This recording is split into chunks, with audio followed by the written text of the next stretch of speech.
Lydia Ragosin, author of many radio plays, is particularly well known for those she has based upon English historical figures. She has now turned her attention elsewhere and has studied Elizabeth, Empress of Austria.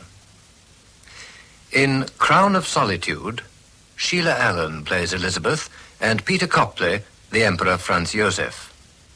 The play opens in the Hofburg Palace in Vienna in 1865. 1, 2, 3, 4. Back, up, swing, over. 1, 2, 3, 4. Madame, back. The Archduchess is here. She says she must see you. Of course. But I can't interrupt my exercises, Ida. Please tell her so. Yes, Madame. Swing, swing, round, down. 1, 2, 3, 4. Cece, I want to speak to you on an important matter. Swing, over. Cece, please. Yes, Aunt Mama. I'm listening. 1, 2, 3, 4. Can't you stop those antics while I talk to you? Swing, over. Dumbbells, all the paraphernalia of a gymnasium in your bedroom. It's the only way to take exercise when one lives at the Hofburg. Otherwise I should get fat. And that's very unhealthy. Your obsession with gymnastics and dieting is more unhealthy. If you weren't so thin, your nervous disorders might improve. And that would be better for France. I've been deeply concerned for his happiness since you ceased living together as man and wife. When I see how he adores you, how he suffers. I am his mother, Cece. I must try to help him. Or at least try to understand you. Oh, it's very simple. After my breakdown, when I had to go away from Vienna, from Franzel, from the torture of my life at court. Yes?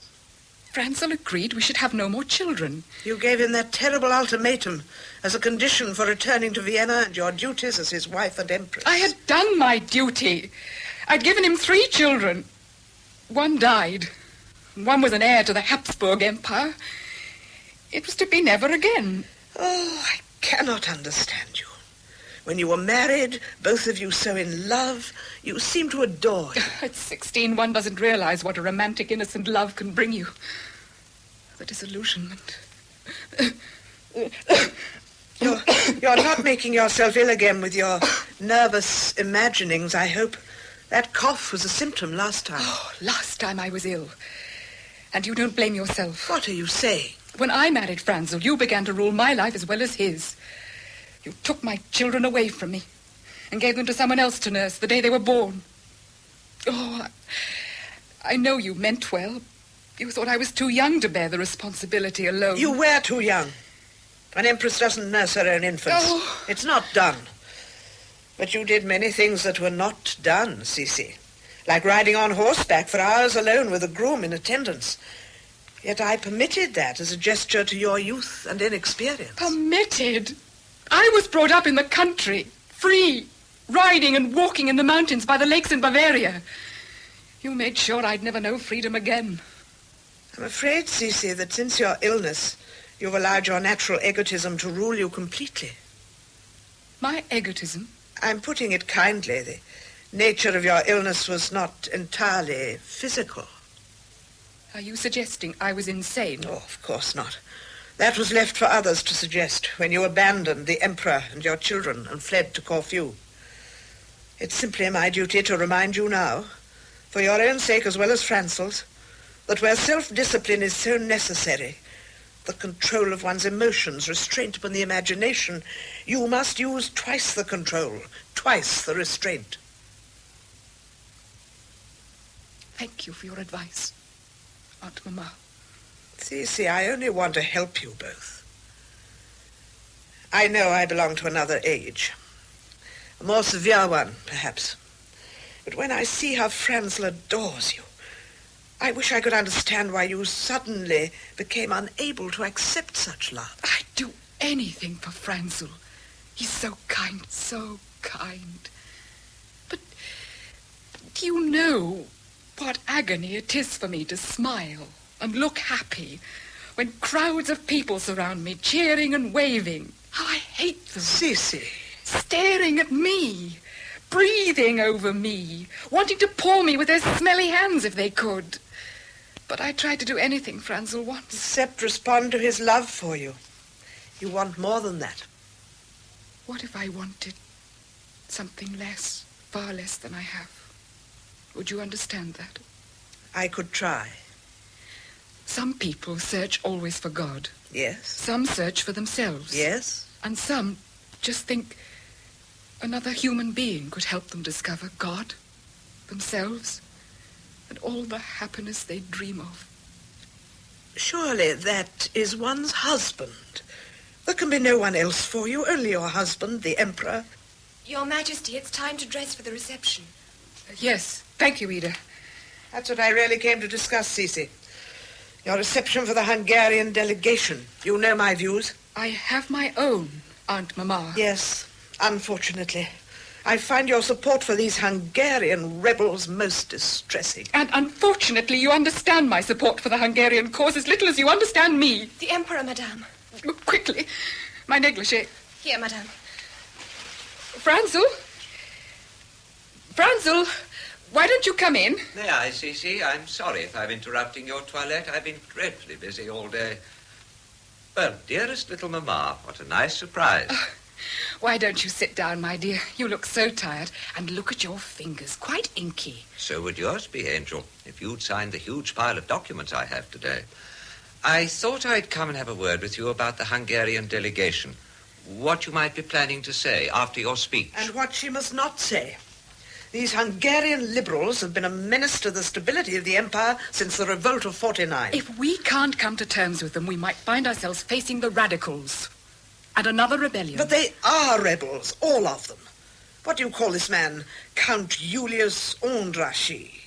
France had to have him hanged in effigy for his part in the revolt. That's why Cece is going to receive him on my behalf.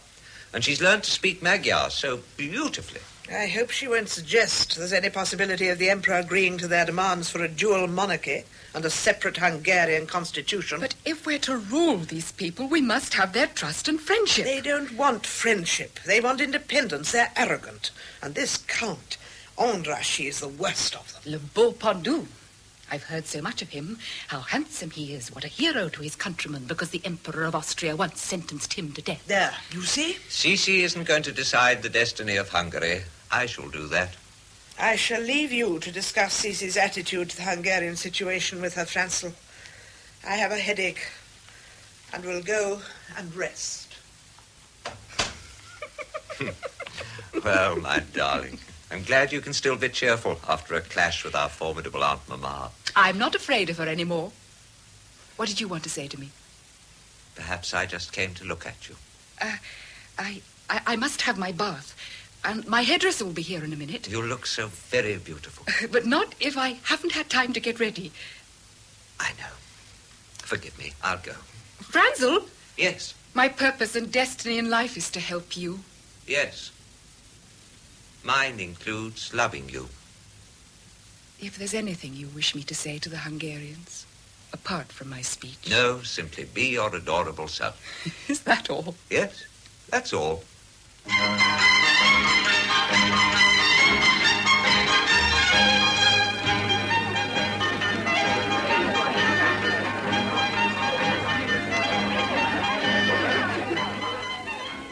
Your national music, Count Ondraschi. Does it please you? Our national music. And our queen receives us in the costume of a Hungarian noblewoman and addresses us in perfect Magyar. It isn't perfect, but I try hard to improve it. I have heard how your great sympathy and understanding for our cause has led to unpleasant arguments with the Archduchess Sophie. That's true. But nothing will make me abandon your cause, Count Ondraschi. What does Hungary mean to you? What do you know about us that makes you our strongest champion? I was only once in Hungary, but there's something so proud, free, and beautiful about your people. Like those great herds of horses you have galloping about your vast plains. When you come to Hungary, I'll show you those plains, and you shall ride those horses. Now, tell me more. But I said so much in my speech just now. Oh, a beautiful speech, but court language. Tell me those thoughts. You're very direct. I've been through many dangers in my life, Now I dare to speak directly to the Queen of Hungary. Perhaps I feel compelled to defend something I envy. Freedom itself. No, not as an impossible ideal, but freedom to be oneself, to fulfill oneself. You envy that? Yes, because it should belong to every nation, as well as to every man and woman. But tell me, Count Andrassy, what it feels like to stand here in the Hofburg, free, when only 10 years ago you'd have been arrested and hanged as a rebel. I want all the horrors of the past forgotten. I want reconciliation, the return of trust and friendship. But when I walked into the Hofburg a little while ago to invite our Queen to Hungary, I was still doubtful that the ideal could be achieved. How do you think your people would receive the Empress of Austria? They'll receive you on their knees in adoration and gratitude. Do you think it'll be enough for me to come in my Magyar costume and smile at your people from a carriage? Would that help them to forget their resentments, their indignity, their hatred of the Habsburgs? I have discarded many hatreds since I walked up to your throne and kissed your hand. I think I believe you. We are given moments of revelation. They can come from a sudden experience of great pleasure and human warmth. You, Your Majesty, have the power to give people this experience. Oh, it's not because of your beauty alone. There is something else you have that draws us towards love. It's a gift of heaven. When I come to Hungary, I shall be at my husband's side. It will mean a welcome for the Emperor as well. We Magyars don't recognize foreign sovereigns over us. We simply accept our own kings and queens. I believe that when you come to us and bring your husband with you, you will be accepted, Your Majesty.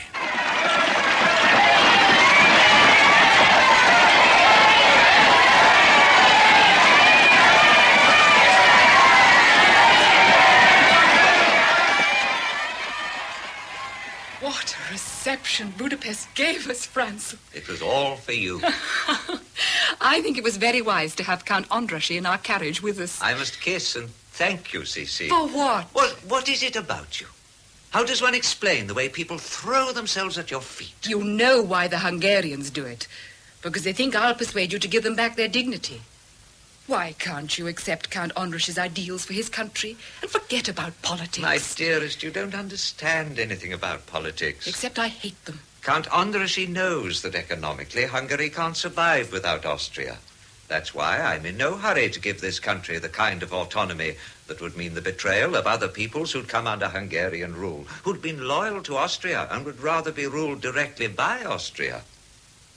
Does that mean anything to you? Do you think if Count Julius Andrassy were Prime Minister of Hungary, he wouldn't treat everyone with honor and justice? Your interest in Hungarian affairs satisfies your romantic soul in some way, doesn't it, Cece? I love this country. I love to be here. Yes, it's changed you. No more nerves. No more of that sick little cough since we came here, I haven't seen you look so well for years. I'm glad. Why are you dressed for riding? Count Andrassy's going to show us those beautiful hills above Gödela Palace. You were coming too. Ah, I'd forgotten. But it's impossible. I've too much work to do. Work? My love, I've boxes of state papers sent to Budapest by special train every day. And you know I don't sign one that I hadn't studied. But Franzel... If it's Count Andrassy's duty to attend on you, let him see to it, as I must see to mine. Have you noticed that Count Andrassy is constantly in attendance on me? And that you hardly ever join us? It seems unavoidable. And does it suit you? Because you feel he's only an ambitious man who's making use of me? God show me what more I must do to make you happy, Cece. Those terrible depressions of yours, even after our agreement, you still had them. You took no interest in anything, not even the children. And now this interest comes into your life, absorbs you and gives you pleasure. Do you think anything means more to me? And I trust you implicitly. I know that if you encourage Count Andrassy's devotion to you, it's because you wish to use it for the benefit of the whole empire. Yes, my dear. I have to work now. Will you give me a little kiss before we go? Of course. Oh, Cece. Cece, how beautiful you are. Franzel, my coiffure, it takes hours. Enjoy your ride with Count Andrassy. We'll stop here. I want to go on. Stop here. Oh, how you do order me about, Julius? Dismount. I want to show you my country, not have you gallop over it like a jockey. Very well. Something wrong, ma'am? Not a broken leather, is it? Nothing's wrong, Holmes. The Count and I are going to walk back. Right ahead and tell them to have tea ready in about an hour. Yes, ma'am. Is your English groom accustomed to abandoning you like that? Holmes knows I like my privacy. It's the English attitude to royalty. Royalty? You must seem like a goddess to him. You ride like one. Then he must be pleased because he taught me. Such control in your hands. Oh, I have rather big hands. Full of power. Let me kiss them. Do you think Holmes guessed I'd do that? Perhaps he's omniscient. If so, he also knows that I love you. And that you are loved. Oh, Julius. When we first met, do you remember you spoke of having moments of revelation? I do. When I saw you, the revelation came that complete fulfillment does exist for me. Something I've never known in my life, which belongs by right to every human being, to every woman with one man. You can only ask for it once. And what if it comes too late? If we share the same life within each other, it's never too late. Our meeting at any moment in time could only increase our lives, Cece. You're talking of idealized love. And you? I speak as a woman unhappily married. Married to the Emperor of Austria, with a destiny beyond your own personal happiness. Was that my destiny when I met Franz? At 16, I had an infatuation for my cousin and married him. He was meant to choose my elder sister, but it was all right because my mother just wanted to get all four of us settled with a crown each. It didn't matter which crown went to which girl. At 17, I had my first child and discovered that the feeling I'd had for Franz was only infatuation. And it was gone. And there were 2 more children to follow. Oh, Julius, do you think I can ever believe that God intended such a destiny for one silly, trusting, romantic young girl? Have I no right to find love, like any other woman? Isn't love more pleasing to God than disillusion? You make it difficult to answer. Do you believe it's possible to become very ill in body and mind from a disease that hasn't a name, that doesn't mark your flesh? A disease of the soul. It's possible. It comes to me like a recurring fever, a malaria. A great sinking down within me of life's force, even the desire for life. As though I were bearing a dead, unformed child in my body. Doctors try to cure me. I almost believe them when they tell me it's a nervous disorder. I rush to the spas, I go on long cruises. I try to be well because I want to enjoy life. And yet, I know that my illness is only one cause. And not even the cleverest doctor knows what it is. Come to me. There, Cece. We are together. This is how we shall always be, whatever we do. Only what we do may be a disaster to others. We don't live alone in our meeting place. Oh, we can discard a destiny and cherish our rights, but we don't live alone. No, you have a wife. Cece, there is one thing more important than the existence of either of us. Before long, Austria will be at war with Prussia. We may be apart for a long time.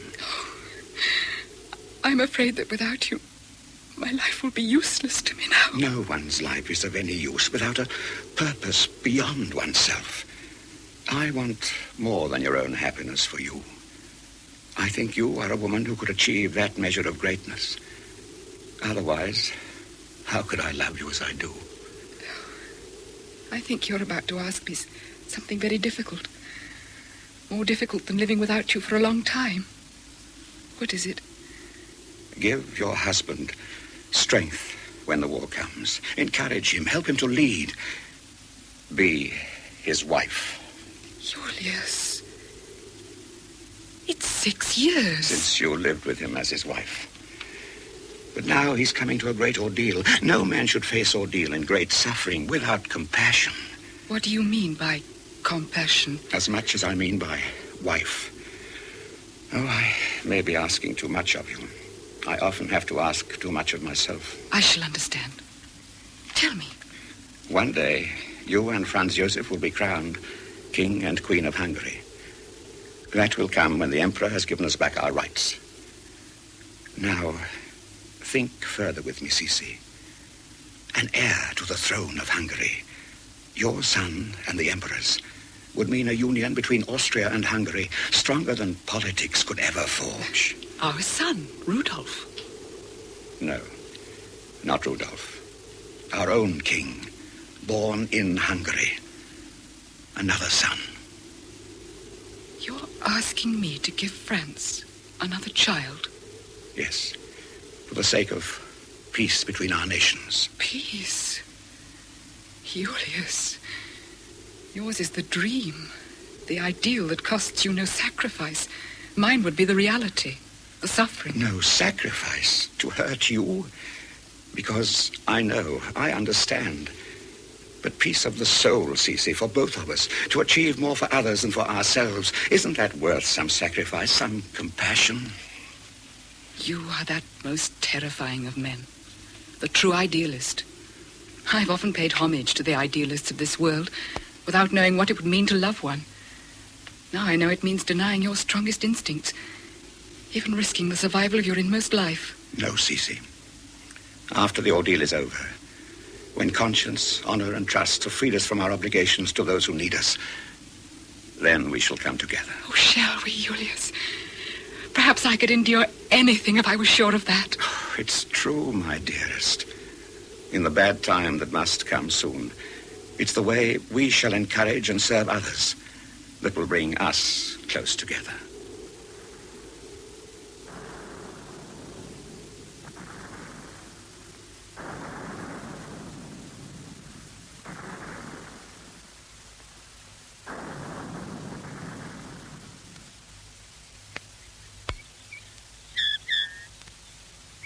Even the gardens are dried up and lifeless in the heat. Yes. Lifeless. Why don't you take a little walk out there? I've got all this work to finish. Oh, I'm too tired, Franzel. Of course. How many more hospitals did you visit today? Oh, I do what I can. It isn't enough, of course. Just to walk round their beds and smile at them, say a few words. The wounded have brought a great deal of disease into Vienna. Every time you go into a hospital, you take a terrible risk. I'd like you to join the children in the country. I must stay here and give what I can. You've given enough during all these weeks. The children need you now. And you, your ordeal. I know. I shall stay here. God bless you. If the whole world only knew you as I do, and Vienna does. Come in. Your Majesty, Count Craneville is here and wishes to see you at once. I'll receive him. Count Craneville.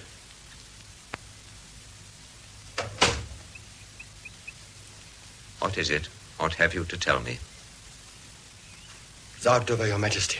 Yes? A Prussian victory. Disaster for us. What do you call disaster? The Austrian army is in full retreat to Königsgrätz. If we're surrounded there, it means total defeat. The road to Vienna will be open to the enemy.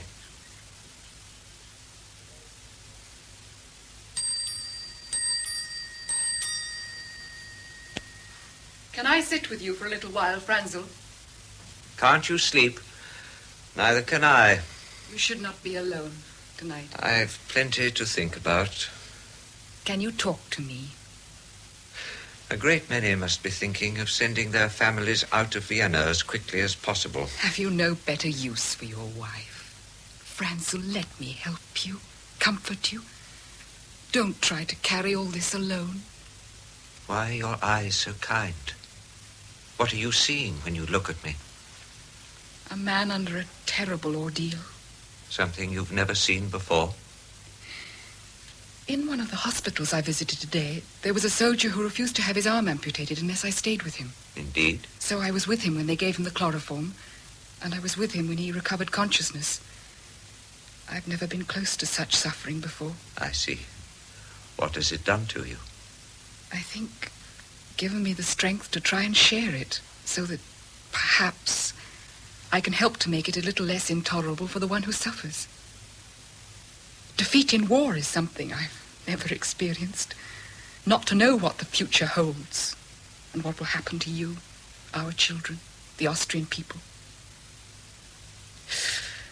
Tell me what you fear most. I must share it. For me and the Empire, the deepest humiliation. The Ministerial Council's already talking of moving to Budapest. To Hungary? Will the Hungarian people accept the defeated Habsburgs? This is their great opportunity for a final revolt, backed, of course, by the Prussian army. Oh, Hungary will stand by us. I'm sure of it. Are you, Cici? I'm sure of this. Count Andrassy is Hungary. That's true. So, if I accept a certain humiliation before the worst actually happens, if I send you to Budapest to beg Andrassy for Hungary's loyalty and support, knowing that you love Hungary and Hungary loves you... Of course I'll go. But why do you talk of humiliation? Where statesmanship fails me, I have to resort to the power my wife has to win the devotion of powerful men. What you call that? A kind of statesmanship. For God's sake. I came to offer you my help and comfort. You've shown me how I can help you. Strange that disaster should make you so brave and strong and tireless. It's odd to find oneself almost grateful for a war because it keeps you so close to me. Oh, my poor Franz. If only I... What is it? Oh, it's just a few silly tears, nothing. And when we seem closer than we've been for years, I'm sending you away. But not at this moment, Franzel. Not tonight. Cici. I'm not going to leave you alone. Tonight.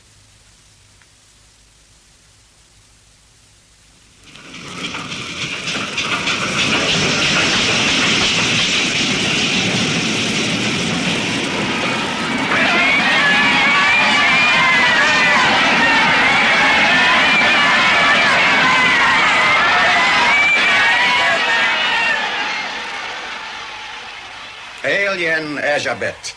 Hail Elizabeth. Now you know what the Hungarian people really feel for you. It was a wonderful welcome. But to see you there on the platform waiting for me. Oh, Julius. Where else should I be but waiting to welcome my queen when she comes to those who love her? Oh, my dear. Such a long time. This horrible war. It's kept us apart for over a year. Everything is as you said it would be. Everything, Cici. As you wanted it. Franz believes we're the same now as we were when we were married. Then it must seem to him as though God has given him back one great happiness in the darkness of his defeat. Yes, it has that simplicity for him. He has even sent me to you, himself. With complete trust. He believes you can save Hungary from revolt, save the monarchy for him. You can tell him he may trust me with everything he possesses. Dear God, let some good come of it for our people, for my children. I shall tell the Emperor he can trust you with everything he possesses. Now I shall speak to you as my queen, to the majesty you've shown us. Yes, Julius. Don't be too encouraged by the way you were welcomed to Budapest. The radicals are sure this is the moment for a Hungarian revolt against the defeated Habsburg Empire. The Emperor will have to make concessions or lose his Hungarian throne. I should tell him he must appoint you as his Minister for Foreign Affairs. That is what Hungary wants. The Emperor must see me.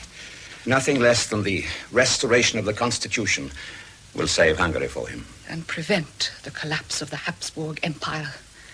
The end of what it means to be an empress. Si. Oh, I know. We're meant to be talking politics, history, destiny. But I should never be able to feel that it was my destiny. The ordeal has been very great. I know. I worship you. Oh, the confusions of my life, Julius. Sometimes they become too great for me. Then I wander away. I go and try and find a cure. Oh, there's no cure at the spas. So I turn again and try to face my life. I know if I've nothing else, I have a son who will one day be thrown into this agonized world of our disillusionment. What can I do for that world while I'm here? Have sympathy, have compassion, yes. But it has none for me. What can I do? Work out your destiny with honor, like a queen. I wasn't meant to be a queen. But you are a woman of honor.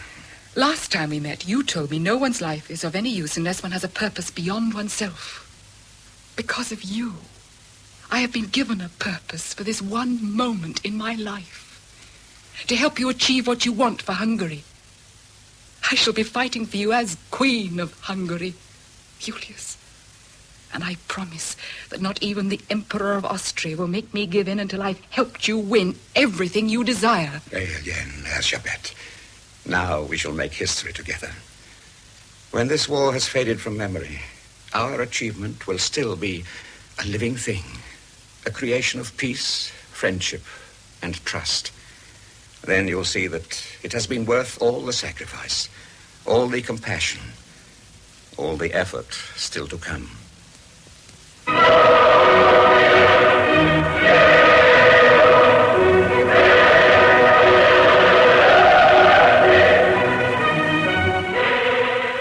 What a moment!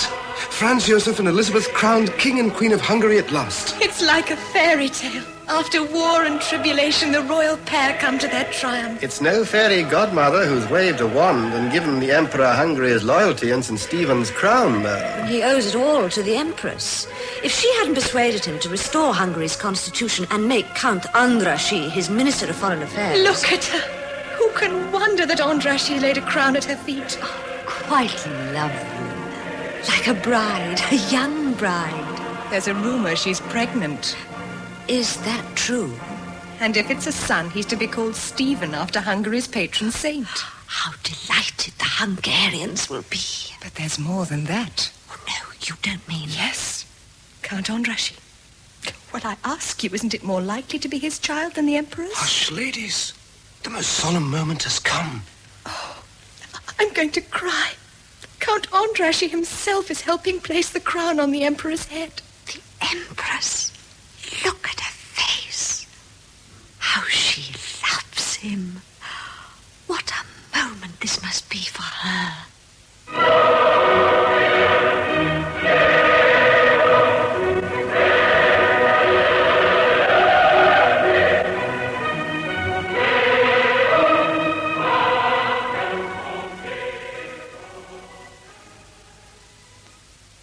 My dearest treasure on earth. My one and only one. May I approach our daughter, Cece? You may gaze at her and see how beautiful she is, Franzel. And if you're very fortunate, she may smile and show you her beautiful little teeth. Will you smile for all highest, my baby? No, precious love, you won't. It's time for her afternoon nap. Nurse, take my treasure. Be immensely careful to see there are no drafts in the nursery. If she gets sick once again, ever, I shall go out of my mind. Come, my love. Oh. How you adore the child, Cece. My other children were taken away from me the day they were born. Valeria is completely mine. No one touches her without my permission. She's wholly mine. Is it almost as if I weren't her father? As if she had no father, perhaps, and had been given me in a mystic birth. You sometimes say very strange things. Aren't you afraid that giving so much attention to Valeria may make Gisela and Rudolph jealous? They were brought up not to need me, especially Rudolph. Your mother saw to that. I can never regain the influence you and Aunt Mama took away from me. How you imagine things. All of us need you, my darling, and no one more than I. Oh, Franzel, it's getting very hot and unhealthy here in Vienna for Valeria. You really ought to be in the country by now. I want to take her to Bavaria. I want to rent my brother Ludwig's country house at Garrethausen for 6 months or so. But you've only just come back from all those months in Hungary. You came to Buda when you had time. You could still visit us in Bavaria. How much did I see of you when you were at Gödela Palace? As little as I shall see of you if you abandon me for another 6 months. See, I thought you were happy and I'd found you again. We were happy together, weren't we? Before Valeria was born. I had a difficult confinement. You know it. But that was a year ago. Of course I understood. But I hoped your happiness and love for our new daughter... Another child would kill me. You must let me go away. For your sake, too. Unless you don't care what becomes of me. My God. I swore I'd try never to hurt you again. After that time when you were so ill, and I knew it was partly my fault.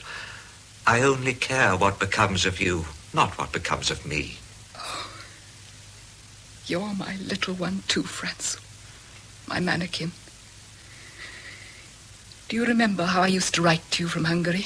I said, you know me and my habits and my extension de roi. But if you don't like me as I am, well, I must be pensioned off. Yes. Well, one must do one's best to make you happy. When do you want to leave for Bavaria? Soon. I'll write to you very often. Will you be visiting Munich? I should think so. Garrethausen's quite near. I understand Count Andrassy will be in Munich for a few days this month. Andrassy? I didn't know. Why should you? If he should wish to wait on you when he knows you're so near, I hope you'll give him my cordial regards. Julius, my dear. Your Majesty, Elizabeth. Oh, to be able to see you like this, without the whole world knowing exactly when we meet and for how long. But your brother knows. This is his house. Oh, Ludwig is very worldly. In fact, he enjoys a little intrigue. I didn't know you were to be in Munich. Why did I have to hear it from the Emperor? He told you. Then he knew we were bound to meet. Who could grudge us the few hours we occasionally managed to spend together so very innocently? Or is it all becoming just an intense pain? Is that what our meetings really are, Cece? I love you more every time I see you. The mind can't control this. And in the end, neither can the body. Oh, I was never under any illusion. I only hoped the ideal would hold you, and that my will would be strong enough to hold me. You see, I fled from Vienna again. I sometimes feel enormous compassion and affection for Franz, but something else is stronger. He doesn't understand. Why should he? And I begin to feel so desperate again. My dearest, let it comfort you that you've done your duty with honor like a queen. But the child I bore for the sake of your history, as you call it, was a daughter and not a son.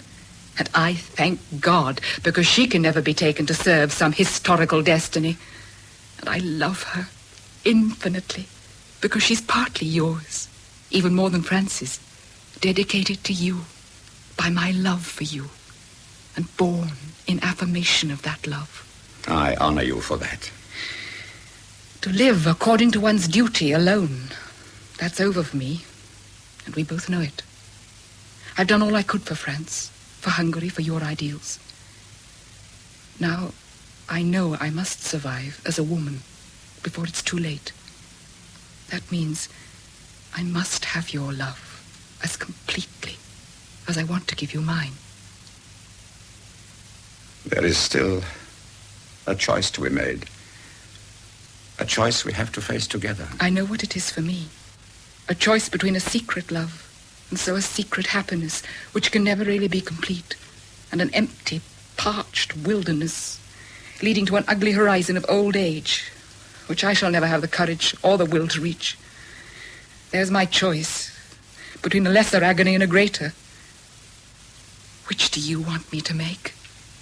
The one you do make when you've faced all the reasons for it. Do you know the rumor that I am the father of your daughter? That you're... Oh, no. Julius. No. Darling, if there can be such gossip about us before we're guilty, what harm is there in giving it some substance? Harm? Oh, Cece, do you think this rumor hasn't reached the Emperor himself? He knows about it. Yes, the way he asked me, as if I weren't her father. Of course he's heard. What did he ask? Oh, he doesn't doubt me. But he knows how much others do. A secret love, you said. But already they say that I am the father of your child. Franz knows it isn't true. You mean he doesn't doubt you yet? Julius. All the reasons for the choice we face together, I said. I hold these unlittle hands you seem ashamed of. And I see they're fine hands that have the power to control strong, spirited horses. And the power to ruin lives and nations. Oh, that's fantasy. It's true. Each of us has a nation. Yours is Austria, mine Hungary. You and I, through our love and sympathy with each other, helped to bring them together in reconciliation. That isn't history. It's humanity. Now, I am my country's leader, but I shan't be able to fulfill my purpose in life unless I remain in a position where I have the power to influence Hungary's destiny towards greater freedom, greater dignity, greater happiness. I'd feel myself a traitor if I didn't. I prefer to have been hanged as I was hanged in effigy all those years ago if I didn't. And you, Cece, you've given so much of yourself to the same cause, the same achievement. Can you let it come to nothing? Can you? But all I did was because you said we should come together when it was done. What are you saying now? You know what a scandal could mean now. Oh, not just our rejection by the people we serve. Not just their contempt, their disgust. Our countries could turn their backs on one another. Why should there be a scandal? Are there no secrets in history? Oh, very rarely with crowned heads. Oh, sometimes the secret is who murdered them, never who their lovers were. You come to Gödela as a government minister. I'm often there as Queen of Hungary. People are used to our being together there. So used to it, they're saying that I must be the father of your child. If this can happen while we're innocent, what's to come if we really betray all trust and faith? It's you I must never betray. Your future, your purpose. What must we do? Have the strength never to meet alone together again. Never. You mean only on official occasions, with France at my side? If we choose to live now only for ourselves, ignoring your rank and my position, we shall be wrenched apart in the end by the force of our destinies, by what we are to others and were born to be. We'll face a parting more terrible than any sacrifice could be, disastrous perhaps to millions. To consent together now, that's no parting. It is a union. Simply to part our senses from each other isn't to part our love. It only ensures that others will not suffer because of us, and that we shall be together in a way that life makes it very difficult for a man and woman to remain together. Beyond our youth, beyond our senses, beyond our pain on this earth. Cece, don't leave me to make this choice alone. Make it with me. No, Julius. I only know I'm being carried away by tremendous forces, and away from the only happiness I've ever really wanted. I've no choice at all. I can only submit. Those forces, Cece, they're the same for both of us. They'd never allow us to love in peace. Oh, no. Of course you're right. But I could still deny everything I believe, unless you say, unless you tell me you believe it too. I only believe in you. I know you're a great idealist and a great patriot. I know that if I caused the destruction of any part of this man I love, his hatred of himself would be infinitely greater than his love for me. I can bear anything but that. You are the source of any love that I hold for humanity. But submission isn't what I ask. Please, not that. I shall have to face the meaning of my life without you, shan't I? I know I shall be reduced to the weakest elements of my nature. You have your own greatness to give to those who love you. I don't know what I'll have left to give those who love me. That's what makes me afraid.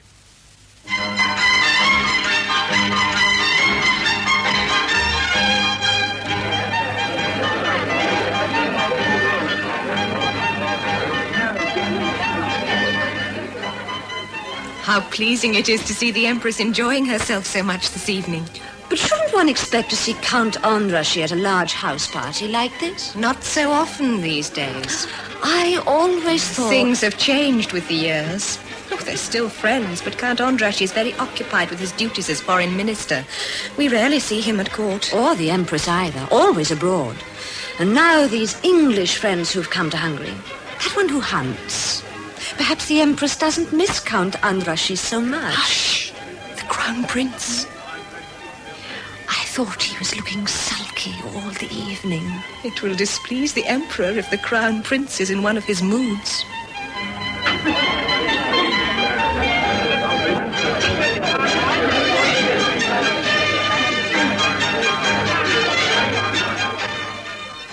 Well, Rudolph, are you leaving the entertainment so early? I'm not enjoying myself, Papa. You want to spoil your mother's enjoyment, then? I do not understand you, Papa. In your place, I would let that fellow Middleton know his presence at Gerdele displeases me. But, my dear boy, I like Captain Middleton. But I told you, when I was in England last winter and Mummy was hunting in Northamptonshire as usual, I told you of the rumour that because Captain Middleton undertook to be your mother's pilot in the hunting field, he must be madly in love with her. He was always with her, everywhere she went. And now she's invited him to Hungary. She rides alone with him for hours every day. It's an open scandal. Be more respectful in the way you talk to me about your mother. I've been aware of so much in the last 10 years. She's hardly ever in Vienna, is she? That's not quite true. It seems so to me because I've wanted her and she hasn't been here. It must be the same for you. And for so many of us who love her. Absurd. Valeria hates Count Andrassy, your clever foreign minister. Of course, you know why she hates him. No, I have no idea why she hates him. And you must control yourself. You've drunk too much. I don't drink very much, sir. The least I do is drink. Then be quiet. If you wish to be unsociable, go away on your own. Papa, has it occurred to you? I've been growing up in the last 10 years. I'm 20. And I beg you not to treat my efforts to understand things that worry me as though I was still a schoolboy. My dear boy, your mother has a nervous constitution. When she has to be at court, she attends to her duties with great devotion. And it's very hard, very tiring for her. We know hunting is her greatest pleasure. Does that explain why she should always be risking her life riding to hounds so that she can be with this Middleton fellow? Does it explain why you spent most of the time in Vienna, while he was here at Gerdele with her? Rudy, if there's anyone in my family who gives me reason for doubt and anxiety, it's you. I do? You're far too impetuous in your speech and your ways. And too many of your friends displease me. Careful! Careful! What have you said to offend your father? Why do you think All Highest seems offended? You walked away from the entertainment. I overheard Captain Middleton say you must go and hunt in Ireland this winter. Yes. Meath, Kildare. He says it's a huntsman's paradise. High backs, stone walls, no plough, just mile on mile of gallops.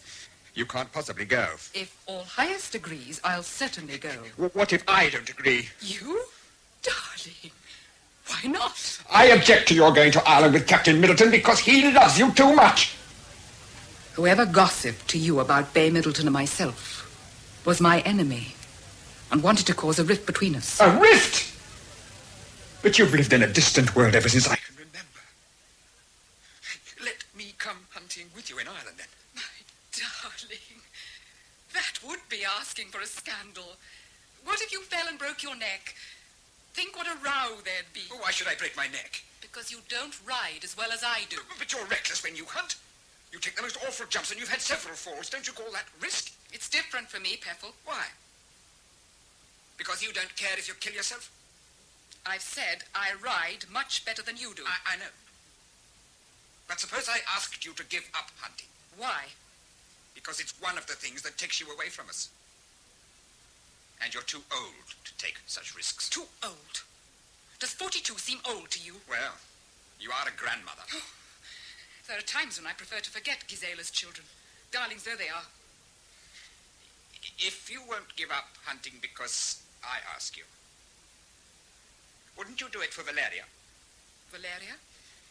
The one you love. The only one you love, eh? Sometimes you can be almost venomous. There's something destructive in your character. It shows in the way you have such a passion for shooting birds and animals. Shooting them for no reason, except that you love it. It's unnatural. If you'll give up hunting with Captain Middleton, I'll never hold a gun again. I don't understand such a bargain, Peffel. Hunting is the only real pleasure I have in my life. It's a release. A release? From what? From whom? Father and me? You're determined to hurt me. There's something you miss terribly in your life, isn't there? Or is it someone? Be quiet. Only Valeria has a real place in your heart. Valeria is a child and she needs me. So do I need you. I need you in a way that you've never really been mine and I've never really been yours. Oh, come then. You want to be petted? Oh, you great child. I'm not a child. I may be much more of a man of the world than you imagine. I've all sorts of friends. I know all kinds of people. My sophisticated darling. And so? Tell me what Captain Middleton means to you. He's a dear friend. A great horseman and one of the best riders to hounds in England. What else?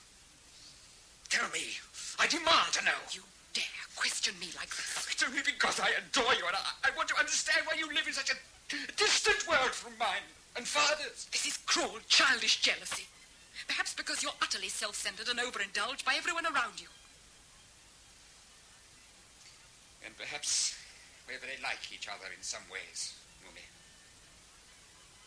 Both difficult people. Where are you going? To get my gun.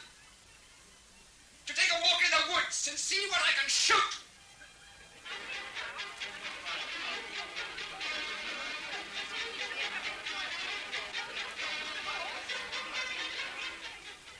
Oh, France. I've told our son he's too impetuous. Such childishness. Fits and tempers. He's very young, thinks he's a man of the world. I'm afraid he dislikes Captain Middleton. That's a pity. He's such a charming fellow. Oh, I'm so glad you like Bay, Francel. Peffel thinks he's in love with me. Well, of course he is, poor fellow. Lord Spencer tells me he's engaged to be married. Oh, it's not official. But you're content to keep this charming man infatuated with you, knowing that nothing can come of it, while this young girl, who might be your daughter, waits in the background? Yes, I am. Quite content that a man 10 years younger than I am should prefer my company to a young girl who might be my daughter. You know, I already seem old to Rudolph. What I dread most is when I seem old to myself. But you'll have to accept it sooner or later. I never shall. Old age horrifies me. When I become a prisoner of my body through old age and sickness, I shall better be dead. My puss. Is life so empty to you? Not while I can hunt in England 6 days a week. Not while I can walk in the mountains and sail at sea in the wildest storms. Not while I can ride the strongest horses and school them and take the highest jumps. But old age comes quickly, Francel. Look at you, my dear. You're only 49, and you spend most of your life at a huge desk. You've always inky fingers. You're a petty bureaucrat. And long before you're white-haired, you'll be an old man. Yes, you may be right. But I've never dreaded old age. I believed you'd really join me there at last. Oh, my dear. I try to be of some use to you. I try. But I can't change my nature, my weaknesses. God should have been kinder to you and given you the wife you deserve. I don't ask to deserve, only to love. Captain Middleton has just spoken to me of taking you to hunt in Ireland this winter. I know. I suppose it would please you very much. It would. I thought so. Tell me, if you think I have the right to know, are you in love with him? I'm more fond of him than I can explain. I see. But in love, thank God, no. I shall tell him you'll accept Lord Langford's invitation to stay with him in County Meath.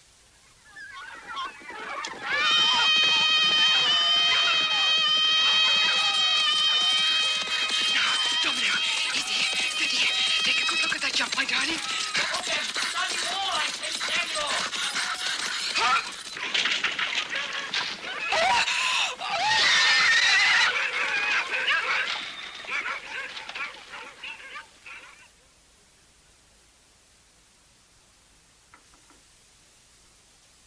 You may come in.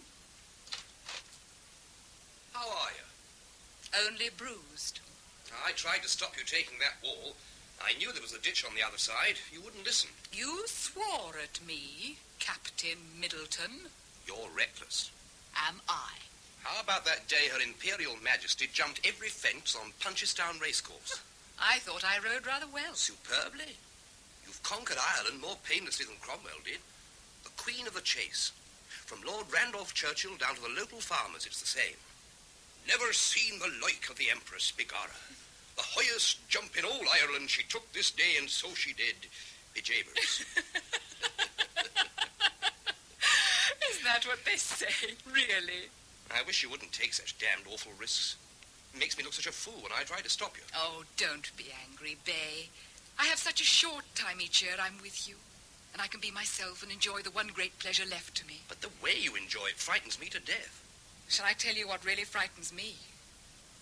In a month, I shall be back in Vienna, celebrating my silver wedding. Oh, it's ridiculous to think you've been married 25 years. When do you marry, Miss Charlotte Baird? When it's fair to her. Fair? One doesn't marry a girl when one loves someone else, no matter how unattainable. Surely. If she is married and happens to wear a crown. Cece, the one thing you've allowed me is to treat you as a very human woman first and an empress last. I know what I am to you, Bay. And I thank God for it. Do you really know what you are to me? And if you do, is the rest enough? Is what enough? To be adored on horseback. To sit there like a goddess on those splendid hunters, and like a beautiful effigy on your throne of the Hofburg, wearing your crown of solitude. My crown of solitude? You know I love you. Everyone knows it. Very well, I don't care. You called me reckless. You complained that I take jumps that are too high and too dangerous. I know why you do it. Do you? I know one takes violent physical risks to get rid of torturing restlessness, inner frustration. Yes, and you are reckless too. Isn't there a better answer for both of us? Are you so unattainable? Is that what you really want? I've loved you for so long. Do you believe that one can be really happy when there has to be secrecy? Perhaps not continuously happy, but it's worth anything always for a few complete moments of happiness. I'll do anything, risk anything, lose everything in my life if you want my love. But, Bay, if you were in a very high position, If the future of nations could depend on what you do, would you still speak like this? I don't understand you. Of course I would. What difference would it make to how I loved you? You're no idealist, are you? Aren't I? Well, what is an ideal? Some men it's political or religious, or it may even have something to do with sport. Oh, people say Bay Middleton's not much good for anything but hunting and racing. They don't know. I've had an ideal for the past 5 years. One I want to hold in my arms and worship. Oh, Bay, what have I done to you? What have I done? Oh, Cece, my love, don't. You aren't in love with me, that's all. I've been selfish. Encouraged you and given nothing in return. Kept your love when I'd no right to it. Cece, I'm the one who gave you the right to it. You've given me so much. Friendship, joy, release. But you've also shown me to myself as I do not wish to be. Selfish and hateful, as I must be hateful to Charlotte. No, Cece. Of course she hates me. You must take back this part of your life you've kept for me all these years and give it to her. You must. And if it's too late? It's not too late for Charlotte. She's waited because she loves you. She was born to have love, a happy marriage to be needed. When you see her, remember that. For her, the complete fulfillment of her soul, her body, and her mind. It's her desire and her right. Marry her and never forget it. Will you do that? Will you promise me? And you? I shall never forget what you've been to me. My dear, dearest Chevalier. And that's all. You spoke of what you would risk for even a secret happiness. I once spoke like that myself. To someone you love. Still love. But who was too much of an idealist to agree with me. Well, not my sort of idealist, then. No, but he was right. You mean you're happier without him? Without him? Oh. We have a friendship. And perhaps it's the only thing that keeps me bound to my destiny. My duty, my honor. I see. I've made a fool of myself, haven't I? Oh, never say that, Bay. Never. One can love many times in many ways. You and I are kindred spirits. We share the same adoration for horses and hunting, and that's enough to bring us close together. But if it weren't for the joy of these few weeks, each year, the wonderful times I spend with you, when I'm allowed to be myself, without fuss or ceremony, I think I might be insane by now. I always felt you should never have been an empress, Cece. How well you must understand me when you say that. Will you come back for the hunting next season? If the Emperor will allow it. He loves you too. I've seen that. Yes, he loves me. And I should think of his happiness much more than I've done for years. I know I must try to make his life a little happier. You really care for him. I respect and admire him. I know his goodness and patience better. Much better than history ever will. But what can you do for him, Cece? I don't know. Perhaps I can find him someone who can take my place in his leisure time. Good Lord. The Emperor? Why not? It would be a greater kindness than staying at his side all the time. My odd ways soon depress him.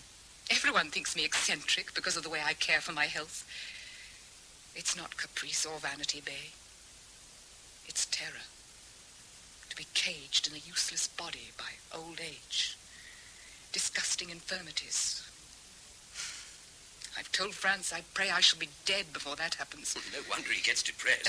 Of course. I can never give happiness to those near to me. Well, I suppose not until you can find your own. Cece, I know this time our goodbyes are going to be different from any we've said in the past, or any we're going to say in the future. Because we'll hunt the fox together again, you'll see. Yes, Bay. I only want to tell you, I'll guard your name, honor your trust always, with all my love and all my respect. And I ask you to accept my friendship, my service, and devotion. Always. It's It's a privilege I wish I deserved, Bay. Will you give me your hand?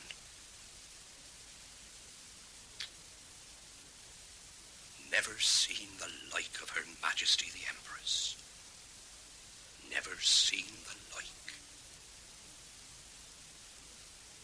I'm sorry, Count Craneville. Do you wish to see the Emperor very urgently? I've brought the documents he asked for, that's all. Then may I ask you to wait a little?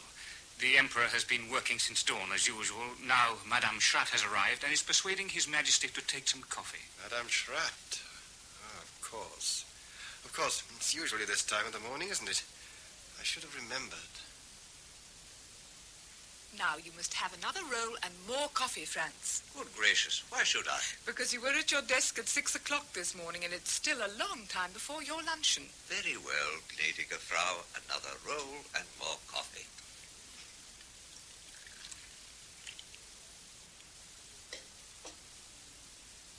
That's right. You see, while the Empress is away, there must always be someone to take care of all highest. Cece chose you. God bless her. She chose you to be my comfort and my joy, Katerina. You happened to admire my acting, dearest, when I was at the Hoftheater. Don't forget that. It's important to me. Yes. Cece knew I'd fallen in love with you. My young, beautiful, kindest and serene Katzy. Don't exaggerate, Franz. I've buttered your roll for you. I'm 36 and I ought to be losing a little weight.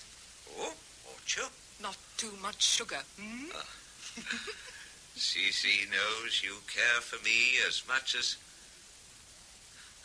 she wishes she could care for me herself, and doesn't. Is there any news of the Empress returning to Vienna? I don't think so. You know how it is. The sciatica makes her give up hunting, a great blow. She doesn't accept that one isn't young at 50, so she's restless. Even when she stops her wanderings for a bit, she prefers to stay in Hungary, not Vienna. Hungary? There's always been this deep friendship between the Empress and Count Andrassy. I don't know what will happen when she hears he's dying. Dying? We must keep it from her as long as possible. No more shocks, the doctors told me.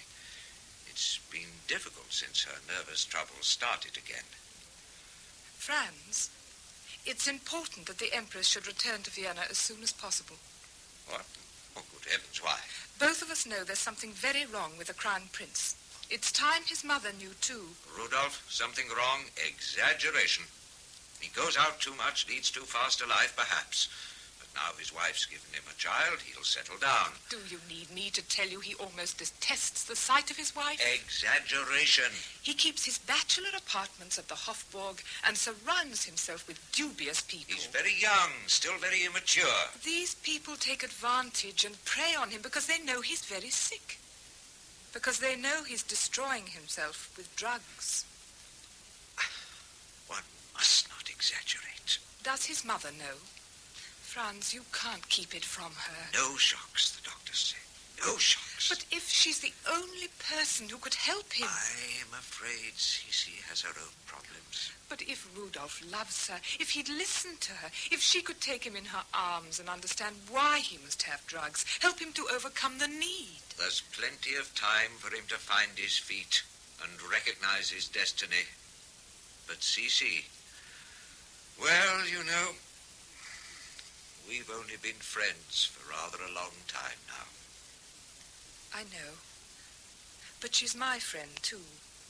I love her, as we all do, and yet I feel that... Yes, but one must still take care of Cece. By keeping the truth from her. Oh, Franz, are you sure? By now I realize I wasn't born to understand my wife, only to care for her. That's why I never ask her to bear what I can bear alone. I shall have nothing to do with bringing her back to Vienna before she wishes to come. Hence, or today-dee? Today-dee. Today-dee. Diomedei. Diomedei. Diomedei Pallas Atheni. Dokai menos koi. Oh, am I making progress? Great progress, Your Majesty. I should be studying ancient Greek in my dear Corfu in the sun, not in Vienna in the dead of winter. It is surely the desire to master the glory of Homer that counts, Madame, not where one studies. But one is constantly being interrupted by trivialities at the Hofburg, receptions and state occasions, and my hairdresser will be here in a few minutes. What did I tell you? Come in. Your Majesty, Baron Hopsker is here and wants to see you. The Baron must wait. I haven't finished my Greek lesson. Madam, I beg you to see him.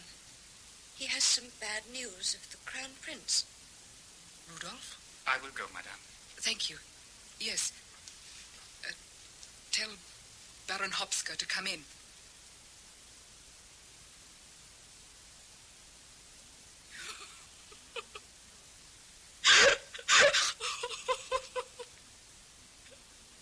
Madame,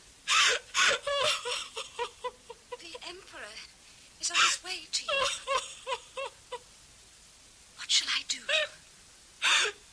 What shall I say?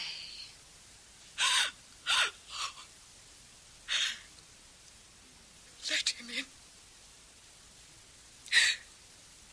And may God help me.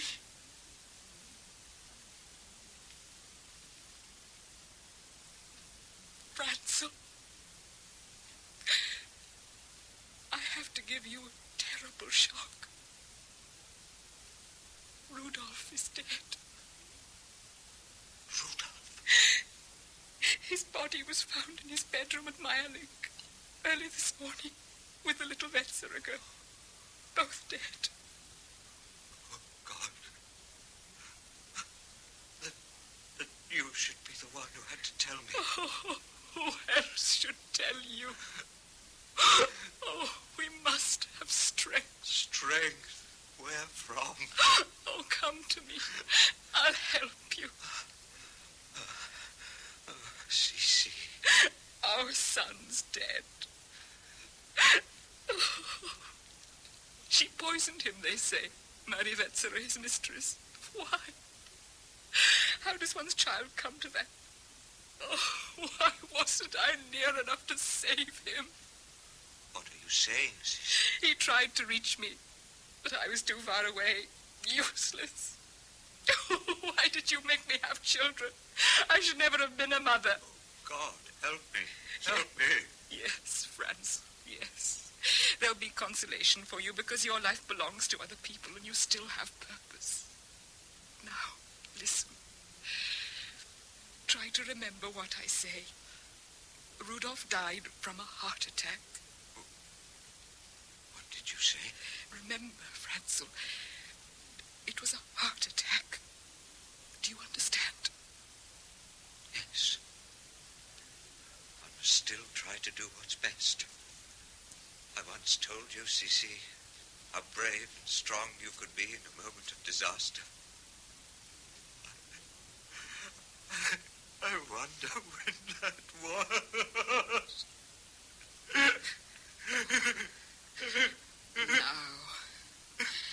Now. Come with me, Franz. Where? The good friend will be waiting across the corridor. This is when she always comes. We'll go, Franz. Madam Schratt, I've brought the Emperor to you.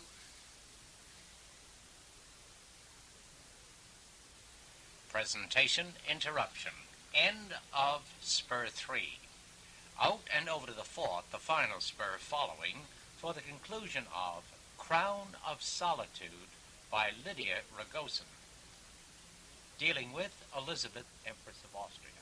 The listing time for this point I estimate at 1 hour, 11 and a half minutes. Out and over now. No signal follows from this point on this penultimate spur. Historical romances that are largely factual. On this final spur, I resume to completion presentation number 6 of the tape, Crown of Solitude by Lydia Rogozin, from the BBC as broadcast in the north of England in November of 1969. I have already recorded, on the penultimate spur preceding, 1 hour, 11.5 minutes of this account of Elizabeth, Empress of Austria, in Vienna, on or about the calendar year 1865.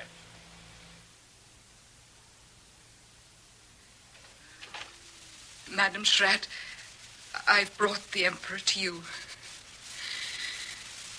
You know what has happened. Yes, I know. I leave him with you. We both have great need of compassion. I know I must turn elsewhere to find it. Oh, my dear Cece, how I wanted to be in Vienna with you at that tragic time. How I needed my one true friend, Julius. They tell me you're ill. Not so ill that I couldn't drag myself to Budapest to see my queen. You should put your feet up on the sofa, my dear. Oh, now, please, allow me the dignity of behaving as I should in the presence of my queen. Oh, Julius. Julius, please get better. I can't bear any more great sorrows. I'll do anything I can for you. But I know I can't erase what you had to bear over Rudolph's death. Of course you know the truth now. The whole world knows it. He shot the little Wetzera girl, then shot himself. My son was a murderer and a degenerate. And the blame was mine. No. You can't blame yourself for the weakness in Rudolph that made him destroy himself. His death only proved my uselessness as his mother. And as a wife, it's the same. I only come between Franz and Frau Schratt. He needs her. She gives him comfort and peace. I sometimes feel my position so ridiculous that I envy Rudolph. But it's not knowing what comes afterwards. Cece, I beg you not to let me leave you with a doubt in my mind. Why do you say leave? We're both old enough to look death in the eye, my dearest. Oh, Julius, my love. Give me your hands. You're not telling me the truth. It's not the truth. Oh, what would I be without you? It's only through you. The strength and the will I've had to bear my life, to accept. Only because of you. To fail everything, but not you. Then what are your tears for, eh? Oh, don't you see, if we hadn't made our sacrifice together all those years ago, I'd still have come to this. But in God knows what disgrace and remorse. I know. Both of us managed to fulfill something more important than private happiness. Don't you remember what I said to you? It was a union, my love. Beyond our youth, beyond our senses, beyond our pain. Yes, I agreed. When we part for the last time, so long as you go on living in the way you must and bearing your destiny as an empress, as a proud, brave woman, we shall still be together. I don't want to go on, Julius. When I look forward and see life stretching out for years to come, I could go mad. I'm useless to everyone. I know death will be better for me and better for those who love me. Do you really believe that when the moment comes, you won't regret leaving this world? I shall be leaving nothing I could possibly regret. Look at me. I'm 52, Julius. And still so beautiful, Cece. You can still live the finest moments of your life. Be with your people who trust you. Comfort them in bad times, as you've always done. Never again. Without you, I can't go on forcing myself to be what I was never meant to be. My wish for you, Cece, is reconciliation. Reconciliation with the purpose and the burdens God gave you for your life. Even though perhaps nothing but old age will bring you to it. Oh, if God is merciful, old age is a final torment I'll be spared. I asked you one thing just now. You didn't answer. What was it? I asked you not to leave me with a doubt in my mind.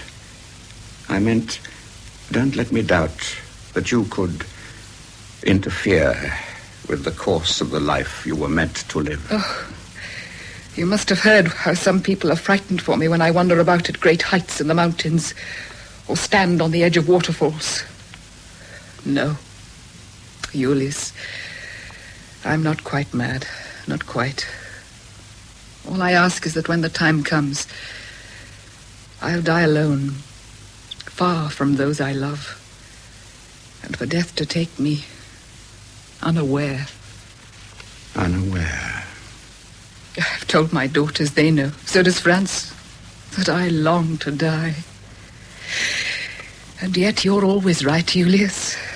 When it comes, I may not have the courage to leave this world without regret. That's why I want it to be. Suddenly.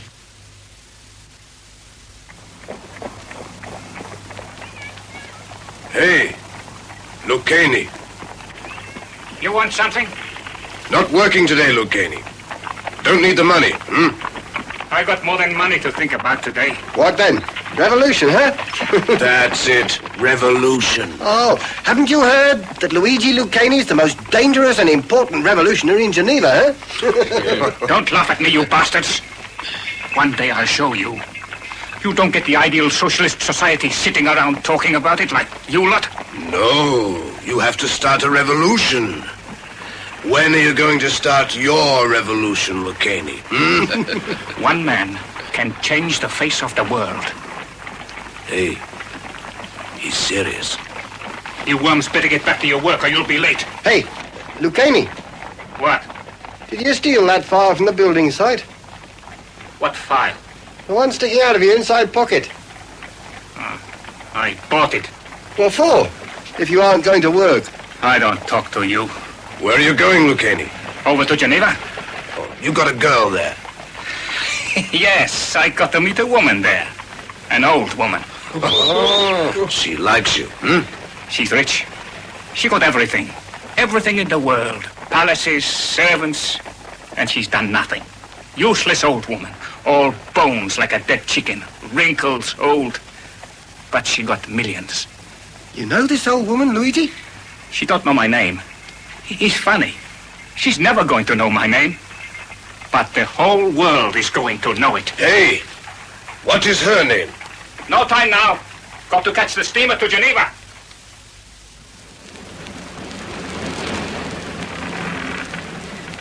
Shouldn't we hurry a little, madame? The steamer will leave in a few minutes. Oh, I'm enjoying myself, Irma. I can hardly remember when I last felt so well. I'm glad I accepted Baroness Rothschild's invitation to Geneva. That was a delicious dinner last night. You will send the Emperor the menu I gave you. As soon as we get back to Terete. Underline the Tambal de Volaille. Don't forget that. I will not. But I wish your Majesty hadn't decided to walk along the quay alone.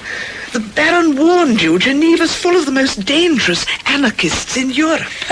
Anarchists? Oh, what would they want with an old woman like me? I shall only be happy when we are safely back in Vienna. Vienna. Do you know, Irma, in all these years I've been away, I thought I shouldn't mind if I never saw Vienna again. Now I think I'm a little homesick. I long to see my daughters and the Emperor. I miss him. Oh, I must be getting old. Your Majesty is only 60. 60? Oh, my God, the threshold of old age.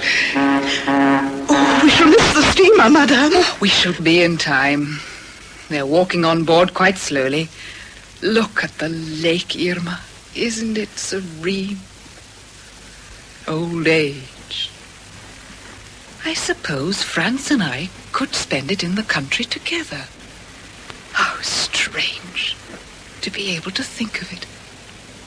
Is that what it means?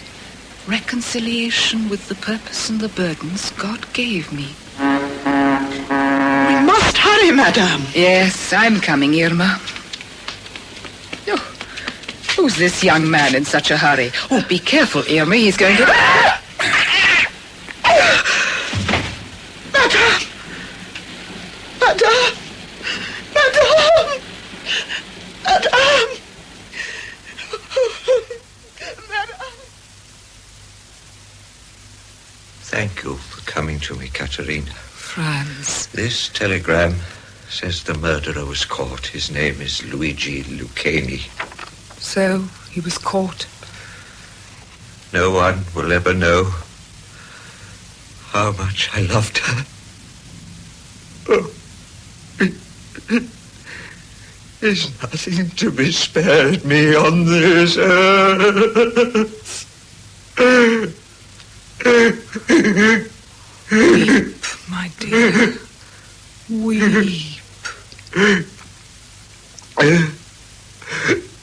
When my son died, she sent me to you for comfort. Yes. I'm old now. I should be able to face death with much more.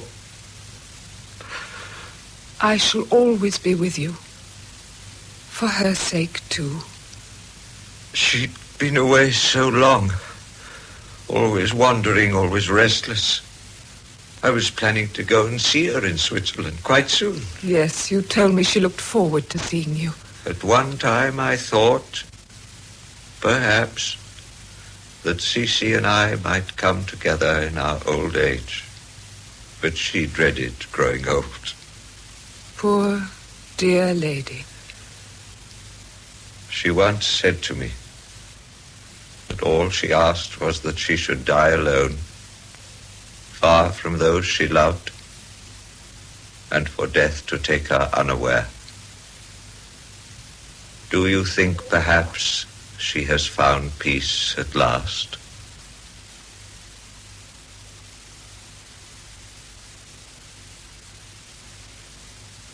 In Crown of Solitude by Lydia Ragosin, Sheila Allen played Elizabeth, Peter Copley, Franz Joseph, Hector Ross, Julius Ondraschi, and John Rye, Bay Middleton.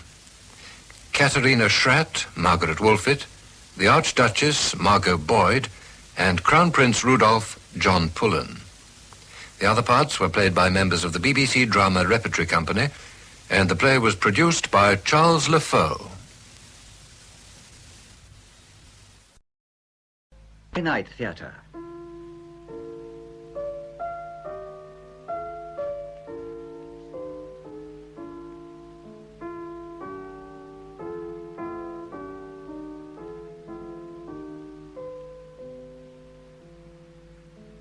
The Sybil Thorndike Festival, in which Dame Sybil stars in some of her favourite plays. Today we present her in The Distaff Side, in which she takes the role of Evie Millward, the part she created in 1933. With her in this radio adaptation by Raymond Rakes, we feature Lydia Sherwood, Jane Wenham, Griselda Harvey, and Mary O'Farrell.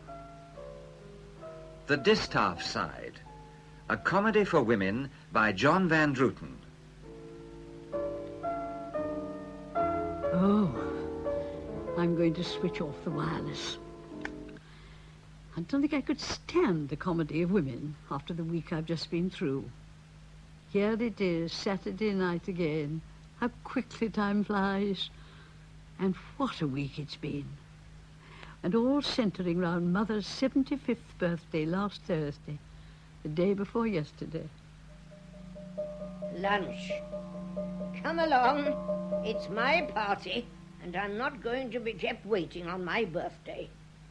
Now come along, Liz. Coming, Mother. Come along, Nellie. Coming, Mother. Come along, Evie. Coming. Oh, dear. I wish we had a few more men in the family. Come along, all of you. Liz and Nellie and I. We three sisters were all there on Thursday at her birthday party. And we always shall be, I suppose, each year until she dies. And Mother will go on treating us as if we were still children. And now the birthday is all over. It is Saturday. Mother is asleep at last in her room, And here am I, alone in my bedroom, just sitting and looking at the photograph of my husband, Henry. It always stands on my dressing table. Oh, what a good photograph it was. Am I lonely as I sit here looking at it? Is this loneliness, or is it just solitude? What was it my sister Liz said to me on Monday night, just after she arrived? Oh, it's lovely being here, Evie. Oh, it's lovely having you, Liz. This is a nice house. There's something complete about it, something fulfilled. Little what? The life you've led in it, I suppose. Just as you're a sort of complete person. What is it about you? I haven't an idea. Oh, Eve, darling, it is fun to be here. Well, that was comforting.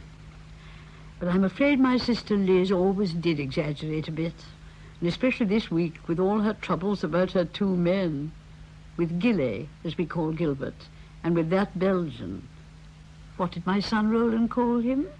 A little bearded so-and-so kept calling Aunt Liz Liz and kept saying, "Atanto, atanto, atanto." Yes, but then Liz wasn't the only one this last week who'd been bothered with two men. What about my dear Alex? Has your daughter got a young man? She's got several, Liz. Anything serious? Well, I think there is a little situation on the horizon at the moment. Oh, tell me. Another time. Oh, all right. But the little situation about my daughter Alex assumed alarming proportions as the week went on. And what with that, and my sister Liz and her complications, and Mother's birthday, all coming in the same week, well, is it surprising I can't face a comedy about women on the wireless tonight? And to think that all the trouble only started last Monday evening, about 10 o'clock. I remember how foggy it was, and both my children were still out in it. And Mother's temper is never too reliable round bedtime. Evie, I wish your children would come in, or one of them anyhow, and bring his aunt with him. Do you suppose Roland's still hanging about at Victoria Station? And what's Liz want to cross Dover Ostend this time of year for? And what's she been doing in Brussels anyway? Well, Mother dear, you know I don't know. We had that out when our telegram came. And what about this fog? Well, I can't help the fog. Come in. It's 10 o'clock, madam. Here's Mrs. Venables' milk. Oh, thank you, Rose. Oh, Rose. Yes, madam? Miss Alex not back yet? I haven't heard her, madam. Thank you. Very good, madam. Now, where is Alex? She's late, too. But it's only just 10. It's 7 minutes past. She may be your daughter, but I shall speak to her. I can't think what she does with her time gallivanting. Hello, Mother. Hello, Alex, dear. Good evening, Grandma. And where have you been all day? Oh, out and about. You didn't mind my not coming back to dinner, Mother. Of course not, Alex, dear. And where did you go? I met Charles Hubbard at the cocktail party, Grandma, and he took me on to dinner. Charles Hubbard? That's a new one, isn't it? About 2 weeks. Your other young man rang up for you. Who? Oh, yes, I was going to tell you. Toby Chedwin. Toby? What did he want? Anything special? Yes, something very special. He's got some news for you. What? Well, he wants to tell you himself. He's coming round later, and I said he'd be back about 10. Oh, but I'm going out again. I've only come home to change, and Charles is calling for me. We're going to a party. This new young man seems very attentive. He is, Grandma. Very attentive. Well, I hope he's tidier than your other friend. Who is he, anyway? He's Seton Hubbard's son. And who may Seton Hubbard be? The playwright, Grandma. I was in his last play. You saw me in it. Looked for you in it, you mean? Oh. So he wrote that, did he? And the son takes you out to dances. Oh, perhaps he'll get his father to write a bigger part for you next time. That's passed through my mind, too. And what does the son do when he's at home? He almost never is, Grandma. He's much too social and important. Oughtn't Aunt Liz to be here by now? Well, Roland telephoned from the station that the train was going to be late, owing to the fog. Well, I'm going to bed. Alex, child, come and look in on me when you're dressed, and let me see your party frock. I will, Grandma. I won't say good night to you, Evie. You'll come up with Liz, I expect. Yes, unless she's too late. You mustn't lie awake too long, Mother. So wouldn't it be better to wait and see her in the morning? You'll bring her up when she comes, Evie. And you and Alex needn't make faces behind my back either. Are you waiting up for Aunt Liz? I'm quite thrilled at the idea of seeing her again. So am I. You know, she used to be my idea of everything that was smart and attractive. Roland and I used to think she was no better than she should be. Well, in a sort of way, I suppose you're right. I think that was when we first discovered that Uncle Fred had divorced Aunt Liz on Gilly's account. I suppose it was because of me that Gilly never came here with Liz while Father was alive. In a way, yes. Father resented Gilly, didn't he? Well, he resented the position for Liz. He didn't blame Liz for going off with Gilly, did he? Not really. She'd been very unhappy with her husband. Oh, but Liz should never have married Fred. It was always Gilly she wanted. Did she know him before? They met at a dance soon after she came out. Then when they discovered he had a wife, Grandma and Grandpa stopped Liz seeing him, and she made up her mind to marry the first good-looking man who asked her. When Gilly turned up again 10 years later, well, you know all about that. How much more romantic all the affairs of your generation sound. I suppose it's because you had so many more principles. Oh, there they are. There's the car in the drive now. Oh. I say, Mother, what did Toby want? Do you know? Yes, I know. But I promised I'd let him tell you. Oh, Mother, don't be annoyed. Run and meet them. Roland's got his key. Is Gilly with her, by the way? Oh, I don't know. Alex, darling. Aunt Liz, hello. Alex, how nice. Evie, darling, how are you? Oh, I thought we should never get here. It's hours late. Oh, Liz, it is nice to see you. Are you alone? Yes, all alone. Well, come in. Mr. Roland will help with the baggage, Rose. Thank you, madam. Oh, come on, Rose. This one weighs a ton. Oh, isn't this fun? Oh, come on now. Let me look at you. Oh, Liz, it's terribly smart. Darling, I was born in it and filthy. Oh, you look very nice, Alex. Pretty. Very West End actress. Thank you, Liz, dear. I'm terribly sorry, but I've got to dress to go out. But you're making a proper stay, aren't you? I'll see you lots. Will you forgive me? Of course. She's sweet. She got a young man? She's got several. Anything serious? Well, I think there's a little situation on the horizon at the moment. Ooh, tell me. Another time. Oh, all right. Oh, it's lovely being here, Evie. It's lovely having you, Liz. This is a nice house. There's something complete about it, something fulfilled. I don't know what. The life you've led in it, I suppose. Just as you're a sort of complete person. What is it about you? Haven't an idea. Oh, Evie, it is fun to be here. You haven't changed a thing, but it's so nice and spotlessly clean. Well, I should hope so. Well, after the mess of the villa, things collect on me so. Where's Mother? Gone to bed. That lets me off tonight, doesn't it? Don't you believe it? Have I got to go up? Oh, dear. Well, give me a minute. How is she? Quite well. Just the same. Oh, how you put up with her all the time. And 75 on Thursday. Haven't got a present for her yet. But we'll go shopping tomorrow. Well, that's that. Well, there you are, Roland. Is everything all right here? Yes, I think so. I say, Aunt Liz, what have you got in that big suitcase of yours? Sand. I want a drink. Will you have one? Oh, yes, please. I am making you work. Driving the car to the station, too. Roland tells me the chauffeur's got flu. Yes. Did Roland find you all right at the station? I looked where the men were thickest. She was surrounded. Here's your drink, Aunt Liz. Thank you. I was thrilled to have anyone so young and attractive as Roland to come and meet me, though. You know, he looks much too nice for a medical student. You never think that he knows all the disgusting things he must about women's insides. And you'd never think to look at their outsides that they would... How long have you still got before you know it all? Oh, about another 2 years. Goodness. Are we as complicated as all that? Well, if you'll excuse me, I'll go and take the car back to the garage. Thank you for the escort. Oh, don't mention it. Pleasure, I assure you. Nice children, Evie. Are they friends, Roland and Alex? Brother and sister. Now, tell me about yourself. Where did you leave Gilly? Down south. Is he all right? As far as I know. I didn't know whether he was coming with you or not. Oh? Is anything the matter?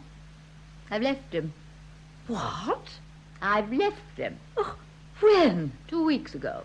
Liz, why? Well, I'd had just too much. You know what Gilly is, what he's always been.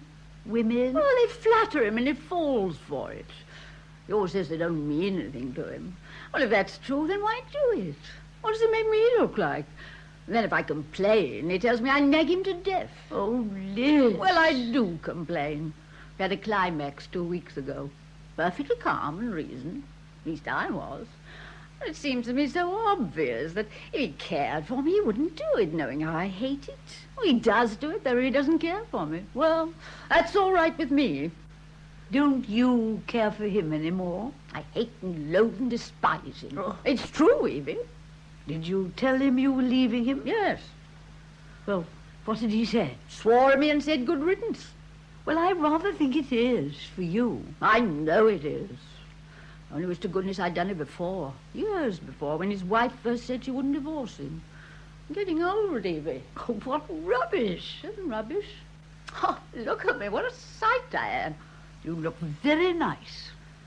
Is that why you went to Brussels? Yes. But why Brussels? Eve, what would you say if I told you I thought of marrying again? I'd be very glad. Well, then, I think I am. Liz, dear. Who?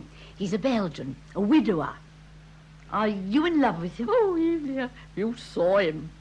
Oh, well, what's the matter with him? Well, he's funny. Oh, but he's kind. He's been a saint to me. He's enormously rich. He's got a place in the Ardennes and a house on the Avenue Louise. I've been there the last 2 weeks, staying with him and his sister. It'll mean you're living in Brussels. Oh, I shan't mind that. He travels a lot. You are fond of him. Well, I tell you, he's kind. He's kindness itself. Yes, but the other side, the physical side. Oh, that. Well, can you dismiss it like that? As if that makes any difference. Isn't that all that Gilly and I ever had in common, really? What good has it done us? Oh, well, of course, if that's how you look at it. Oh, it's all very well for you, Evie. You had your husband, Henry. You loved him. It lasted for you. Lasted? Well, you had him for over 20 years. Dear Henry. I know, dear. But you've still got your home and your children. What's my life been like since I left home? Egypt and the army with Fred, then all the bust-up of the divorce, and now these last 10 years with Gilly. I want to marry and settle down and grow roots like you. Well, I never expected to hear you say that. No more did I. Oh, excuse me, madam. Mrs. Venables is getting a little anxious. You see, she heard the car arrive, and she wants Mrs. Frobisher to come up. She's in bed. Well, I'm afraid we've been chattering. Oh, I told her you'd probably have lots to say to each other, madam. And she said she couldn't see why we couldn't say it up there. Well, yes, Mrs. Frobisher, as a matter of fact, she did. Well, we'll tell her we'll be up in just a minute. Very good, madam. Don't tell Mother all this about me just yet. No, of course not. The birthday celebration's going to be very grim this year. The usual, with perhaps a shade more trimming because it's 75. We're going to the Palace. What's on? A musical play. How many of us? 8. Oh, dear cousin Christopher's coming, I suppose. Of course. Is Christopher as attentive as ever? What to Mother, do you mean? No, to you, Evie. Has he ever actually asked you to marry him? Oh, gracious, no. Well, I'm sure I don't know why you two don't marry. I've told you before, I don't want to get married. When does our sister Nellie arrive? I'm waiting to hear. Tomorrow or Wednesday, I think. How many of her frightful children is she bringing? Only one, Christine. Oh, Christine. She bringing her husband, the professor? No, he can't get away. He's got a faculty meeting. Isn't that too bad? Do you know why you don't like Arthur? His socks come down. Give him some suspenders. You won't wear them. He thinks they're effeminate. Oh, you've offered them? Nobody told me once. I hate hairy shins. He always shows his front stud. Well, Nellie likes him. I know. She used to think him romantic. But after 4 children and living in Newcastle among all those professors' wives. Mr. Chegwin, madam. Oh, good evening. Oh, Toby. Alex is still upstairs dressing. She's got to go out. I told her you were coming. She won't be long. Oh, right. Liz, this is Mr. Chegwin. My sister, Mrs. Frobisher. Mr.? Chegwin. I'm sorry. How do you do? Where's Alex going? To a party, I think. Oh, I'd hoped she'd come out with me. You didn't tell her? What's your news? No. Have a drink, won't you? Help yourself. Thanks. I feel a little drunk already. Excitement, I think. Of course. You spoke of a situation. Is he? Partly. Mm-hmm. What does Mr. Chegwin do? Paint or play or act or something? Well, he's just off to Hollywood. Oh, an actor then? Oh, nothing so ephemeral. I'm a picture director. At least I shall be there. Oh, has this just happened? Well, as a matter of fact, it was a film I made about 6 months ago. One of their men saw it and he's offered me a job under him. He's a director, Hagerman. He wants me to become his assistant director. Hello, Toby. Hello, Alex. What's all this about? Having secrets with Mother? We must go upstairs, Liz. Yes. Grandma's getting to the martyred stage. I just looked in on her. She said she supposed my dress was pretty. Oh, dear. Well, I'll see you in the morning then, Alex. I'll be seeing you again, too, I expect, Mr. Chuckin. Chigwitten. I hope so. Good night. Oh, come along, Liz. Oh, I do hope Mother won't be too cross. Oh, well, you know what she is. So I took Liz upstairs to Mother's bedroom, and I got away as quickly as I could myself, because I wanted to see if Toby's news had persuaded Alex to change her mind, about going out to the party with her other young man. To my disappointment and surprise, when I got upstairs again, I found that the other young man had already arrived. He was a suave young fellow in tails. He looked about 30. Oh, hello, Mother. This is Charles Hubbard, my mother. How do you do? How do you do? You've come to take Alex out? Yes, had a bit of a time getting here. I think we ought to leave. It's slow going tonight in the fog. Where are you going? My governor's giving a party. Oh, a theatrical one. Oh, I expect there'll be a few tame stars there. The old man still gets a kick out of them. He started playwriting late in life. I've enjoyed his plays. He does himself. It must be such fun to meet all the stars. Shut up, Toby. Come on, Alex, we're off. Goodbye, Mrs. Millward. Goodbye, and be careful, won't you? Rather. Good night, Mother. Good night, dear. Enjoy yourselves. Rather. Good night, Toby. Oh. Oh, come on, Charles. Right, dear. Well, Toby, had you a chance to tell her? Well, just. She'll miss you. I wonder. Oh, I'm sure she will. 3 years is a long time. Yes. Well, what did she say? What happened after my sister and I left the room? She sat on the arm of the chair and put out her hand to me. I went over to her, and all she said was... Toby, what a mess you're in. You do want a haircut. And look at your tie. Here, let me put it straight. There. That's better. Now then. Where are you going? To a party. Who with? Charles Hubbard. If you've got something to tell me, you'd better hurry. He'll be here any minute. Can't you chuck him and come out with me? I'm afraid I can't.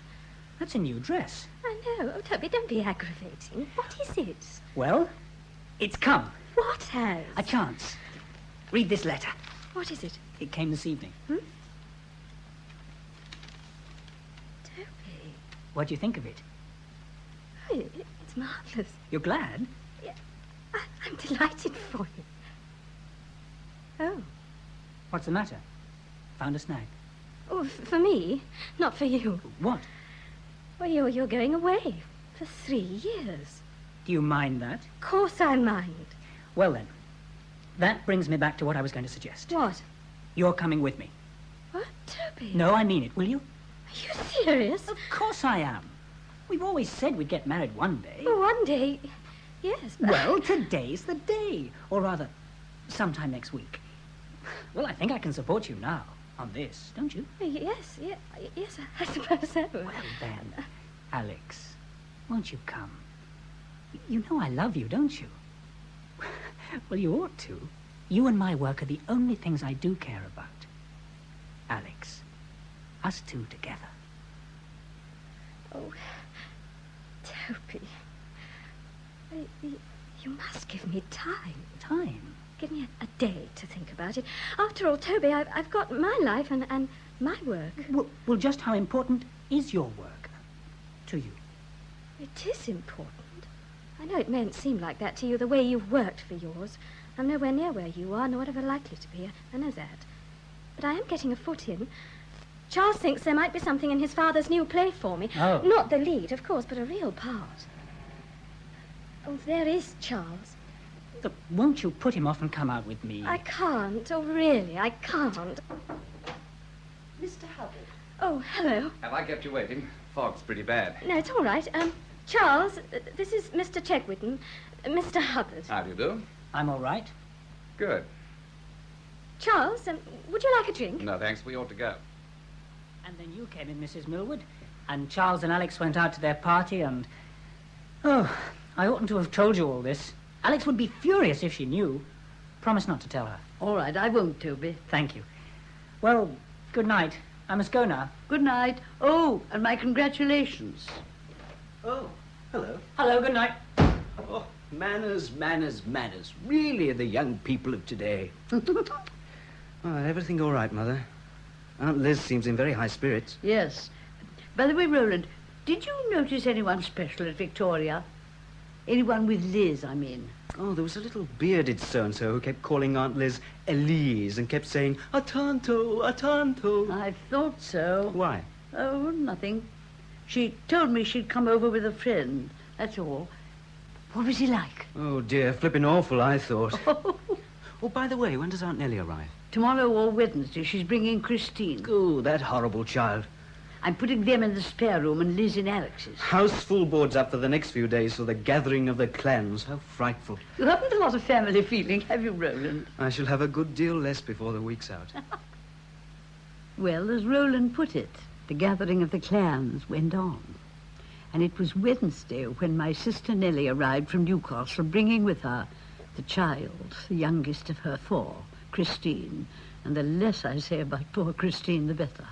And then the great day arrived, Thursday, Mother's 75th birthday.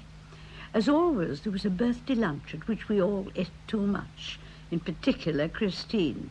But I said I'd forget about her.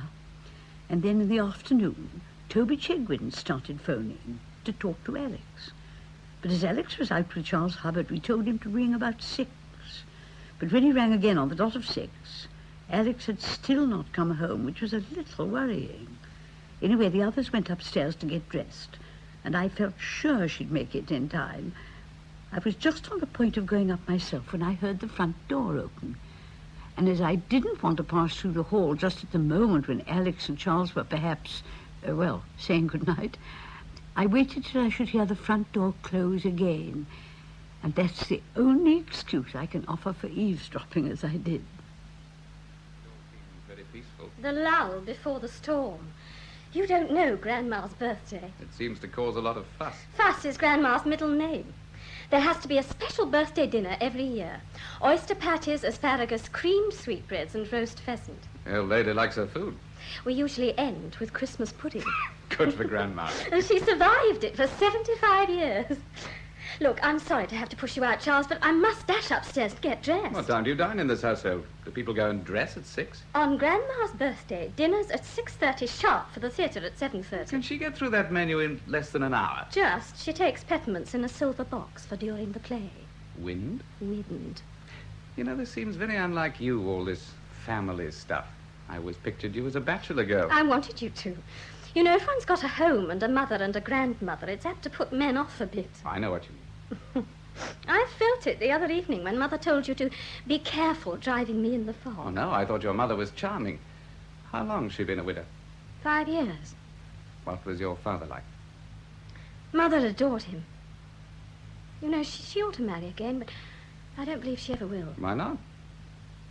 Well, in the first place, she doesn't know anybody except widows.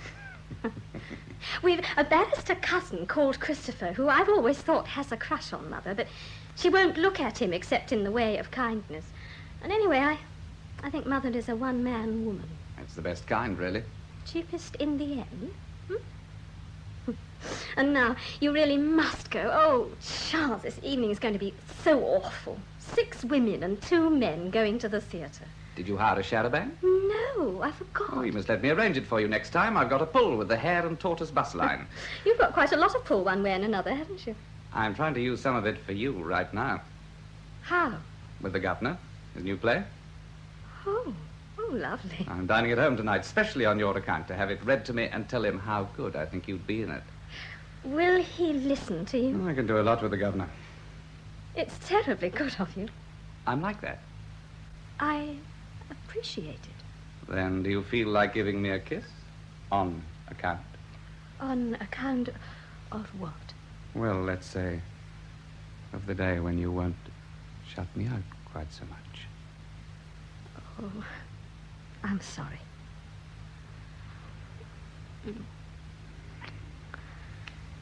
Well, now I must fly.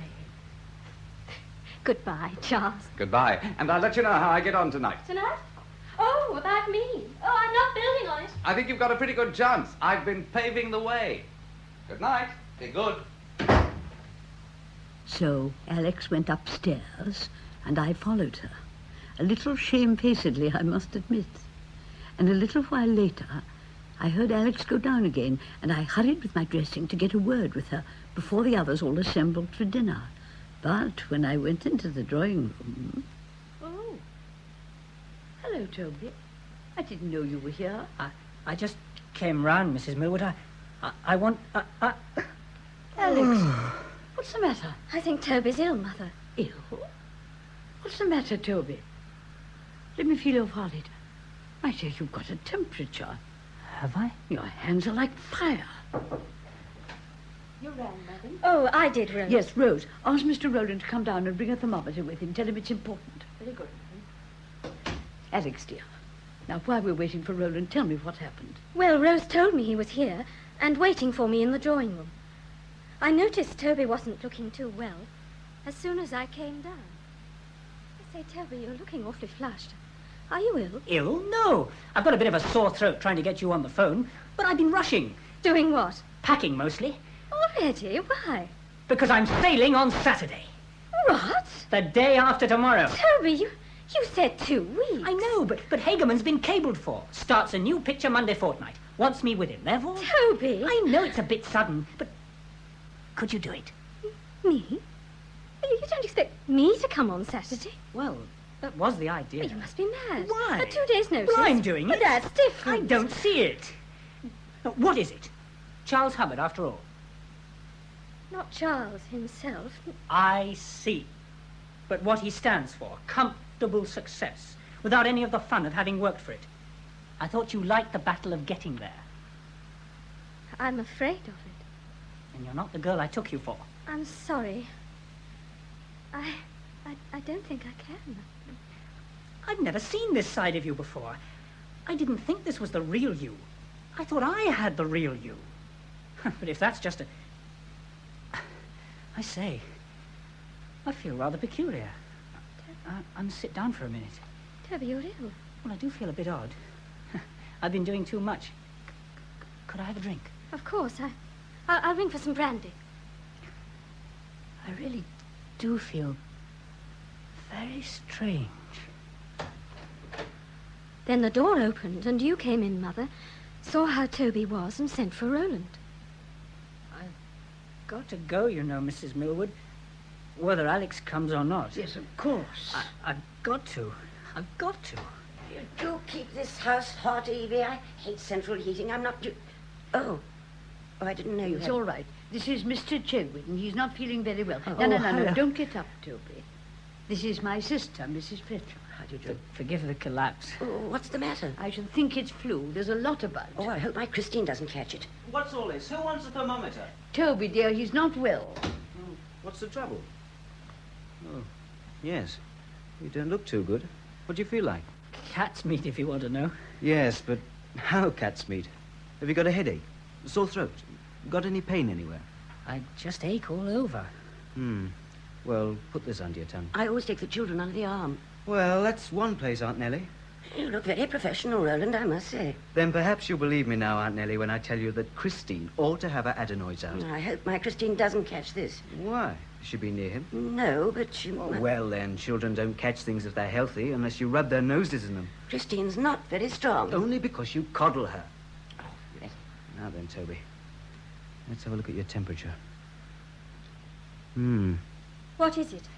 Have I got a temperature? It's up a bit. How much? quite enough. You're going to bed. Can't go to bed. I'm sorry, old chap, but you'll have to. Yes, Roland's quite right. Have you got anyone to look after you in your rooms? I'm afraid not. Oh, then you'll have to stay here. I'll ring for Rose again. I would like to lie down. We'd better put him in your room, Roland. Do you mind? No, that's all right. I'll sleep in the study. What's going on here? What's the matter with him? Roland practicing on him? Did you ring, madam? Yes, Rose. Mr. Chigwin is not well. He's got influenza. Will you make up Mr. Roland's bed for him and put in a hot water bottle? You can put the camp bed in the study for Mr. Roland later. Very good, madam. I'm sorry to be such a nuisance. You're not a nuisance. He just wants keeping warm. I'll give him something to get him sweating. Well, you'd better hurry up and do it. You've got to finish dressing. Come along, old chap. Can you stand on your pins? Of course. Oh, gosh. Here, hang on to me. I'll come and see you when you're in bed. Silly of me. I'm sorry. Oh. I've never seen such a commotion in all my life. What a bit of a temperature. And who's Mr. Chinkampoop anyway to make such a fuss over? Mother, the poor boy is ill. Who is he? He's a friend of Alex's. Is she going to marry him? I really don't know, Mother. Apparently you hope she is, the way you're fussing over him. Really, Grandma, what do you mean? Oh, this will be that cousin of ours. It is that cousin of yours. I'm not late, am I? How are you, Eve? Hello, Christopher. Many happy returns, Aunt Lucy. I hope you'll be 75 a great many more times. Is that my present? It is. And there's a bottle of your favourite tipple in the hall. Oh. How are you, Nellie? Oh, fit and flourishing, thank you, Cousin Chris. Hello, Alex. Hello, Cousin Chris. And here's a present for you, Eve.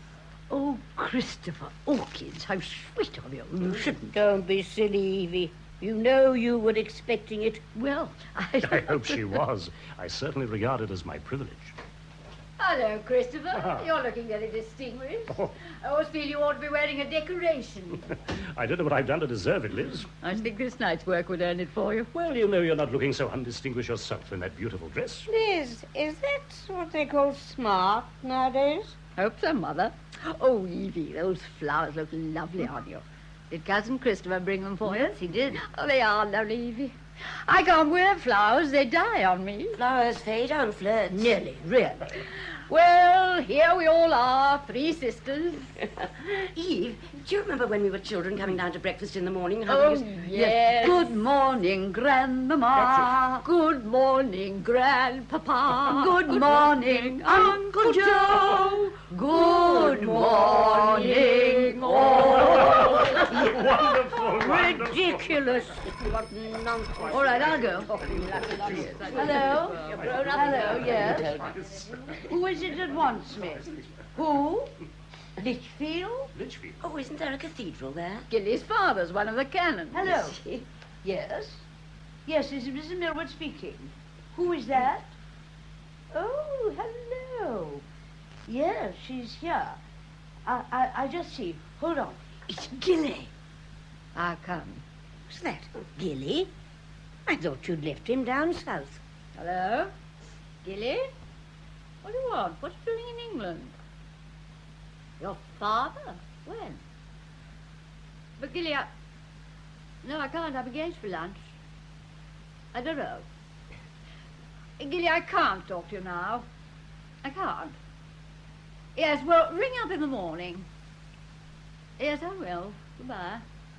Well, what's it all about? His father's dead. He came over for the funeral. It must have been very sudden. He was barely 80. Gilly sent you his love, Mother. Wished you many happy returns. When's he coming to London? Tomorrow. Dinner. Come along, come along. Alex, go at once and fetch your brother Roland. He ought to be here by now. All right, Grandma. And Nellie, fetch your child Christine. Yes, Mother. Christine, come down at once.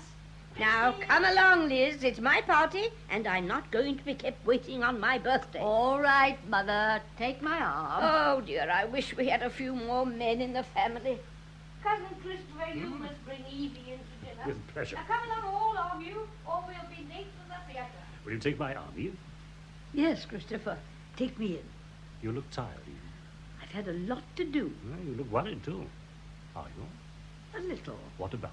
Oh, Alex and Liz and... It's nothing, really. You know, we've got a young man upstairs in bed with flu. You're pretty wonderful, Eve. Why? The way you deal with things. Don't you ever feel you want to run away from it all? Where to? Somewhere where you'd be the important one for a change. No. Do you know, I don't really. Oh, listen to Mother. Come along, come on. And so a large dinner was eaten in what seemed a fantastically short time, and we all had indigestion, some more noisily than others. We all got to the theatre just as the curtain was going up, and had to climb, all 8 of us, over the audience to get to our seats in the middle of a row. Then, after the show, by the time we'd queued for cloakrooms and got taxis and reached home, well, it must have been nearly 11, and nearly 12 by the time we'd had our nightcaps, said goodbye to Christopher, and started climbing the stairs for bed. Roland, did you see if the telephone was switched up here into my bedroom? I did. Roland, Toby is all right. Oh, yes, Alex. He's all right. I thought he looked dreadful. He'll never be able to sail on Saturday, will he? The day after tomorrow. Well, I wouldn't advise it, but, well, you never know. Get his temperature down and he can. Illness frightens me. Well, I'll go to my improvised bed. How we do get pushed about. You were a very good boy tonight, Roland. Everything went beautifully. Thank you, darling. Well, it was a bit of a strain. I missed about half the show picking up things for Grandma. Well, she enjoyed herself. She has got a bawdy laugh. Darling. Well, good night. Good night, Mother. Good night, Pushface. Good night. Night, Roland. Good night, Aunt Nellie. I'll go and get undressed and finish with the bathroom. All right, Alex, dear. Then come in and say good night afterwards. I will. Good night, Aunt Nellie. Night, Alex. Well, that's over. You must be tired, Evie. Oh, Nellie, I am. I'm so glad to get my shoes off. Although you really can't have much to do. This house runs itself. I wish it did. I do envy you having a reliable maid. I can't keep mine 6 months. What's this book you read in bed? Poetry. I didn't know anyone still read poetry. You don't mind my slipping into my dressing gown? Yeah, of course not, dear. I said, did you mark this? What? This? Yes. Why? I think it's rather beautiful. Oh. Yes. When you have tidied all things for the night, and while your thoughts are fading to their sleep, you'll pause a moment in the late firelight, too sorrowful to weep. The large and gentle furniture has stood in sympathetic silence all the day, with that old kindness of domestic wood. Nevertheless, the haunted room will say, someone must be away. Yes. But you can't be lonely. Evie, you don't know how lucky you are with all you've got. What wouldn't I give to have everything nice around me like you have? Yet I'd change places with you tomorrow, Nellie. With me? What have I got? You've got your husband. I sometimes wonder if I wouldn't have been better off without one. I'm tied hand and foot. You love Arthur, don't you? I suppose I do. But is that so important? I think it's almost everything. Love? Well, what it means to you. Oh, Evie, I'm so tired of it all. I feel it's all running away from me. What is? My life, like water. Soon I'll be old and have had nothing. Oh, I know. You think I'm a grumbler. I am. I'm turning into one. I hear myself doing it and I can't stop. You don't realize, Evie, what it does to you never to have quite enough of anything. Sometimes I almost wish I were Liz. She's wonderful the way she keeps young and smart. Who'd believe she was 5 years older than I? Looks the other way round. Oh, nonsense. You look very pretty, Nellie. Oh. You were always much the prettiest of the three of us. Oh, yes, if I could spend the time and money Liz does on massage and beauty preparations. Though anyway, I don't know what the use would be. There's nobody to see me in my part of Newcastle. And I believe they'd be shocked if I did look nice. But I just wish that I had the chance sometimes. That's all. Oh, Evie, may I come in? Hello, Liz. Hello. Oh, I say, I don't know how we three sisters have put up with Mother all these years. May I smoke a peaceful cigarette in here? Have one, Nellie? No, thanks. I'm going to bed. Oh, don't run away. I must. Chris...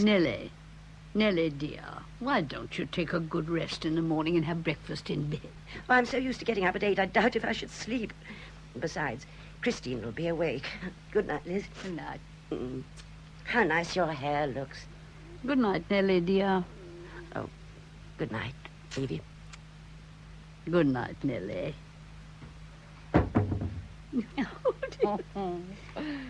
Oh, Liz, what's Mother been saying to you? Oh, she's been so difficult. What about Gilly? Yes. His telephoning was rather a surprise. It was. He wants to see me.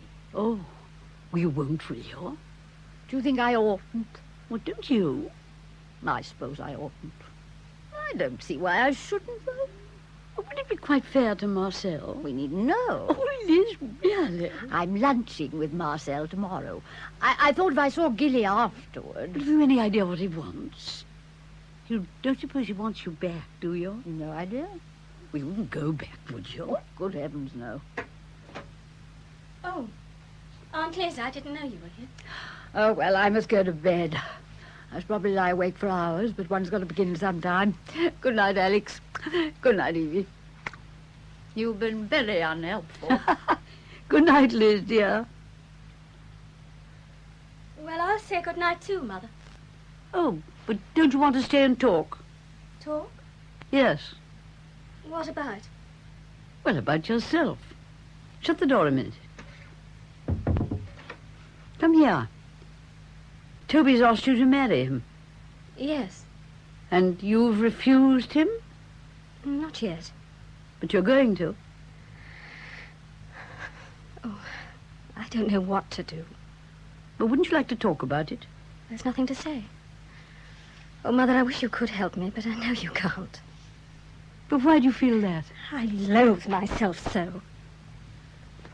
Alex, is there something you haven't told me? Well... Will you tell me? I can't. Why not?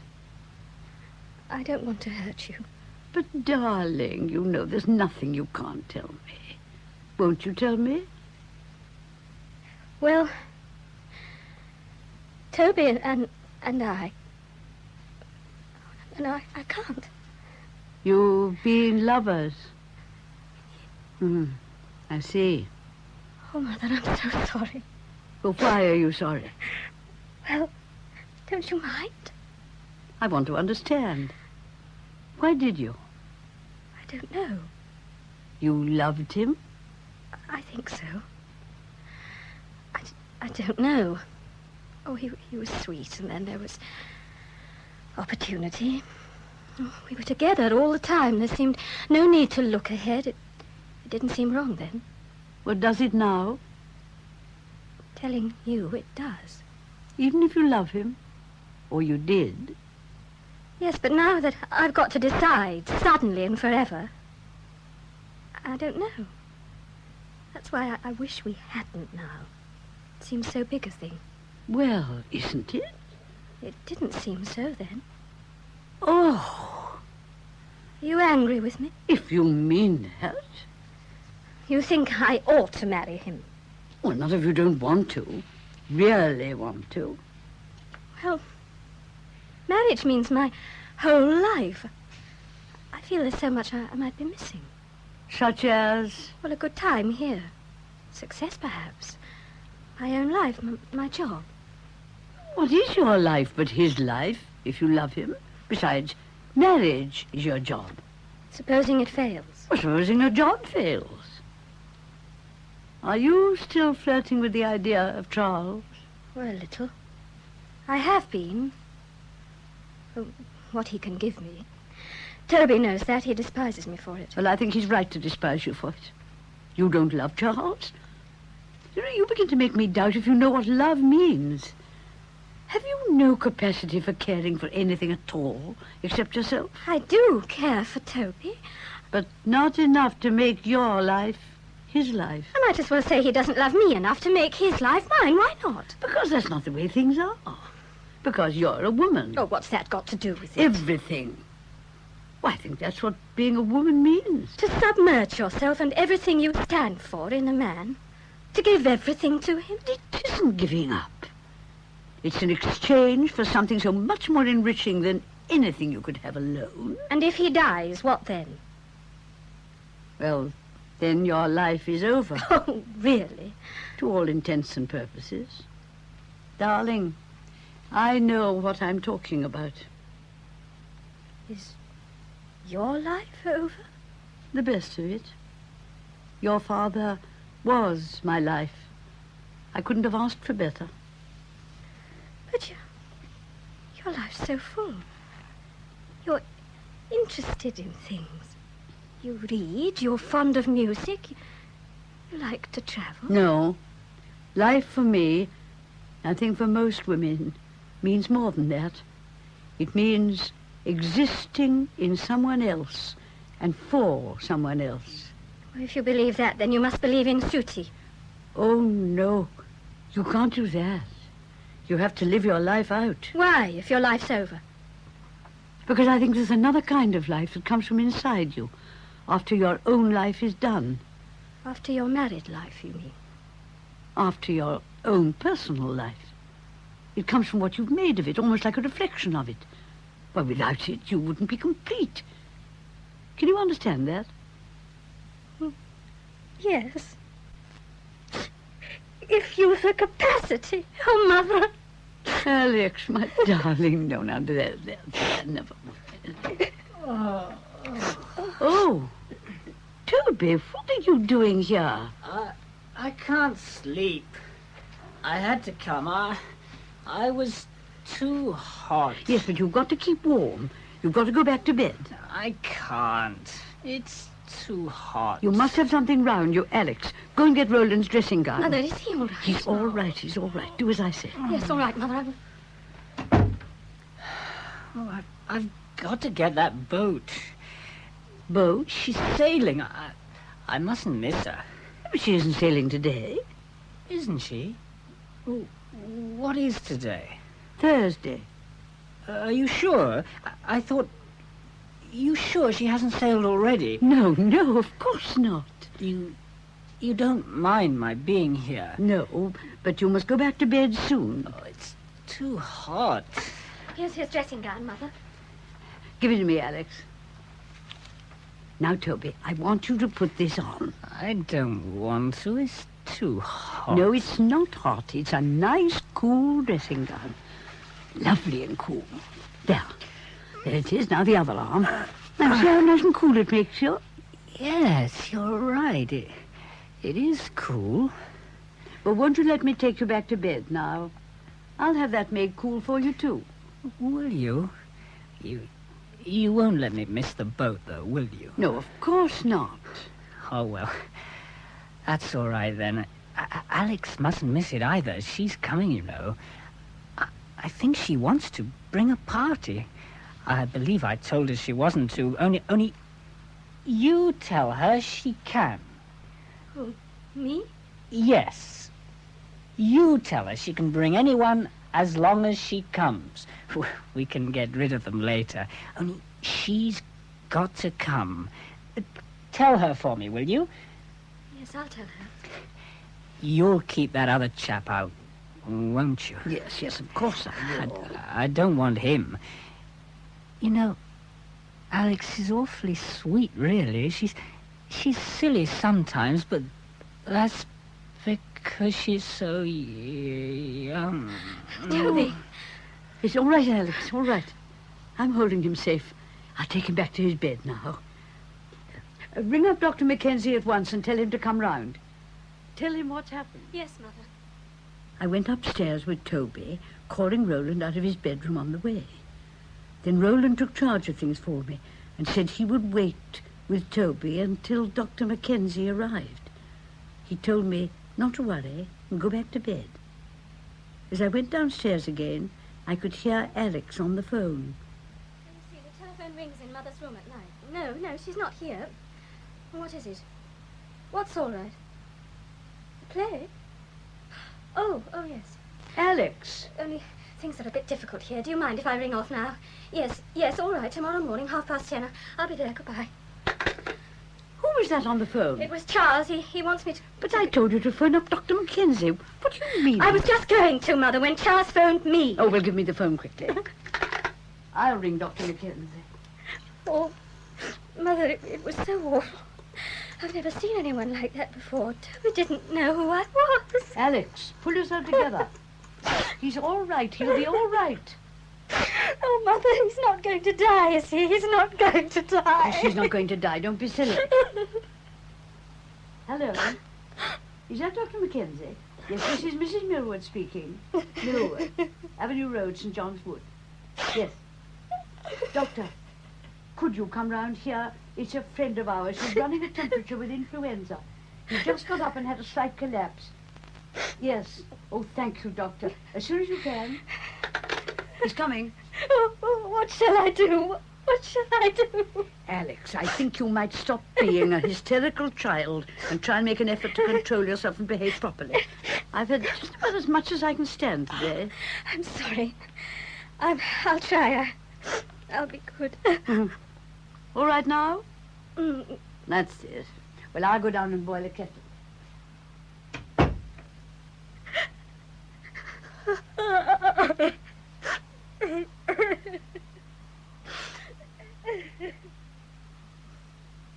While I was heating a kettle, Dr. Mackenzie arrived, and I took him straight up to Toby's room. Early on Friday morning, the crisis passed. We went back to bed, and Toby's temperature came right down. So much so that when Dr. Mackenzie called about 9, he said Toby had better go to America on Saturday, for it would do him more harm to stay here fretting.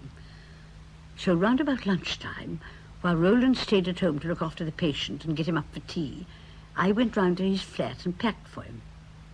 Before I left, I looked for Alex or Liz to take one of them with me, but Alex had slipped out of the house to go round and read that part to Charles's playwright father, and hadn't returned. And Liz, of course, was on her way to lunch with her Belgian so-and-so, as Roland would call him. Toby's flat was the oddest place. Nothing in it but a grand piano, piles of books, and a lot of drawings and travel posters stuck on the walls. When I got back, Rose told me that Alex was still out, but that Liz was in the drawing room with, of all people, Gilly. Hello, Evie. Well, I mean, have you been here long? No, not very, Evie. I'm sorry I was out. It was Liz I came to see. Oh, quite. Are you staying to tea? Well, I was just thinking, I don't feel awfully like facing up the old... your mater, if you don't mind. Liz, will you dine with me this evening? Well, Evie, would you mind if I went? Of course not, if you want to. All right, then, Gilly. Yes, but Liz, I think I'm entitled to some sort of explanation. I mean, after what you told me last night. Oh, yes, of course you are. Well, when I got back from lunching with Marcel, I found your son in here. He was supposed to be looking after Toby, I believe. Yes, that's right. Go on. Yes. Well, when I came in, I found him enjoying 40 winks, from which I rudely awakened him. Roland! Hello, Liz. Hello, Lazybones. Did I wake you? You've been working, Roland? Sleeping like the babe unborn. Oh, yes, I know. It's a disgrace. Where have you sprung from? I've been out to lunch. Oh, good Lord. What's the time? Well, by my wristwatch, I make it 4:45. Oh, blimey. I've got to get Toby up for tea. Don't you think this wristwatch of mine's pretty, Roland? Was it new? You've been splashing a bit, haven't you? Don't suppose I bought it myself. Aunt Liz, I'm shocked at you. Remember, men never give anything for nothing. That's all you know. Well, I hope it keeps good time for you. Roland, I don't like your tone. You're much too familiar with your aunt. My aunt's very pleased with herself about something. Where have you been lunching? At a hotel. What is the right time? 4:05. Well, perhaps you wouldn't mind if I asked you to occupy one of the other rooms in this house for a little while. I'm expecting someone. Oh? Oh, well, I'll go and get the patient out of bed. Mr. Gilbert Bays, madam. Oh, Gilly. Why, if it isn't little Roland. My, but you've grown, why? Hello, Gilly. Hello, Liz. Well, you look very stunning. Well, I'll leave you. Nice of it. Well, Liz, Well, Gilly, why wouldn't you lunch with me? I told you I was otherwise engaged. With the bras petit belge? Oh, Liz, you're not going to try and keep that up, are you? Gilly, darling, I don't want to be unpleasant. I'd like to point out something I don't think you've realized. What's that? I've left you. I've no intention of realizing that. Oh, Liz, don't be a fool. Gilly, will you please leave me Oh, alone? Liz, listen, I'm sorry. I know I was filthy to you. I apologize. I was tight. That's hardly a new excuse. You're going to begin again. Have you anything else to say? Quite a lot. But let's get friendly first. I'm perfectly friendly. Well, then give me a kiss. No, I'm damned if I will. If you've anything to say, say it. I was sorry to hear your father was dead. Did you see him? Yes, we had quite a chat. Did he forgive you? He was inclined to forgive. I told him we were finished. You and I mean. No, that pleased him, of course. Well, you know how he felt about those things. As a matter of fact, I rather gave him to understand, without actually saying so, that it was I who had left you. What? Well, I thought you wouldn't mind. It comes to the same thing in the end, and if it eased his last hours... Well, you don't mind, do you? I mind a very great deal. Oh. Well, I'm sorry. I don't know what I can do about it now. What did he say? Well, he said that he was very glad I'd seen the light, or words to that effect, and wouldn't I consider going back to May if she'd forgive me? Oh, May was there, by the way. And you said? No, I said, of course I'd consider it. May said she'd consider forgiving me. Oh, you've no idea the amount of consideration we worked out. The old boy went out wreathed in smiles. Oh, Gilly, you're more of a disgrace than... And that's how you left it? Yeah. Oh, well, it's all very satisfactory, isn't it? When you and May set up house together? I should think about the same time as you and Marcel. As a matter of fact, May's consenting to divorce me. What's that? After 10 years? Why? Well, I can make it worth her while now. Oh? You come into money? Quite a bit. We had a long chat over the funeral baked meats. Am I a bit yellow about the eyes, by the way? Yes, you drank too much sherry. Yeah. Always got on your liver. Yes. Well, anyway, we arranged terms for a settlement. She's filing her petition right away. Am I to be correspondent? No, I even got her to consent to spare you that. Oh, well, that was very nice of you. Well, I told her it'd make her look an awful... Oh, all right. Well, anyway, I should say that in something under a year, if you feel like it, you can be an honest woman again. Are you proposing then? I suppose you might call it that. You're not serious. I was never more serious in my life. What, you mean you want me to marry you? I've always wanted you to marry me. When I wanted you to go and drown yourself. Oh, that's a nice thing to say, too. I am serious, Liz. Yes. Well, I happen to be engaged to someone else. Just to spite me. How dare you? Oh, Liz, you can't marry that lump of camembert any more than I can go back to May. We belong to each other, don't we? Don't we? No, not any longer. Oh. Well, then, the divorce is off. I'm sorry. Well, I thought it was marriage you were set on, and when this happened, it all seemed so easy. Are you fond of this Belgian? He's been very good to me. Well, couldn't I be good to you? You've not been. Well, I would be. Oh, surely you know I'm fond of you, Liz. You've an odd way of showing Well, it. I missed you like hell. It's been beastly down south. The villa's been frightful without you. Have you had fun? No. Had the most damnably boring time. Aye. Oh, but it's only because I'm not used to it. I intend to get used to it. Why? Because I want to settle down. Then settle down with me. Oh, back in the villa. Well, not if you don't want to. Where would you like to settle? Paris? All right. Gilly, you don't mean it. Of course I mean it. Oh, Gilly, why? Why? Why what? Why everything? Why do you do the things you do? Behave as you used to and then come back and be nice to me. You'll be just as bad again in a week. I know you will. You don't think marriage is going to change you, do you? Well, it may have a sobering effect. If you really want you changed, Abby. I don't want you changed. For all your tiresomeness. You know, I've always thought how awful it would be to meet people in heaven that you were fond of on earth and find them all cleaned up with none of the things that you like left about them. All your old drinking companions gone TT. Oh, Gilly, you are a fool. You know, it's true.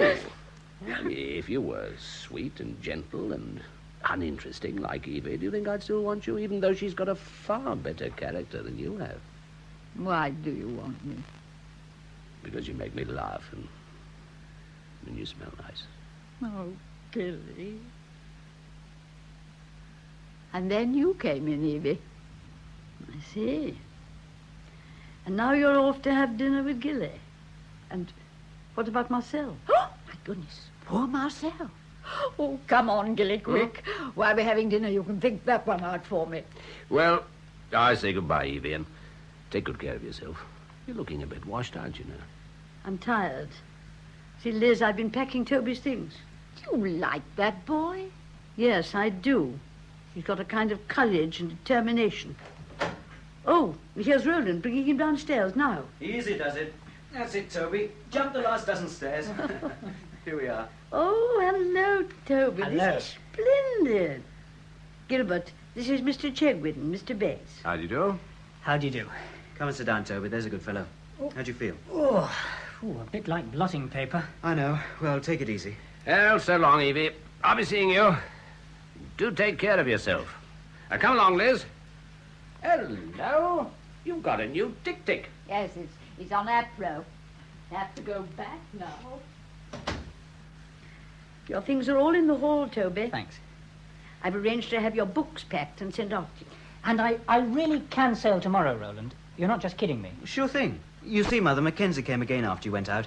He's arranged for a nurse to take Toby to Southampton and put him on board. She's coming up later. Oh, can I leave him with you now for a minute, Mother? Of course. Has Rose lighted the fire in the dining room? I said we'd have tea in there so that Toby can be quiet in here. You might remind her, dear, will you? Right you are. Ah, Mrs. Millwood, I can't thank you enough for all your trouble. I'm afraid the flat was in an awful state. What did you think of it? It's an interesting flat. Oh, dear, is it as bad as all that? As a matter of fact, it's never been much more than a workroom and a storehouse. Have you never had a home? Well, not since I was about 18.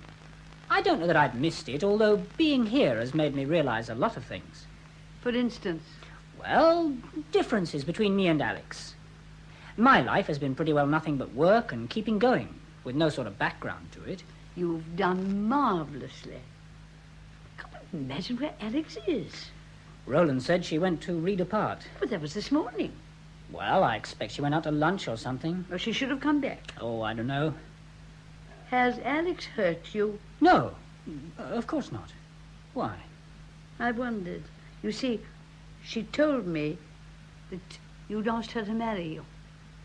And she told you she wouldn't. Well, not quite that. Yes, but it comes to that. Would you mind terribly if she didn't? Yes. I'd mind, of course.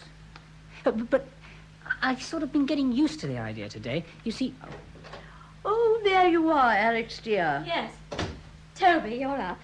How are you? I'm all right. Really?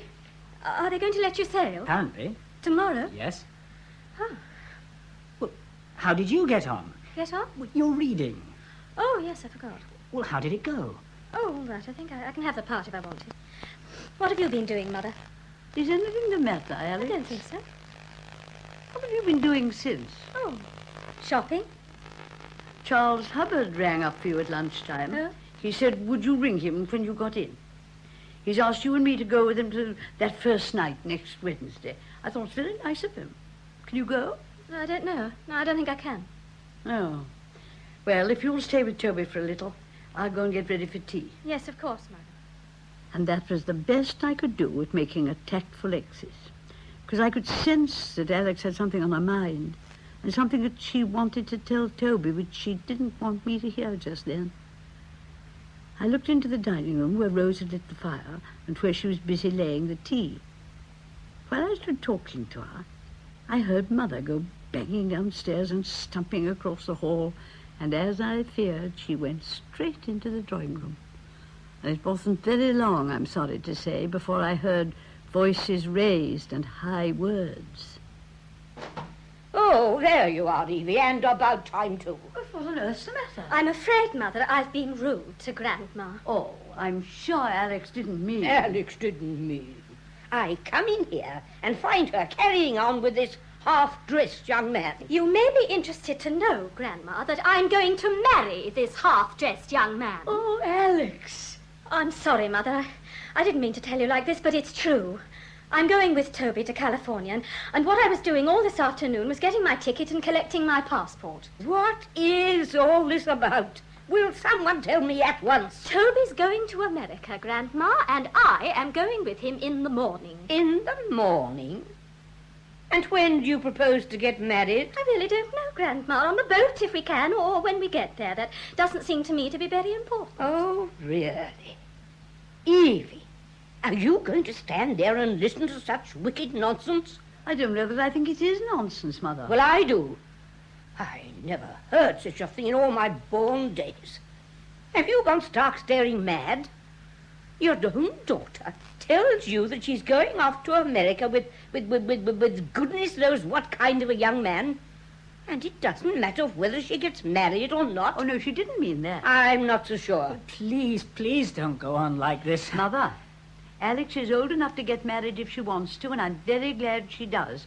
You can't interfere. You mustn't interfere. I mustn't interfere. Oh, very well. Now we know where we are.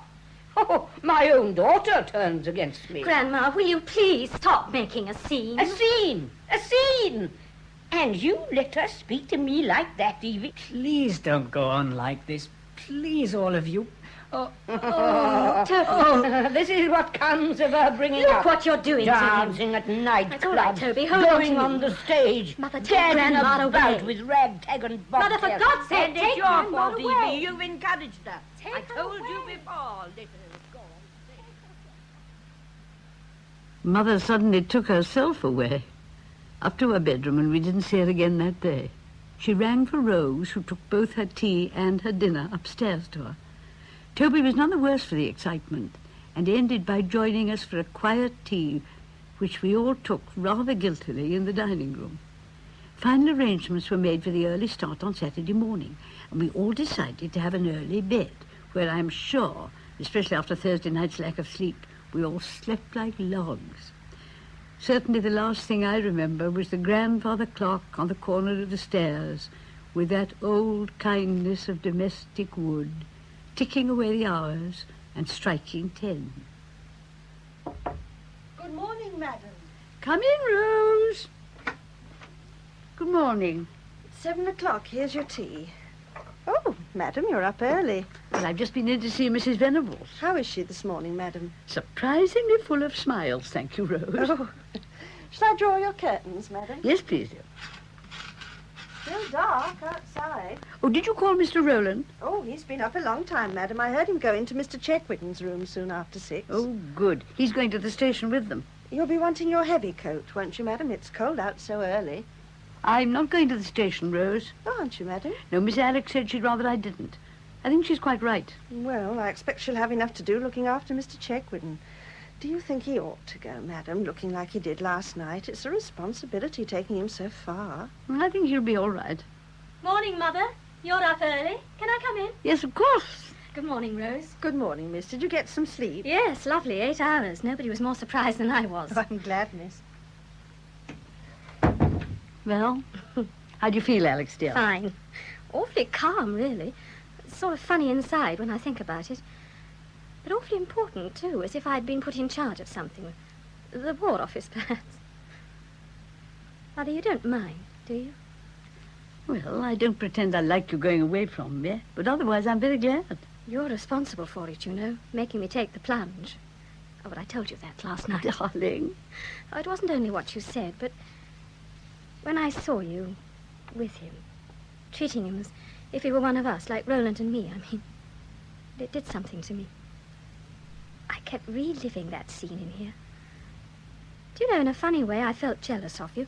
was like seeing someone else look after one's child and knowing that they'd a perfect right to because one was so inadequate oneself. That's when I knew that nothing else counted. Now, let's have our tea. I've written to Charles. I know I've treated him rottenly, but I can't be sorry, really. I did my best to write sorry. Oh, here's your tea. Thank you, darling. Oh, let me know who gets my part, won't you? It's the heroine's best friend, the one who gets told everything. Don't you feel anything about missing it? Oh, not now. I shall probably have a pang if she gets good notices, and a worse one, really, if she gets bad ones. Have you seen Grandma this morning? Yes. How is she? Rather chastened. Shall I have to apologize to her again? If she wants it, it won't do you any harm. No. Oh, Mother, poor you, having to go on putting up with her. Oh, it'll be all right. Morning, Evie. Hello, Alex, already. Very excited? Funnily enough, I'm not, Aunt Liz. I think I'll go up and see Toby for a minute. Oh, poor Evie. How do you feel? Quite resigned? I'm not in the least resigned. I'm very pleased. I imagine you had quite a bit to do with it. Not consciously. Do you think she'll be happy? I think she stands a very good chance of it. Evie, can you bear another piece of news? I think so. I'm going back to Gilly. Oh. We're going to be married. Married? I thought it was his father who died. Was. But May's going to divorce him on the proceeds and on grounds supplied. Then we shall be married and respectable, and the vicar will call. Or perhaps he won't. We're going round the world first. What? Then we'll probably get married in some outlandish place with a witch doctor or something. Well, you have fixed it all up. Ought we to have consulted you, the high priestess? Don't be naughty. I think we ought. Well, how long will you be away? A year. Oh, dear. Oh, Evie, I never thought of that. First Alex, now me. Oh, poor darling. Come with us. Well, do you think Gilead like that? Suppose you're right. Why haven't you got a man of your own? Would you like to marry Marcel? Well, do you think he'd have me? No, I'm afraid he wouldn't. He liked me because he thought I was dashing. You'll just have to stick to Christopher. Have you told Christopher about Alex, by the way? Yes, I rang him up. He's coming in to say goodbye to her. Well, Alex, darling, how's Toby? He seems all right. Roland's dressed him. Oh, isn't the nurse here? I can't amount at her. I'm taking Toby. Oh, well, really, you and your mother, there seems to be no amount of trouble you don't enjoy. I'd have had a fleet of nurses. May I come in? Oh, good morning, Grandma. So you are going, are you? It seems like it. Have you forgiven me, Grandma? I suppose I've got to. As it's probably the last time I'll ever set eyes on you. Oh, no, Grandma. 3 years, you said. You don't expect me to be here when you come back, do you? Well, now, where's your young man? He's coming down. Excuse me, madam, the car's at the front door. Oh, thank you, Rose. Will you tell Mr. Roland, then? Yes, madam. Liz, dear, there's breakfast downstairs if you'd like some. Well, a cup of coffee would be nice. Yes, I'll go down. See you downstairs, Alice. Alex, child, aren't you having any breakfast? I'll have it on the train, Grandma. I'd better get my hat. Back in a tick. Oh, hello, Alex. Oh, good morning, Aunt Nellie. How's your Christine this morning? Oh, ravenous. She's dashed down to breakfast. How are you? Already very excited? Well, I suppose I must be by now. I wonder when we'll see you again. Oh, Christopher's arrived, Evie. Tell him to come up, somebody. Behold the blushing bridegroom. Come on, Toby. How are you, Toby? I'm doing as well as can be expected. Good morning, Mrs. Venables. Let's have a proper look at you now you're dressed. Do you approve? You want a haircut? Oh, yes, I know that. Give you something to do on the boat when you're not being quiet. We're all ready, aren't we? Yes, I think so. The car's here. Let's all go down. Goodbye, Grandma. Goodbye, girl. Oh, and Alex. What is it, Grandma? I know it doesn't seem important, but don't forget to get married. I won't. Goodbye, Aunt Nellie. Goodbye. Or are you coming down? No, I think I'll stay here with Grandma. Goodbye, Alex, dear. Aunt Nellie, I'm being married, not buried. Goodbye, Mrs. Venables. You know, young man, I don't believe I ought to shake hands with you. Still, I've got a forgiving nature. Goodbye. Goodbye. May I come in? Oh, hello, Cousin Christopher. We're just off. Oh, then I'm just in time to say goodbye. Bye, Cousin Christopher. Come on, Toby. Coming.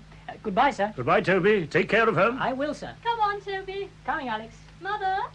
Aren't you coming down with me, Christopher, to see them all? No, Eve, I'll leave you alone with them for the last few minutes. Thank you, Chris. Wait here with Nellie and Mother. I'll be back. Mother! Mother! Mother! Although I could hear Alex calling me and the car was waiting, I couldn't hurry down the stairs because saying goodbye to my dear Alex and not seeing her again for 3 years. As I got outside the front door, they were already getting Toby into the car, and there was Alex coming towards me looking as pretty as I'd ever seen her. And then the strange thing is, I don't remember what we said or what we did. Here was the climax of our lives together, and I remember nothing about it at all. I remember I had to ask Christopher about it afterwards. I'm afraid, Eve, I didn't see them go because I picked up one of your books and one of the poems in it caught my eye. But Nellie was over at the window, I remember. Come and look, both of you. Quick. Roland's just helping Toby into the car. Rosie's out there, too. And I don't see Liz. She's having breakfast in the dining room. Oh, here's Evie now. Oh, she's just kissing Alex goodbye. Oh, can you see them from there? Mm. Oh, they're just going. Evie's helping Alex into the car. I think Evie is very wonderful. If it were my daughter going away like that, They're just off. There they go.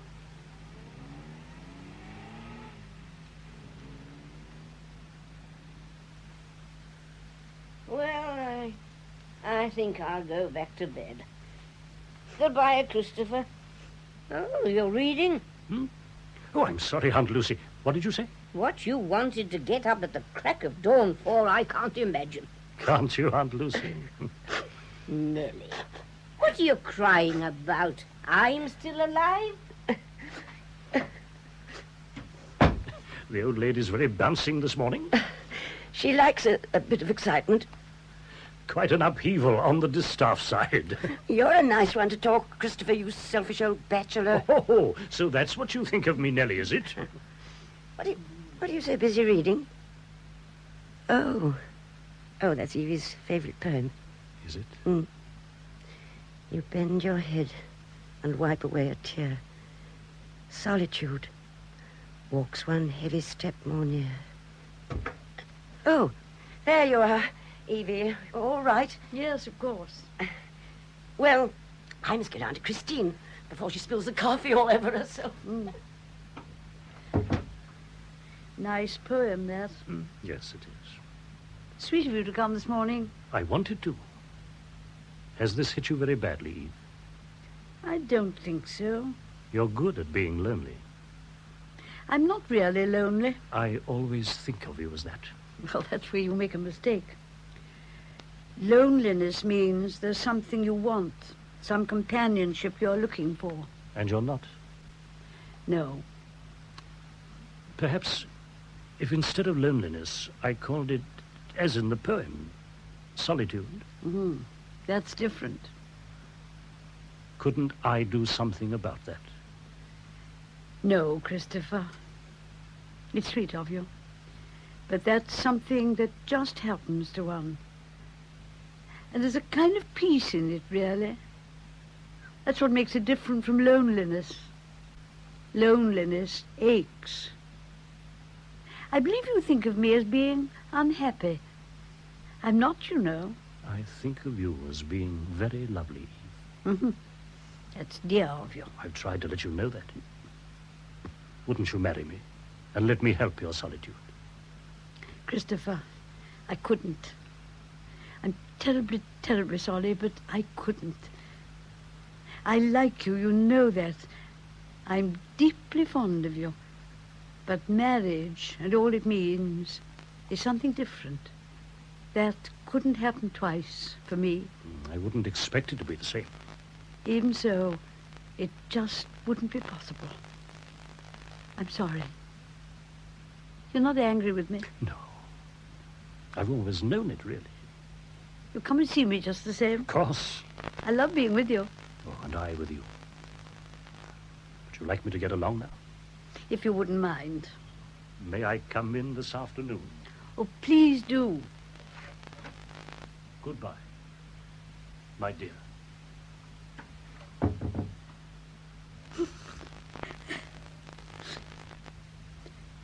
After Christopher had gone out, I sat alone a moment. The house sounded very quiet. Come in. Oh, excuse me, madam, but Mrs. Venables says, will you come in and talk to her? All right. Tell Mrs. Venables I'll come in a minute, Rose. Yes, madam. Nevertheless, the haunted room will say, someone must be away. And then I went over to my dressing table, and I picked up the photograph of Henry that always stood there, my favorite one. I remember looking at it for a long time, and the words forming themselves on my lips. Our girl's all right, Henry. She's all right. And then I put the photograph down, and I went quickly out of the room. Sybil Thorndike has been starring as Evie Millward in The Distaff Side by John Van Druten. Appearing with Dame Sybil were Lydia Sherwood as Liz Frobisher, Jane Wenham as Alex, Griselda Harvey as Nellie Fletcher, and Mary O'Farrell as Mrs. Venables. Roland was played by Leroy Lingwood, Christopher Venables by Victor Lucas, Toby Chegwidden by Timothy Harley, Gilly by Ronald Baddeley, Charles Hubbard by Alexander John, and Rose by Barbara Mitchell. The play was adapted for radio by Raymond Rakes, and the production was by Graham Gould. The Distaff Side will be repeated on Monday afternoon at 3:15 in the home service.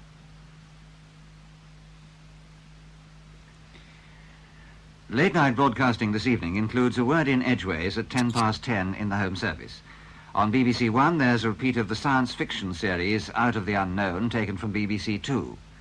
Tonight, E.M. Forster's story, The Machine Stops, starring Yvonne Mitchell.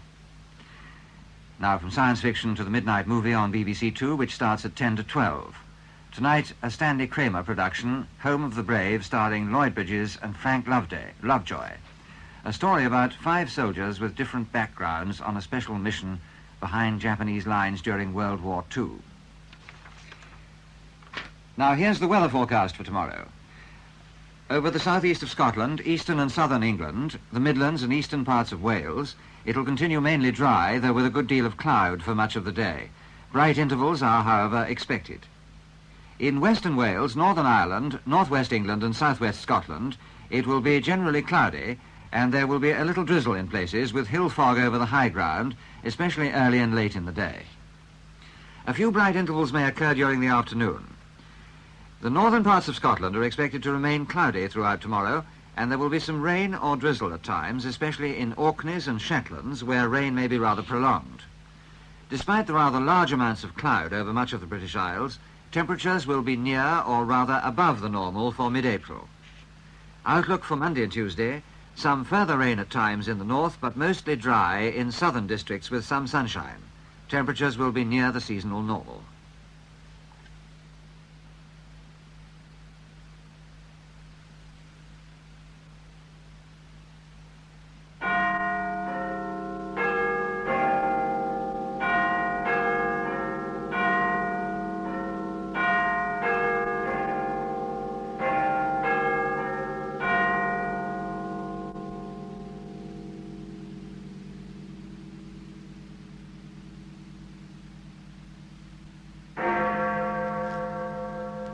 o'clock. This is the BBC Home Service. Here is the news read by Brian Martin. The Prime Minister said tonight that the government would continue to cooperate fully with every local authority, whatever its party. Thousands of Americans have been demonstrating in New York against the Vietnam War. The deaths have occurred of Mr. Edward Redhead, Labour MP for Walthamstow West, and of Mr. Balliol Holloway, the actor. A woman is helping Southend police tonight after the discovery of the body of a baby boy in a house. At Wembley, Scotland beat England by 3-2. The Prime Minister, in his first comment on Labour's defeats in the county council elections, said tonight that no one would underrate the seriousness of what had happened. All those who had helped to bring about the results, not by their votes but by their failure to vote, would have to live with it for 3 years. Speaking at a Labour Party dinner at Hammersmith in London, Mr. Wilson said he wanted to make it clear that the welfare of everyone depended on cooperation and partnership between central and local government. As far as the Labour Party were concerned, this partnership would continue. They'd give every local authority, whatever its party, the fullest help possible. He said that last summer, when there was a need for urgent economic measures, he told his colleagues that he'd be prepared to sacrifice all Labour's lead in the opinion polls to get the economy right, and he had never regretted the decision. To trim national policies for the sake of being popular during elections would be a betrayal of responsibility. It was a conflict which faced every government in every democratic country. The Labour government, Mr. Wilson said, would make no change whatsoever in its plans to put the economy straight and to strengthen industry. After governing for 18 months on a majority of 3 without regard for elections, which could have come at any time, he wouldn't now be turned from their duty. The government had decided from the day they took office that the strength of the nation must come first, and nothing that had happened this week would be allowed to weaken their efforts to achieve this. The former Liberal leader, Mr. Grimmond, said today that the election results showed general dissatisfaction with the government's economic policies. If the government had any sense, they would now recast the selective employment tax to free the service industries and economize by giving up military commitments east of Suez. Voting has now ended in the week of county council elections in England and Wales. The last 19 counties voted today. Most of the results will be known tomorrow, but 3 will be delayed until Monday. At Merioneth, Cardiganshire and Radnor, where the results were declared a short time ago, there's no change. The independents keep control. The Labour group on the new Greater London Council, now down to 18, has unanimously elected Mr. Reginald Goodwin as its leader. On the old council, Mr. Goodwin was deputy leader and chairman of the Finance Committee. He said tonight that the Labour members wouldn't be deterred by their small number. They'd cooperate with the Conservatives in anything which carried on the work they themselves had started. But they'd oppose any plans by the Conservatives to sell council houses. In New York, thousands of Americans have been taking part in a big demonstration against the war in Vietnam. A turnout of 100,000 or more had been expected, but it was estimated that there were between 30 and 60,000 at the assembly point in Central Park. Young people were in the majority, and there were contingents representing many shades of opinion from many different states.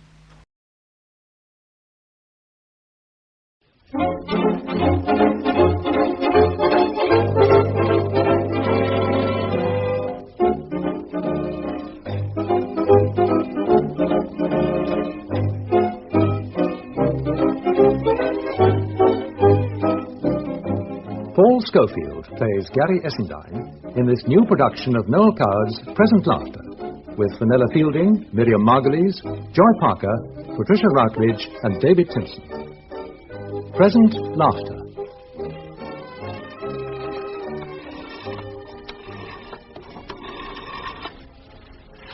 Hello, hello. Cynthia, darling, it's Daphne. Yes. Are you alone? Listen, I'm... You know where? Yes, in Gary Essendine's flat. No, he isn't awake yet. There's nobody about at all. No, in the spare room. I've only just got up. I'm not dressed or anything. Now, I can't go on about it now. Someone might come in. Yes, as soon as I'm dressed. In about an hour, I should think. Oh, of course, I can't wait to tell you. All right. Oh, good morning. Good morning. What time is Mr. Essendine going to be called? He will ring. What time does he usually ring? That depends what time he went to bed. If you were very late, he will probably sleep until the afternoon. Oh, dear.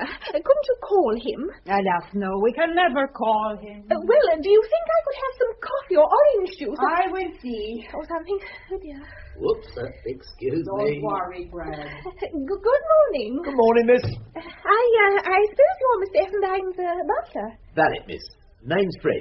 Have you any idea what time Mr. Essendine get up? Well, might be any time. He didn't leave no note. Couldn't you call him? It's nearly 11 o'clock. Oh, the whole place goes up in smoke if we wake him by accident, let alone call him. Well, do you think I could have some breakfast? Oh, well, now, what would you fancy? Some coffee, please, and some orange juice. Righty-o, miss. Morning, Miss Reed. Morning, Fred. Oh. Good morning. Good morning. I'm Mr. Essendine's secretary. Is there anything I can do for you? Oh, well, I'm afraid it's rather awkward. You see, Mr. Essendine drove me home last night from a party, and I idiotically forgot my latchkey. And so Mr. Essendine very sweetly said I could spend the night here, in the spare room. I see. And now, I was wondering if somebody could tell Mr. Essendine that I'm, here. I don't want to go away without saying goodbye and thanking him. Have you known Mr. Essendine long? Well, no, not exactly. I mean, of course, I've known him for ages. I think he's wonderful, but we actually only met last night for the first time at Maureen Janet's party. I see. Have you been with him for a long while? Just on 17 years. Oh, how wonderful. I expect you know him better than anybody. Less intimately than some, better than most. We talked for hours last night. He told me all about his early struggles. Did he by any chance mention that life was passing him by? Yes, I think he did say something like that. Oh, dear. Why? I just wondered. Well, I do hope you don't think it's awful, me staying the night here like this. I mean, it does look rather bad, doesn't it? Well, really, Miss... Stillington, Daphne Stillington. Miss Stillington, that's hardly my business, is it? No, I suppose not, but I wouldn't like you to think... 17 years is a long time, Miss Stillington. I gave up that kind of thinking in the spring of 1922. Will you have breakfast in here, miss, or in the spare room? In here, please. I really think you'd be more comfortable in the bedroom. The studio becomes rather active round about 11. People call, you know, and the telephone rings. Very well. I'll let you know the minute he wakes up. Oh, thank you so much. Don't mention it, miss. Who's she, I wonder? Weren't you here last night? No, she's news to me. If he hasn't rung by 12, we'd better wake him. You know what happened last time? It can't be helped. He's got to lunch out anyhow. Well, if the balloon goes up, don't blame me. Whoops. Lord, here he is. I suppose it's no interest to either of you that I've been wakened from a deep, deep sleep by everyone screaming like banshees. What's going on? I've been talking to Miss Stillington. Who the hell is Miss Stillington? She's in the spare room. I didn't ask where she was, Monica. I asked who she was. We might look her up in the telephone book. She forgot her latchkey, if you know what I mean. Go away, Fred, and get me some coffee. Rightio. And don't stay right here. Oh, very good, sir. Oh, thank you very much. You met her at a party last night and brought her home here and told her about your early struggles, and she stayed the night. Oh, I remember now. She's a darling, and I'm mad about her. What did you say her name was? Stillington, Daphne Stillington. I knew it was Daphne, but I hadn't the faintest idea it was Stillington. How'd she look to you? Restive. Poor little thing. I hope you were sweet to her. Has anybody given her anything to eat? Fred's taken her some coffee and orange juice. What's she doing now? I don't know, drinking it, I suppose. Ah, it's dreadful, isn't it? What are we to do? She wants to say goodbye to you and to thank you. Whatever for? That, Gary, dear, I am in no position to say. She's probably sobbing her heart out. Why don't you go and see? Lend me a comb, and I will. Here. What a deplorable-looking object. Good God, I look 98. Never mind. In 2 years from now, I shall be bald as a coot with rows of angry false teeth leering at me from a tumbler. Then perhaps she'll be sorry. On the contrary, I shall be delighted. There will be fewer eager, gently bred debutantes ready to lose their latchkeys for you when you've got a toupee perched on top of your head, and life will be a great deal simpler. I shall never wear a toupee, Monica, however bald I get. Perhaps on stage I might have a little front piece, but in life, never. I intend to grow old with distinction. I'm sure that'll be a great relief to all of us. Here's your sordid little comb. Now do go and do a nice goodbye scene, there's a dear, and get rid of it as quickly as possible. We've got to do the mail, and Morris might appear at any minute, and we can't have her littering up the place and getting in everybody's way. Oh, Gary, I thought I heard your voice. My dear. If you want me, I shall be in the office, Gary. Go along, Monica. You won't forget, will you, that at 12 sharp, Morris is coming to discuss what understudies you're going to take to Africa? No, Monica. And that at 12:30 you have given an appointment to Mr. Roland Moore. I shall remember, Monica. Darling. Gary. Oh, Gary. I'm ridiculously happy. I'm so glad, darling. Are you? Happy?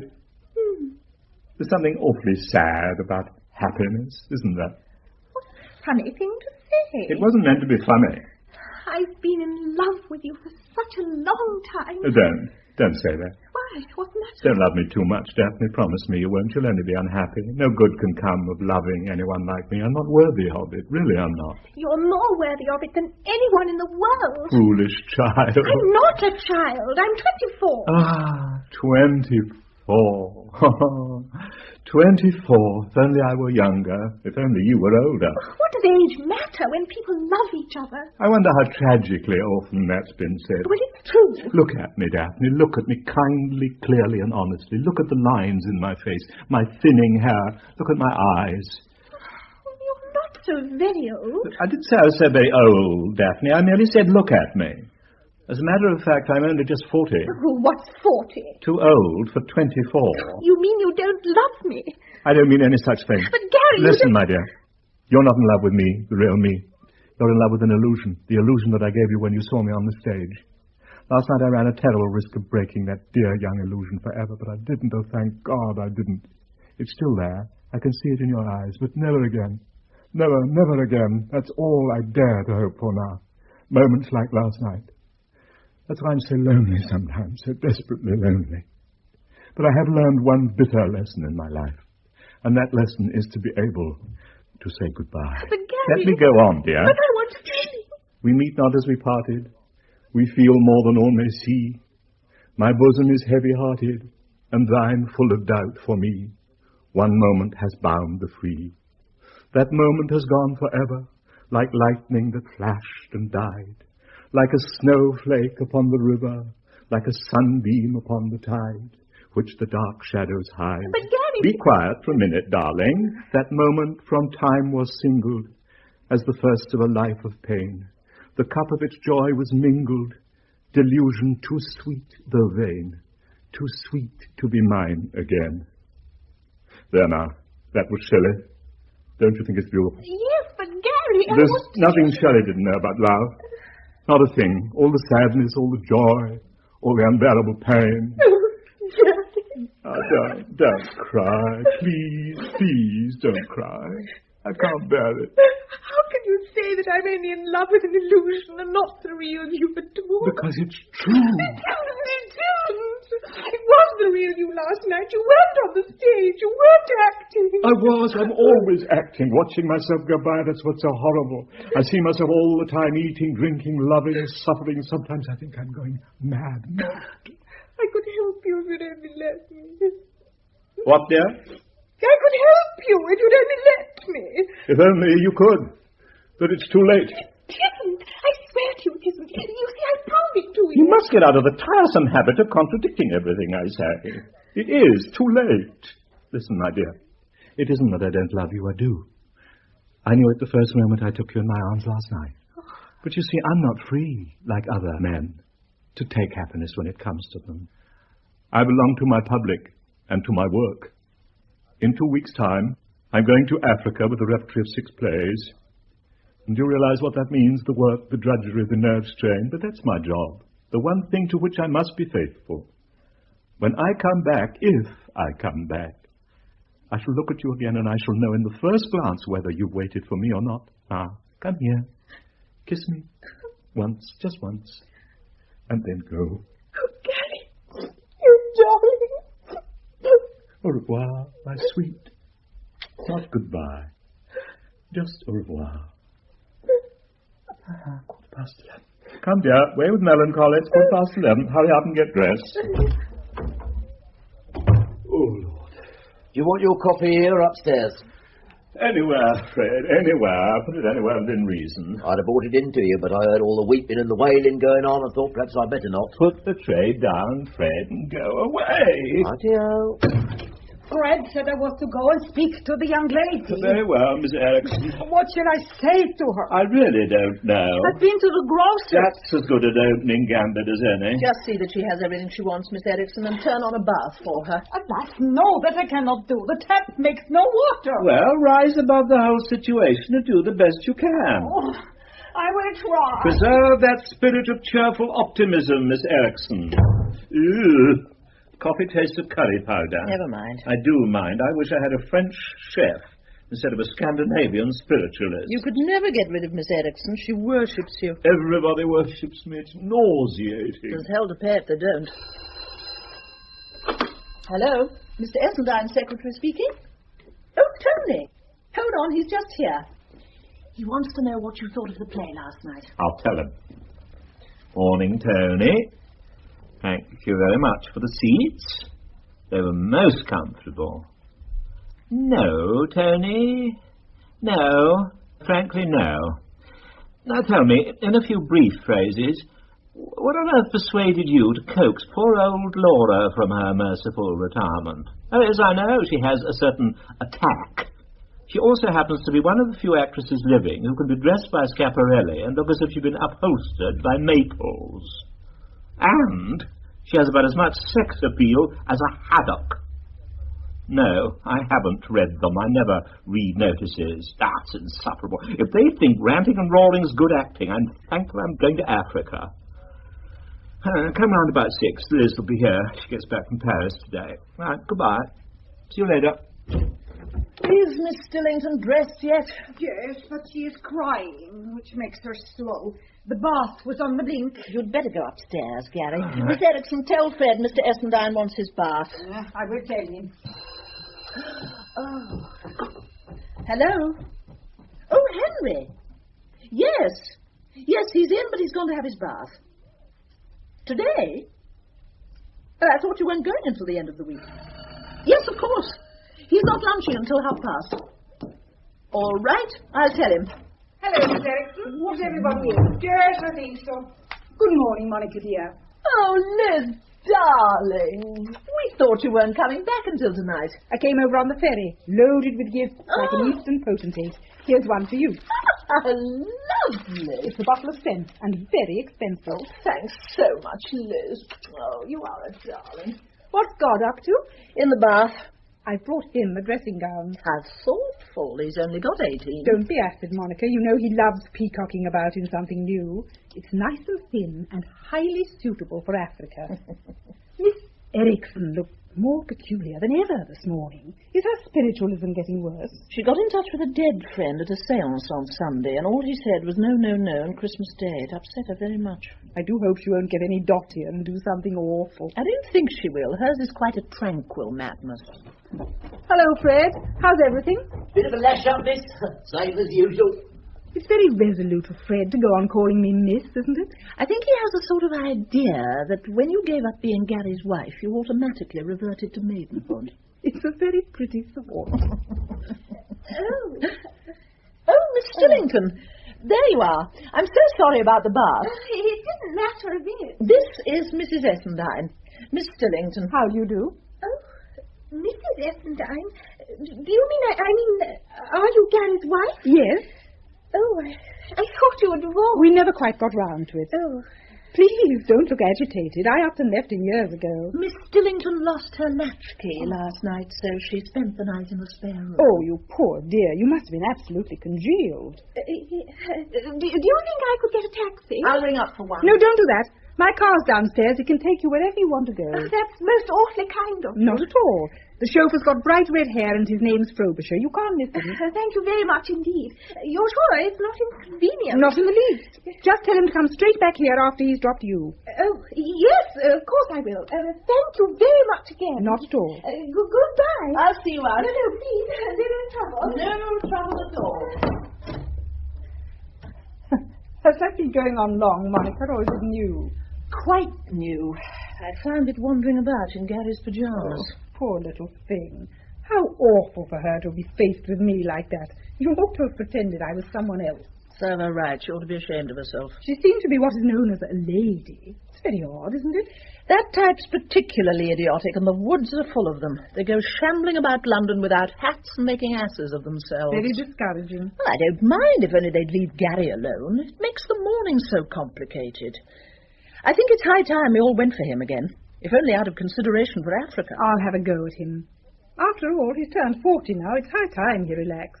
If you think a big scene's really necessary, we can get Henry and Morris, too, and have a real rouser the night before he sails.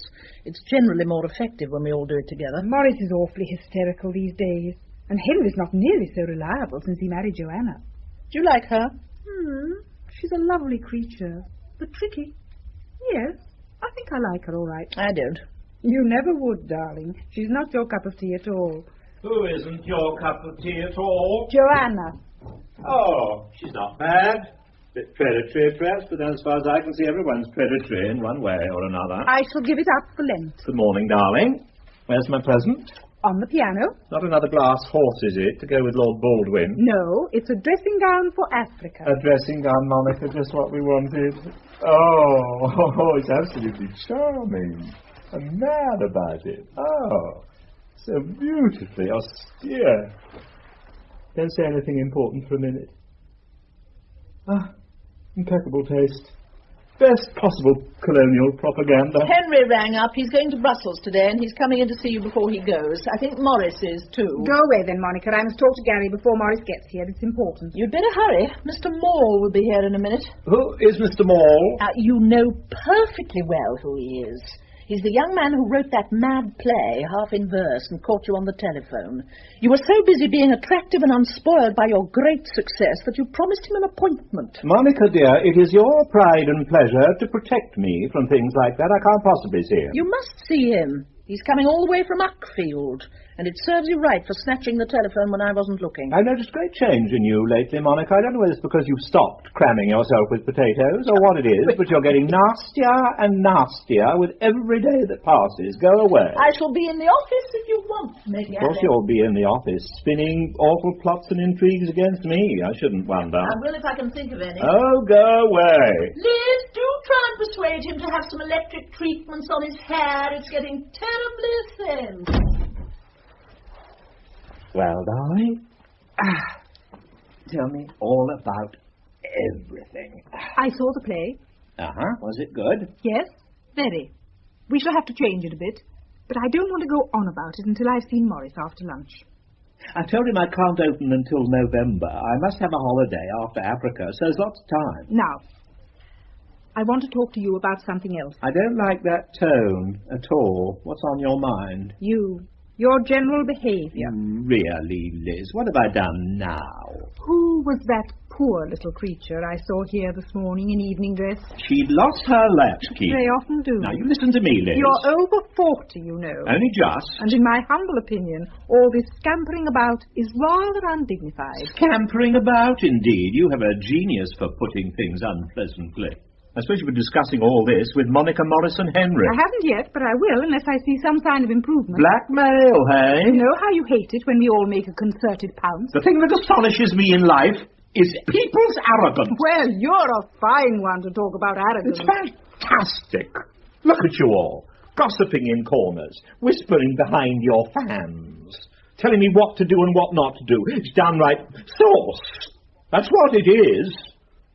And what happens if I relax my loving hold on any of you for 1 minute? Disaster. I happen to play a 3-month season in New York. Henry immediately gets pneumonia, goes to Biarritz to recover, meets Joanna, and marries her. Isn't all this a little beside the point? Certainly not. 20 years ago, Henry put all his money into The Lost Cavalier, who played it for 18 months to capacity with extra matinees. I did. Who started his whole career as a producer in that play? Morris. And who... I wish you'd stop asking questions and answering them yourself. It makes me dizzy. Where would you all be without me? Where would Monica be now if I hadn't snatched her away from that revolting old aunt of hers and given her a job? With the revolting old aunt. And you, one of the most depressing, melancholy actresses on the English stage. Where would you be if I hadn't forced you to give up acting and start writing? The open-air theatre, Regent's Park. Good.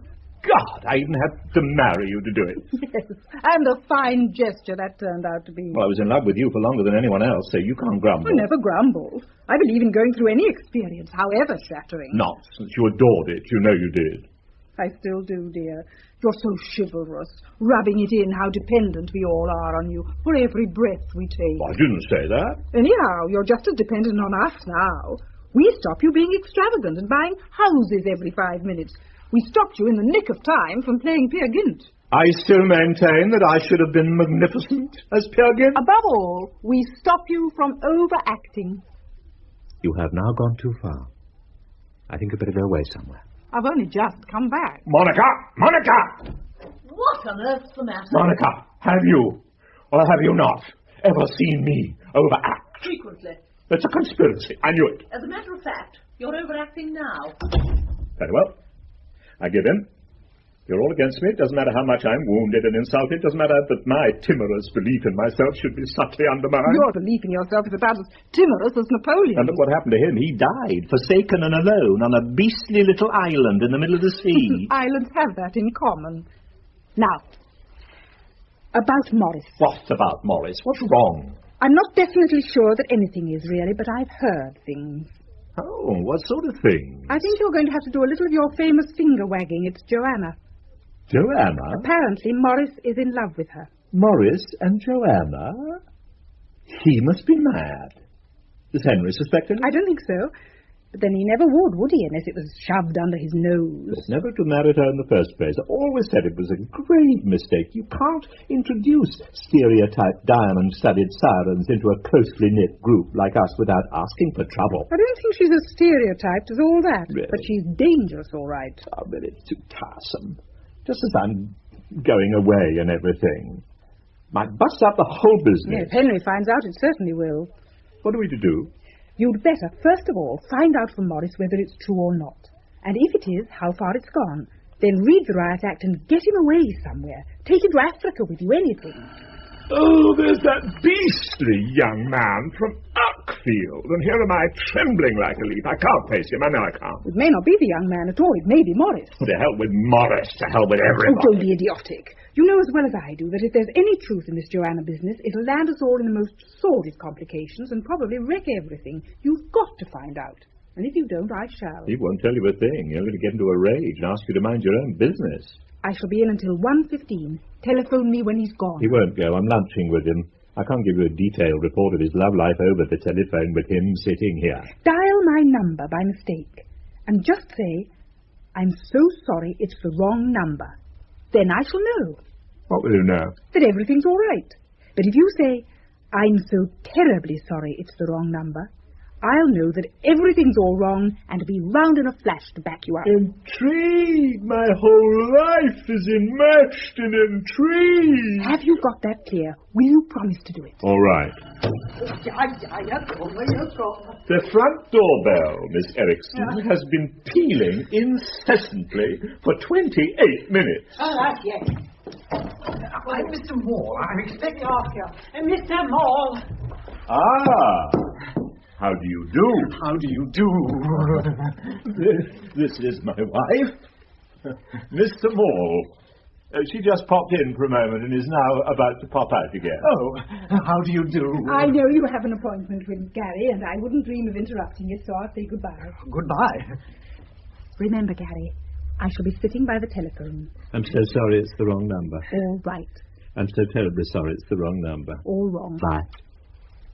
Do sit down, won't you? Thank you. Cigarette? No, thank you. Don't you smoke? No. Oh. Would you like a drink? No, thank you. Oh. Tell me, how old are you? 25. Why? It doesn't really matter, I just wondered. How old are you? Oh, 40 in December. Jupiter, you know. Very energetic. Yes, of course. You've come all the way from Uckfield. It isn't very far. I know, but it sort of sounds far, doesn't it? It's quite near Lewes. There's nothing to worry about then, is there? Now, I must talk to you about your play. I expect you hated it. Well, to be candid, I did think it was a little uneven. I thought you'd say that. I'm glad I'm running so true to form. Well, I mean, it really isn't the sort of thing you would like, is it? In that case, why on earth did you send it to me? I just took a chance. I mean, I know you only play rather trashy stuff as a rule, but I thought you just might like to have a shot at something deeper. What is there in your play, Mr. Maule, that you consider so deep? Apart from the plot, which is completely submerged after the first 4 pages. Plots aren't important. It's ideas that matter. Look at Chekhov. In addition to ideas, I think we might concede Chekhov a certain flimsy sense of psychology, don't you? You mean my play isn't psychologically accurate? It isn't very good, you know. Really, it isn't. I think it's very good indeed. I understand that perfectly, but you must admit that my opinion, based on a lifelong experience of the theatre, might be the right one. The commercial theatre. Oh, dear, oh, dear, oh, dear. I suppose you'll say that Shakespeare wrote for the commercial theatre and the only point in doing anything with the drama at all is to make money. All those old arguments. What you don't realise is that the theatre of the future is the theatre of ideas. That may be, but at the moment I am occupied with the theatre of the present. And what do you do with it? Every play you appear in is exactly the same. Superficial, frivolous, without the slightest intellectual significance. You have a great following and a strong personality, and all you do is prostitute yourself every night of your life. All you do with your talent is wear dressing gowns and make witty remarks, when you might be really helping people, making them think, making them feel. There can be no two opinions about it. I'm having a most discouraging morning. If you want to live in people's memories, to go down to posterity as an important man, you'd better do something about it quickly. There isn't a moment to be lost. I don't give a hoot about posterity. Why should I worry about what people think of me when I'm dead as a doornail anyway? My worst defect is that I'm too apt to worry about what people think of me when I'm alive. But I'm not going to do that anymore. I'm changing my methods, and you are my first experiment. Sit down.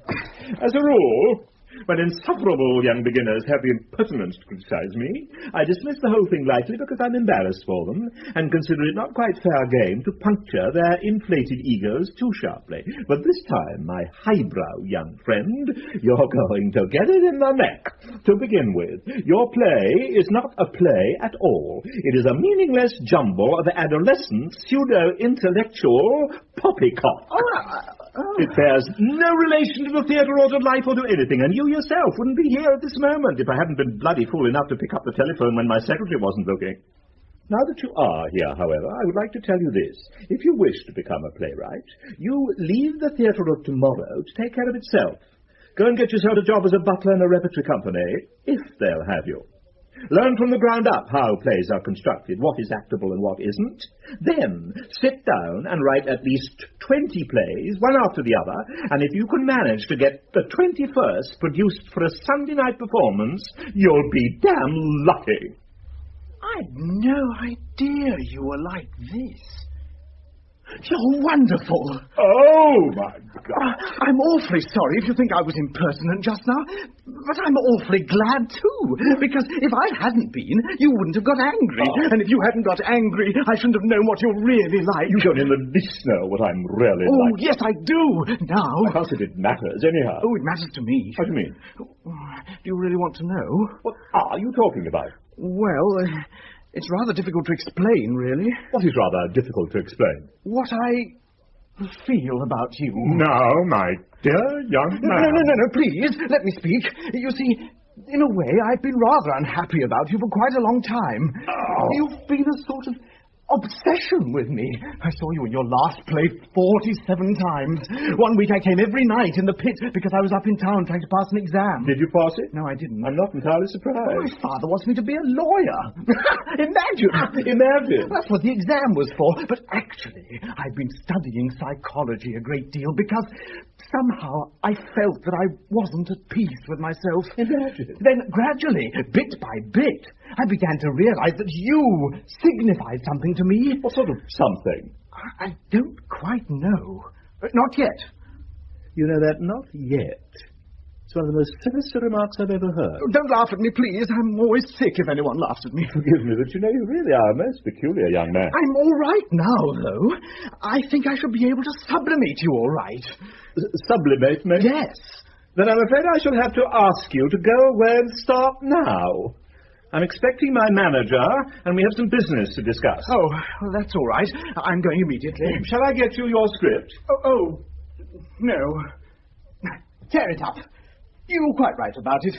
It was only written with part of myself. I see that now. Goodbye. Goodbye. Monica! Has he gone? If ever that young man rings up again, get rid of him at all costs. He's as mad as a hatter. What did he do? He started by insulting me and finished by sublimating me. Dear, you look quite shattered. I am. Have a glass of sherry. Those are the first kind words I've heard this morning. I think I'll have a nip too. There's Morris. Here you are. Thank you. What time is it? 20 to 1. I'll let him in.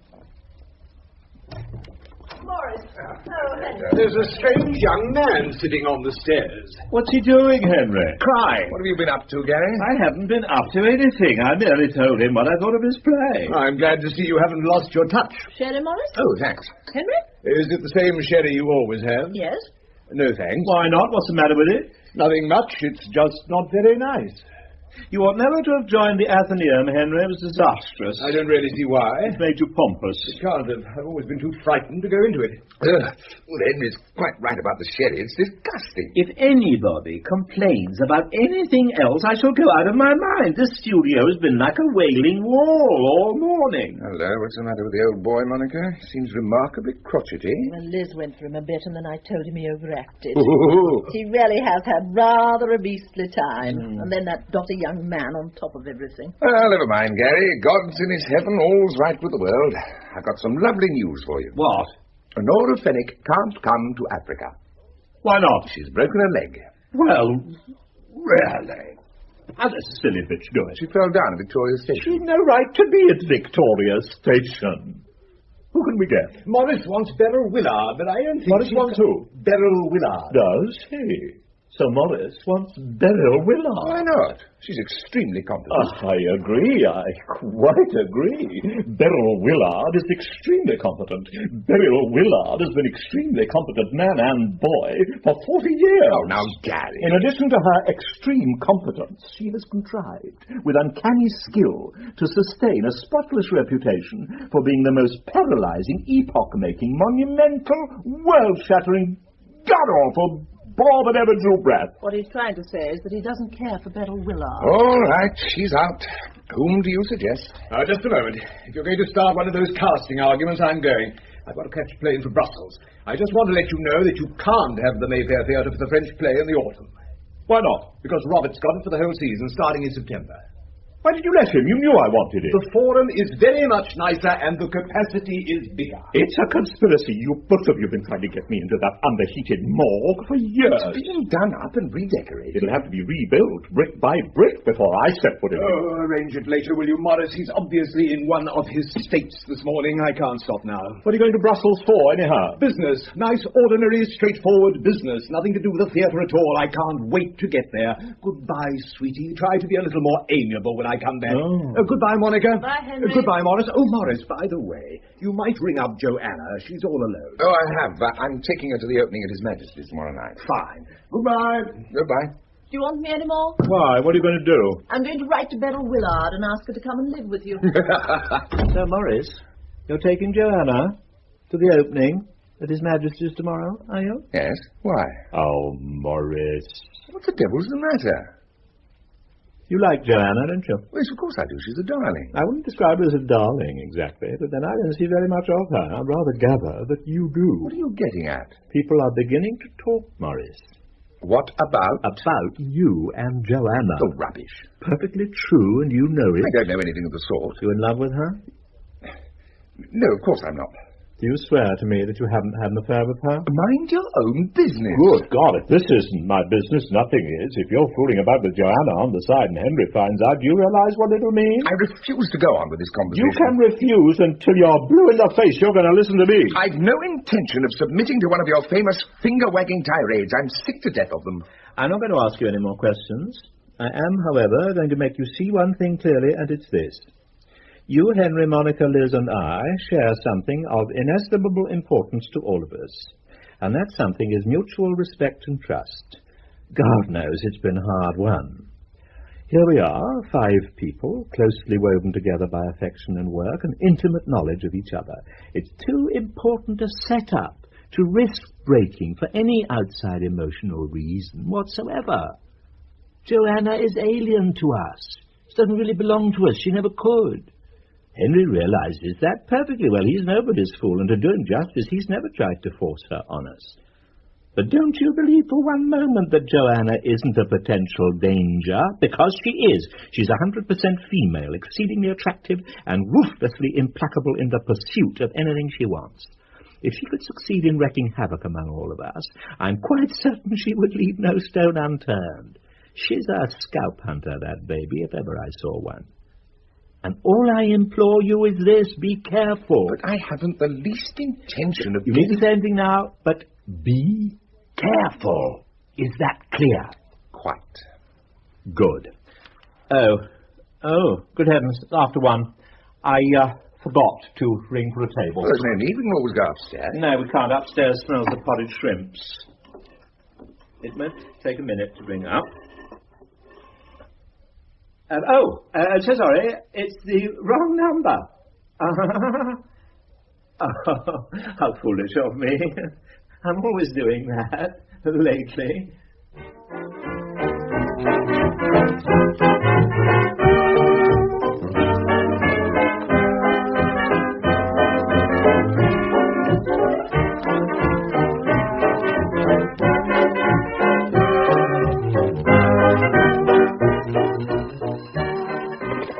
Hello.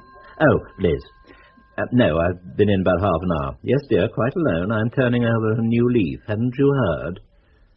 Yes, with both of them. And I went to supper with them at the Savoy afterwards, and Morris and I dropped her home. No, I didn't go on about it anymore. I thought it wiser not. You sound a bit sceptical. No, as a matter of fact, she was very charming. She's quite intelligent, you know, and I must say she's a permanent pleasure to the eye. All right. No, I've got to lunch with Tony. Very well, about 11. Yes, of course, I'm going straight to bed with a book. Good night, darling. Same to you. Be good. Well, bed, I think. Damn, who on earth's that? Joanna! Gary! Oh, I can't tell you how relieved I am that you're in. I've done the most idiotic thing. Why? Whatever's happened? I've forgotten my latchkey. Oh, Joanna. Oh, don't look at me like that. I'm not in the least inefficient as a rule. This is the first time I've ever done such a thing in my life. I'm in an absolute fury. I had to dress in the most awful rush to dine with Frida and go to the Toscanini concert.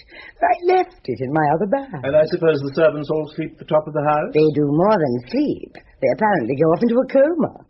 I've been battering on the door for nearly half an hour. Would you like a drink? Oh, very much indeed. I'm exhausted. We must decide what is best to be done.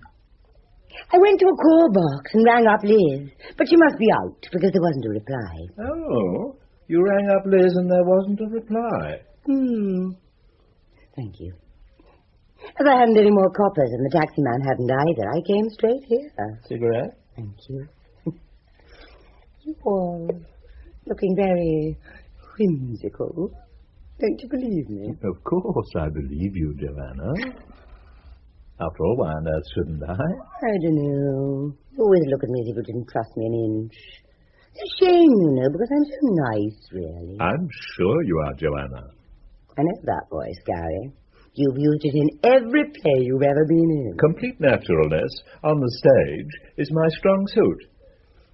You never really liked me, have you? No, not particularly. I wonder why. I always had a feeling you were rather tiresome. In what way, tiresome? Oh, I don't know. There's a certain arrogance about you, a little too much self-assurance. You don't care for competition, I see. You're lovely looking, of course. I always thought that. Thank you. If perhaps a little too aware of it.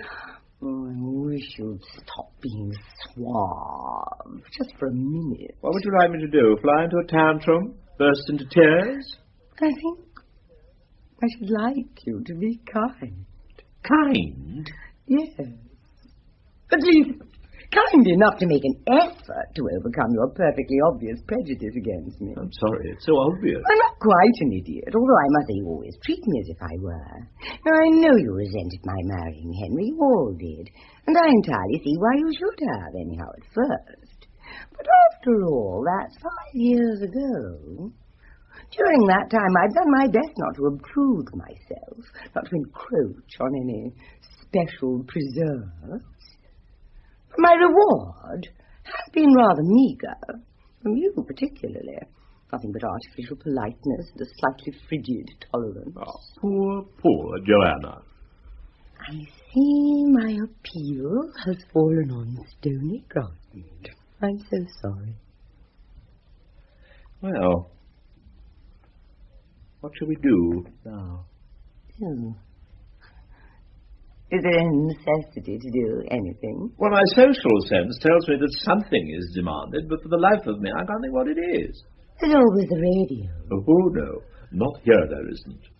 I'm so glad I'm adult. You must be pretty shattering to the young and inexperienced. Is that a subtle allusion to my charm? You glitter so brightly. You're so gaily caparisoned. All the little bells tinkling. I sound like a circus horse. Well, you are rather like a circus horse, as a matter of fact. Prancing into the ring to be admired, jumping with such assurance through all the paper hoops. You know, Joanna, dear, you really must make up your mind. This provocative skirmishing is getting me down. What do you want? I want you to be what I believe you really are. Friendly and genuine. Someone to be trusted. I want you to do me the honor of stopping your eternal performance just for a little. Ring down the curtain, take off your makeup and relax. I was right about you from the first. Were you? Yes, you're as predatory as hell. Gary! You got poor wretched Henry when he was convalescent. You made a dead set at Morris, and now, by God, you're after me. Don't deny it. I can see it in your eye. You suddenly appear out of the night, reeking with the lust of conquest. The whole atmosphere's quivering with it. You had your hair done today, didn't you? And your nails. Probably your feet, too. That's a new dress, those are new shoes. And your mind even more expertly groomed to vanquish than your body. Every word, every phrase, every change of mood cunningly planned. Just the right amount of sex antagonism mixed with subtle flattery. Just the right switch over perfectly timed from provocative implication to wistful diffidence. You want to know what I'm really like, don't you, under all the glittering veneer? Well, this is it. This is what I'm really like, fundamentally honest. When I'm driven into a corner, I tell the truth, and the truth at the moment is that I know you, Joanna. I know what you're after. I can see through every trick. Go away and leave me alone. Curtain. Oh. Darling, darling. How dare you call me darling? I think you are a darling. I always have. Will you please go away immediately? You're really the reason I married Henry. Are there no depths to which you will not descend? Absolutely none. I'm in love with you. I've been in love with you for over 7 years now, and it's high time something was done about it. This is the end. No, my sweet, only the beginning. Listen to me, Joanna. I think you better listen to me first. I shall do no such thing. No, you must. It's terribly important to us all. Please sit down. I'd rather walk about if you don't mind. Sit down. Dear, sweet Gary, please sit down. You must concentrate. Things aren't nearly as bad as they look. I've got to explain, and I can't if you're worrying about it all the time. This is dreadful, dreadful. Now, first of all, I want you to promise to answer me one question absolutely truthfully, will you? What is it? Will you promise? Yes, all right. Go on. If you had never seen me in your life before, if we'd met for the first time tonight, if I were in no way concerned with anyone you know, would you have made love to me? Would you have wanted me? Yes. Well, that's that. Now... Look here, Joanna. No, shut up. Now, you must be fair. You must let me explain. When I said just now that you were really the reason I married Henry, that was only partly true. Now, I'm devoted to Henry. Much fonder of him than he is of me. Well, he was madly in love with me for the first 2 years, but he isn't now. You stood between us. Not only in my heart, but his. He hated your thinly veiled disapproval of me. And it gradually strangled his love for me. That's the worst of people like you, with your damn dominant personalities. You not only affect people when they're actually with you, but when they're away from you as well. Henry has been vitally unfaithful to me 11 times, to my certain knowledge, during the last 3 years.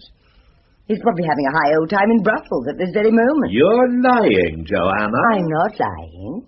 I don't mind enough to lie. Henry's a darling. I wouldn't leave him for anything in the world. We get on perfectly. Much better now, really, than we did before. But you're the one I'm in love with and always have been. I don't want to live with you. God forbid. You drive me mad in a week. But you are to me the most charming, infuriating, passionately attractive man that I've ever known in all my life. What about Morris? Morris?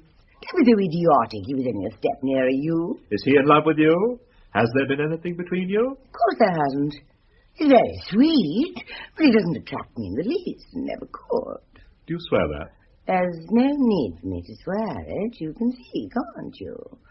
And even if you can't see, you must at least be able to feel that what I'm saying is true. We're neither of us exactly adolescent. We both know enough by experience that when our instincts are pushing us with all their force in one direction, that it's foolish and painful to rush off into another. Are you sure it's so foolish? It's the most foolish thing in the world to store up regrets. Who could you and I possibly harm by loving each other for a little? Please, may I get up now? Yes. How was the Toscanini concert? Glorious. He played the 8th and the 7th. Personally, I prefer the 5th. I like the 9th best of all. There's nothing like the dear old 9th. I love the Queen's Hall, don't you? So uncompromising. I love the Albert Hall much, much more. I wonder why. I always find it depressing.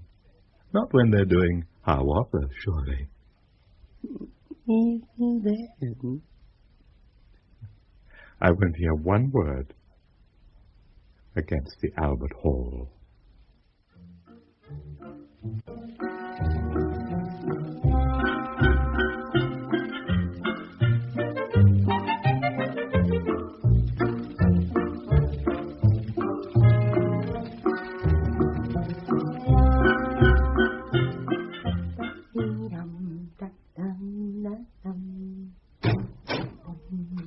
Good morning. Good morning.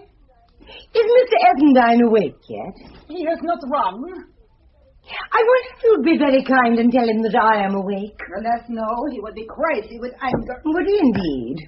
I should be crazy with anger myself unless I have some breakfast. Been ringing that bell in there for hours. It does not work. Oddly enough, that dawned on me after a while. It is the mice. They eat right through the wires. They're very destructive. Good morning, miss. Good morning. Oh, dear. Beg your pardon? You're Mrs. Lippiat, aren't you? Yes, I am. Sure. What do you know? That, I gather, was Mr. Essendine's valet. Does he always behave like that? He was a steward on a very large ship.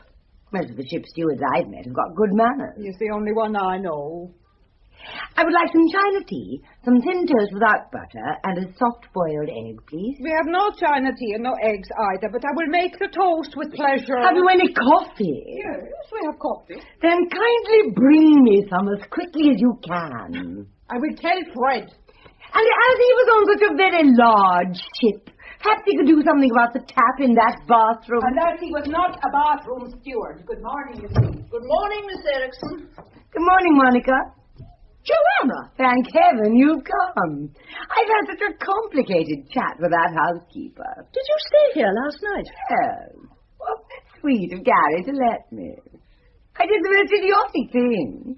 I lost my latchkey. You lost your latchkey? I was in a dreadful state, and then I suddenly thought of Gary. Suddenly thought of Gary. Why do you keep repeating everything I say? I don't know. It seems easier than saying anything else. Why, Monica, you actually look as though you disapproved of my staying the night here. I think it was tactless, to say the least of it. Heaven's name, why? It was a perfectly natural thing to do in the circumstances. I always knew it.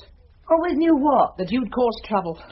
Oh, there's someone at the door. You'd better go back in the spare room. I'm quite happy here, thank you. Just as you please. Good morning, Monica. Hello, Liz.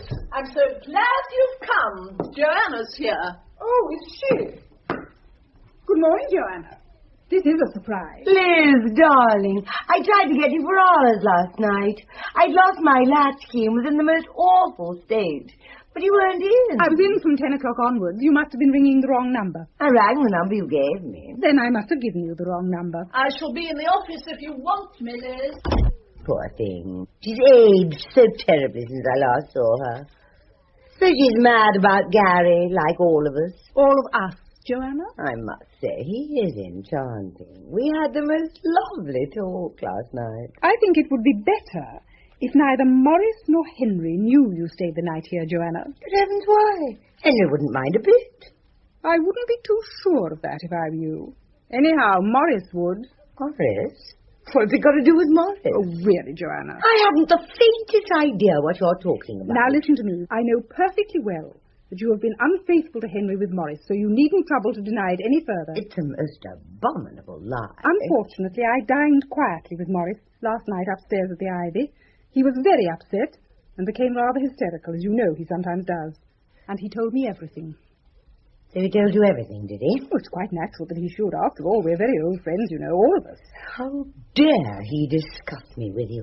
Or with anyone? Oh, don't be silly, Joanna. Charming constellation of gossipy little planets circling round the great, glorious sun. I was coming to that. What do you mean? I don't want to know anything about what happened last night.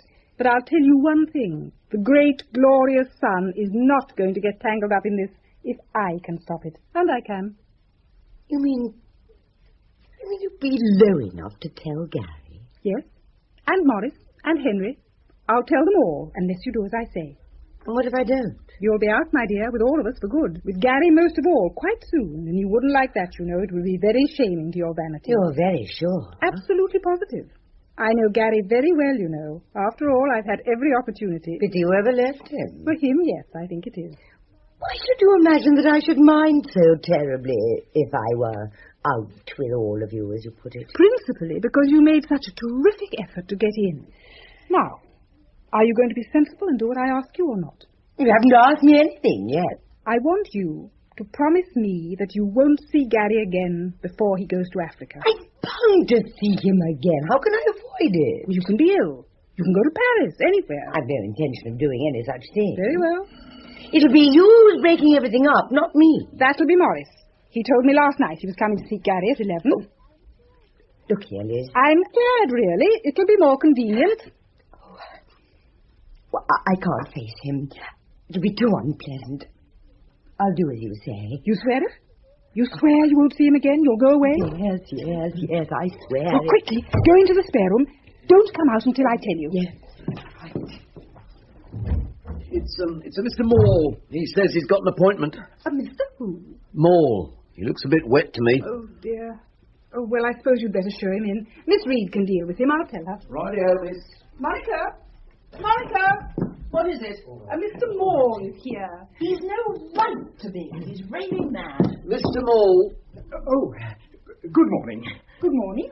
We met before, do you remember? Yes, very well. Just the other day. Yes. Have you an appointment with Mr. Essendine? Oh, yes, indeed. I spoke to him last night on the telephone. He told me I was to come at 10:30. I fear I'm a little late. I'm afraid you can't possibly see him just at the moment. Could you come back later? Isn't there anywhere I could wait? Oh, Oh, go into the office for a moment, and I'll find out when Mr. Essendine Very can kind see of you. you. Thank you very much. Oughtn't I to have let him in? I don't know. He says Mr. Gary told him to come, although I hardly believe he did. You better go and wake him up and ask. No, Monica. Don't wake Gary yet. I'd rather he slept on for a bit. All right, Fred, we'll call him later. It's all the same to me. Now listen, Monica. I've guaranteed that neither you nor I will say a word to Henry or Morris or anybody about her being here if she swears not to see Gary again before he goes to Africa. And did she? Yes, she did. But Morris will be here at any minute and it's going to be awkward. There's a telephone in the spare room, isn't there? Yes. Is it the same number as this or different? Well, it's the private line. This one is an extension from the office. What's the number? You know it, the private line. Sloane 2642. Here he is. Leave this to me. I'll explain later. Right ho.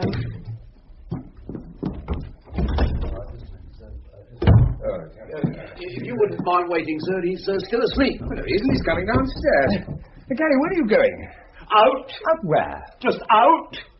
Suppose I can go out if I want to, can't I? I never even knew you was up. You are a dark horse and no mistake. Don't be impertinent, Fred, and go away. All right, all right. The gentleman's in the office and the lady's in the spare room. If you happen to want either of them. What's he talking about? The man's off his rocker. Lady? No, really, Gary, you're impossible. Who is it? I would be so very, very much obliged if everybody would mind their own goddamn business. For heaven's sake, get rid of her. I've got to talk to you. I'm in a bad way. What's the matter? But get rid of her first, whoever she is. She's probably got her ear clamped to the keyhole. How can I get rid of her? She may be in the bar. Well, tell her to hurry, then. Now, look here, Morris. But if you won't, I will. I forbid you to go near that room. Morris! Will you come out, please? As soon as you can. Idiot. I'm coming.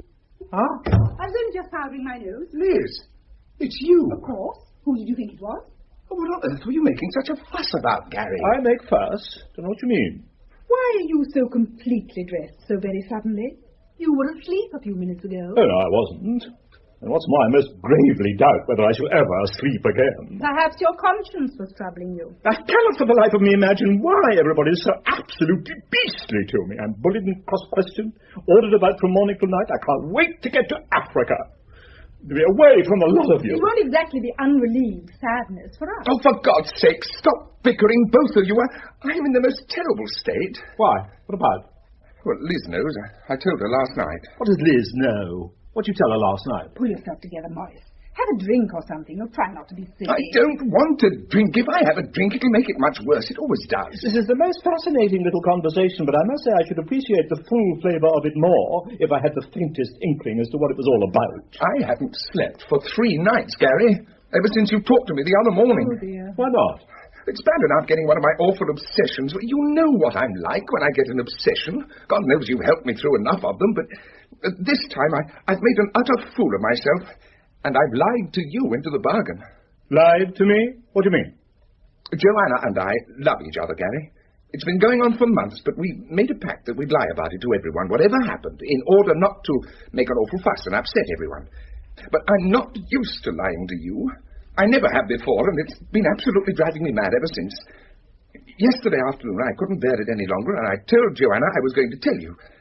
She was furious, and she said she'd never speak to me again if I did, and went away and left me. I've been trying to find her ever since. She's disappeared. Her servant says she hasn't been home all night. I'm so terrified something's happened to her. Perhaps it has. Oh, you don't like her, Liz. You never did. I'm not sure that I do, really, but I love her. You needn't fuss any more, Morris. Joanna spent the night with me. Spent the night with you? Yes, on the sofa. She lost her latchkey. No. She's there now. I told her I'd tell you to ring her up if I saw you. I'll go round now. Oh, you'd better ring up first and see if she's still there. She may have gone out. I'll get the number for you. Oh, thanks, Liz. Thank you very much.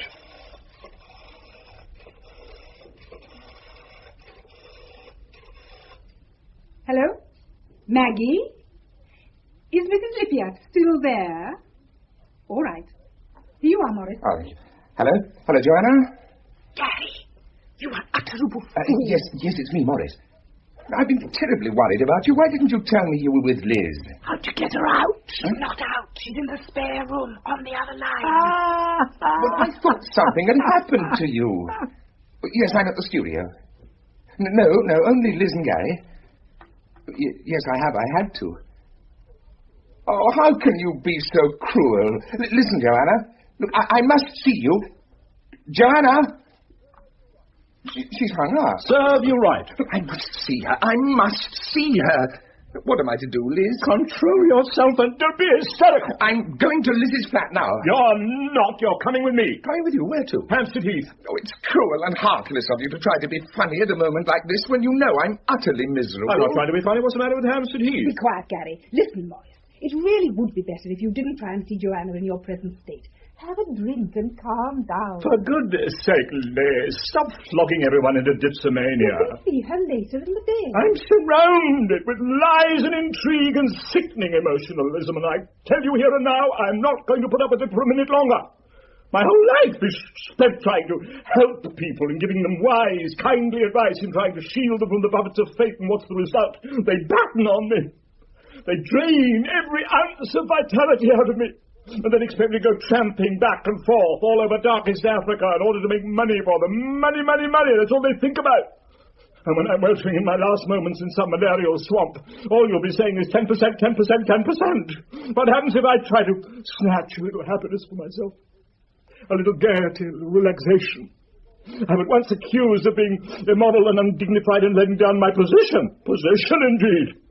I have no more position than a little frightened beetle, cringing away into the shadows, trying frantically to hide away from the blinding, merciless light of criticism. Did you or did you not give an appointment to Roland Moore this morning? What? Did you or did you not give an appointment to Roland Moore? I most emphatically did not. He terrifies the life out of me. Well, he's here. I'm afraid I told a wicked lie about the appointment, but I had to see you. It was very important. Mr. Moore, you promised to stay in the office. Yes, I wanted to tell you that it's all right. What's all right? About what I felt about you. I've got the whole thing straightened out. I'm absolutely delighted, and I congratulate you from the bottom of my heart, but you really must go away now. Please go now, Mr. Moore. Mr. Essendine is in the middle of a conference. Like hell he is. Oh, there's somebody at the door. Miss Erickson, Fred, there's somebody at the door. I haven't the remotest idea who it is, but I strongly suspect he's a mad cripple from Stoke Poges who's passionately in love with me. Well, I'd better go and let him in. Mr. Moore, I really do think it would be better if you could come back later. Couldn't I stay a little longer? You see, every moment I'm near him, I get smoother and smoother and smoother. My whole rhythm improves tremendously. Where's Joanna? She's disappeared. I thought you weren't coming back till tomorrow. She hasn't been home all night. Nobody knows where she is. It's all right, Henry. She stayed with me. But I... No, if you don't believe me, ring her up. Monica, get my flat on the telephone. You know the number. Yes, I do. Oh, thank you, Monica, if you would. How do you do? My name's Roland Moore. What? How do you do? Roland Moore. I don't think we've met. Please go away, Mr. Moore. Hello, Joanna? Hold on a minute. Henry wants to speak to you. Yes. Yes, he's here. In the studio. Thank you. Oh, darling. Oh, darling, you gave me the most awful fright. No, I got through everything yesterday, and there was no sense in staying, so But I sent a telegram. No, I couldn't think what had happened. Yes, we're all here. No, I think I shall have to lunch with Morris. There's some difficulty about the theatre for Gary for his play in the autumn. Will you be coming back to the house? All right, darling, I'll tell her. She says she's going out in a minute. Oh, tell her to stay where she is. I'll pop in and see her presently. Liz says, do stay where you are. She'll be around presently. What? Joanna? Huh? She's hung up. There's a Lady Saltburn outside, Miss Reed. She says she has an appointment for 11:30. Lady who? Good heavens, what's today? Black Thursday. Thursday? I'd completely forgotten. Lady Saltburn's niece. You promised to give her an audition and recommend her to the RADA or something. Do you remember? No, I most certainly do not. She must be sent away immediately. We can't send Lady Saltburn away. She gave us £50 for the Footlights Fund. I am in no condition to listen to people's nieces this morning. I'm on the verge of a nervous breakdown as it is. Why? What's happened? Too much, Henry. Far, far too much. You must see her. It won't take a minute. It would be most terribly rude not to, after all you promised. Fred, ask her in. Righty-o, miss. It's all very exciting, isn't it? We'd better go. I'll come back later, Gary. Liz, Henry? Yes, all right. We'll go round to Liz's flat and talk to Joanna. It's only just round the corner. No, I must go to the office, and you must come too. It's urgent. Lady Saltburn, Miss Daphne Stillington. Oh, no. Thank you, Monica, dear. You're a great comfort to me. Oh, Mr. Essendine, this is so charming of you. Not at all. It's a pleasure. This is my niece, Daphne. I believe you knew her mother years ago. She died, you know, in Africa. In Africa. I've been longing to meet you, Mr. Essendine. I've loved everything you've ever done. What a charming tribute. Oh, Daphne simply wouldn't give me any peace until I had rung up your secretary and absolutely implored her for an appointment.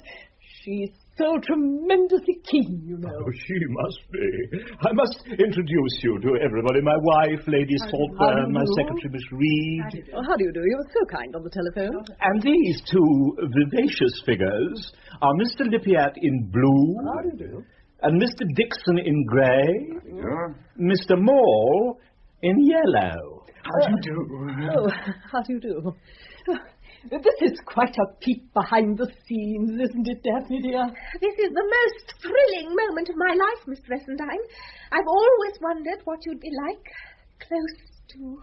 Please excuse us, we really must go. How sad. Goodbye. Liz? I'll come later. All right. Goodbye. Goodbye, Lady Saltburn. Goodbye. Goodbye. Goodbye, Mr. Maule. I'm staying too. Won't you sit down, Lady Saltburn? Oh, thank you so much. Are you ready, Daphne?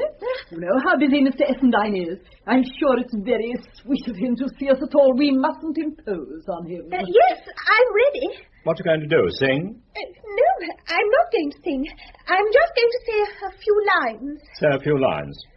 Would you like to stand on anything? No. Sit on anything? No. Glass of water? No, thank you. Far away. We meet not as we parted. I knew it. We feel more than all may see. My bosom is heavy-hearted, and thine full of doubt for me. One moment has bound the free. That moment has gone forever, like lightning that flashed and died, like a snowflake, dear. Snowflake upon the river, like a sunbeam upon the tide, which the dark shadows hide. That moment from time was Singlet. Singlet, very good. Never heard that before. As the first of a life of pain, the top of its joy was Minglet. Even better, Minglet. Delusion too sweet though vain, too sweet to be mine again. Very good indeed. That spare room is like a Frigidaire. And I have no intention of staying in it one moment longer. Will somebody kindly call me a taxi? You'd better take my car, Joanna. It's downstairs. The chauffeur's got red hair, and his name's Frobisher. Oh, Daphne! Thank you very much. I shan't see you again, Gary. I'm going to Paris tomorrow for a month, so this is goodbye. I do hope that when you go to Africa, you'll be wise enough to take all your staunch, loyal satellites with you. It's too dangerous for a little tinsel star to go twinkling off alone and unprotected. Please don't imagine that I haven't enjoyed the circus enormously. I have. But in the circuses I've been used to, it was always the ringmaster who cracked the whip, not the clowns. Goodbye. Oh, she's fainted. Oh, Daphne. Oh, this is splendid. Splendid. I feel reborn. Oh, go to hell.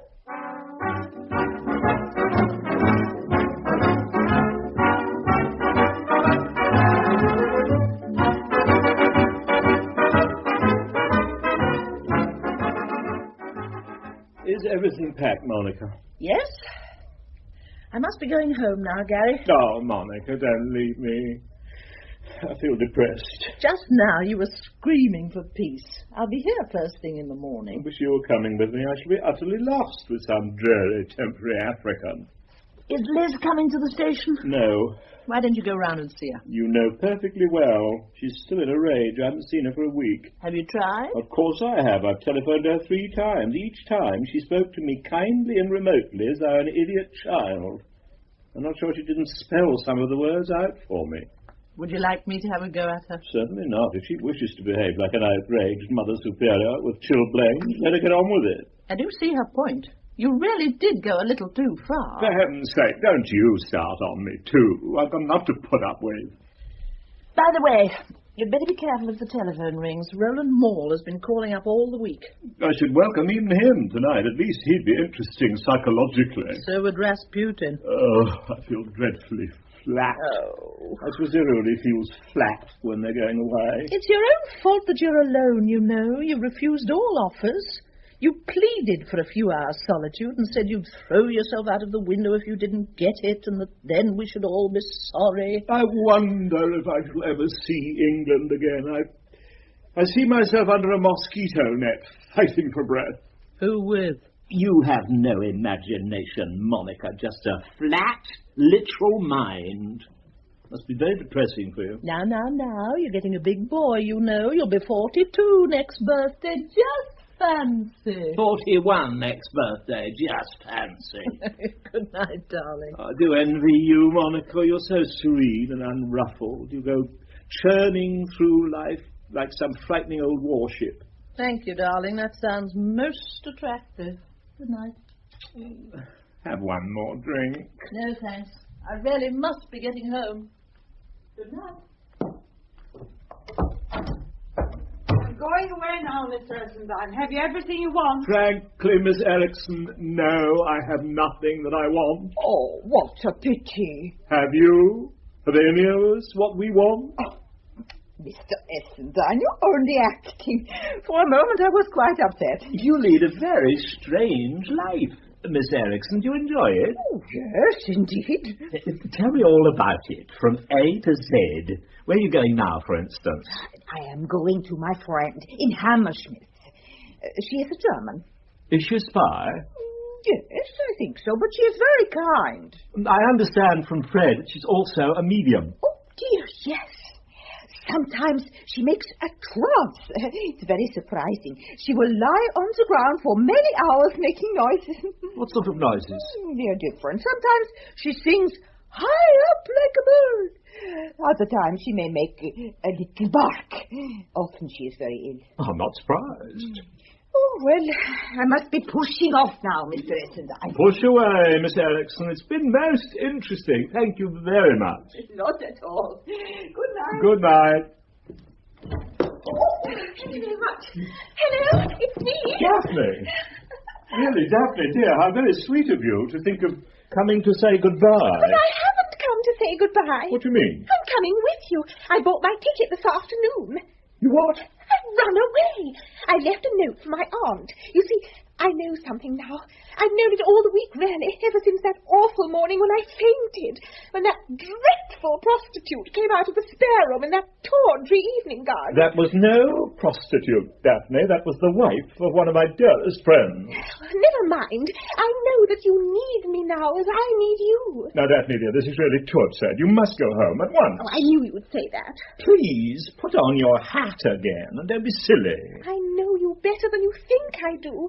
I know when you're acting and when you're not. You're acting now. I'm not doing any such thing. I'm speaking to you with the utmost sincerity of which I'm capable when I order you to put on your hat, get into a taxi, and go back to your aunt. No, you needn't be frightened. I won't make any demands on you, whatever. I don't want you to marry me or anything like that. I'll just be there when you want me, when you're tired and lonely and want someone to put their arms round you. I won't even see you on the boat if you don't want me to. I'm not a very good sailor, anyhow. Not a very good sailor.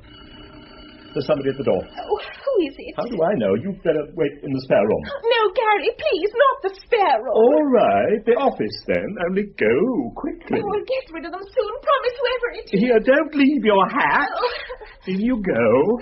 Quiet as a mouse now. I must see you. No, Mr. Ball, no, I'm afraid you can't. I'm going to bed. It's a matter of life and death. I'm afraid I must insist. Come back. What the hell do you mean by forcing yourself into my house like this? That's right. Shout. You're magnificent when you're angry. I tell you something, young man, you're just raving bloody mad. That's what's the matter with you. Please leave this house immediately. I'm afraid I can't. It's quite impossible. I've burnt my boats. Burnt your what? Boats. Now look here, Mr. Moore. You may call me Roland. Well, Roland, I want to put this to you sensibly and calmly. This is my last night in England, and I have a great deal to do. You said just now that you were going to bed. Be that as it may, Roland, I would still I know you think I'm mad, and I really don't blame you a bit, but I assure you I'm not at all. After all, there's no valid reason, is there, why I shouldn't be acting being mad, just as you're acting being sane. I'm not acting! Oh, you are always acting. That is what's so fascinating. Only you're so used to it, you don't realize it yourself. I am always acting, too. I've been acting being mad with you because it amuses me to see you put on a surprised face. I'm absolutely devoted to your face in every mood. I suppose you wouldn't consider acting getting the hell out of here, would you? That's wonderful. What exactly do you want? To be with you. That's why I'm coming to Africa. That's why you're what? I bought my ticket this morning. It's only steerage, but that's better than a poke in the air with a burnt stick. I've given up my law studies and left Uckfield for good. That's why I'm rather excitable tonight. You needn't be frightened that I shall get in your way or make any demands on you. Oh, you mean you don't expect me to marry you? There's somebody at the door. Now, please be a good boy and go away, will you? Please don't send me away. You're too great a person to be unkind. Let me stay with you. I can protect you from a whole lot of things you know nothing about. Such as? Yourself. All your dangerous vibrations. I won't let you send me away. You'll regret it your whole life long if you do. I'll wait in the spare room. Mr. Moore! Come out of that room immediately. Don't be such a bloody fool. Roland. Roland, dear. Oh, my God, who the hell's that? Joanna! Hello, darling. What's the meaning of this, Joanna? Don't you know?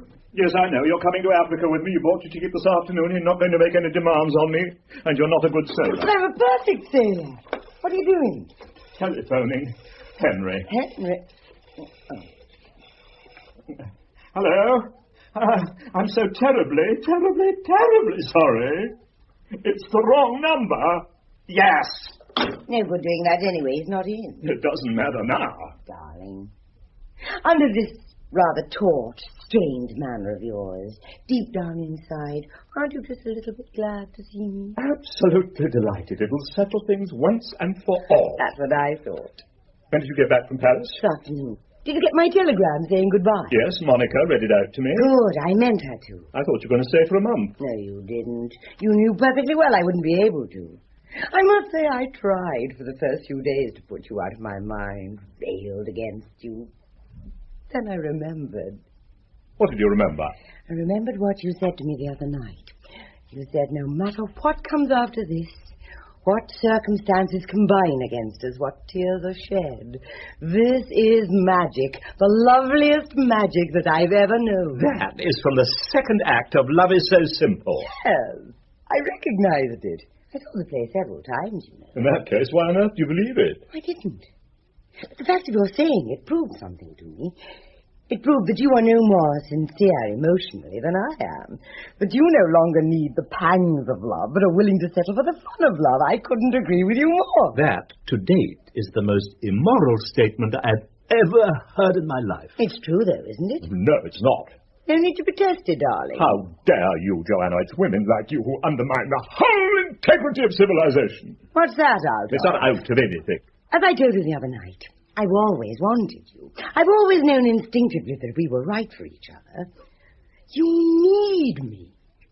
The people round you are no longer enough. I need you. You're the first man I've ever met who's worthy of my steel. I can't guarantee that we shall be domestically happy together, but we'll have a good time. Well, I'll be damned. You were quite right when you said just now with remarkable clairvoyance that I was coming to Africa with you. I am. I got the bridal suite. It was all they had left. Oh, my God. And I've written a note to Henry explaining everything. He's dining with Morris at the Athenaeum. They can read it together. Oh, who's that? With any luck, it's the Lord Chamberlain. Gary? Please, come along. Hello, Joanna. Liz, darling, how nice you look. Thank you so much. I do my best. I think it's only fair to tell you I'm sailing with Gary tomorrow. What fun! So am I. What, dear? I decided this afternoon. It's certainly a big day for the Union Castle line. If I may say so, Liz, I think that's rather silly of you. I really don't see why.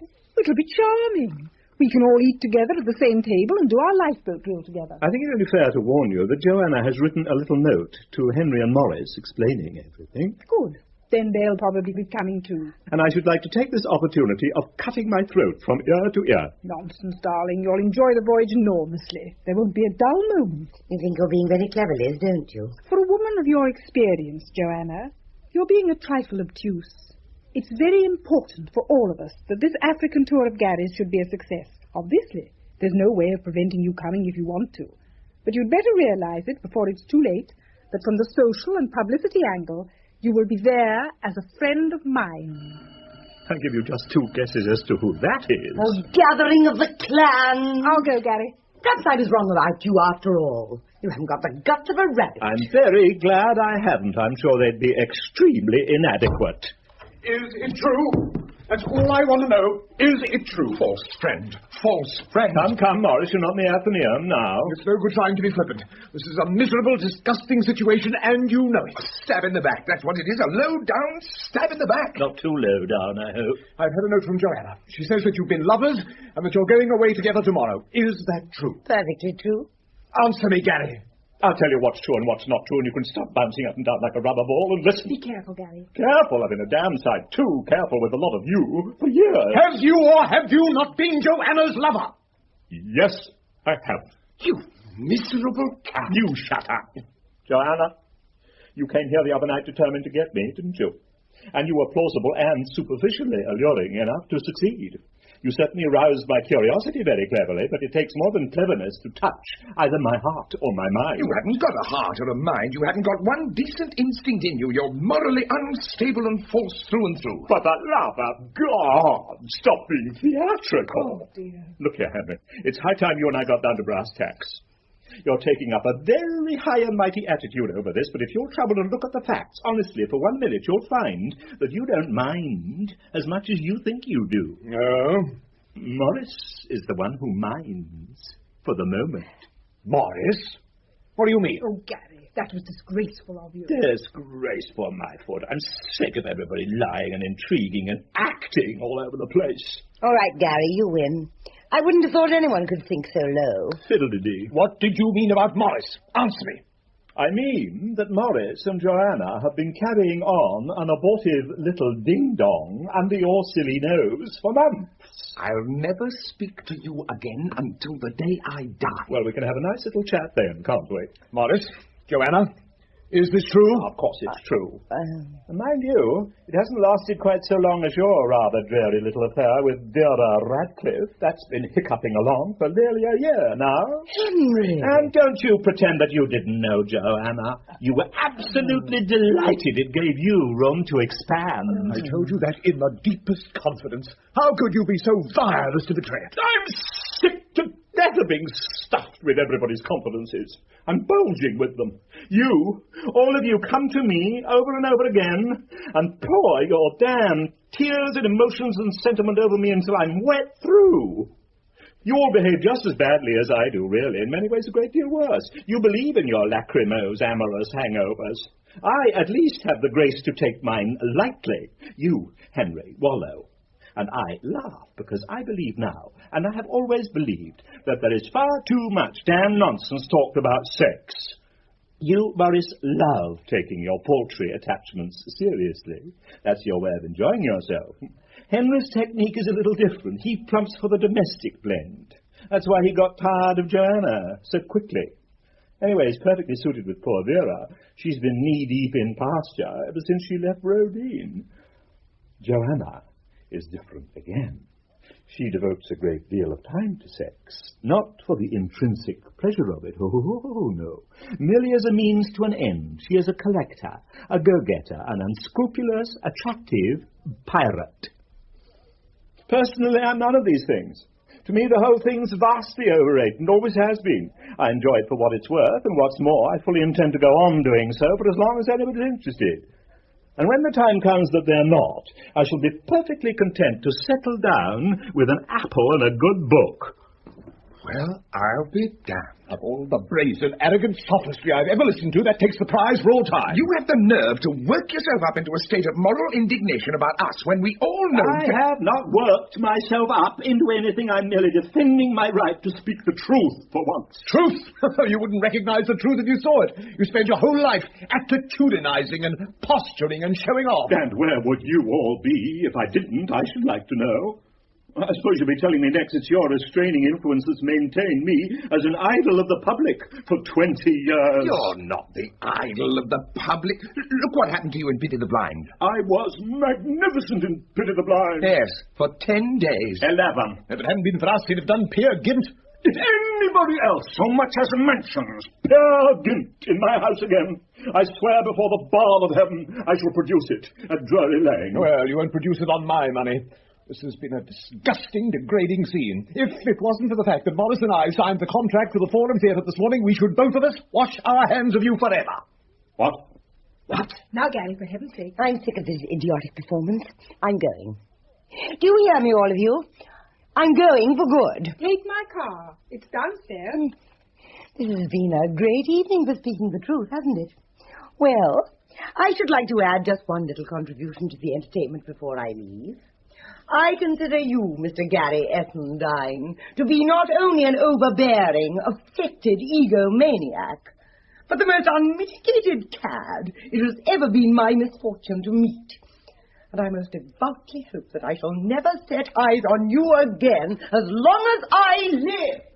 Do you mean to tell me, Henry, that you signed a contract for that theatre, but I particularly told you that no power on God's earth would induce me to set foot in it? Now, look here, I will not look there. No, no, no. This is nothing more nor less than the most outrageous betrayal of faith, and I'm deeply, deeply angry. Listen, Gary, as I told you the other day, they're doing up the whole theatre, reseating the orchestra floor, which will put over 100 on the capacity. There you are. Money, money, money. In addition, they're simply mad to have you there, and have even consented to put a shower bath in your dressing room. I don't care if they put a swimming bath in my dressing room and a squash court and a Steinway grand. I will not play a light French comedy to an auditorium that looks like a Gothic edition of Wembley Stadium. No, no, no. It won't look like that, darling. I've seen the designs. They're very good. So you've seen the designs, so you're in this too, traitorous. Really, Gary, I promise you... Go away! Go away, all of you! I can bear no more. I have to face that dreadful sea voyage tomorrow. And then those agonizing months of drudgery across the length and breadth of what is admitted to be the most sinister continent there is. Please, please, please, all of you, go. Parasites. Parasites. Vultures waiting to claw the flesh from my bones. For 20 years I've given you everything. I gave you my youth. Where is my youth today, sent whistling down the wind? I gave you my vitality. Where is my vitality, drained out of me? And now, when I'm nothing but a husk, an empty shell, I'm to be sent out to die in the white man's grave. Oh. Go on, both of you. I'll talk to him. Ah, that performance wouldn't deceive a kitten. He's losing his grip. Come on, Henry. It's a pity they're pulling down the Lyceum. They're not. Oh, I feel quite exhausted. You're not really coming to Africa with me, are you? Certainly I am, and not only to Africa. I'm coming back to you for good. Liz, darling, I don't want you to come back to me. I'm perfectly happy as I am. That can't be helped. You behave abominably anyway, but you won't be able to be quite so bad with me there. Liz, I implore you not to come back to me. Have you no sympathy, no heart? I'm thinking of the good of the firm. Oh, that reminds me. I must leave a note in the office for Monica. The office? My God. What's the matter? Daphne's in there. Who's in there? Daphne. And Roland Moore's in the spare room. You've got a sofa in your flat, haven't you? Of course. Why? You're not coming back to me, Liz, dear. I'm coming back to you.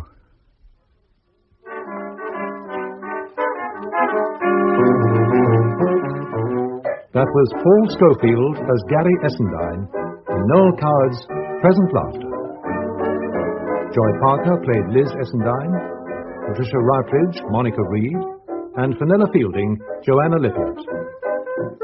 Alan Rowe played Henry Lippiott, Vernon Joyner, Maurice Dixon, Miriam Margulies, Daphne Stillington, Betty Huntley Wright, Lady Saltburn, Timothy Bateson, Fred, Diana Olson, Miss Erickson, and David Timpson, Roland Moore. Present Laughter was adapted for radio and produced by Ian Cottrell.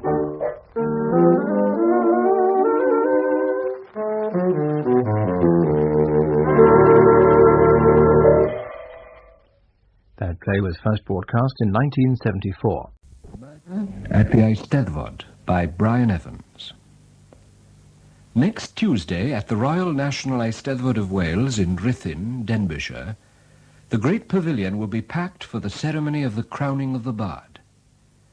Tonight's play opens with such a ceremony, and seated among the audience of 8,000 are two visitors on holiday from London, Chief Superintendent John Wright and his wife Mary. They are to be the witnesses of an unprecedented crowning ceremony. We present Petra Davis as Angharad and Douglas Blackwell as Chief Superintendent Wright in Murder at the Eisteddfod. Prynhawn a chroeso. Very good afternoon to you from the pavilion of the National Eisteddfod of Wales, where over 8,000 people here in the pavilion and many more thousands outside have been listening attentively now for the last quarter of an hour or so to the adjudication of this year's crown poem. Wel, rydyn ni'n tri yn cytuno fod yma gerdd sy'n heiddi gwobr. A cherdd Eryri yw honno.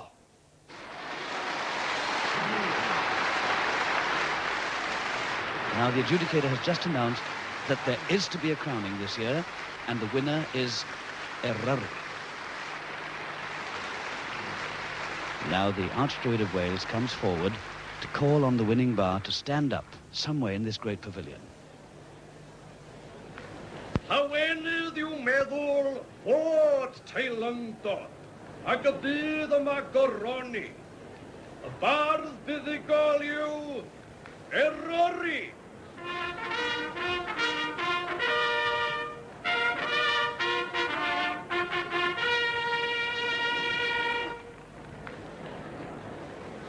Os yw Eryri yn bresennol, safed ar ei draed. Now, from my commentary position, my window on the Eisteddfodic world, as it were, that overhangs the stage, I'm looking out now on a scene of absolute stillness. The crowd are awaiting the moment when all their guesses and conjectures will be proved right or wrong. Ah, yes. Now, there's a movement right at the back of the pavilion on the far left. And, of course, the annual trouble that other people stand up to see who the bard is when he stands up. But, yes, I can see him now. Yes, right at the back there. Of course, it's too far away for me to recognize him at the moment. I hope to be able to tell you who he is quite soon. It's a man. Oh, yes, women win this competition now and again, you know. And now, as the organ plays, the robing party make their way along the aisle to robe the victor in the ceremonial purple and to escort him to the stage. And this robing party is led by John ap Rhys, the herald bard, and he has with him the mistress of the robes and the two attendant bards. And now the hitherto unknown poet has been robed, and he starts his journey down the centre aisle towards the photographers and the cameramen huddled round the steps which lead up to the pavilion stage. There he is, the hero of the hour, soon to be crowned, laughing, waving as he strides along. One or two people, I should imagine, who obviously know him, just giving him a little slap on the back as he goes past. And now the applause swells and grows. He reaches the steps, and still escorted by his fellow bards, he climbs onto the stage to be greeted by the Archdruid. He almost fell there, but it's the herald bard. He's used to coping with emergencies. He was there on hand, and now he's escorted him, and the poet is safely seated as we wait for that dramatic moment that happens every year at the Eisteddfod, the announcement of his name by the Archdruid.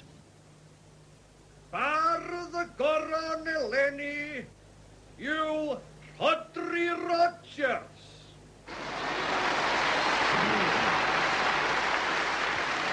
The Archdruid has just announced that this year's winner is Rodri Rogers, the Welsh-American poet, who's made quite a name for himself since he came over here to live some 5 years ago. What a triumph for a man who first had to learn Welsh when he came... Nefoedd fawr. He's fallen. It would appear that Rodri Rogers has been taken ill. He's slipped from the chair of honour. He's lying face down on the platform. Mr. Myrion Matthews, the Eisteddfod secretary, has rushed up. There are one or two other officials attending to him. And it seems likely that the excitement of the moment has been a little too much for Mr. Rogers. Well, now, the Eisteddfod authorities have clearly been thrown into some confusion by this unexpected turn of events. I think that, yes, the inevitable solution to any crisis at the Eisteddfod, and I'm sure that we'll all be glad of this, the Master of Ceremonies is going to conduct this great congregation in a Welsh hymn.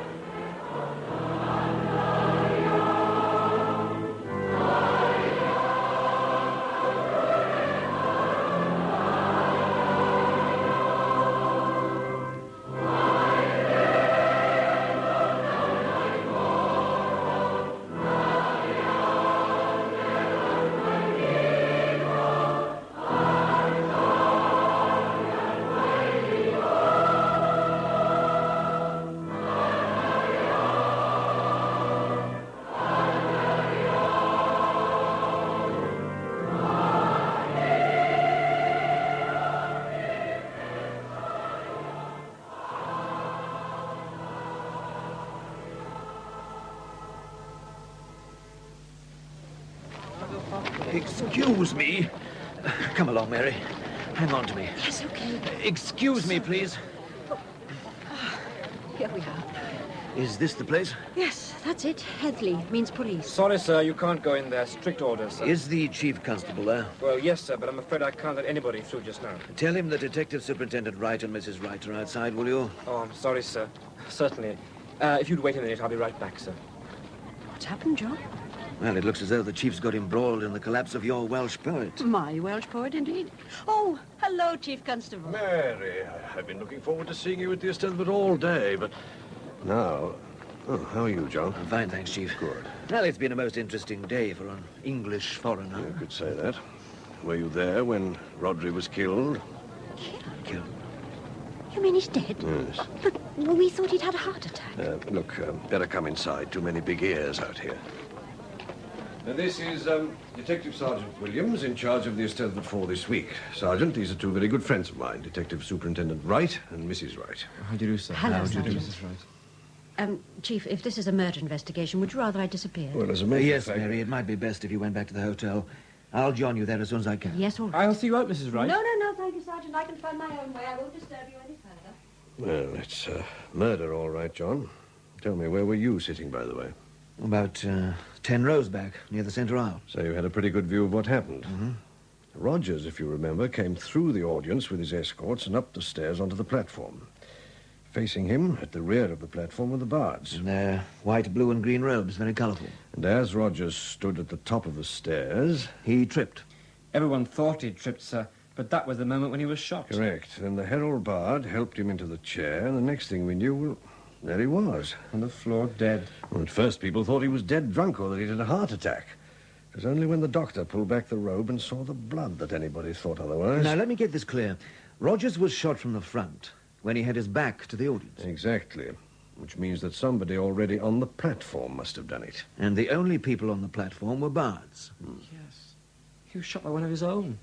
Makes it worse somehow, doesn't it, sir? Look, John, this is not an ordinary murder. It happened on a very solemn occasion in front of 8,000 people and 2 yards away from 20 reporters and photographers. I mean, damn it all, it was even on television. At the moment, we're pretty short of senior men in this force. I know you're on leave, but... No, look, can you help us? Well, sir, if you can square it with my chief... I can square it with your chief. Can you square it with Mary? I think I can find a reason, sir. After all, she was a witness. Yes. One of 8,000. Rodri Rogers. Who was Rodri? Well, now, Mr. Matthews here is the Eisteddfod secretary. And this is Mr. John Apries. Oh, how do you do, sir? Mr. Apries led the robing party to collect Rodri, if collect is the right word. I think you were telling the super about Rodri, Mr. Matthews. Oh, yes. A strange man. Everything about him was strange.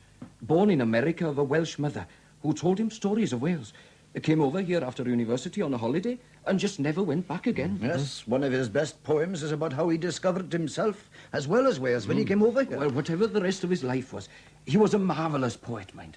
When he was at university in America, he'd made a real reputation writing in English, Yes, and then to come to Wales, learn the language and handle it with absolute mastery in 5 years, well, that takes some doing. I think it might be fair to add, sir, that there were other reasons apart from poetry why Mr. Rogers was happy to stay here in Europe. Well, go on, Sergeant. Well, sir... Oh, don't mind us, Sergeant. Rodri is dead. And anyway, everybody in Wales knew about his political activities. No? Well, he'd been a student leader in the States, you see, sir. Very left-wing and so on. He hadn't been over here very long before he was, well, more of a nationalist than a nationalist. Yes, I see. In fact, he was a founder member of a very way-out group which we were keeping an eye on. Oh, be fair, Sergeant. He left Gerwin Arvan's lot a very good while ago. Well, that's true, sir. We understand there was some kind of big row. Nobody's quite sure what it was about. But I gather that, among other things, Mrs. Rogers didn't approve of the movement. Good God, yes. Young Harrod. Well, what's happened about her? Has she been told? Well, she probably saw the whole thing. No, sir. Fortunately, she was still in town. She first heard about it from W.P.C. Davies. I sent her around to inform her. Oh, poor girl. She's gone back home now, sir, after, well, doing the necessary. She didn't want anybody with her. She just said she wanted to be quiet. Oh, well, she always was a quiet one. She's a sculptress, you know. Oh, really? Exhibitions in London and pieces in some of the big museums. That's interesting. She taught Rodri Welsh, because he didn't know much when he came here.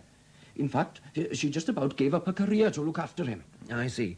Well, now, gentlemen, let's get down to business. And first, will you please remember that I am an English visitor and that I don't understand your rituals. Yes, of course. Now, to begin with, the crowning ceremony opens with white-robed bards processing through the pavilion onto the stage and then joining other bards in blue and green robes on raised seats at the back of the platform. Yes, but the blues and greens enter from the back of the stage, and they're in position before the ceremony starts. What's so special about the whites? Well, the white is for former winners of poem competitions at the Eisteddfod, and it's also an honorary award to people who have done great things for Wales. We can't give people an OBE, so we give them a white robe instead. How do you become a blue or green robe? Oh, mostly by examination in music and literature. I see. There are a lot more greens and blues than whites. If they all turned up at the Eisteddfod, we'd be in trouble, I can tell you. Now, the chief Eisteddfod officials were those in the gold robes, standing at either end of the main platform. Yes, that's right, yes. The Archdruid, the Registrar, the Herald Bard, and so on. They all have parts to play in the ceremony, you see, so they were pretty busy one day. Mr. Apries, tell me what happened when you took the robing party to fetch Rodri Rogers. Well, the first thing that was apparent to us when we reached him was that he was drunk. Drunk? Yes. The whiff of whiskey was terrible, and we had to hold him up straight while the mistress of the wardrobe got his robe on. Luckily, the ceremony requires him to be marched along with one man at either side, and I can tell you they were needed. What happened on the stairs? That was the worst part, because all the photographers were taking their snaps. At the top of the stairs, we had to let go of him because the Archdruid comes forward then and greets him. That was when he was shot? I suppose so. Though, of course, well, we didn't know it at the time. Yeah, of course not. His knees buckled, and I just thought that the drink had finally got him. There was no time to explain to the Archdruid, so I pushed past him and practically carried Rodri into the chair of honour. I growled at him to sit still and shut up. And then I went back to stand in my place. And when Mr. Rogers slipped off the chair onto the floor? Well, then it was up to me, as secretary of the Eisteddfod, to do something. Luckily, one of the bards sitting at the back was a doctor, and he came over to help. Yes, that's right. I thought he'd had a heart attack, you see. But when we pulled back the purple cloak and turned him over, well, we could see the blood and the little hole in Rodri's shirt, right over the heart. He was quite dead. Terrible. Shocking indeed. Sir, shall I, Go ahead, Sergeant. Well, from what we know already, sir, it's 99% certain that the bullet which killed Mr. Rogers was fired from the rows of seats at the back of the stage. But all the bards were sitting. It's too early to say for certain at the moment, but from the angle of the bullet's entry, we think that the murderer was fairly near the front. We know he was sitting near enough in the middle of a row, anyway. Now then, Mr. Matthews, how can we find out who was in a position to have fired the shot? Oh, well, now that would be difficult. You see, the bards aren't seated in any particular order.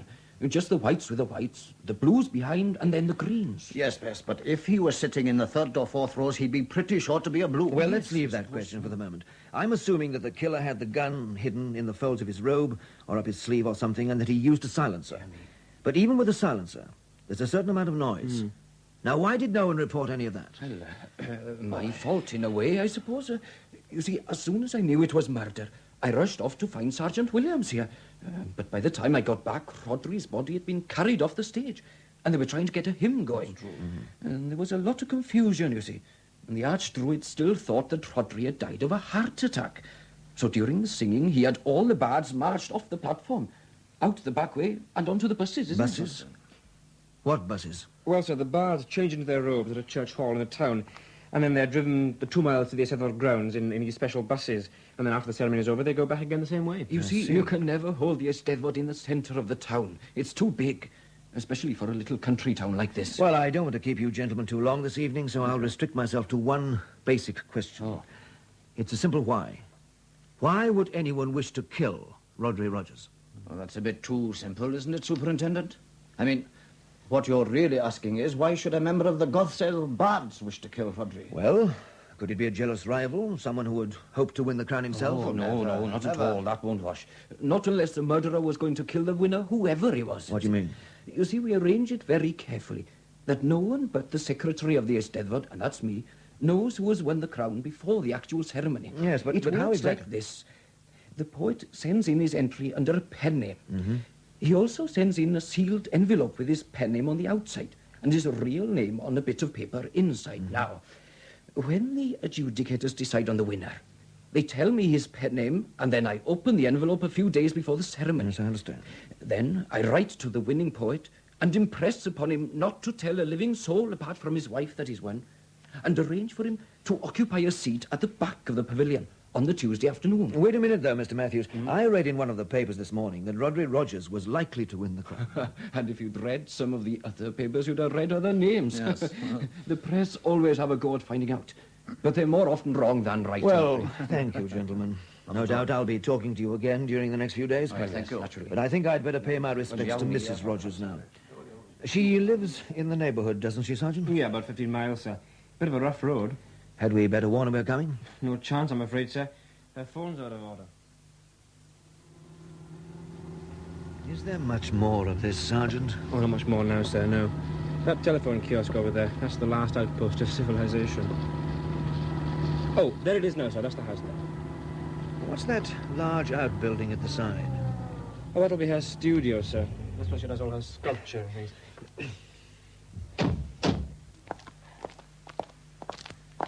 The door's open. Looks as if she's there now. It's a bit funny, isn't it, sir? That's what happened to her this afternoon.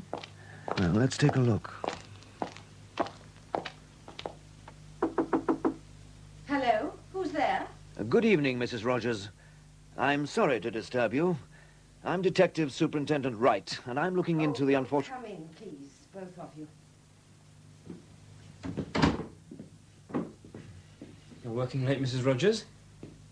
Yes, it's a very strange thing. For years I've been trying to do a good head of Rodri in clay, and somehow I could never get it right. But this evening when I got back from it all, I came straight out here and started work knowing I can't explain it, but knowing it would be good. I'm all the more sorry, then, that I have to interrupt. Oh, that's all right. I'm really too tired to go on anyway. I'll just cover it with a cloth.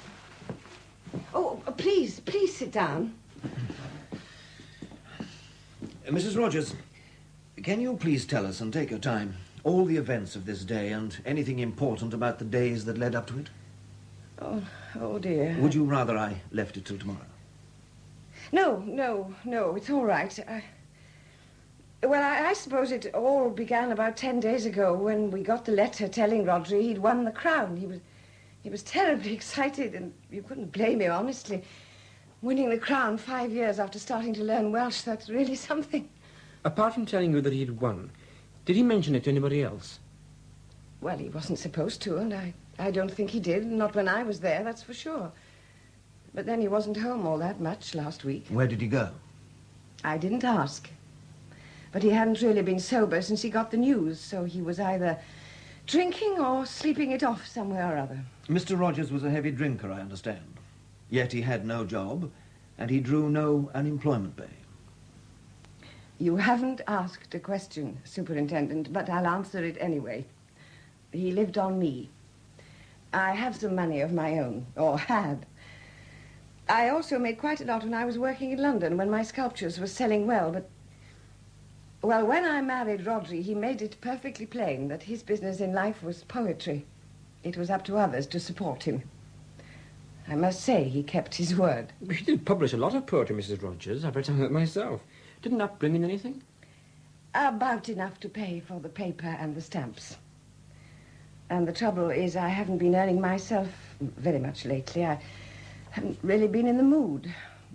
Of course, unless you're in London, you can very quickly be forgotten. Mrs. Rogers, what time did you leave the house this morning? About 10 o'clock. Rodri had got back in the small hours, but I managed to get him up early because I wanted to do some shopping before we went to the Eisteddfod. Oh, so you had intended to see the crowning originally? Oh, yes, I was looking forward to it. Until we had the row. We'd parked as usual in front of the Feathers, and I wanted a cup of coffee in the lounge before doing my shopping. Unfortunately, I'd forgotten that the place had an all-day license because the Eisteddfod was on. As you can imagine, I never got my cup of coffee. Well, after about half an hour in the bar, I left Rodri and went to do my shopping. An hour later, when I returned, he was getting drunk. I know the signs. So I told him to come away immediately. I was afraid he would disgrace himself at the ceremony, but of course I couldn't say that with all those other people in the bar. Well, one word led to another. I'm afraid I lost my temper. I was as bad as he was. And finally, I told a couple of his cronies that they could take him to the Eisteddfod, and I walked out. They'll probably tell you that my last words to him were, "I'm off home, and I never want to see you again." You didn't go home, though? No, somehow I couldn't do that. Anyway, I needed to cool down a bit. The river flows just behind the Feathers, and there's a nice little walk along the bank there. I just walked, sat. It was a beautiful, warm afternoon. Eventually, I fell asleep. Anybody see you?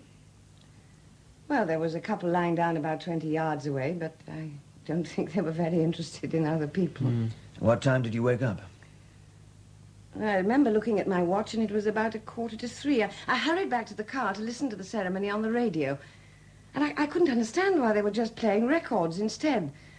Though the announcer did say they were unable to return to the Eisteddfod field, I thought he meant they'd had a technical hitch or something. What happened then? Well, after about half an hour, I saw the coach coming back with the bards, and I saw them going into the church hall opposite to change, so I walked over to see if Rodri was with them. Then I met this policewoman. Mrs. Rogers, you told WPC Davis that you'd been too nervous to go to the ceremony. What did he mean by that? Well, as I told you, Rodri was very excited. He had a great deal to drink. Quite frankly, I didn't want to be around if he was going to make an exhibition of himself. You weren't nervous because any threats had been made to your husband? Threats? Good heavens, no. Well, did Mr. Rogers have any enemies? Rodri used to say, "With friends like mine, who needs enemies?" Well, sir, where do we go from here? Back to the Royal Oak and a meal, I hope. Oh, but there's one thing I want done before tomorrow morning, Sergeant. Yes, sir? And that's a thorough examination of all the press photographs taken of the ceremony. Work out with a ballistics chap the likely area from which the shot came, then get Marion Matthews and John Ap Rees to help you identify every bard sitting in that area. Right? Okay, sir. And I'll see you in the morning. Good morning, Sergeant. Come and have a cup of coffee. We're the last down to breakfast this morning, I'm afraid. Oh, thank you very much, Mrs. Wright. Good morning, sir. Any luck, Sergeant? It's all right, you can talk. Well, sir, we spent a lot of time with magnifying glass last night. And while we can't identify everybody, we've got most of the names by now. See, what with the hoods they're wearing and the fact that some of them are in shadow, it's not really too easy. But we are asking everybody we can identify who is sitting on either side of them, so we'll get the whole picture quite soon. Excellent. How much sleep have you had, Sergeant? Well, enough, I hope. Anyway, among the names we do know, sir, are a couple of very interesting ones. Gerwin Arvon and Will Pennard. Arvon? He's the leader of this way-out Welsh patriotic group and the chap who would have the quarrel with Rogers. That's right, sir. He's the chap we were going to talk to today anyway, even before we knew about this. But Will Pennard, he's a very different kettle of fish. He's Mrs. Rogers' old boyfriend. They trained in art college in London together, and well, very soon afterwards they got engaged. I'm told they were within sight of getting married when Rodri Rogers arrived on the scene. Was Mr. Pennard very cut up? So it seems. In fact, the talk is he never got over it. Well, I don't understand why he was there on the platform at all. Is this man a poet as well as an artist? You can become an honorary bard as an artist or a craftsman. I remember reading about Will Pennard now. Didn't he design the crown for this year's Eisteddfod? In that case, he'd have had to know who had won to get the size right. I'm afraid not, sir. They just put an adjustable lining inside it. I see. Have you seen the paper this morning, Sergeant? No. Look, who's this dear old gentleman in the... Well, it must be the first blue row. Oh, that's old Clare Westwyth. He's well into his 80s, but he never misses an Eisteddfod. For what he gets out of it, I can't imagine. He's as deaf as a post these days. What about this one next to him? Where? There. Oh, between him and Will Pennard. Yes, that's right. At the moment, we're not quite sure about that one. You see, some of the bars are wearing dark glasses because of the television lights. It doesn't help. Yes. But we're checking. Well, time we started work. What's first, Sergeant? Well, if you agree, sir, why don't we call at Ruthed Farm to see Gerwin Arfon?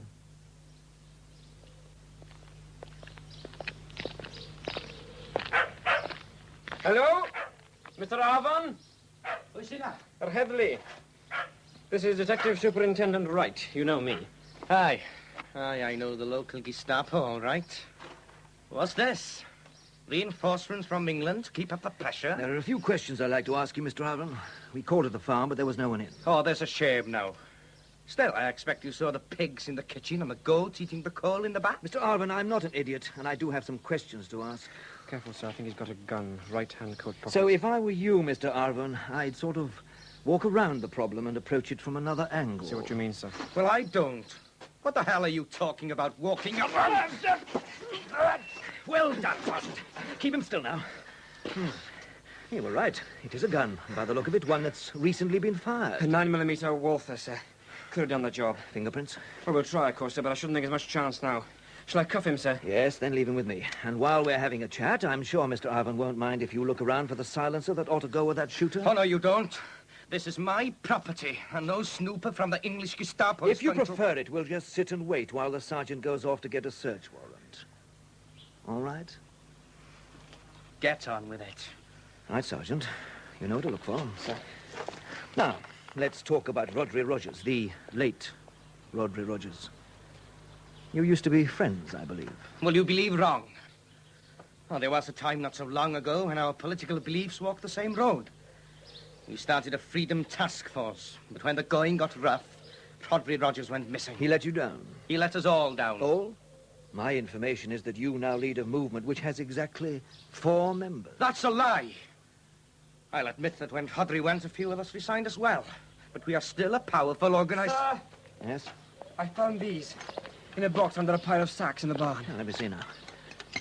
Oh, 2 more Walthers. Just like the one you gave us, Mr. Arvin. Some hand grenades, ammunition, and... What's this? Careful! Leave that alone. It's still ignite. Oh, my God. I just carried that a couple of 100 yards. It could carry you even further. Put it down very gently, Sergeant. Very gently. That's it. Now, ready for assistance, Sergeant. Then stay here while I take Mr. Arvin to the station. No, you damned English bastard! You're right, sir. One sore shin, otherwise okay. On your way, Arvin. Hey, what about my beasts? They'll be cared for now. Come along. Are you charging me with Rodri's murder? No need to yet. We've got plenty to charge you with already. Well, I didn't kill him. Wanted to, mind you, but that's as far as it went. Oh, yes? And I never used any of that ammunition. I'll tell you one thing, though. That gun, I found it. Yes? It's true, I tell you. Opened the barn door this morning, and there it was on the floor.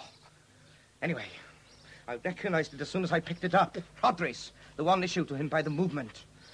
Should have returned it when he left, of course. He didn't. But I know it. There's a little mark on the butt if you look close. I just brought out the other guns to check when you arrived. That's why it was an easy job for you to find. So Rodri was shot by his own gun? Aye, if that's the gun that did it.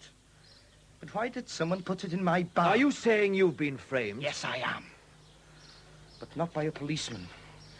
One of you lot had been up here, I'd have known. How? Oh, I've got friends. Now, look, can you get someone out to the farm before milking time? That'll all be looked after. Come on, get a move on. Come in. Mrs. Wright. Yes? Oh, I'm sorry to bother you in your hotel room like this. Oh, I'm Angharad Rogers. Oh, Mrs. Rogers, I never quite know what to say at times like this. What can I do? Are you looking for my husband?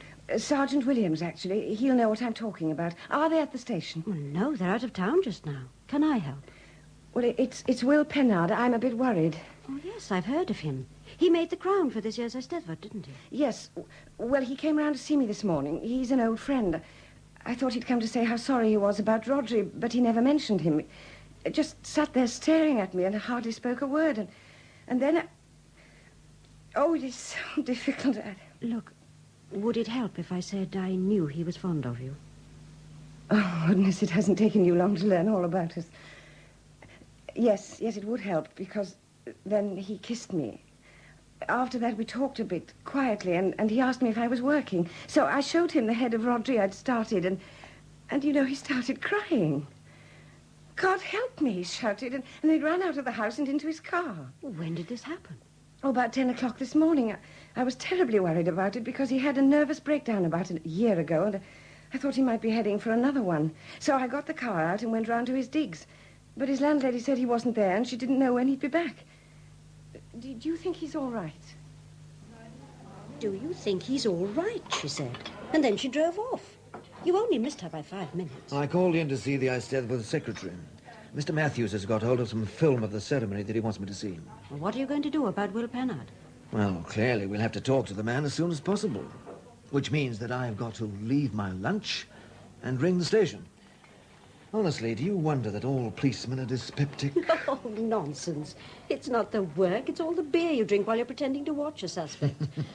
Oh, by the way, I thought I'd go to the pictures this afternoon. And so you shall. What? I've arranged a special showing for bards and others at the police station at 2:30. Oh, John. And now I must go and lay on a general alert.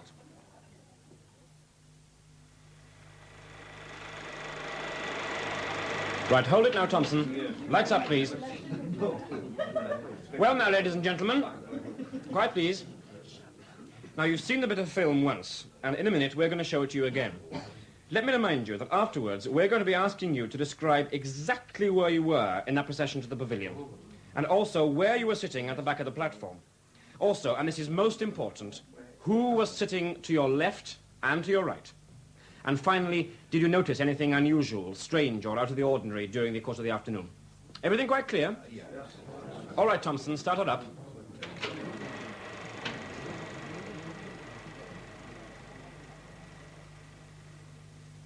Well, Sergeant, what have we learned? Well, I think we managed to sort things out fairly well, sir. Now we know the identity of practically everybody who was in the shooting area. Now, let's see if I've got everything clear in my mind. And, you correct me, Mary, if I go wrong. Yes, all right. And the bards arrive at the church hall at or near 1:30. Yes. They show their admission cards or make themselves known to the mistress of the robes and her helpers. They put on their robes and are personally checked by the mistress of the robes to see that everything's in order. Yes, now, that was peculiar, John. Peculiar? In what way? Well, she said that she knew everybody who got onto the buses. And yet there were one or two faces in the film and on the photographs which she couldn't recognize at all. Oh, well, the film was pretty rough, Mrs. Wright. Yes, I know, but all the same... What's your impression, Sergeant? Well, everything points well. He was in the right position, he had the motive, and he had the gun. Now, he may have had the gun, but did he have the knowledge? Did he know in advance that Rogers was going to win the crown? Well, if he or one of his pals was in the feathers that morning, he could easily have found out. Oh, no, I doubt it. If Arvon had blurted it out then, many others would have heard it, and the news would have spread like wildfire. Yes. Well, let's get back to the film show. Did any of the bards notice anything odd or unusual? Well, some of them said they recalled a strange smell, like fireworks, but they'd no idea which direction it came from. Very helpful. Oh, come on now, I sympathize with them. With photographers' flashlights going off, an organ blaring out, 8,000 people cheering and clapping. No wonder a bit of burnt powder went unnoticed. Well, at least we've got the names of all the bards who are sitting in the target area. Oh, all except the one sitting between Will Pennard and... Who is missing? Yes, and also Astoy. Who wasn't at the film show? No, sir. Typical of him. He went to the wrong station. He's here now, though, sir, so perhaps I could bring him in. Yeah, yes, of course. Oh, we seem a bit short of chairs. Can you take the files off that one, Mary? Just put them on the floor. Thanks. Oh, good morning, sir. Very kind of you to come along. Oh, call me Clew, my boy. That's Welsh for lion, you know. Bit of a toothless lion nowadays, right? Sit down here. Oh, thank you, my dear. Now, you want to ask me some questions, is it? Mm-hmm. You ask and Clew will answer. Only talk a bit slow, will you? People today don't talk as clear as they did when I was a lad. Now, can you cast your mind back to... what's that? Can you cast your mind back to last Tuesday's crowning ceremony? Oh, when young Rodri got shot. Yes, indeed. The most tragic occasion since a Gadair thee at Birkenhead. Or was it Bangor? So, who sat next to you on the platform? Between you and Will Pennard. Oh, now then, well, to tell you the truth, I've no idea. Was it a man or a woman? Well, it was, wait a minute. Come to think of it, no, I'm not sure. Oh, but you must know if it was a man or a woman. I remember now. It was well, I'd better say the person who sat next to me on the bus. Now, this person came up to me just as we were getting on and said, "Hello, Clew," but in a very husky voice. Said he'd caught a very bad summer cold, that he'd try not to give it to me. Well, I haven't had a cold in 50 years, as I was telling him during the journey. And this person didn't speak to you again? No, not that I recall, but then he must have. Only I don't quite... You see, we're not encouraged to speak once we're on the platform. I've been in trouble with a herald bard once or twice about that, I can tell you. Can you summon up any picture of the person? Now, think hard. Well, tell you the truth, I never got a proper look. There were those dark glasses, you see, and his hood seemed to come down very low. Mm-hmm. Oh, there is one thing I do remember, though. And what was that? And he was very restless. There's not much room in those chairs, and once I got a real old biff in the side from his elbow. Detective Superintendent Wright? Yes? Where? Alone? I see. Well, please do nothing until we get there. Maintain observation and no more. Understood? Thank you. Claire, we may ask you some more questions later on. What's that? More questions later on. Oh, yes, the Sergeant pleasure. and I have got an urgent appointment. Right. It's Will Pennard, Mary. There's a report that he's been seen walking about on the beach about 20 miles from here. Well, come along, Sergeant. Sir. What beach is this, sir? Something called Trythe D. Trythe D? What's the matter? Well, Trythe D's war office property, sir. So? Well, there's some very secret work going on there, sir. Nobody's allowed near. Why not? Well, it happens to be an experimental minefield.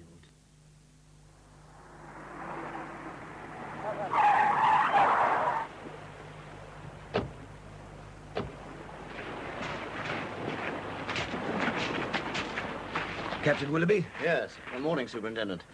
That's your man, I take it, walking along by the sea's edge. Sergeant? Yes, sir. That's Pennard. Is there any way of getting to him, Captain? Well, I'm quite sure there is. Unfortunately, I haven't got the maps of this minefield. Someone back at HQ is trying to dig them out right now. And until we're quite sure where the safe path is, I really wouldn't advise you to go any nearer than we are now. Can't we follow in his footsteps? Well, I wouldn't recommend it. In any case, they don't seem to exist. You know, this leads me to think that your chap's been out there all day, sitting on that big rock, I shouldn't wonder, while the tide came in and out. What's the situation? Well, as far as I can gather, the bit of sand by the waterline is clear, but the stretch between him and us could be solid with mines, and very powerful ones at that. Don't risk it. I'll give him a call. Pennard! Pennard! Shall I try, sir? Hey, Will! Will! This is the police! You're working on a minefield, man! Mr. Pennard! You are in great danger. Do not walk about anymore, but climb onto that big rock near you. As soon as we know where the path through the minefield is, we'll... No, don't come any nearer. Keep still, man. Who are you? Detective Superintendent Wright. Why are you looking for me? I want to talk to you about last Tuesday. About Rodri, you mean? If you like. He was a great poet, but he was an evil man. Now he's dead. Don't you think he deserved to die, Superintendent? Sergeant, see if you can hurry them up with that map. I'll keep him talking. Mr. Pennard, you called to see Mrs. Rogers yesterday. I'm afraid she's worried about you. Worried? Nobody must worry of Harad. She must be left alone. Do you hear me? I can't leave anyone alone until I know the truth. Very well, Mr. Policeman. I have something to tell you. I killed Rodri Rogers. I did it. And now I'm coming to give myself up. Are you ready to receive me? Keep still, you fool. Stay where you are. Don't move back. Are you ready to receive me, oh Lord? Are you Oh, my God. I'm going to take a look. No. Stay where we are. We're staying here. But the man's wounded. He needs help. Look again. He's beyond any help we can give him. What happened? Did he... Oh, my God. The map, sir. I suppose you'll need it now.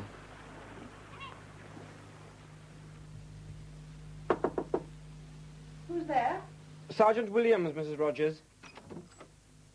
Can I come in?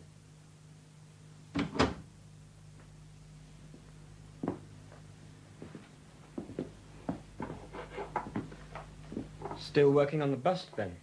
Yes, though it hasn't gone so well today. I suppose my worries are catching up on me. Yes, you'll have a lot of things to see to just now, won't you? Solicitors and undertakers, telling the relatives and so on. Well, if I had any close relatives, I think they'd have heard about Rodri by now, wouldn't you? But since I'm an orphan and an only child, the matter doesn't arise. As for the solicitors, what's the point? Rodri had no money, and if he had, I might have had to share it with his girlfriend. How do you feel about these other ladies? Do you shock easily, Sergeant? I don't think so. Well, then I'll tell you how I felt. I felt amused. Yes, amused. Because Rodri was anything but the great lover you'd imagine from the way he wrote and the way he acted. The build-up was terrific, but the performance was O-level.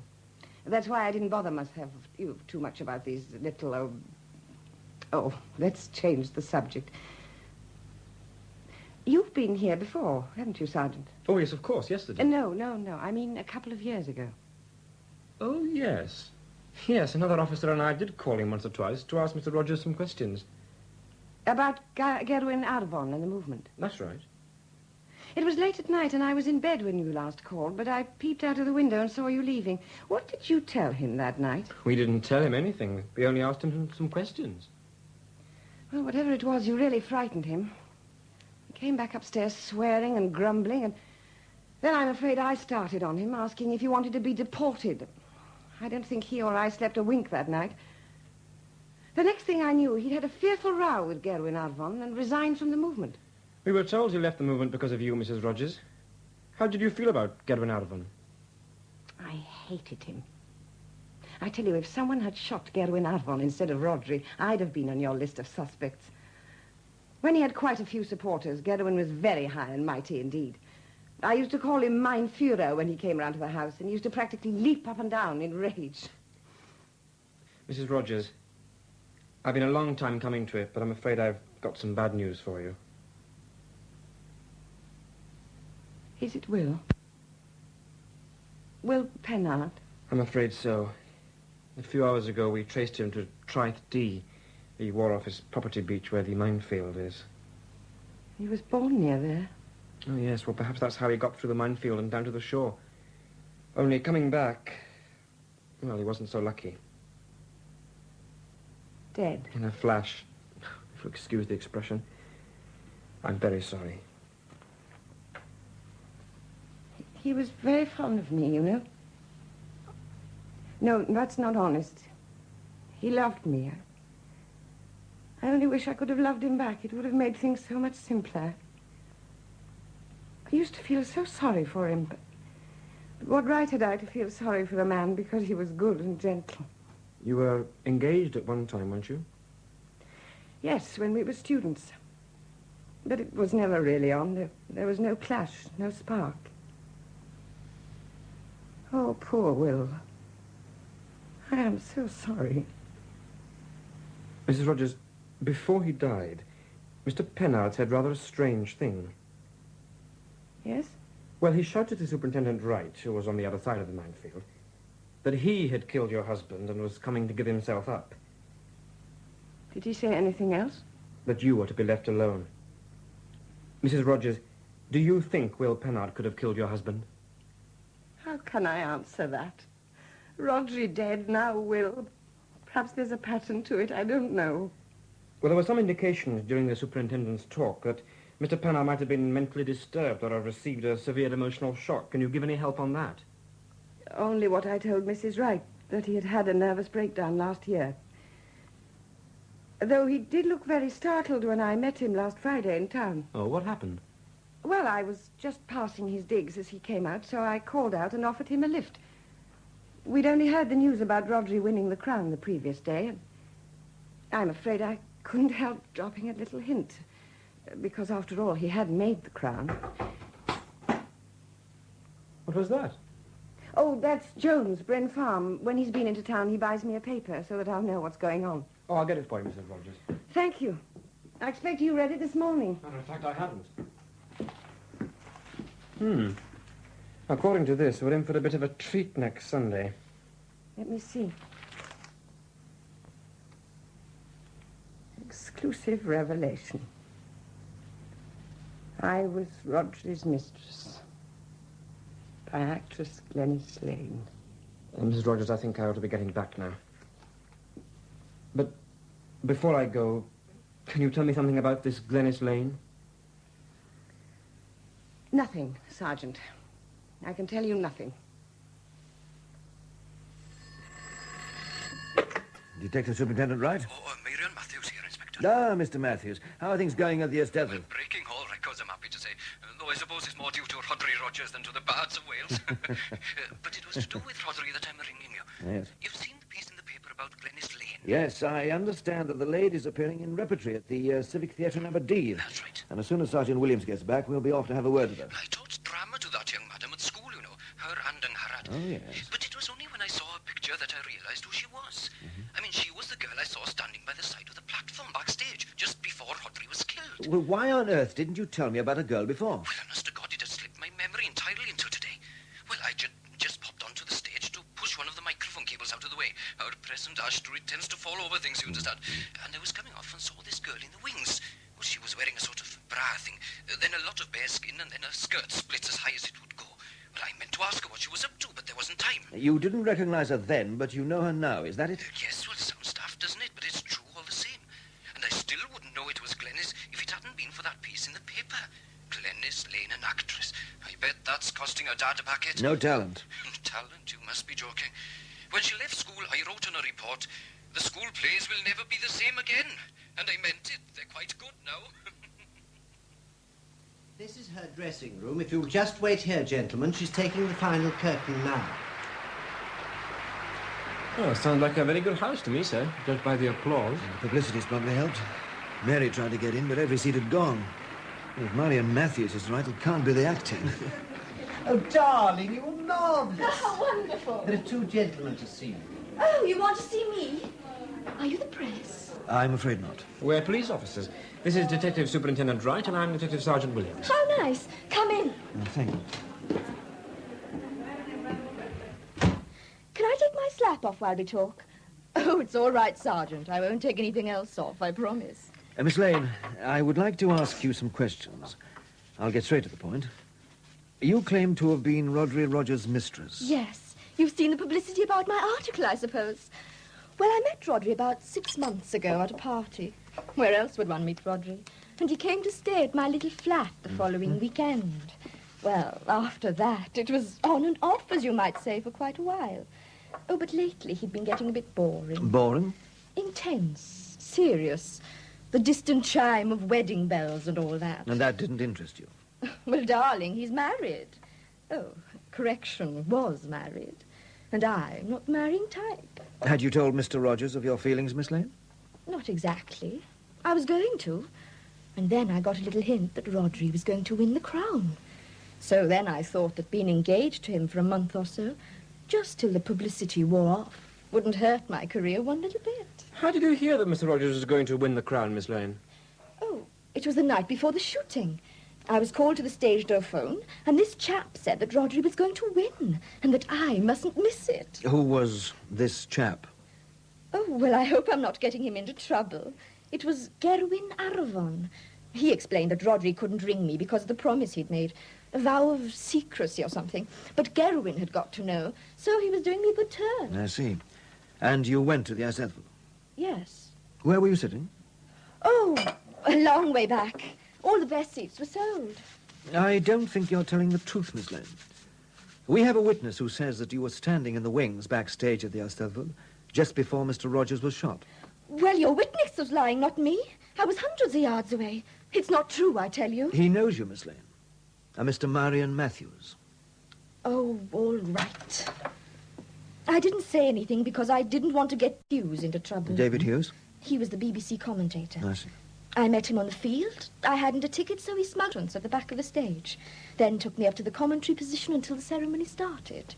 I had to get out then, of course. So I went down into the wings, and that's all I know. Why the wings, Miss Lane? No, don't tell me. You were going to rush onto the stage and be photographed kissing the Crown Bar. Oh, how did you guess? I think the superintendent finds you predictable, Miss Lane. One thing more, Miss Lane. Are you quite sure it was Gerwin Arvon who rang you up? Well, that's who he said he was. And he reminded me that I'd met him at the same party where Rodri and I were first introduced. Did you recognize his voice? Not really. I'd only met him once, you see. And he was speaking very quietly, whispering almost. Oh, I remember now. He said he had a bad cold. Funny time to have a cold. August. Do you think she was telling the truth, sir? Well, sometimes. No, rather more often than that. You've got to be clever to lie convincingly, as you know, Sergeant. And our Miss Lane's no genius. What amazes me is that Roderick Rogers preferred her to his wife. Well, come now, we've got no evidence of that. Well, she did say he was getting serious about her, talking of marriage and so on. I wonder how much of that was wishful thinking. Oh, on your left now, sir, and up the drive there. Oh, your chief constable lives in some style. Oh, yes, sir. Well, not that I'm what you'd call a regular visitor.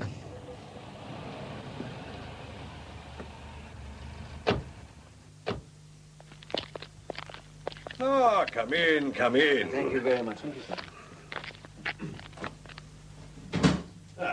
Come along inside. Through here, into the study. A nice place you have here, sir. Make yourselves comfortable. Sit down, sit down.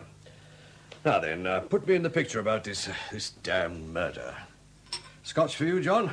Neat, please, yes. Sergeant? Oh, same, please, sir. And one for me makes 3. Here we are.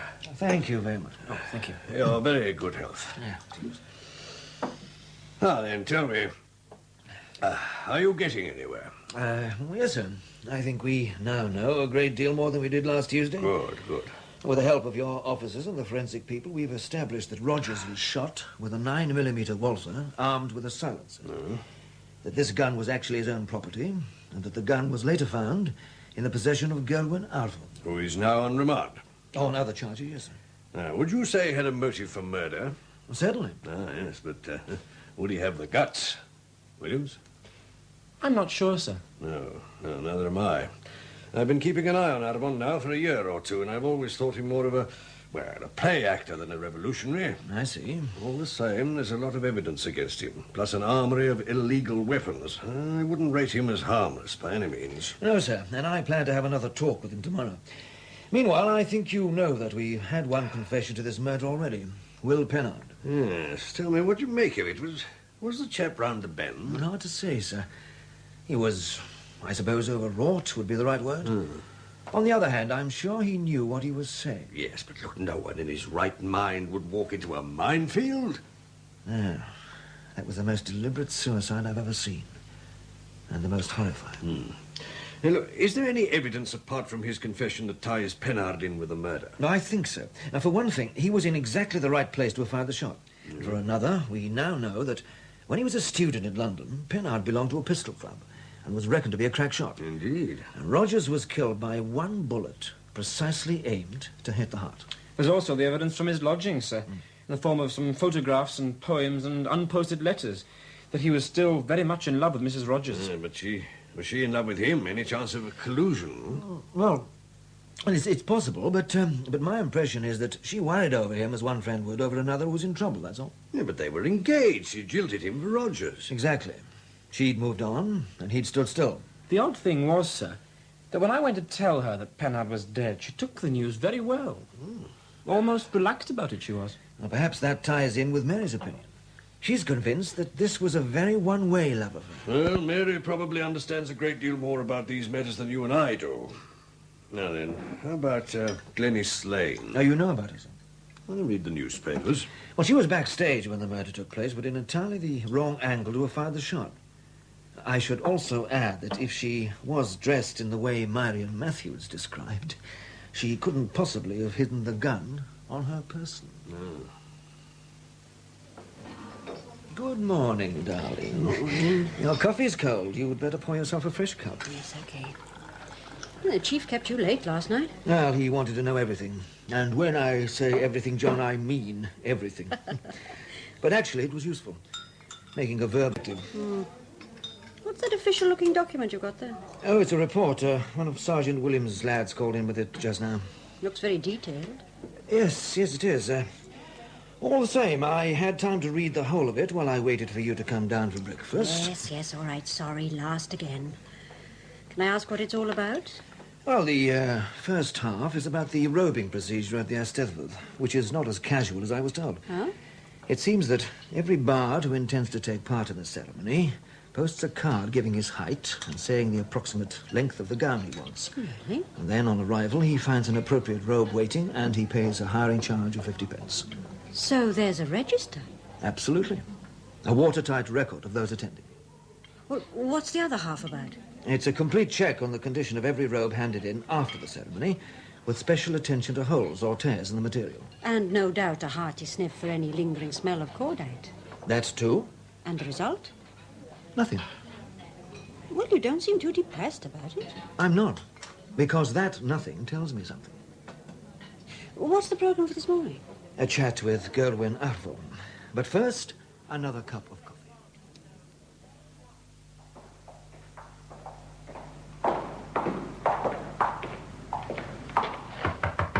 Come in. Here he is, sir. Oh, thank you, Constable. Oh, see if Sergeant Williams is about, will you? Sir. Sit down, Arfon. I'll stand. Please yourself. Smoke? Aye. Yeah. No, you keep them. Now, look, there's nothing I can do about the firearms charges. You realize that? I'm asking for no favours from the English Gestapo. That's all right. I'm not giving any. Let's talk about Rodri Rogers. Him? Yes, the late him. Come in. Oh, Sergeant. Morning, sir. I've just been on the phone to Rutherford Farm. I thought you'd like to know everything's okay down there. Mm-hmm. Your brother-in-law's arrived now, and he'll stay till things get sorted out. Thanks. I take it you've been reading the papers while you've been on remand? I'll have time enough, haven't I? Then you know that Will Pennard is dead. Aye. Poor sod. Will Pennard was under suspicion of having murdered Rodri Rogers. You may be interested to know that he confessed to the murder just before the unfortunate accident. Oh, that's a good one. And you believed that? I didn't say so. And you didn't say not? Good God, how stupid can you get? Less of that now, Arvon. All right. Nothing to me. If you want to make fools of yourselves, go ahead. I'm warning you, Arvon. And I'm warning you. Put the blame on Will and you'll be the laughingstock of Wales. And if your sergeant knew his job half as well as he pretends to, Superintendent, you wouldn't have wasted your time chasing after Will Pennard. And the poor devil might still be alive. Tell me. 6 months ago, Will had a little accident. It made quite a good story in the local papers at the time. How he was finishing off the crown under difficulties. Remember, Sergeant? Oh, my God. That's right. Will Pennard lost the 2 top joints of his right forefinger. Try firing a gun like that sometime, Superintendent, and see how near you get to the target. Oh, I'm sorry, sir. It's quite true. I remember it all now. Of course, when we recovered what was left of the body, the evidence no longer existed. Still, that's no excuse. Well, Alvin, thank you very much. You've done us a favor. Now do yourself a favor. What do you mean? Answer my questions, that's all. See if you can't put yourself in the clear as well as Will Pennard. What do you want to know? Were you rung up and told that Rodri Rogers was going to win the crown? Aye, on Monday night. Who rang you? Oh, that stupid bitch of an actress Rodri was knocking off. Glenys something or other. Glenys Lane? Aye. How do you know it was her? Eh? Well, I don't know. That's who she said it was. She reminded me of some party we'd both been to. Then she said she'd quarrelled with Rodri and that she was going along to the Eisteddfod to watch him win the crown. And that she was going to hold a press conference afterwards to tell the reporters what a bastard he was. And why didn't I come along as well? It seemed like a good idea, so I said okay. I'd planned to go anyway, so it made no odds. Because you'd planned to go with a gun in your pocket. Look, if I'd wanted to kill Rhodri, I'd have done it somewhere else, not at the Eisteddfod. Why not? You wouldn't understand. Now, it's possible that Glenys Lane was not the person who rang you up. Think hard. Was there anything odd or unusual about the conversation? Well, it was a bloody bad line, but that's not unusual. As a matter of fact, I had a job to hear what she was saying half the time. Anything else? Well, only that she was in a hell of a hurry to finish the conversation. Soon as I'd got the message, she rang off, said she'd had to get back on stage. Just one more thing. Are you sure it was a woman? Eh? Could it have been a man with a high voice speaking in falsetto? Well, I suppose it could have been. I'll tell you one thing. While we've been talking, I've got a feeling that I know that voice. There was something familiar about it, I'll swear. Coffee, John? Well, just a minute. The news is coming up now. An inquest was held yesterday on the body of Rhodri Rogers, the Welsh-American poet shot dead earlier this week as he was about to be awarded the crown at this year's National Eisteddfod. After hearing evidence of identification, the coroner, Mr. Alfred Oxwich, adjourned the inquest. It's understood that police inquiries are proceeding and that an arrest can shortly be expected. Only 2 choirs are competing in the chief choral. Here's your coffee, John. Oh, thanks. Well, our holiday's nearly over. It hasn't exactly worked out according to plan, I'm afraid. Our holidays never do. Never mind, perhaps we can take next week off instead of this one. That would be nice, wouldn't it? Very nice. But what makes you think the case will be over by then? Well, according to the BBC, an arrest can shortly be expected. Which reminds me, I must go. There's a pile of work waiting for me at the station. What will you do with yourself this morning? Oh, I think I'll go visiting. Oh, can you leave me the car, John?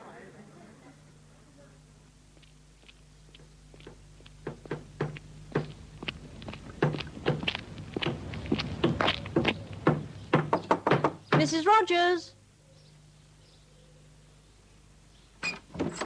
Oh, Mrs. Rogers, hello. Can I come in?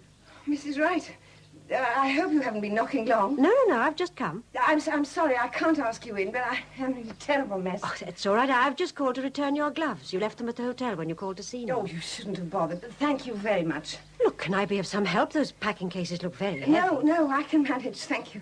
You're going away? Look, if I can be of any help, Yes, I'm moving. Well, there's nothing really to keep me here any longer with Rhodri gone and Will. Not to mention the fact that the rent is 3 months overdue and the furniture goes with the cottage. Oh, yes, and the HP men took the car back this morning. Well, where will you go? Oh, back to London. I've still got some friends there, so I won't be short of a roof over my head while I'm looking around for a job. Yes, that won't be easy. Oh, I'll get by. There's usually a vacancy for a supply art teacher in one of the tougher comprehensives, you know. If I can keep that up for 6 months or so, I should be able to manage. 6 months? Look, I don't want to pry, but do you mean there's a baby on the way? Yes. Since you ask, I am having a baby. Though it's a long way off yet. The doctor only confirmed it last month. I see. It's because of the baby I'm moving on, really. You see, I've got to make enough money to support him, which means I've got to go where the money is. And besides, I want him to grow up not knowing anything about his father. What, do you mean you'll change your name? You won't let him know that his father was a great poet? A great poet, it seems, with a mistress up every back alley and a load of back deads left behind him wherever he went. A great poet who got himself murdered. Well, Mrs. Rogers, really, he couldn't help that. Couldn't he? How do you know? How does anyone know what he'd been up to make someone hate him that much? Well, you were his wife. Do you know anyone who would hate him so much? Me? No, I don't. But then Rhodri had 9 lives, and he only spent one of them with me. Why'd you say he had 9 lives? Oh, he had the luck of the devil. The political group he was with in the States all ended up in jail. He came over to Wales just in time to dodge the draft and soldiering in Vietnam. The only time he tried the football pools, he won a few pounds. Not that I ever saw any of the winnings. And what about last Tuesday? That's when his luck ran out. Well, I really must let you get on with your packing. You're not leaving today, are you? No, I'm just starting to get things together. Mrs. Wright, thank you very much for coming to see me. I do appreciate it. That's perfectly all right. Would you mind if I gave you a sort of a going-away present? Oh, good Lord, there's absolutely no need for anything like to. Just a minute.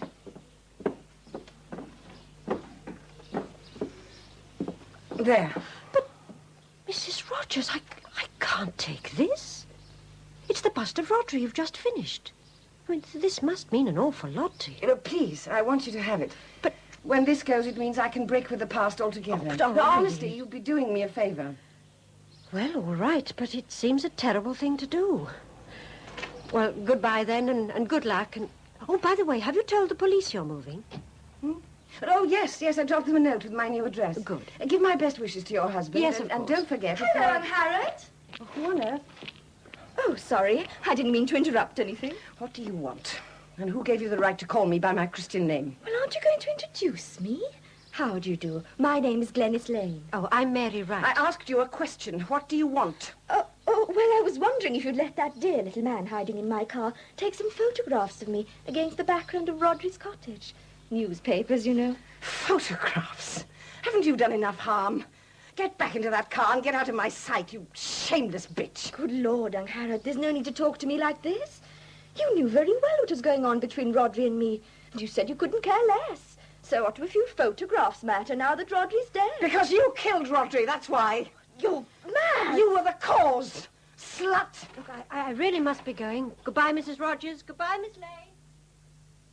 You're quite sure she said that? You killed Rodri. You were the cause. Those were her words. And the way she said it. Sir, when I asked her if she could tell me something about Glenys Lane, she said nothing. Yet Glenys Lane called her Angharad, you say? Oh, yes, but Mrs. Rogers didn't like it. Well, they tell me actresses do use Christian names a lot, sir. Thank you, Sergeant. I wonder whether the lady got her photographs taken. I doubt it. When Mrs. Rogers' mouth starts tightening and her eyes start flashing, she's a very different person. Though you can hardly blame her for losing her temper with our Miss Lane. You know, that woman must have a colossal nerve. Yes, well, you've given us a great deal to think about, Mary. Thank you very much. I'll say no more. I can recognize an exit line when I hear one. I'll be back at the hotel, John, and dinner's at 7:30. I'll try to be there, and thanks again. So, they knew each other. Now, how does that alter the situation? Well, maybe not at all, sir. Glenys Lane said she met Rodri and Gerwin Arvon at a party. Well, perhaps Mrs. Rogers was there as well.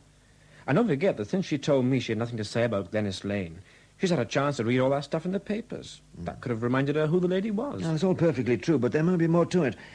Anyway, this can all be cleared up by another chat with Glenys Lane. Would you mind, Sergeant? Oh, pleasure, sir. Oh, and don't let her tell you any lies. Only about her age, sir. One more thing before you go. How many trains for London stop at the station here this evening? Oh, just the one, sir, the 7:42. And how many taxi firms are there in town? 2. No, 3. Right, leave me their phone numbers, will you? And then off you go. Right, sir.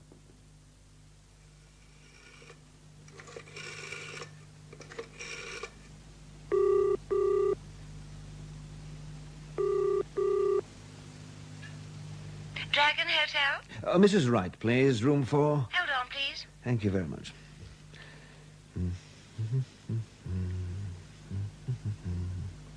Hello?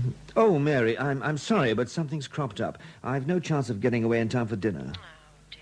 And I've read every paper back in the hotel. Oh, well. Oh, shall I get some sandwiches prepared for you? Yes, please, whatever they can manage. Well, John, Yes? is this something big? Well, it could be. Like the end of the case? Possibly. Oh, Lord, I can't get that poor girl off my mind. Murder, suicide, mistresses, no husband, no money, and now expecting a baby. What was that? Expecting? Oh, yes, I forgot to tell you. I really don't know how I had the cheek to do it, but I asked Mrs. Rogers if she was pregnant. She was a bit startled at first, and then she said, yes, she was. Darling, I'll have to ring off now, but I'll see you soon. Bye. Okay, bye.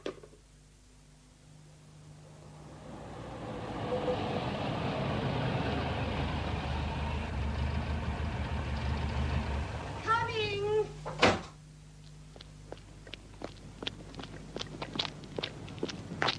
Oh, thank you, Mr. Jones. I was getting quite anxious about my train. Oh, it's you, Superintendent. Get in, Mrs. Rogers. No, really, thank you very much, Superintendent, but I'm waiting for a taxi. Why don't you get in, Mrs. Rogers? I'll see that you get to the station. Oh, all right. Thank you.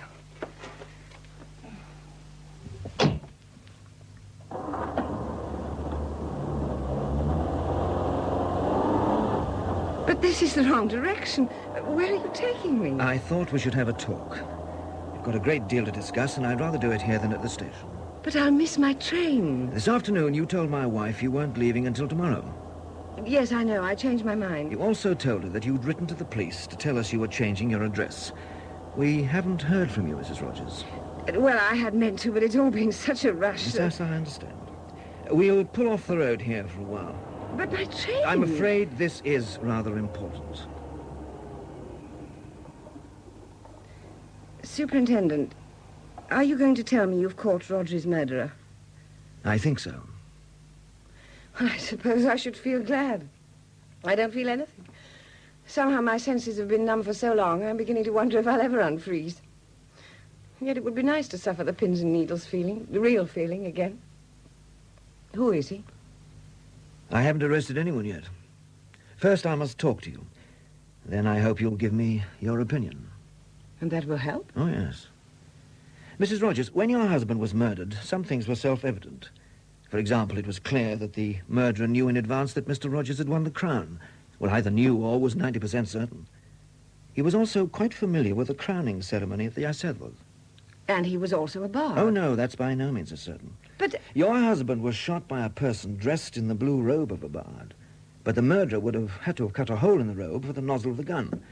Or it would have blown a hole in it by the bullet as it passed through. But perhaps the gun wasn't under a robe. It had to be. Otherwise, it would have been noticeable. Now, all the robes were returned after the ceremony and were checked by the police. No holes, no slits, and no trace of burning or powder. What do you think that means, Mrs. Rogers? I'm sorry, I'm quite bewildered. Come now, Mrs. Rogers. You've got a good mind. Surely you can see that this can only mean one thing. That the murderer dressed up as a bard, joined the procession at some point, committed the crime, and then left the procession again, still wearing the phony robe. But that would have been impossible. Difficult, I grant you, but not impossible. Well, now, if all the bardic robes are in the clear, what happens to our two prime suspects, Gerwin Arfon and Will Pennard? You can be sure that their robes were gone over with a magnifying glass, and there was no trace of anything suspicious. But what about the gun you found at Gerwin's farm? That only proves that the murderer wished to cast suspicion on others.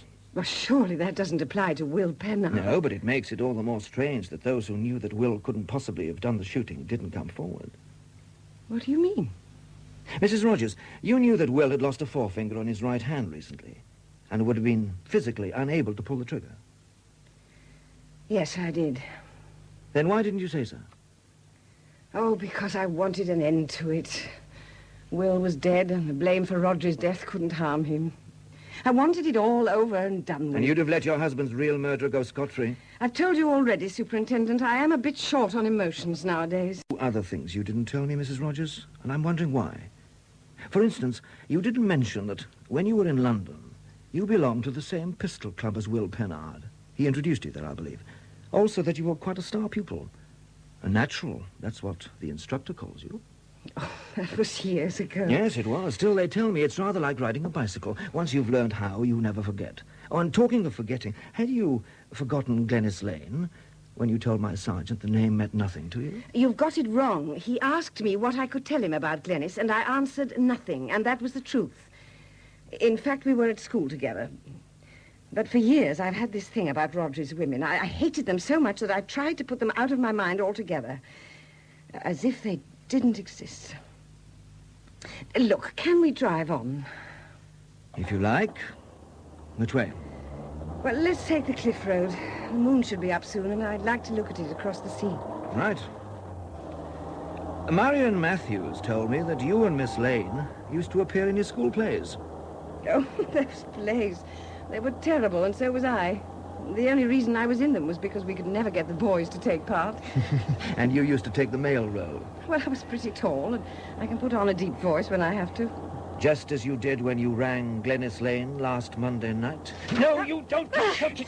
Get your hands off that steering wheel!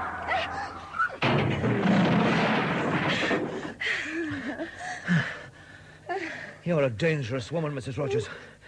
If that tree hadn't been in the way, you'd have had us over the cliff. Oh, God. Nothing's gone right. Detective Superintendent Wright in Bravo 6. Do you read me, HQ? Over. Bravo 6. Do you read me, HQ? Over. Loud and clear, sir. Over. Is Sergeant Williams in the building? Over. Right here, sir. Stand by. Williams here, sir. Over. Oh, Sergeant, I'm on the cliff road between Landee and Abergoch, or rather, I'm off the road and on the cliff. I've had a little trouble, but I think it's over now. Can you get a car out here for me and my passenger? And I think we'll need a breakdown truck, too. Over. Will do, sir. Right away, sir. Out. Will they be long? What's the hurry? Goodness knows. I think now I just want to sort it all out and finish it. I'm so tired. Tell me. I suppose it was the baby, really, that made me decide to kill Rodri. A woman in love can be a terrible fool. She can have her eyes open to all the cheating, all the lying, and the stealing. And yet she'll go on loving the man who cheats her and lies to her, steals from her. But Rodri loved only Rodri. He married me because I was an artist, because I was Welsh, because I worshipped him, and because I had a bit of money. Well, my sculpture didn't go so well after my marriage, and within 2 years, Rodri's Welsh was better than mine. He really was brilliant, you know. Physically, he got tired of me very rapidly.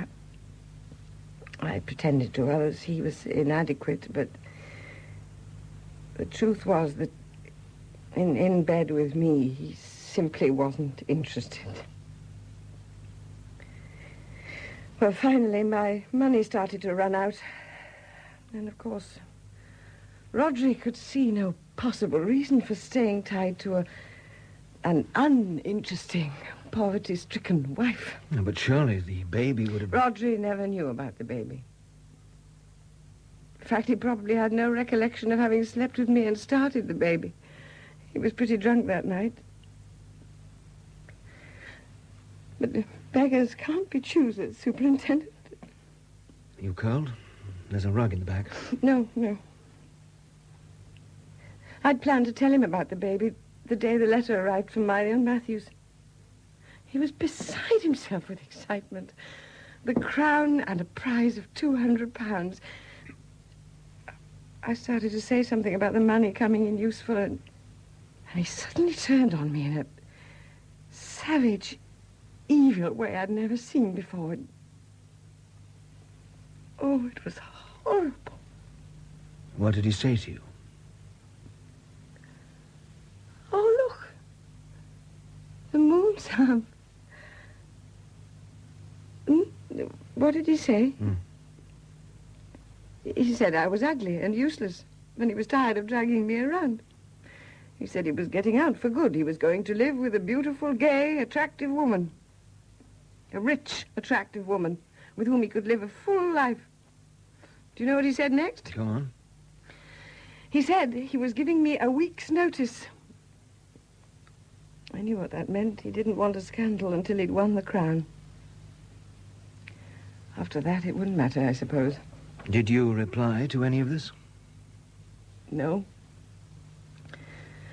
I was too shaken up, you see, wanting to tell him about his baby, and instead, well, being dismissed, I suppose. Anyway, he went straight out of the house, and I didn't see him again for 2 days. And that's when you planned the murder? Yes. My mind was full of the crowning ceremony, of course, and this reminded me... I'd often thought how difficult it was to recognize even an old friend when he was in his bardic robes. I went into town shopping. I met a woman who told me she'd just been clearing out the church hall, ready for the bards to use it as a robing room. But as it happened, I parked my car just across the road from the hall. Suddenly it all seemed to click. You bought 3 yards of material in Paris House? You checked, I suppose. You took it home and ran it up into a robe and hood? That's right. I cut slits down the side so I could get my hands under the robe and left a little hole in the front. I knew where Rodri had hidden his gun and the silencer, so that was easy. And the telephone calls? They were all made from the kiosk down the road, of course. Yes, I thought you might trace them. But it was necessary to give you a few suspects. Gilwyn Alphon and Glenys Lane won't thank you for that. Well, I have nothing to thank them for, have I? Anyway, Gerwin will be rather pleased to go to jail for the movement. I can just hear him saying it now. And Glenys Lane has got what she wanted. Her face in the papers. And what have you got out of it? A dead man on your conscience and a baby who'll be born in prison. Oh, don't. Please, please don't. Very well. On the day of the crowning, you drove Rodri to the hotel opposite the church hall. You engineered the row with him. And then, what did you do? Exactly what I told you. Except that after I'd walked down by the river and seen if there was anyone around, I went back to the car. Then I changed into trousers and a pair of Rodri's shoes with 2 pairs of socks in them. Put on my homemade robe, my sunglasses, and my deaf aid. Deaf aid? Nobody said anything about a deaf aid. Oh, then I needn't have bothered with it. What a pity. Actually, it was in case someone spoke to me on the bus or at the Eisteddfod. But when people saw I was with Llyw Ystwyth, they left me alone, just as I hoped they would. Is he so bad? Well, he's always been a bore, and as he's got older, he's got worse.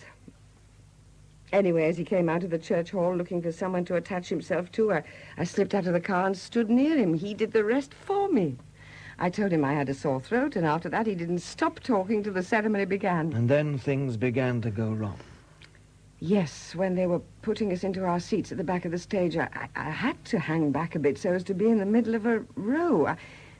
I stopped to blow my nose furiously until some of the bards had shuffled past me, and Llyw Ystwyth and I were in the right spot. You'd hung on to him? Oh, yes, I had hold of his sleeve. But because of the change of position, you found yourself sitting next to Will Pennard? Yes, I simply didn't know what to do. You could, of course, have given up your plan. Do you know that never occurred to me? All I was concerned about was keeping him from recognizing me. I half turned away from him. I pretended to be absorbed in my program right through that long adjudication. At last it was over, and they went off to bring Rodri to the stage. I put my program on the floor, thrust my left hand under my robe. The right hand had been there all the time, holding the gun, and rested my right hand on my left forearm to get a steady shot. As he appeared on the stage, I just shot him. And no one took any notice? Not with 8,000 people applauding and all eyes on the poet. 1 or 2 of the bards immediately in front of me half-turned when they heard the plop of the silencer, but by then Rodri had stumbled and their attention was distracted. And afterwards? Oh, that was the worst part, waiting for the Archdruid to close the ceremony and send us back to change. I talked as hard as I could to Llyw Ystwyth, who was much too excited to listen, but I could feel Will Pennard looking at me. He never said a word, though, till we got on the bus again. Then he sat in the seat in front of us and turned round so that he could look me in the face. I held my head down as much as I could, but as we left the bus, he said, "Angharad. Angharad, what have you done?" Then he walked away. I went through the rest of the plan quite automatically. I changed, went back to the river, walked into town again, was told the news, drove out past Gerwin's farm and dropped the gun there. It was all as if I was in a dream. Yet when we came to see you that night, you seemed so calm. You were working on the bust of your husband, the man you just shot. Yes. Do you remember the cloth I covered it with? That was part of the robe which I'd ripped up when I got home. Well, that seems to clear up most things. But I would like to get hold of the silencer from the gun. Where is it? I gave that to your wife yesterday. What do you mean? When I saw your car coming up the road the evening of the crowning, I had a quick look round to make sure I'd done everything as I'd planned. And there was the silencer sitting on the table. Fortunately, the clay of the bust was still wet, so I pushed the silencer into the base. It's in there now. Tell me, did you really think you would get away with this murder? Oh, yes. Why not? It was a good idea, you know, and I think I carried it out efficiently. I'm quite a good actress, better than Glenys Lane, anyway. But it all went sour when Will Pennard got involved. He was so decent, he really was. He had good thoughts about everybody, even Rodri. And he loved me. He walked into that minefield because he couldn't bear the thought of turning me over to the police. Since then, I haven't cared very much whether you caught me or not. Yet you were quick enough to plan a getaway once you realized my wife was suspicious? Self-preservation, I suppose. They're coming. Yes. In a few more minutes, I'll be in jail. Yes.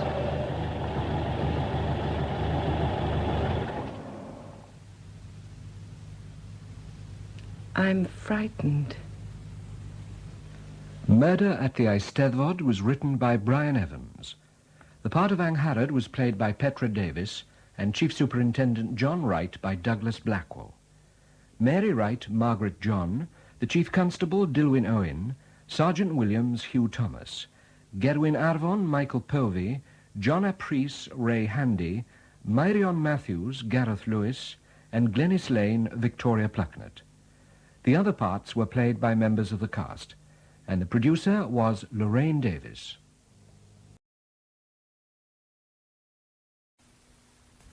In Toad of Toad Hall by A.A. Milne, which has been adapted from Kenneth Grahame's classic story, The Wind in the Willows, you can hear Derek Smith as Toad, Bernard Cribbins as Rat, Richard Goulden as Mole, Cyril Luckham as Badger, and Hugh Paddock as the Judge.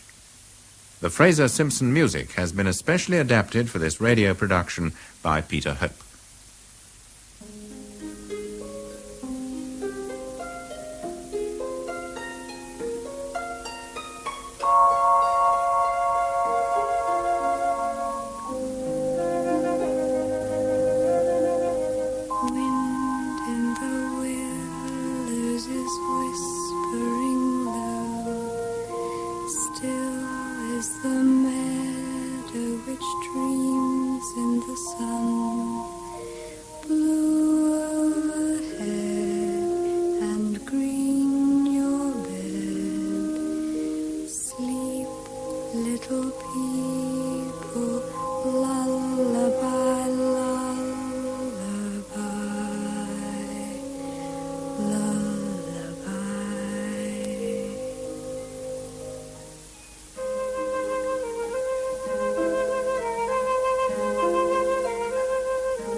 The riverbank.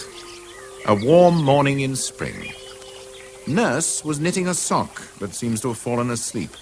This leaves Marigold to amuse herself. She's lying on her front and talking down the telephone. At least she has the trumpet of one daffodil to her ear and of another to her mouth, and has apparently just got on to the exchange. Hello? Is that the exchange? I want Riverbank 1001. Hello? Is that the Water Rat's house?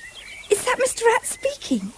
Good morning, Mr. Rat. This is Marigold speaking.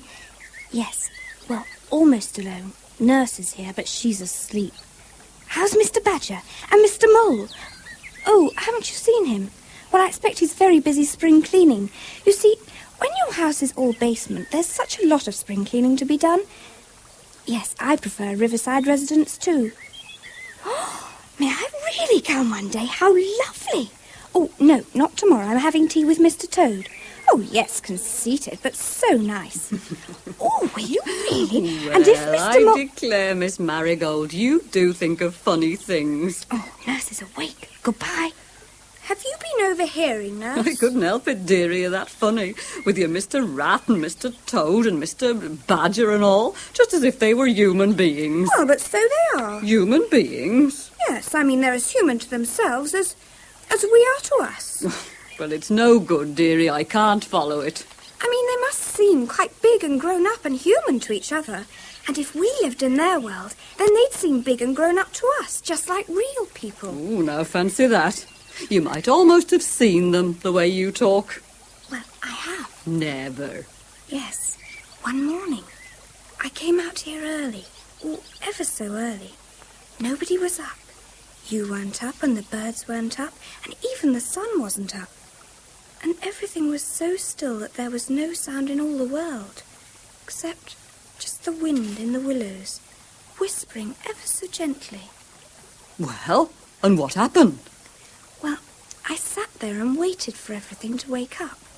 And then, by and by, I heard something.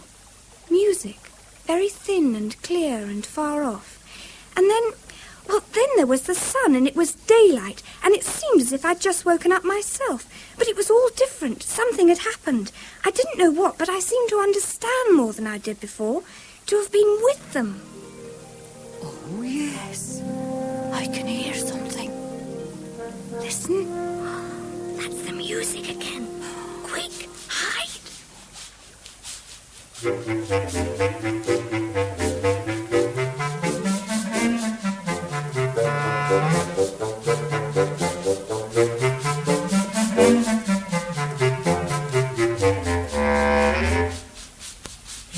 Reap and stretch and scrabble and Scrooge and scrabble, scrape and stretch, up we go, Pop. Oh, this is fine. This is better than whitewashed. Hang spring cleaning. Oh my. Blow spring cleaning. Is that a river? Oh my.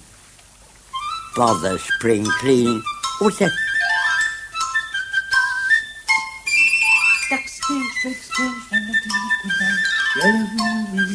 Busy in the river. Hello, Mole. Hello, Walter Rat. Don't seem to have seen you about before. Well, I don't go out very much as a rule. Prefer home life? I know. Very good thing, too, in its way. Yes, you see, this is a river, isn't it? The river? Well, I've never seen a river before. Never seen a... No. You've never... No. Well, what have you been doing, then? Is it as nice as that? Nice? My dear young friend, believe me, it's the only thing. There is nothing, absolutely nothing, half so much worth doing as simply messing about by a river. Simply messing about by a river. Or in a river, or on a river. It doesn't matter which. But then, what do you do? Well, nothing. Just mess about. Oh. That's the charm of it. You're always busy, and yet you never do anything in particular. And when you've done it, there's always something else to do. Yes. And you can do it if you like, but you'd much better not. Oh. And so you've never even seen a river before? Well. I'm afraid you must think me very ignorant. Oh, not at all. Naturally, not being used to it. Look here. What are you doing today? Well, spring cleaning. On a day like this? Yes, you see, that's just it. Sometimes I seem to hear a voice within me say, whitewash. And then another voice says, hang whitewash, and I don't quite know which of the voice. I don't... What? Hang whitewash. That's the spirit. Well, What I was about to suggest was a trifle of lunch here on the riverbank. Ooh. And then I'd take you round and introduce you to a few of my friends. Does that appeal to you at all? Appeal to me? Does it? Oh, my, oh, my, oh, my. There. You don't want to get too excited. It's only just a trifle of lunch. Cold tongue, cold ham, cold chicken, salad, French rolls, cress sandwiches, hard-boiled eggs, bloater paste, tinned peaches, meringues, ginger beer, lemonade, milk, chocolate, oranges. Nothing special, only just a trifle of lunch. Oh, my, oh, what a day. Well, that's all right. You'll feel better soon. Now, you just sit here on this heap of leaves. Don't go falling into the river or anything like that. And I'll be back in 2 minutes with the luncheon basket. Mr. Oh, my, oh, what a day.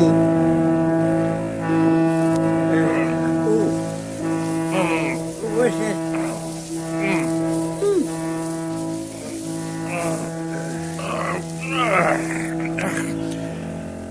Now, the very next time this happens, I shall be exceedingly angry. I've had to speak about it before, and I don't want to speak about it again. But I will not have people sitting down on me just as if I were part of the landscape. Now, who is it this time? Speak up. Oh, please, Mr. Badger, it's only me. Well, if it's only you, that makes a difference. I don't want to be hard on you, but I put it to you that when an animal is being particularly busy underneath a few leaves, thinking very deeply about things, giving himself up to very serious reflection, he does not want to be disturbed. And it is disturbing, my little fellow, to have somebody sitting down carelessly on your person and stretching his legs in an independent sort of way. Excuse me, Hello, why, it's Mr. Badger. Oh, Ratty, my dear little man, delighted to see you. I was just telling this little fellow... Oh, by the way, let me introduce you. My friend, Mr. Mole. Oh, don't mention it. Any friend of yours, Ratty. Oh, how do you do, Mr. Badger? I'm very proud to meet you, and I'm sure I'm extremely sorry. Oh, that's all right. That's all right. Any friend of Ratty's may sit down where he likes and when he likes. Oh, I'll know the reason why. Well, and what are you two little fellows doing? Oh, just having a trifle of lunch. Stay and join us, won't you? Oh, Mr. Badger, it's a picnic. Yes, well, picnics aren't too much in my line. Got company coming? Well, only Mole and myself, unless Toad happens along. And there's cold tongue, cold chicken, salad, French rolls, cress sandwiches, hard-boiled eggs. Oh, well, if you're sure there's no company, I'll just sit here. You know, Ratty, I never did like society. I can't say I see much in it myself. Sensible animal. What about your friend, Mr. Mole? Oh, I lead a very quiet life, Mr. Badger. A field mouse or two drops in from time to time, perhaps half a dozen of them will come carol singing at Christmas. But beyond that, I hardly see anybody. Oh, well, that's right, Ratty. Your little friend promises well. Yes, but you're sitting on the lunch. He has the right ideas. How different from one whom we could mention? Toad? Oh, Toad is all right. Ah, me. Oh, I've heard of the great Mr. Toad. Must be a very nice animal. So simple, so good-natured, so affectionate. Perhaps he's not very clever. We can't all be geniuses. It may be that he is both boastful and conceited, but he has some great qualities, has Toady. If it were not for the desire to shine before his acquaintances, what a much more dependable animal Toad would be. I knew his father. I knew his grandfather. Really? I knew his uncle, the Archdeacon. Ah, me. Oh, cheer up, old Badger. We'll take him in hand one day and make a better animal of him. Yes, indeed, we must. It is a duty I owe to his father. You and me and our friend the Mole here, we'll take him in hand and make a better animal of him. That is, if we have any more of his nonsense. That's right, Badger. But he's a good fellow, Toady. Doesn't mean any harm, you know, just his way. What is his way? You tell him, Rat. Crazes.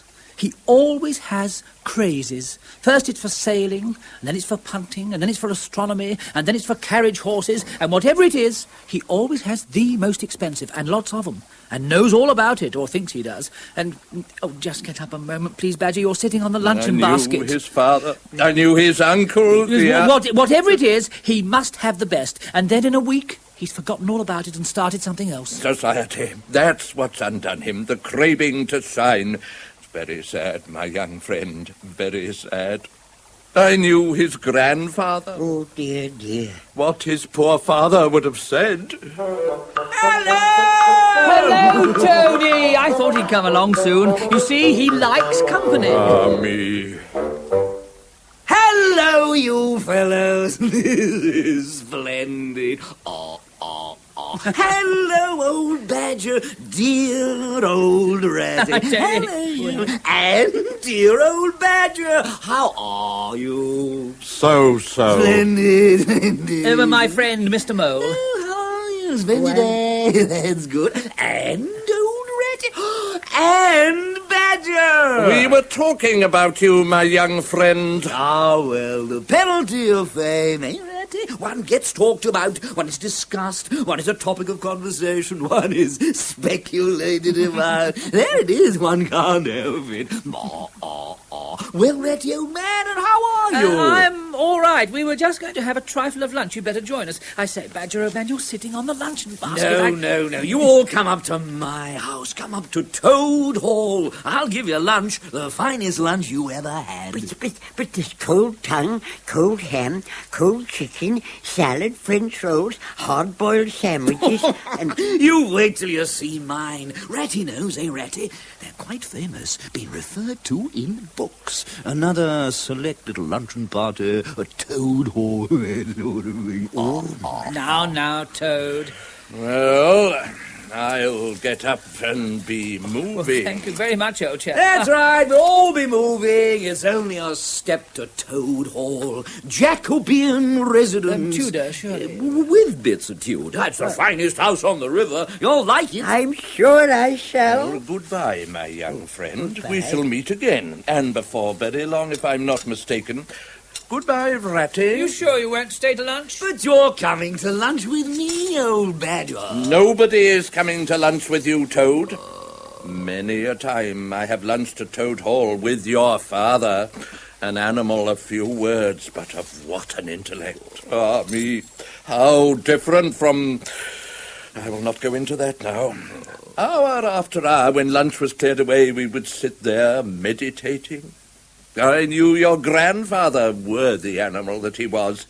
Many a time have I lunched with him at Toad Hall. Little did he think, as we sat there reflecting, that one day... But I shall refer to that later. Goodbye, my unhappy young friend. Isn't Mr. Badger feeling very well? Poor old Badger, he gets that way sometimes. No fire, no spirit, no, what's the word? Élan. Well, we can't all have him. What about lunch? Yes, he's coming, Toad, he's coming. Now, try one of these sandwiches. Got the corkscrew? Good. Let me open you one of these bottles. Sit down, Ratty. Make yourself comfortable. Have you got everything you want, Moley? Yes, thank you. That's right.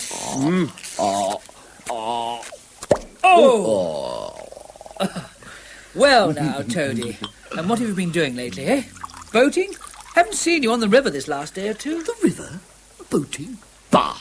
Silly boyish amusement. I've given that up long ago. Sheer waste of time. No, I have discovered the real thing, the only genuine occupation. And what's that? Help yourself, Mole. Now, what is it? Come up to Toad Hall and you shall see. Pass the sandwiches, Mole. There's a good fellow. Seen any of the wild wooders lately? No. Who in the wild wooders? They live over there, in the wild wood. We don't go there very much, we riverbankers. Aren't they very nice people over there? Well, the squirrels are all right, and the rabbits, of course. But there are others, weasels and stoats and ferrets and so on. Well, they daren't show their noses round Toad Hall, that they daren't. Pass them rags, Mel, there's a good fellow. What is that?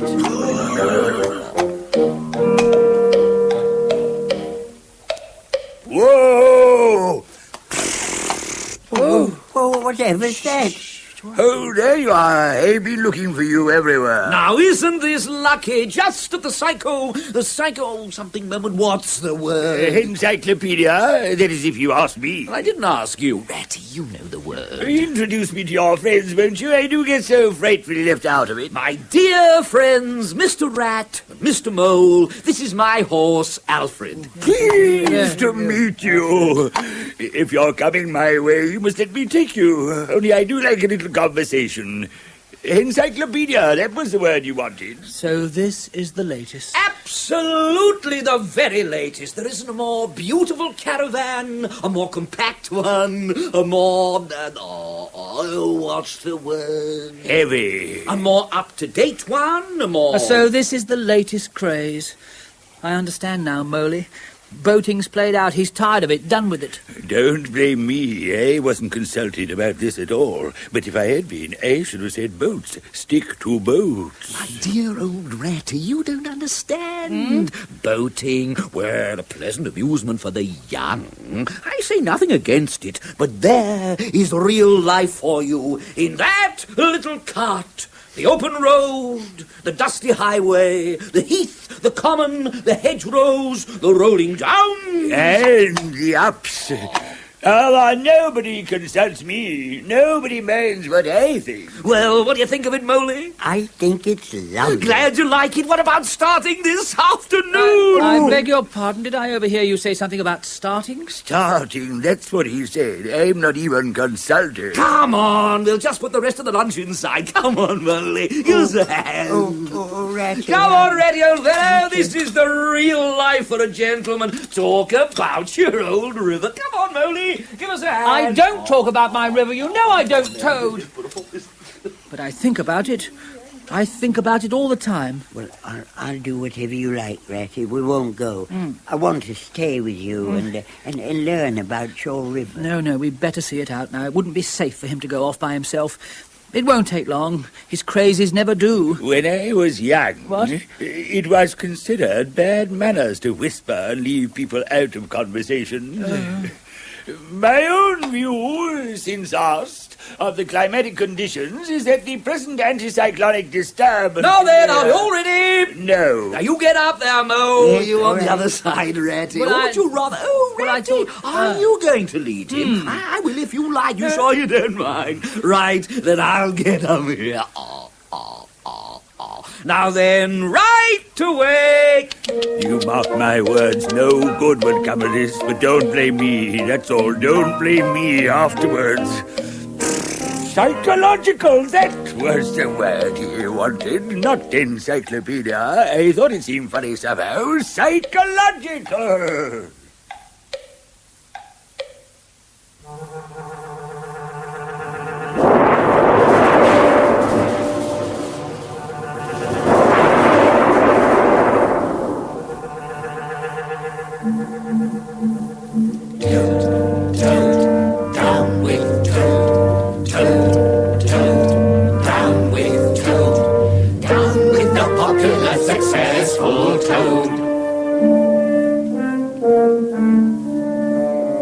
His bathroom cistern spring a leak. On Sunday morning may his collar squeak. May all his laces tie themselves in knots. And may his fountain pen make frequent blots. May he forget to wind his watch at night. And may his dancing pumps be much too tight. Every elvish toad in Paris will be welcomed by the ferrets. Down with the toad, down with the toad. Day and night the elder weasels hope that he will have the measles. Down with toad, down with toad. How the happy little stoats laugh when he is off his oats. Down with toad, down with toad. Toad, toad, down with toad. Toad, toad, down with toad. Down with the popular successful toad.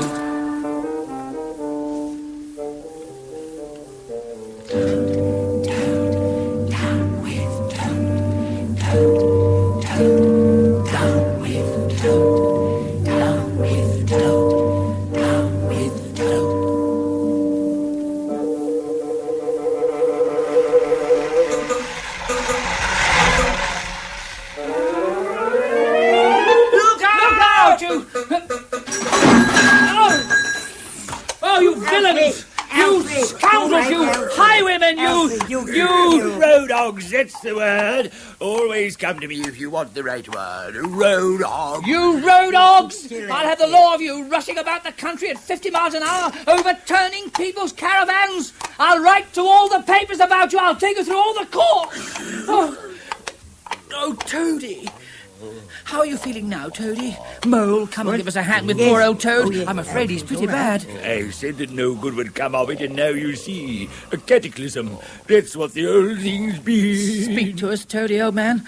How is it? Boop, boop. Boop, boop. Boop, boop. What's he saying? I think he thinks he's the motor car. It's all right, Mr. Toad. All right now. We'll make 'em sit up, Toad. We'll have the law of 'em. We'll get you another little cart. We'll make 'em pay for it. Another? Oh, thank you. Not at all. Don't mention it, only too delighted.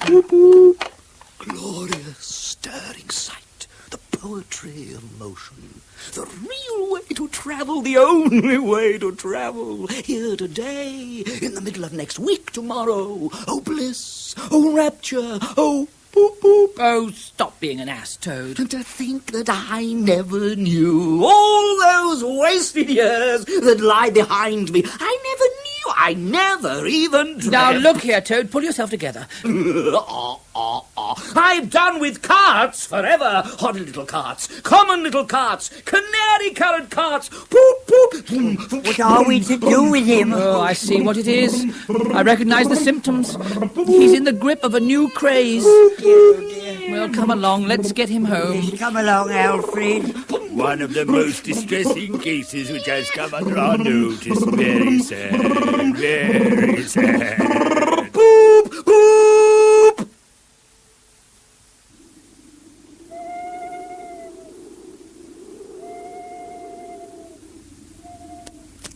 What's that?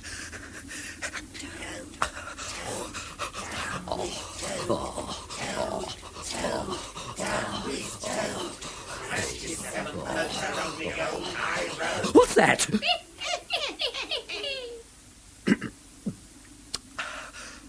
Pa! I said, Pa! And, Pa! Pa! Pa! What was that? Silly only. Just an echo. Something to do with the acoustics. Listen. Rat! Oh, well, perhaps it doesn't work sometimes. Something to do with the direction of the wind. I'll try again. Rat!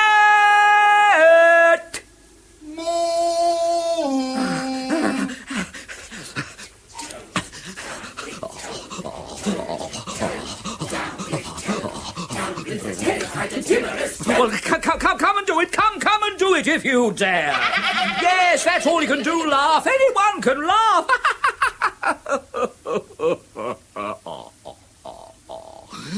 It's very funny, isn't it? Well, never you mind where I'm going. I'm going to see Badger. That's where I'm going. My friend, Mr. Badger. I'm calling on my old and valued boon companion, the fierce and terrible Badger. Badger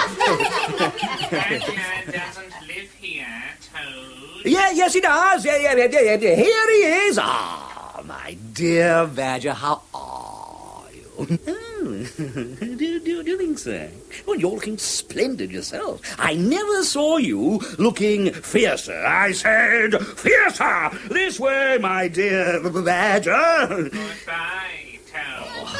Goodbye, Mouse.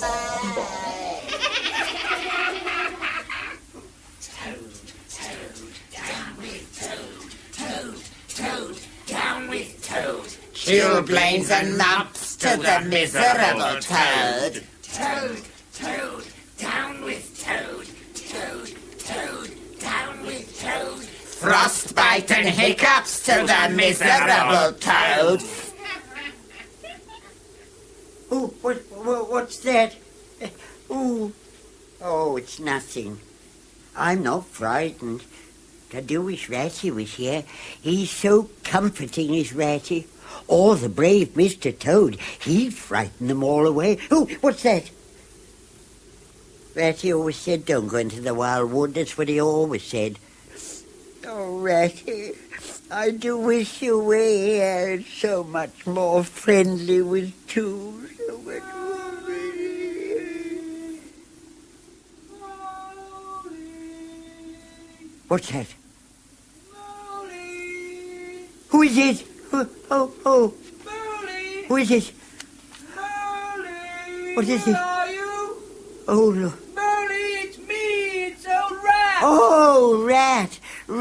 Oh, dear, Rat. Oh, Rat. there. Oh, Ratty. Oh. I've been so frightened you can't think. Oh, poor old Mole. Oh, what a rotten time you've had. Never mind. We'll soon be home now. How would a little mulled ale strike you? After you've got into slippers, of course. I made the fire up specially. Oh, you think of everything, Ratty. Well, shall we start? Yeah. Oh, Ratty, I don't know how to tell you, and I'm afraid you'll never want me for a companion again, but I can't. I simply can't go all that way now. Tired? Aching all over. Oh, Ratty, do forgive me. I feel as if I must just sit here forever and ever and ever. And ever. Oh. I'm not a bit frightened now you're with me, and I think I want to go to sleep. Well, that's all right. But we can't stop here. Oh, no.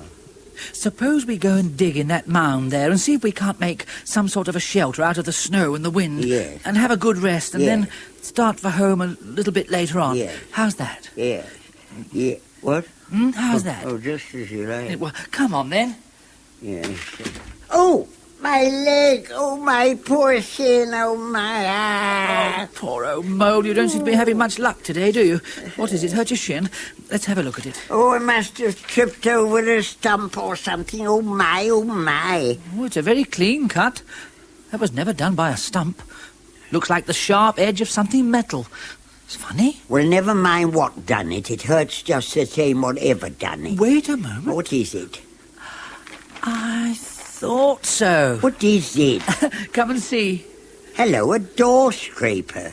How very careless of somebody. Well, don't you see what it means? Well, of course I see what it means. It means that some very forgetful person has left his door scraper lying about right in the middle of the wild wood where it's sure to trip everybody up. Somebody ought to write to him about it. Mole, how stupid you are. There. Now, what's that? Well, it looks like a doormat. It is a doormat. And what does that tell you? Nothing, Rat. Absolutely nothing. Who ever heard of a doormat telling anybody anything? They simply don't do it. They're not that sort. Well, what have you found now? There. What do you read there? Oh, wait a minute. Mr. Badger, do not disturb until Easter Saturday. Oh, Rat. What do you think of that? Rat, you're a wonder, that's what you are. I see it all now. You argued it out step by step from the moment when I fell and cut my shin, and you looked at the cut, and your majestic mind said to itself, door scraper. And did it stop there? No, your powerful brain went on working. It said to itself... Yes, but now let's... Your powerful brain said to itself, where there's a scraper, there must be a mat.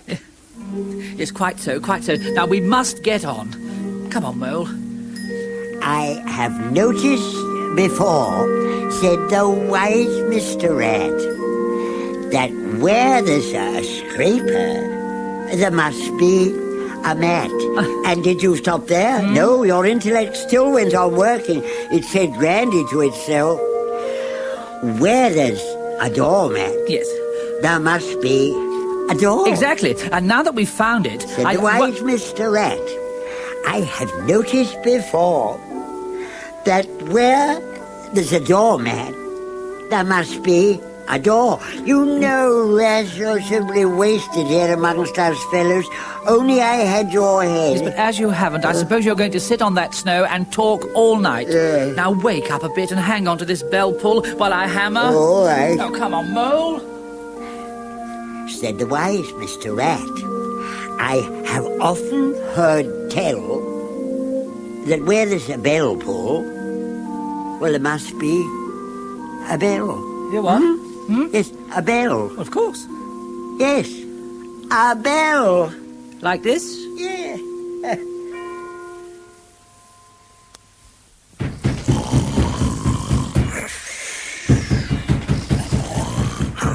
All right. What is it? Who is it? Speak up. Hello, Badger. It's me, Rat, and my friend Mole. And we've lost our way in the snow, and Mole's that tired you never did. Oh, my. Well, Rat and his friend Mole. Well, come along in, both of you at once. Why, you must be Perry. Yes, well, we I'm never lost in the snow. Yeah. And your friend that tired. Yes. Well. And in the wild wood at this time of night? No. What will you do first? Toast your toes a bit? I was just glancing at the paper. Or supper now and toast your toes afterwards. It's all ready. I was expecting one or two friends might drop in. Oh, I think I should like supper at once, please, Mr. Badger. That's right, Mole. Sensible animal. What about you, Rat? Well, just as you like. Fine old place this, isn't it, Mole? What? Oh, that's grand. Won't your friend try some of those pickles? Try a pickle, Mole? Yes, very nice. Well, thank you. I've been wanting to see you fellows because I've heard very grave reports of our mutual friend Toad. Oh, Toad. Tut. Oh, Toad. Tut. Is his case as hopeless as one has heard? Going from bad to worse. That's all you can say about him, isn't it, Mole? That Paul. Here's another smash-up only last week, and a bad one. How many has he had? Cars or smashes? Oh, well, same thing with Toad, really. The last was the 7th. Alas. I knew his father. I knew his grandfather. Many's the time. Alas, poor witless animal. I see you really ought to try some of this beef, Ratty. Oh, no, thanks, really. I don't know when I've tasted better. Look, oughtn't we to do something, Badger? We're his friends. Yes, you're right. The hour has come. What hour? Whose hour, you should say, Mole. Toad's hour, the hour of Toad. Oh, yeah. Well done, Badger. We'll teach him to be a sensible toad. We'll rescue the poor unhappy animal. We'll convert him. He'll be the most converted toad that ever was before we finish with him. Now, the first step is to get him here and reason with him. You know how it is in the present weather. I don't go about much, naturally. Of course not. Oh, no. But once Toad is here... But how to get him? That's the problem. Let us apply our minds to it. Yes. Whatever's that? Why, it's Toad! Oh, hello, Toad. I say you ought to try some of this beef. Toady, whatever's the matter? Another accident? Well, what's happened? Wild wooders?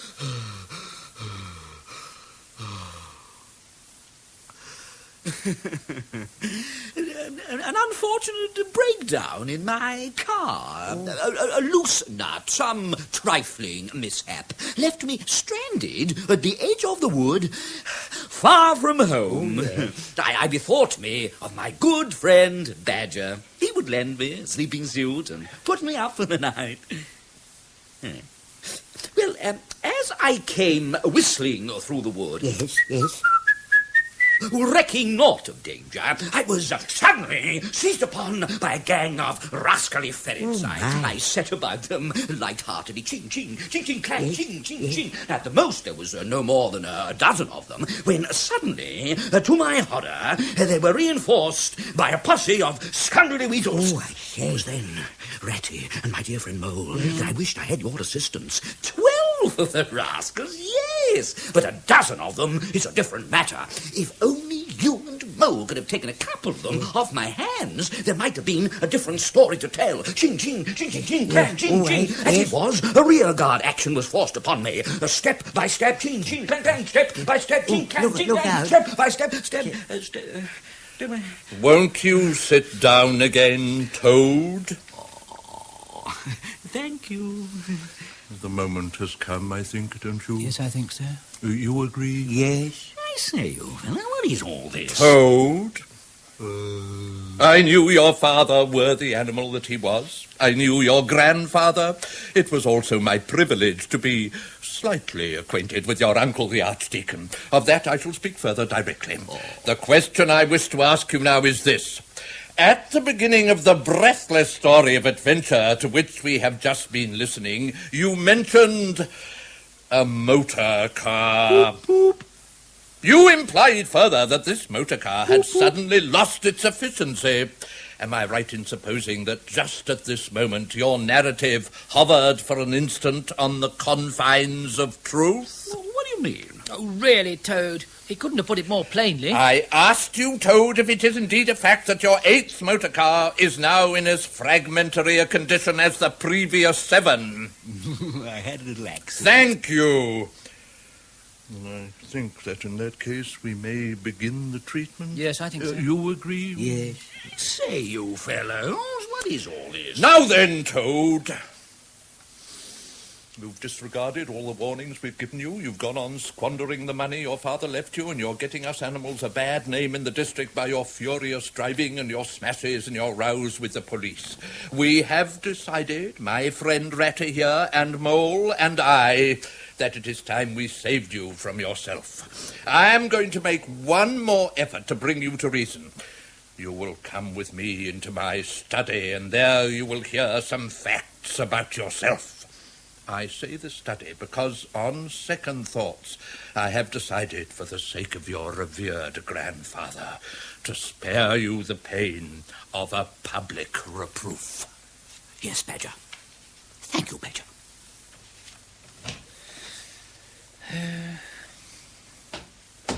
Well, that's no good.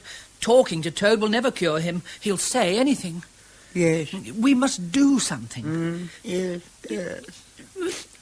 What's the matter, old fellow? You seem melancholy. Too much beef? No, Ratty, it isn't that. It was just... Oh, never mind. I spill right directly. Why, whatever is it? Oh, nothing, Ratty, nothing. I was just admiring Badger's great big house and comparing it with my own little home, which I haven't seen lately. I should be better soon. You don't know what you must think of me. Oh, poor old Mole. Been rather an exciting day, hasn't it? And then the same sort of pickles. Tell me about Mole End. We might go and pay it a visit tomorrow if you've nothing better to do. Oh, yeah. Wouldn't be fine enough for you, Ratty. Oh. You're used to great big places and fine houses. I noticed directly we came in how you stood with your back to the fire so grandly and easily, just as though it was nothing to you. Well, you tucked into the beef, old chap. Yeah, did I? Rather. Made yourself quite at home. I said to myself at once, Mole is used to going out, I said. Ooh. Weekend parties at big country houses, I said. That's nothing to Mole, I said. Did you really, Ratty? Oh, rather. Spotted it at once. Well, of course, there were features about Mole End which made it rather a feature. Yes.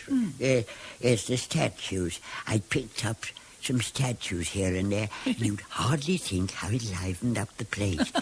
There was Garibaldi and the infant Samuel and Queen Victoria and other Italian heroes dotted about in odd corners. It had a very pleasing effect, my friends used to tell me. Oh, I should like to have seen that, Mole. I should indeed. That must have been very striking. Yes, and it was just about now that they used to come carol singing. Garibaldi and the others? Yes. No, the field mice, yes. Oh, yes, of course, yes. Quite an institution they were. They never passed me over. They always came to Mole End last. And I used to give them hot drinks and supper sometimes. Well, when I could afford it. Yes. Yes, I remember now hearing about it. And what a fine place Mole End was. Did you really, Ratty? Yeah. Because it wasn't very big. Well, between ourselves, I don't much care about these big places. Cosy and tasteful. That's what I always heard about Mole End. Oh, Ratty, you are a good friend. I like being with you. Good old Mole. Oh. Sit down there, Toad. My friends, I am pleased to inform you that Toad has at last seen the error of his ways. He is truly sorry for his misguided conduct in the past, and he is undertaken to give up motor cars entirely and forever in the future. I have his solemn promise to that effect. Oh, Toady, I am glad. There is only one thing which remains to be done. Toad, I want you solemnly to repeat before your friends here what you fully admitted to me in the study just now. First, you are sorry for what you have done and see the folly of it all. No, I'm not sorry. But it wasn't folly at all. It was simply glorious. Oh, I thought so. You backsliding animal. Didn't you tell me just now in there? Oh, yes, in there. I'd have said it anything in there. You're so eloquent, dear Badger, and so moving and so convincing, and put all your points so frightfully well. You can do what you like with me in there, but thinking it over out here, I see that I'm not a bit sorry, really. So it's no earthly good saying I am now, is it? Then you don't promise never to touch a motor car again? Well, of course I don't. On the contrary, I faithfully promise the very first motor car I see. Off I go in it. Boop, boop. Oh, there you are, Moley. I told you so. Very well, then. Since you won't yield to persuasion, we'll try what force can do. Oh. I feared it would come to this all along. You'll stay with me, Toad, until a cure has been effected. My friends, Rat and Mole, will also stay with me and help me to look after you. It's going to be a tedious business, but we will see it out. Yes, indeed. Poop, poop. Poop, poop. Poop, poop. Hello, you fellows. Not off yet? Just going. Toad's quiet now, but keep an eye on him. Yes. I don't trust him. That's all right. I believe he's worse than Badger think. Huh? Look after him well, poor old Toad. That's all right. Coming, Mole. He's coming. Coming. Goodbye. Goodbye, Toad. Goodbye, dear old Moley. Oh, what a morning. I don't think I ever remember such a morning. When I was young, we always had mornings like this. Now, old boy, we're going to have a jolly morning together. So jump up, and I'll do my best to amuse you. Oh, dear, kind Rat, how little you realise my condition, and how very far I am from jumping up, now, if ever. But don't trouble about me. I hate being a burden to my friends, and I don't expect to be one much longer. Well, I hope not, too. You've been a fine bother to us all this time. You have really, Toad. Weeks and weeks. And now in weather like this and the boating season just beginning. It's too bad of you. I'm a nuisance to my friends. I know. I was thinking about my river yesterday evening. And I wrote a little poem. Yeah. Do you think you'd like to hear it? Well, as you will, my dear Ratty. It may comfort my last hours. It's about the ducks. I used to have such fun with them, you know. You know when they stand on their heads suddenly? Well, then I dive down and tickle their necks, and they come up all spluttering and angry and shaking their feathers at me. Of course, they aren't angry, really, because it's all fun. And then I used to sit on the bank in the sun and pretend I was coming in after them again. Duck's Ditty. All along the backwater through the rushes tall, ducks are a-dabbling up tails all. Ducks' tails, drakes' tails, yellow feet a-quiver, yellow bills all out of sight, busy in the river.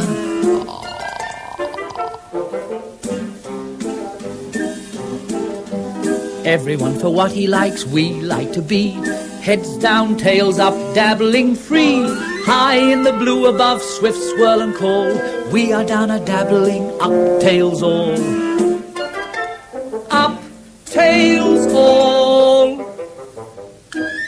Oh, thank you. I'm glad to have heard it. Ratty.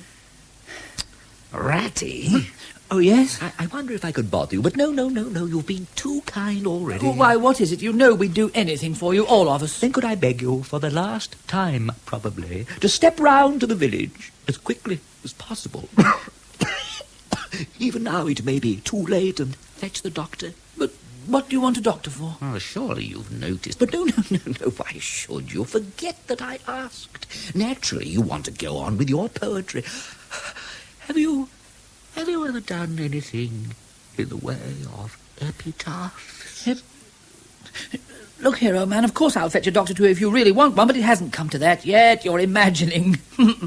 Now, let's talk about something more cheerful. I fear, dear friend, the talk can do little in a case like this, or doctors either, for that matter. Oh.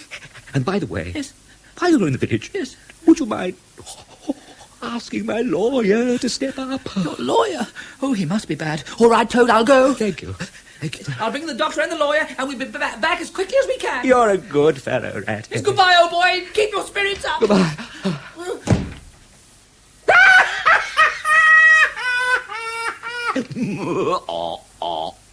Smart piece of work, that. Brain against brute force, and brain came out on the top. It's bound to. Poor old Ratty.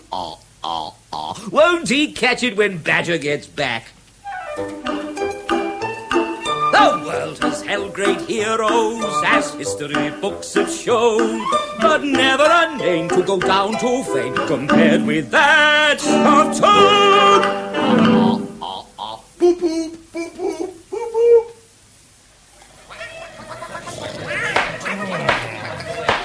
One judge. Yes. 12 jury. Gobble, gobble. Quack, quack. Yes. Yes. One policeman witness. That's you. Here. Now don't you go moving or you'll muddle me. One policeman witness and one prisoner. Hello, that's funny. Where's the prisoner? Well, I know I brought him in, Mr. Usher. Toad, where are you? Here I am. What are you doing there? Come down out of it. That's where his lordship sits. Oh, I thought this was where the prisoners went. Silence for his lordship. Silence. Stop saying silence. Oh, it's worse than ever. Try them with a hush, Mr. Husher. Hush! Now, please understand once and for all that unless I have complete and utter hush, it will be impossible for the prisoner to be tried. I don't want to be tried. Impossible for him to be tried, but not impossible for him to be severely sentenced. Alack, oh, hapless Toad. Well, it was fun anyway. Oh, yeah, the judge will deliver his usual song to the jury. If an animal errs or a citizen sins, whether rabbit or weasel or ferret, he is certain as soon as the trial begins that I'll polish him off with celerity. And I always come down like a cartload of bricks. On toads and their tricks. My methods are quick and my eyes on the clock to avoid the delay which a jury hates, especially so when a toad's in the dock, for there's something in toads which infuriates. So I always come down like a truckload of coal. On toads in a hole, toads in a hole.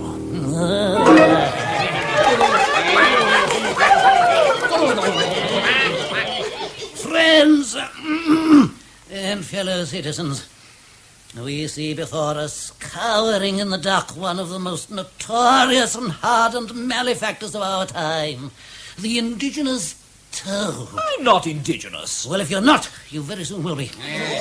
We see before us, I say, this monster of iniquity. And it is our duty to try him fairly and without prejudice, and to sentence him to the very sharpest term of imprisonment that we can think of, so as to learn him not to do it again. We shall then adjourn for lunch. So, I proceed to the charge. The counts against the prisoner are as follows. That all? By the way, is the jury all present? I particularly want the jury to hear this. Just call them out and see. Certainly, my lord. Mr. Turkey. Gobble, gobble. Mr. Duck. Quack, quack. 4 squirrels. 6 rabbits. I object. What's the matter? Who is it? What? But it... Ratty, my little friend, is it you? Oh, I'm delighted to see you. If you'll just wait until I have got this ruffian off my hands, we can have a little talk. What about lunching with me? Go on, please, Mr. Usher. 6 rabbits. Yeah. I object, my lord. Object? One of the rabbits is a weasel. I'm not. I'm a rabbit. He is a weasel. Oh, dear, dear. A difference of opinion. Mr. Usher, what are we to do? What does one do? He says he's a rabbit, my lad, and he ought to know. Well, there's something in that. You can't make a mistake about a thing of that sort. He is a weasel. I'm not. That proves it. Why should you say you aren't if you aren't? But of course he says he aren't if he aren't. I mean, if he aren't, then he aren't. So naturally he says he aren't. But he wouldn't say he wasn't if he wasn't. The other rabbits didn't say they wasn't. Why didn't they say they wasn't? Because they aren't. Just make a note that I shall want a glass of iced water if this goes on. Of course, if you aren't, you don't say you aren't. But if you weren't, you would say you were. But you wouldn't say you aren't if you weren't. And on the other hand, if you aren't, think we'd better begin this trial all over again. Yes, my lad, much the best way. You can tell me your objections afterwards when we have this desperate ruffian safely lodged in a dungeon. He's a weasel. I know he's a weasel. You can see he's a weasel. It isn't fair. There. We'll talk about it calmly at lunch. But I wouldn't... Nice saddle of mutton and red currant jelly. Ooh. It's a shame. That's what it is when everybody knows what the weasels are. I'm a rabbit. Aren't I a rabbit? Say I'm a rabbit, quick. There you are. Naturally, there are lots of different kinds of rabbit. And I'm one of the different kinds. No, you're not. Yes, I am. No, you're yes, not. I am. Ratty. Ratty, for my sake.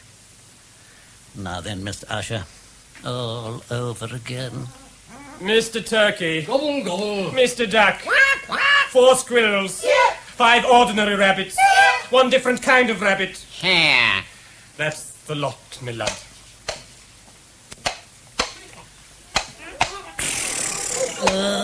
What about me? What is this? 1 Alfred. Here. Lead it out, Constable. Very well, sir. All right. I only just looking.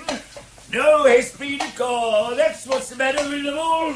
No esprit de corps. Now then, we haven't too much time. The accounts against the prisoner are as follows. First, that he did maliciously steal a valuable motor car without so much as a with your leave or a by your leave. Second, that being in the said motor car, he did drive recklessly and to the common danger. Third, that on being apprehended, he was guilty of gross impertinence to the rural police. And now then, Toad, what have you got to say about all that? I wasn't driving recklessly. I was just going along quietly at about 70 miles an hour. I saw a policeman in front of me. Naturally, I quickened up to see if he wanted anything, same as anyone else would have done who's fond of policemen. Recklessly and to the common danger. Oh, rubbish. And what did you call me, eh? Now, how can I remember? Officer, constable, sergeant? No, you didn't. And now we're getting at it. What did he call you? Fat face. This is terrible. This adds years to my life. You mean to tell me that this ruffian, this incorrigible rogue, who I'm about to sentence to a severe term of penal servitude, had the audacity to call a representative of the law fat-face? Oh, Toady. Lacko, hapless animal. Fat-face. Did I hear right? Fat-face? We don't want to make a song about it. I told you what he called me, and that's what he called me.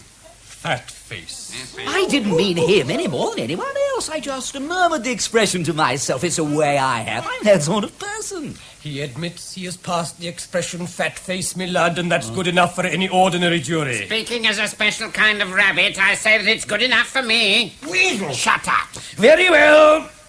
We have the prisoner condemned out of his own mouth of using the most frightful cheek to a member of the rural police. We shall now sentence him severely. Wait a bit, my lord. There's that little matter of stealing a valuable motor car without so much as a with your leave or a by your leave. Well, does it matter? I mean, compared with this unspeakable impertinence to which the prisoner has already confessed. Well, it adds more to the sentence like that. Ah, well, in that case, we must certainly go into the matter. Well, Toad, what have you got to say about that? Well, I didn't mean to steal it. It was this way. I was just having a bit of lunch at an inn when I heard outside... Boop, boop, boop, boop. You heard what? Boop, boop, boop, boop. Imitation of motor car. Oh. Poop, poop, poop, poop, poop. No, I don't seem to get it. Oh. Well, then, two gentlemen came into lunch, and as soon as I'd finished mine, I went outside to look at their car. I thought there couldn't be any harm only just looking at it, so I looked at it. And then, naturally, I began to say to myself, I wonder if this car starts easily. So I wound it up just to see. And then, naturally, I stepped into the driver's seat just as I always do, and then...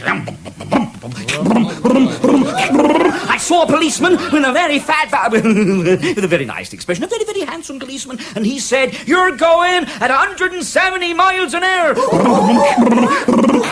And I said, "Of course, if you say so, dear Mr. Policeman." And then...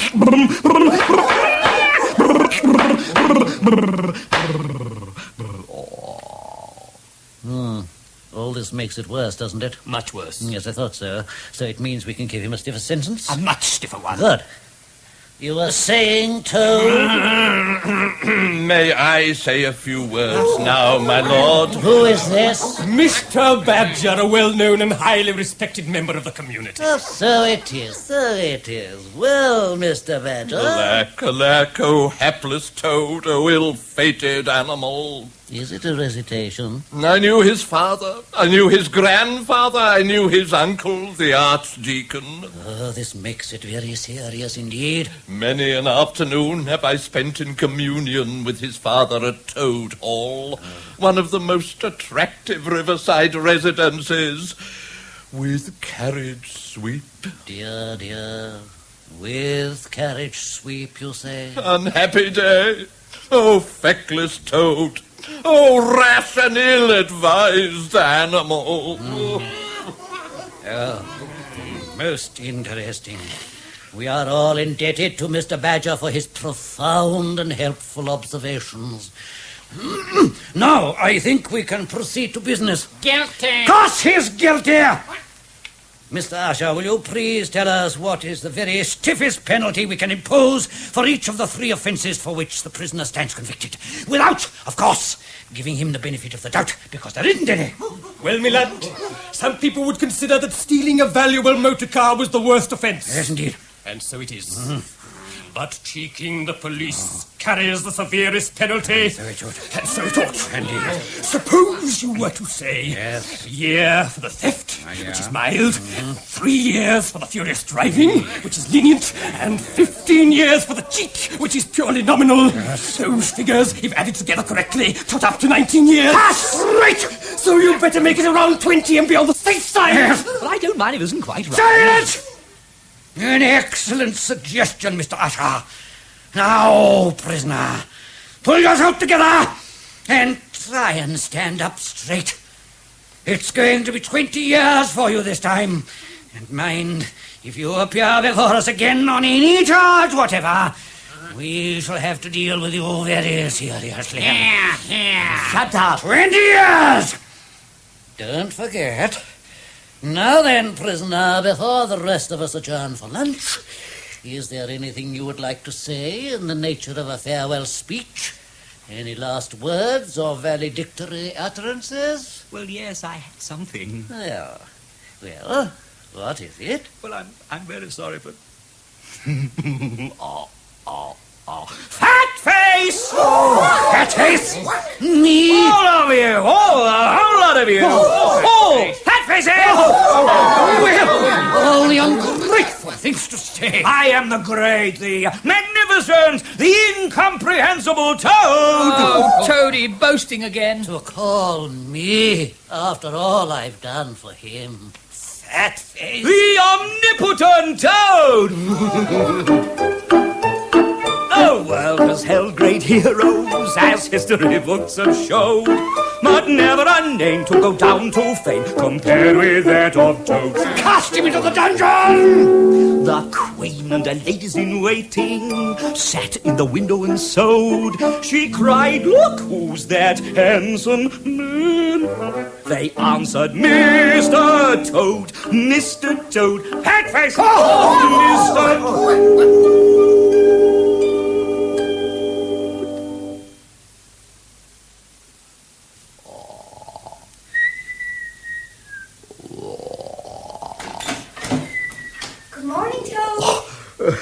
Good morning, woman. Did you sleep well? Sleep well? How could I sleep well? Immured in a dark and noisome dungeon like this. Well, some do. Look, I brought your breakfast. Yeah.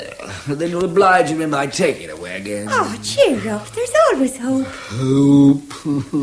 How can I hope ever to be set at large again, who have been imprisoned so justly for stealing so handsome a motor car in such an audacious manner, and for such lurid and imaginative cheek bestowed upon such a red, fat-faced policeman? Well, there is that, of course. But stupid animal that I was, now I must languish in this dungeon. Oh, unhappy and forsaken Toad. Nice hot butter toast. Oh, despairing. Did you say hot butter toast? I made it myself, and my father said, "Here's the key of number 87, he said, and you can take him his breakfast.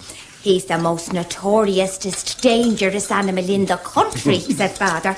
"And how we shall keep him under lock and key, goodness only knows." Did he say that? His very words. "And you can take him a couple of old crusts for his breakfast," said my father, "because I must starve and break his indomitable spirit, otherwise he'll get the better of me." Well, of course, one has one's reputation. So I said, "Yes, Father," and as soon as his back was turned, I said to myself, "What a shame," and I made this nice hot butter toast. Any prisoners ever been known to escape from this castle, no? Never. Well, I must see what I can do. I must give my mind to it one day. Excellent hot buttered toast, this. I've been giving my mind to it lately. That's the only way to make really good toast. No, I didn't mean that. I meant to escaping. I think I see a way in which you might do it. You're going to help me? Yes. I have an aunt who's a washerwoman. There, never mind. Think no more about it. I've several aunts who ought to be washerwomen. Do be quiet a minute, Toad. You know, you talk too much. That's your trouble. Now, my aunt does the washing for all the prisoners in the castle. Well, naturally, we keep anything like that in the family. Well, of course. You know. She brings the washing back of a Friday morning. Well, that's today. Yes. Now, you're very rich, or at least you're always telling me so. And for a few pounds, I think I could persuade her to lend you her dress and bonnet and so on, and you could escape as the castle washerwoman. You're very much alike in some ways, particularly about the figure. We are not. I have a very elegant figure for what I am. So is my aunt for what she is. You have it your own way. You horrid, proud, ungrateful animal. When I'm trying to help No. I suppose you want to go off in a poaching form. No. Please. You are a good, kind, clever girl. And I am indeed a proud and stupid Toad. Introduce me to your worthy aunt. If you'll be so kind, it'd be a privilege to meet her. That's better. With a little trouble, you'd make quite a nice Toad. Hussy.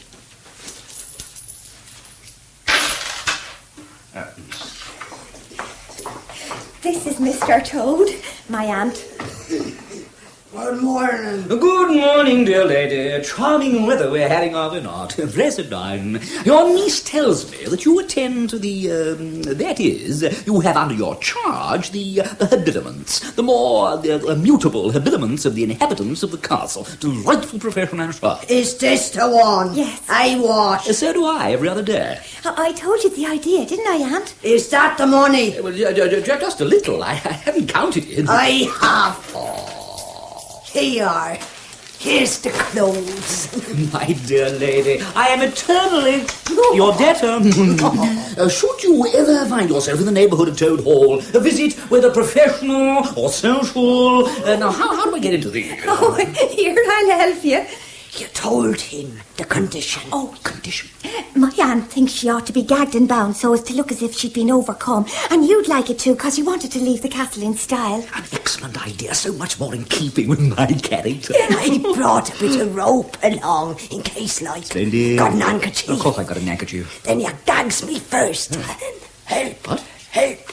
Help. Help. Help. Silence, woman, else I gag thee. Help. Thou hast brought it on thyself. A little tighter, I tell you. A marine on thy cackling tongue. Great. Now then, Phoebe, lend us a hand with this robe. Oh, how brave you are. Now, a neat bit of work. Now then, how do I get into this? Oh, silly, not like that. No? Here, give it to me. Give it. Now, apron. Oh, shawl. Now, the bonnet.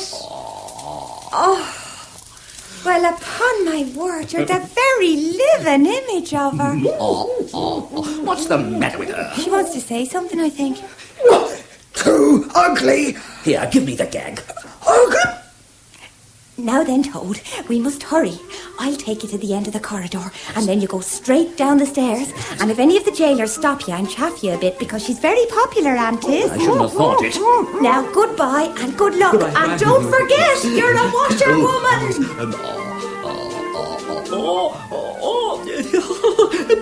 You remember once when I was hiding a shirt front.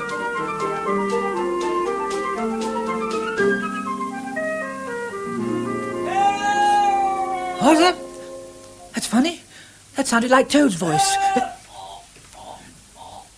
Yes, if Toad had been anywhere but where he is, poor unfortunate animal, I should have said... It is! It's Toady outside in the river! You Henry! I'm about done! Oh, Toad! Toad, but this is... What's the matter? No strength left. I know. But however... You'll have to pull me in. I'm about done. Yes, right. Count. Oh. There. Oh, poor old Toady. And as wet as wet. And am I wrong? Or are you disguised in parts as a washerwoman who's seen better days? That's more like you. Escaped, eh? In disguise. That's much better. We'll soon have you all right. Oh, my dear Ratty, the times I've been through since I saw you last, you simply can't think. Yes, well, when you've got those horrible things off and cleaned yourself up a bit... The times, the trials, such sufferings, and also nobly borne. Yes, you'll find some dry clothes upstairs. Such escapes, such disguises, such subterfuges, all so cleverly planned and carried out. Yes, right so. Well, both in prison, I got out of it, of course, stole a horse, rode away on it, humbugged everybody, made him do exactly what I wanted. Oh, I am a smart Toad and no mistake. Now, what do you think my very last exploit was? I don't know, Toad. Now, just stop swaggering and be off and change your clothes. Badger and Mole will be in directly. Oh, yes, of course. The Mole and the Badger. Hey, what's become of them? The dear fellows. I'd forgotten all about them. Well, may you ask. Why, what? You'll hear in good time. Badger himself may prefer to break the news to you. Now, be off and prepare yourself. Why, what's the matter? I say, is this mirror of yours working? Well, of course. Why? Well, I'd hoped you see, it's the first time I've seen myself. No, you're quite right, Ratty. Nobody could carry off a costume like this here. I'll go and change. Toad was a wallowing. Do you know? Hello, here you are. I say, what do you think? Toad's back. Toad back? Where? Here. Where? Cleaning. You ought to have seen him, Mole. He'd have made you laugh. Unhappy animal. He escaped. So he says, but you know what Toad is. I would speak with him. He's just having a wash. This is no time for washing. We have work before us tonight, hard fighting. Washing can wait. Where do you think I should have been if at the crisis of my life I had stopped to wash? Where would my revered father have been if he had put soap before strategy? Where would my beloved grandfather... Yes, Toad. Hello, Mole. Oh, thank you, Mole. Yes, I heard all about his beloved grandfather this morning. Most interesting. Hello, you fellows. Toad. Welcome home, Toad. Alas, what am I saying? Home, indeed. This is a poor homecoming, unhappy Toad. Why, what's the matter? Oh, Toadie, haven't you heard? Heard what? Well, the Stoats and the Weasels. The Wild Wooders. Have they been and gone? And taken Toad been Hall. living there ever yes, since? going on simply anyhow. Lying in bed half the day. Breakfast at all hours. Yes, eating your grub and drinking your Making drink. bad jokes about you, singing vulgar songs. About prisons and magistrates and policemen. Horrid personal songs and no humour in them. That's what's happened, Toad. No good pretending it hasn't. And they're all telling everybody that they've come to stay for good. Oh, have they? I'll jolly soon see about that. Yes, but how? Well, what I shall do... Well, of course, what you ought to do... No, you ought. Nothing of the sort. What do you ought to do? I know the best thing been ordered about right enough. It's my house. Just a moment. Be quiet, all of you! Toad. Yes, Badger. When you got into trouble a short time ago and brought disgrace upon your own name and shame and sorrow upon your friends, I resolved that on your return from your enforced seclusion, I would take the first opportunity of pointing out to you the folly of your ways. Yes, Badger. Thank you, Badger. I even went so far as to jot down a few rough notes on the subject. Where are they, Rat? Oh, here you are. Ah, thank you. To make suet dumplings... It's the other side. Yes. Here we are. I'd rather have that bit about the dumplings if it's all the same to me. 1. Conceit and its consequences. 2. Reverend Uncle grief of. 3. Toad wither tending. But the moment for all this is past. Oh, well, just as you like, Badger, old man. Now, I'm going to tell you a great secret. We are too few to attack from the front, but there is an underground passage that leads from the riverbank right up into the middle of Toad Hall. Oh, nonsense, Badger. I know every inch of Toad Hall, inside and out. You've been listening to gossip, that's what you've been... Right up into the middle of Toad Hall. When your father, who was a particular friend of mine, told me about it, he said, "Don't tell my son. He means well," he said, "but he's very light and irresponsible in his character," he said, "and simply cannot hold his tongue." This passage, how shall we use it? Tonight the Chief Weasel is giving a banquet. It's his birthday. While they are all feasting, careless of the morrow, we four, armed to the teeth, will creep silently by way of the passage into the butler's pantry. Oh, yes, that squeaky board in the butler's pantry. Armed to the teeth, you and Rat by one door. Yes, Badger. And me and Mole by the other. Yes, Badger. Also armed to the teeth, we shall... Creep out of the pantry. With our pistols and swords and sticks. And rush in on them. And whack 'em and whack 'em and whack 'em and whack 'em. Exactly. You've caught the spirit of it perfectly. Good, Toad. I'll learn 'em to steal my house. Teach 'em, Toad, not learn 'em. But we don't want to teach 'em. Toad's quite right. We want to learn 'em. And what's more, we're going to. When night comes on and the owls are hooting, and rabbits back to their holes are scooting, and Weasel's wearing his evening suiting, a walloping we will go, a walloping we will go, a walloping we will go. We'll take off our braces and take off our coats and learn the weasels and ferrets and stoats. Who said so? Rat says so. Mole says so. Toad says so. Badger says so. We'll take off our braces and take off our coats and talk to the weasels and ferrets and stoats. I haven't got any braces. Oh, Mole hasn't got any braces. Toad will lend him a pair of embroidered silk braces. Oh. We'll take off our braces and take off our coats and wallop the weasels and ferrets and stoats. We'll take off our braces and take off our coats and wallop the weasels and ferrets and stoats. And wallop the weasels and ferrets and stoats.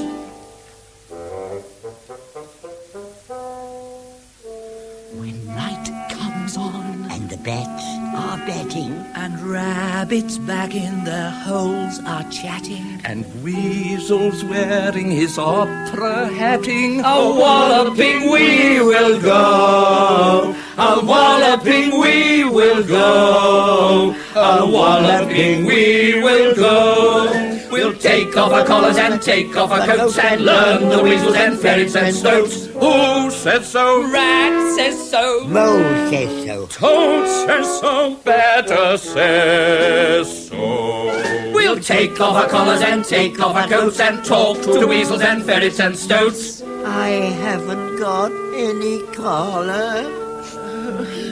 Mole hasn't got any collar. No. Rat will lend him a nice clean, fairly clean collar. Oh. We'll take off our braces and collars and coats and wallop the weasels and ferrets and stoats. We'll take off our braces and collars and coats and wallop the weasels and ferrets and stoats. And wallop the weasels and ferrets and stoats. Badger, badger, badger, badger says so. I say so. Now then, to rest, all of you. We start at 9 o'clock for the secret passage, and we must be fresh for it.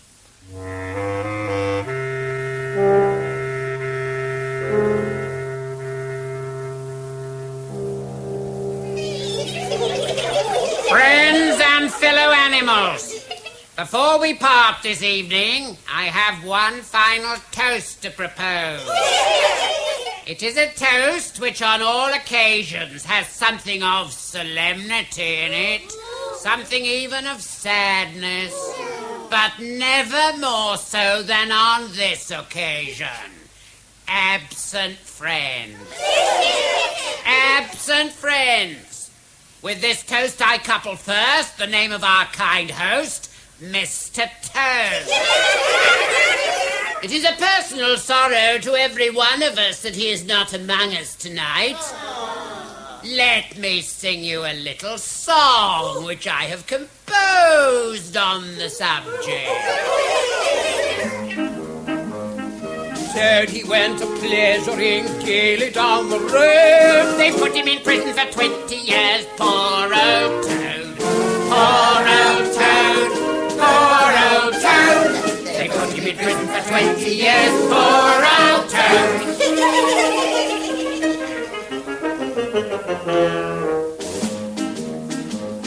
Toad, he had a beautiful house, a most refined abode. They put him in prison for 50 years, poor old Toad. Poor old Toad, poor old Toad. They put him in prison for 50 years, poor old Toad.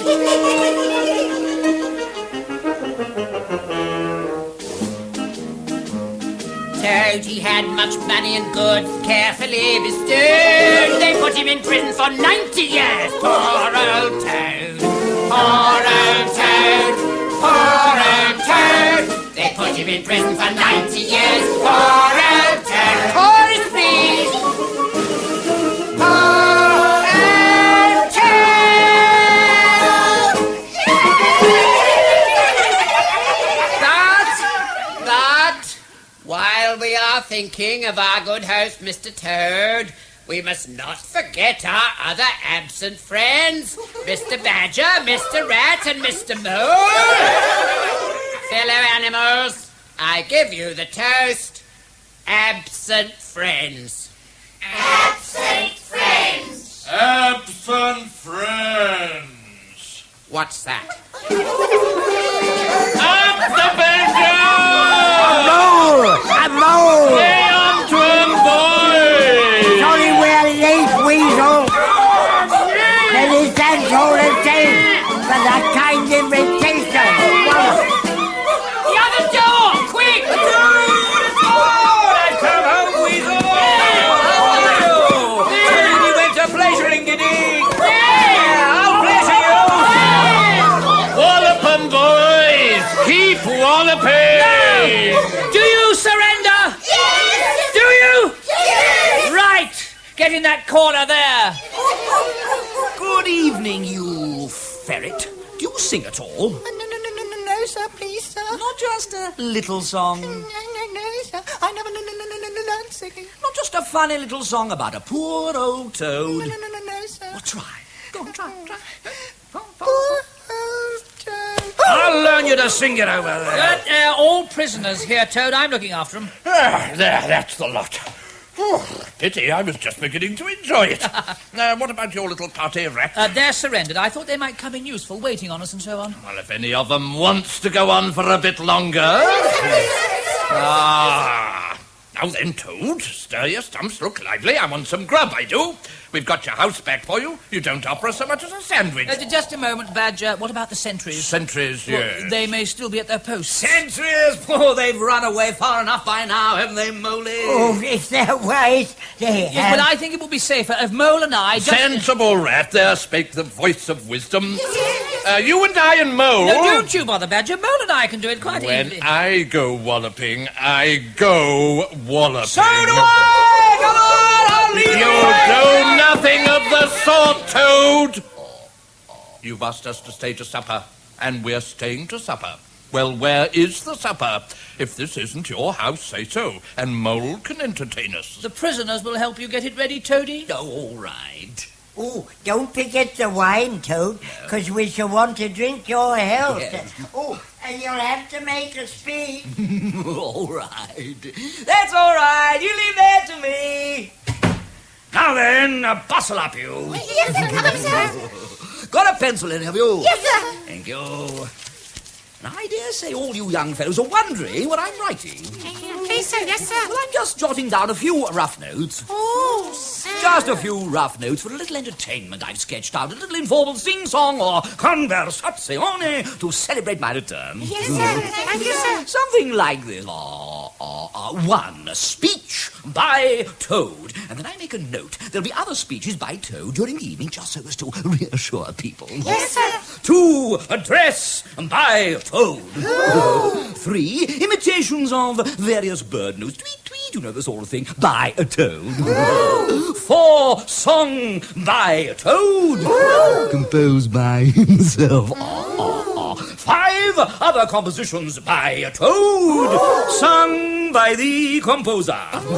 6, song, for he's a jolly good fellow, sung by Badger and Mole. It's all just a few rough notes. Could you give us a song now, sir? Give it to now, eh? Please, sir. Oh, well, I don't know. Why won't you stand on this, sir? Perhaps. sir. No, this is just a little song. And it's called When the Toad Came Home. Yes, sir. Maybe you'll sing it, sir. Certainly. When the Toad Came Home. When the Toad came home, there was panic in the parlour, there was howling in the hall, there was crying in the cowshed and a snotting in the stall, there was smashing in of window, there was crashing in of door, there was bashing of the enemy who fainted on the floor when the Toad came home. There was panic in the parlour, there was howling in the hall, there was crying in the cowshed and a snorting in the stall, there was smashing in of window, there was crashing in of door, there was bashing of the enemy who fainted on the floor when the Toad came home. Toad, get down at once! Oh, it's no good. I know him. He's practically in a trance. Let him have his evening out. Talk to him in the morning. Talking's no good to Toad. All the same, I'll talk to him. Let him have his hour first. Oh, all right. You know, I say there's something about that tune. Would you, can I come and dance with you? He's very young still, is Yes, Mo. but if you'll excuse me, Badger, I love dancing as well. Oh, well. Come on,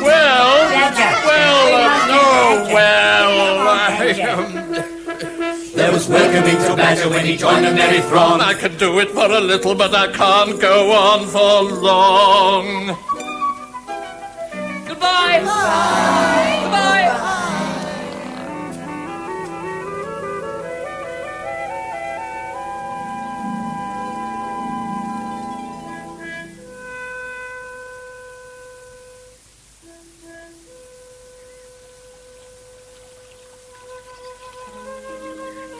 Marigold, Marigold, wake up, dear. You've been dreaming. Nurse, It's time we went, dear.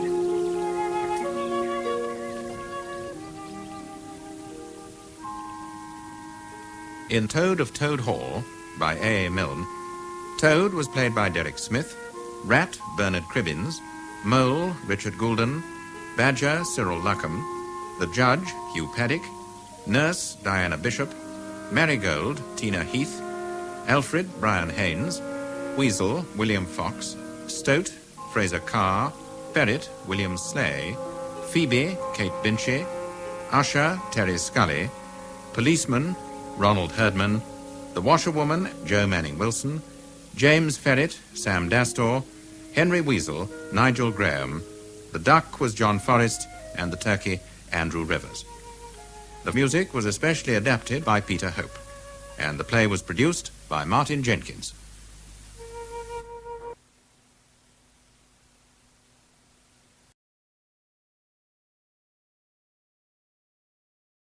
Why not?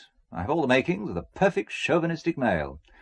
But on this occasion, if Madam would care to remain seated, her chauffeur will open the door for her. Thank you, James. The name is Michael, Madam.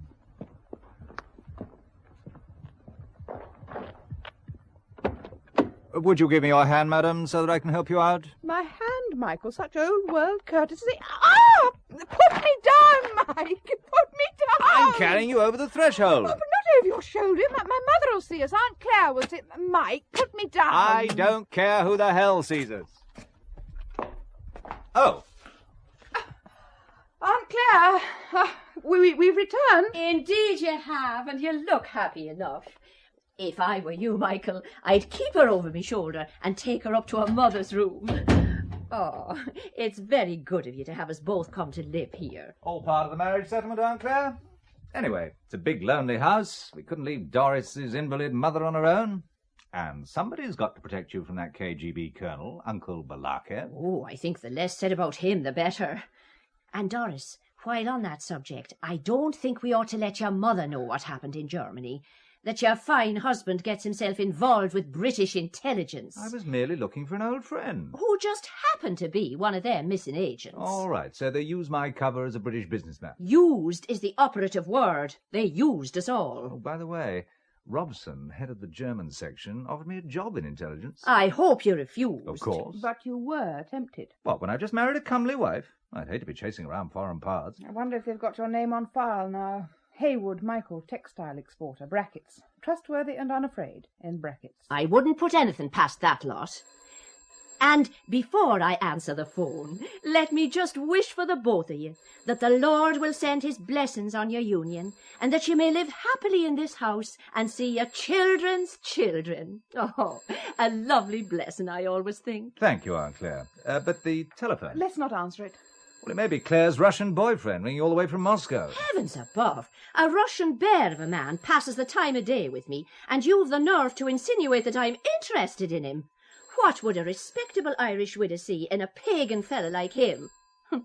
Though I must admit he has some human virtues. With a few more like friend Balakev, the KGB will almost have a respectable image. I think he fancied you, Aunt Claire. I'd be having none of that impertinence from you, young lady. And I don't want the Colonel mentioned to your mother. Oh, I'd best answer that thing. 4392635.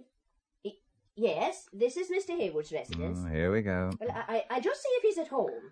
Oh, who's calling? Renshaw with an E. Oh, do you know anybody called Renshaw? Yes. Not offhand. Hold on. I have a feeling it's them again. I'll not keep you a moment. Them? The intelligence people. Tell Aunt Claire to say we haven't arrived back yet. You'll only ring again. I'll take it, Claire. Oh, one moment. Mr. Haywood's here now. Hello, Haywood. My name is Renshaw, Tom Renshaw. We have a mutual friend, James Robson. He's in our continental section. The German agency? Yes, the German branch office. Well, I don't think I wish to do any more business with our mutual friends, so you can save yourself further phone calls. Good day. Mr. Haywood, you don't know yet what our offer is. It's a second honeymoon for you and your wife. Oh, what's the catch? None whatever. Just want to say thank you for your assistance in Germany. A holiday on the department. It's them right enough, Doris. They just want to say thank you by sending us on a second honeymoon. They're trying to involve you again. That's what I think. Let me have a word with him. I'll put him off. Hello, this is Mrs. Hayward speaking. It really is most kind of you, Mr. Renshaw with an E, but we've only this minute just returned from our honeymoon, so under the circumstances I really... You sound like a happy bride, Mrs. Hayward, and after all your husband went through... Well, it is very, very kind of you to offer, but we couldn't possibly accept without my Aunt Claire coming with us, and without a full-time companion for my invalid mother. But thank you all the same. I'm sure we can give you the extra facilities. You can? The third ticket will be awaiting you at Manchester Airport. In fact, you can have seats on tomorrow's flight. An agency will send a qualified nursing companion for you to interview within the hour, Mrs. Hayward. I'll have to speak with my husband. He's offering us flights tomorrow for you, me, and Aunt Claire. And there'll be someone to look after Mother. An offer you can't refuse. But, Mike... Oh, and whilst you're making all the decisions, you might ask him where they booked for our second honeymoon. What flight have we booked on, Mr. Renshaw? The Rome flight. Rome? The Eternal City, Mrs. Hayward. So perfect for a honeymoon. At 10:30 a.m., flight BE... 759. Will passengers for flight 759 for Rome? Oh, I was half hoping we'd miss it. I wonder why you took so long packing. Where's Renshaw? Good morning to you. I have the tickets, and if you'll just let me have your baggage, I'll try to expedite matters. How well organised you are, Renshaw. Now, if you ladies will go ahead, we'll bring the hand luggage. Oh, thank you, Michael. I'll keep me hold, old Doris. I've me cardigan and such like. Well, Renshaw, now you can tell me what this honeymoon really entails. The department is simply providing a second honeymoon for yourself and your good wife. Let's say certain parties were very pleased with what you accomplished in Germany. We found our agent. And your cover as a textile merchant was impeccable. Because that's what I am, a textile merchant. Even if I am tricked into helping the department whilst on a perfectly legitimate business trip. Of course. Be that as it may, I'm not so naive to believe that a man like Robson is doing this out of the kindness of his heart. I don't think we need bring personalities into this. Though, now you mention it, there is just a small favour you might do. How did I guess? It is for the department. I never for a moment thought it would be for the National Health Service, run down though it may be. There's no danger involved, just a relaxing few weeks in Rome doing as you please. Not the way you were involved in Germany. You mean I'm not a clay pigeon this time? All we want you to do is keep an eye on someone in the same line of business as yourself. A cotton manufacturer called Gerald Picton. Picton Mills, Framwell? Yes. Oh, what's he doing? Selling red banners to China? It's just that we'd like to know where he goes and who he meets. We don't want you to go around tracking him, but just keep an eye on him occasionally. There'll be a check at the end of it. What could be easier? Sounds as simple as dying. All you've got to do is make Picton's acquaintance.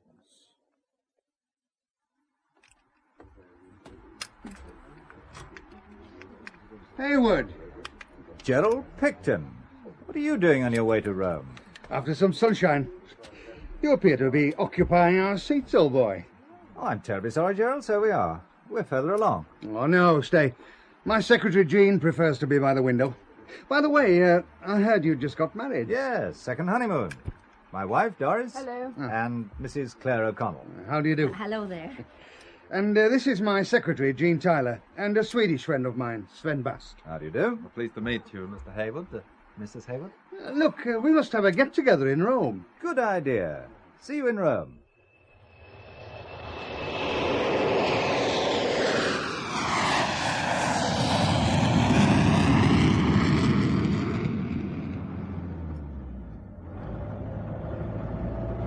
I'm glad we decided to share a taxi. You know, Hayward, I feel I live more dangerously riding around Rome in these things than I do driving my racing car full out. You've had rather a good season. I picked up a few trophies on one or two circuits.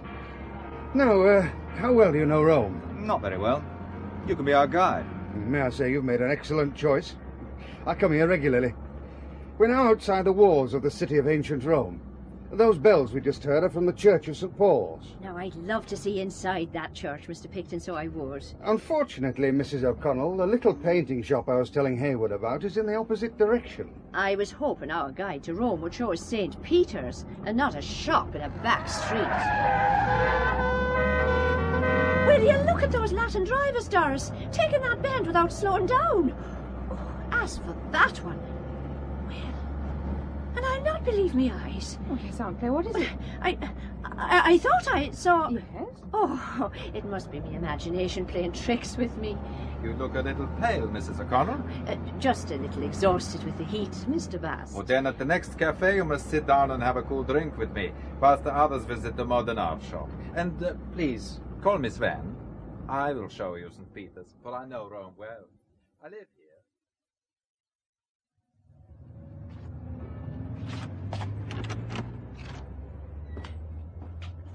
Ah, buongiorno, Mr. Picton. Very well, are you? Fine, Enzo, fine. I've been telling my friends of the excellent pictures you sell. Oh, it's very kind, signore. What can I show you on this visit? Have you any more pictures by the artist who always paints a cat in the corner? Ghetto. That is the name for cat. And that is the name the artist goes by. You don't happen to know his real name? Ah, no, signore. A friend bring his painting, and I pay what Gatto asks. He is becoming, how do you say in English, everybody want him? Much sought after. Fashionable. Ah, see. No, I have one here, a view of Rome and the Tiber. How does that strike you? Oh, that's absolutely marvellous. Don't you think so, Hayward? It's quite colourful. The liberal amount of paint used. Well, you can feel the warmth of the sun. And look at those dark, mysterious shadows. There's depth, dimension. It has something about it, Mike. You can buy it for me if it isn't too expensive. A memento of our second honeymoon. Sorry to disappoint you, Mrs. Hayward, but I'm buying this one. Oh, forgive us, Gerald. We hadn't realised that you were interested. I buy all Gatto. I've instructed Enzo here to get me all he can. But this one was in the window. It would still not be for sale unless I did not want it. Isn't that correct, Enzo? That is so, Mr. Picton. I will have it delivered to your hotel. The Colony Flaminia, as usual. It is. I'll be in again to argue the price and see what else you've got, Enzo. Well, I'm not an art expert, but I thought Gatto's view of Rome and the Tiber... Looked like hasty, out of perspective, botched-up painting. Here's your bathrobe. Or have I put it too strongly? Well, on the right of the painting was, I suppose, the Quirinal, but the King's Palace looked in a twist. Skew width, awry and slanting. So you noticed it? I'm noticing you too in your bathrobe. Fresh, flushed, inviting. We're going to miss dinner. Who cares? They're expecting us, Picton, his secretary and Aunt Claire. They wonder why we haven't gone down. Let them wonder. No, Mike Hayward. We really should be going down to dinner. Will you stop kissing me whilst I'm trying to talk to you? And stop! Blast. Who could it be? Oh, it may stop ringing. Oh, I suppose we better answer. Room 178? Is that you, Hayward? Yes. Sven Bast here. Have you eaten? Well, no. We were wondering whether to have something sent up to our room. Oh, I have a better idea. Come to my apartment. I have a wonderful meal waiting for you. Via della Consolidazione, number 23. It's only a few minutes by taxi from your hotel at this time of night. It's very kind of you, but we are rather tired. Not used to the Roman sunshine, you know. Oh, that I cannot believe, Hayward. Only mad dogs and Englishmen go out in the midday sun, no? You are a robust race.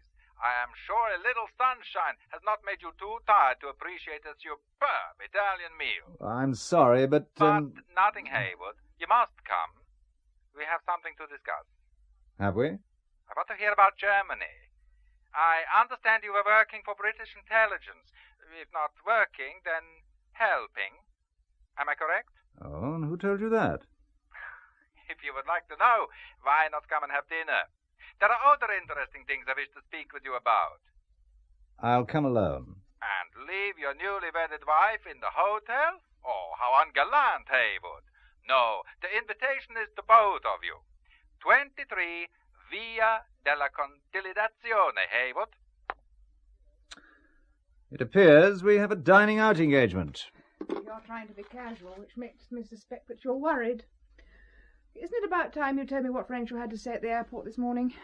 You seem to go into a conspiratorial huddle. Was it so obvious? Well, not to most people, but to your wife and former secretary, it was obvious you were cooking something up between you. Well, our second honeymoon offer has a small print clause. I'd have been amazed if it hadn't. Well, I have to keep an eye on Picton. Whatever for? Renshaw didn't say. And if I'd insisted on an explanation, it would only have been a pack of lies. Well, so who rang us up to invite us out to dinner? Sven Bast. Oh, he was quite charming to Aunt Claire this afternoon. I think at one stage he was trying to get her on her own. Was he now? Don't make it sound so sinister. Well, this isn't purely a social invitation. You see, Sven Bast knows what we were doing in Germany.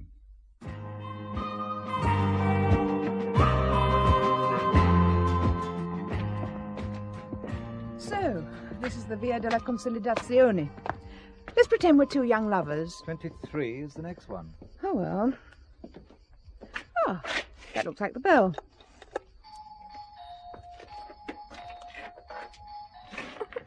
I rather fancy you should sing as you press. We must probably get a bucket of water thrown over us.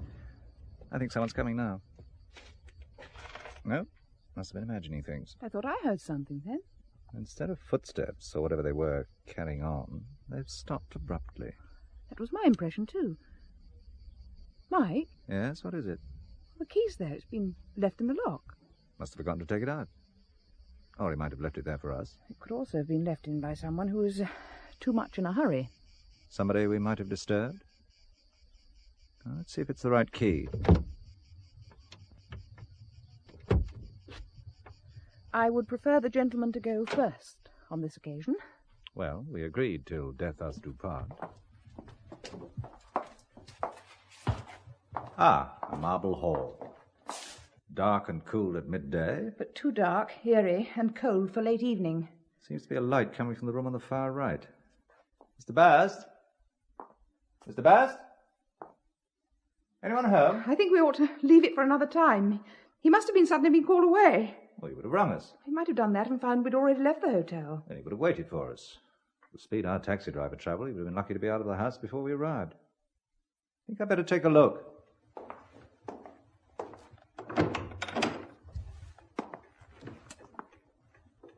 Incredible. Here, take a look at this. What is it? A table laid for a banquet.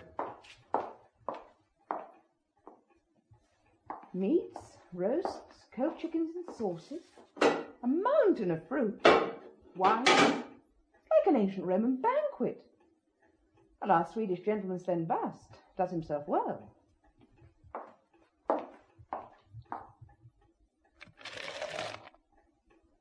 Let's toast to absent friends and then dig in. Doris? Do you think he's trying to scare us in some way? I don't know what to make of it. Is there a cellar under the house? I'm going to take a look. Well, don't leave me in this room. There's a distinct smell of cigar smoke. Someone's been here, and recently. If I could find the lights for the hall. Oh, there's something here. Well, that seems to be the switch, but nothing happens. I think the lights are on the marble pillars, Mike. Those flaming torch things. No, Doris, stay where you are. There's a body with a wire around its neck hanging from the light bracket. Oh, I feel I'm going to faint. Mike, come back, please. It's Sven Bast. Yeah, I'm going to get him down. He might still be alive.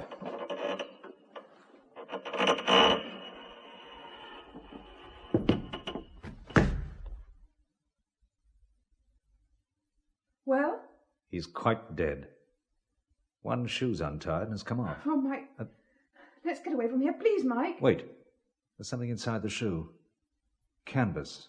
A torn strip of canvas. Let's get away while we can. We must call the police. Someone seems to have already called them.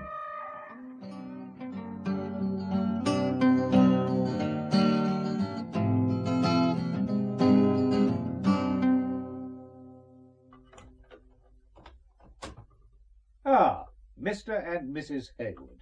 I followed you out on a later plane. Renshaw, I ought to strangle you. But I brought red roses and champagne. The roses are lovely, though. I thought as we were in Rome, perhaps the Italian version of champagne. Excellent year.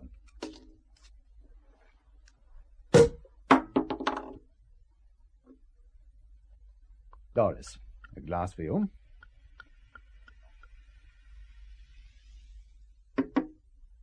Haywood. Thanks. And I've just the toast for the occasion. May we not rot long in an Italian jail. Why, what's the matter? Or perhaps we should drink to the memory of Sven Bast. Sven Bast, the Swede in Picton's party? Yes. May he rest in peace. And that's how we found him. Strangled by a wire. You say he rang you and said he knew about Germany? Yes. But how could he? I don't know. The police will soon trace you through the taxi driver. Why did you run out of the rear cellar door? Why? Because I didn't want to spend my first night of my Rome honeymoon explaining to the Italian police how I came to find the body. I also thought I might catch a glimpse of the person who had left the place that same way shortly before us. And did you? No. You say you let down the body? Yes. There might have been a glimmer of life left for all I knew. I had to see. Quite. But in the process you would have left your fingerprints on the wire and perhaps the marble pillar. And then again it would already have been on the door handle and key. And you, Doris, did you touch anything? Spoon, 1 or 2 silver dish covers. Yes, so they'll trace you to this hotel via the taxi driver and then match both sets of fingerprints. Well, we could fly you out of Rome, but that would convince the police you killed him, and they could apply for an extradition warrant. Some second honeymoon. Which, in turn, would lead to awkward questions in the house. It looks, Haywood, as if you'll have to stay. In this bridal suite, or in jail? Depends how much of your story the Italian police choose to believe, but we'll do all we can for you, old man. What about his old woman? When it comes to affairs of the heart, these Italians are very understanding. I'm sure they'll put you in a cell together. Love in a hut with water and a crust. Anyway, what are you worried about? Contrary to general opinion, I believe marriages thrive on hardship. It's when the couple becomes affluent the troubles start. Who are you ringing? I'm doing what every upright British citizen would do after discovering a crime. Informing the police. They contacted the consulate, and the consul asked me to assist in the matter. They are on honeymoon and were invited by Mr. Bast. They found him dead and panicked, not knowing what to do. But they knew enough to ring the consulate for assistance. These are the two? Yes. No, forgive me, Mr. and Mrs. Haywood. This is Captain Averno of the Rome Police. You had a very disturbing experience, I understand. Very disturbing, to say the least. And how did you come to know Mr. Bast? They travelled on the same plane. Sven Bast was in the company of a friend of Haywood's. Please let Mr. Haywood answer the questions. Is that correct, Mr. Haywood? Yes. And who was this mutual friend, Mr. Haywood? Mr. Picton. We're in the same line of business, textiles. And that is how you come to know him? Yes. Did he come with you to Roma? Yes, he's staying at this hotel. And that is convenient for us all, isn't it? But let us talk about tonight. Mr. Bast rang you and invited you to dinner. You went along and found him dead. How did you get in?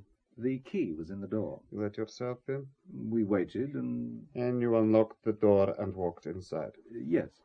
You're not a timid man then, Mr. Haywood? I suppose not. You have the nerve to walk into a strange house, but when you find the host dead, you suddenly turn into a frightened rabbit and run. Surely it would have been easier to stay. I realize now we should have done that. Instead, we rang the British consul.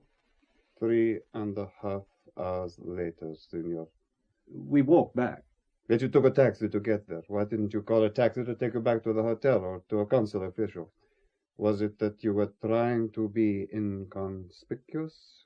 Perhaps that was in our minds. We're also not used to the Italian phone. But you managed to call the consul? What number did you ring that time of night? We have a night number in the book, Captain. Please, Mr. Renshaw.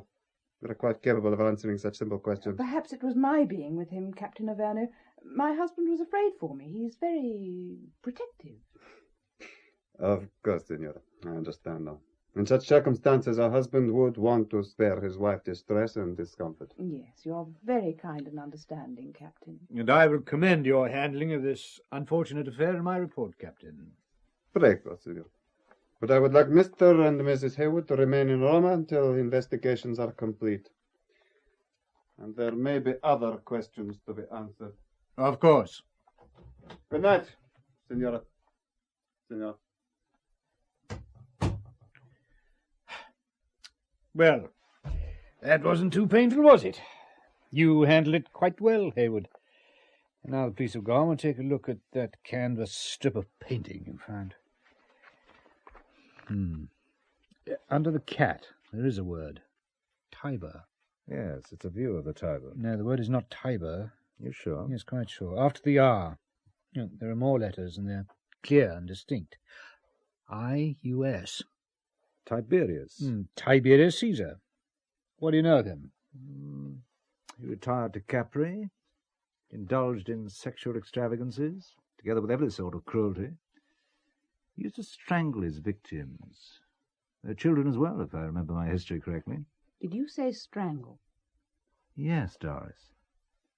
I wonder, could there be a connection between strangling Sven Bast and the name Tiberius? I was wondering the same thing.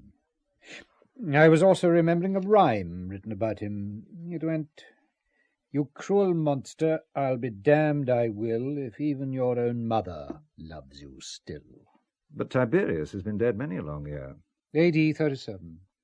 You must have a very good memory for dates, Renshaw. I have, as a matter of fact. Or do I get the impression you've been reading up on Tiberius? By chance, I have been doing a little research on that period. By chance? I also read classics at Oxford, Haywood. And you've been carrying the date of Tiberius's death around with you since your happy student days. Well, well. My memory was refreshed by my recent research. How convenient. How timely.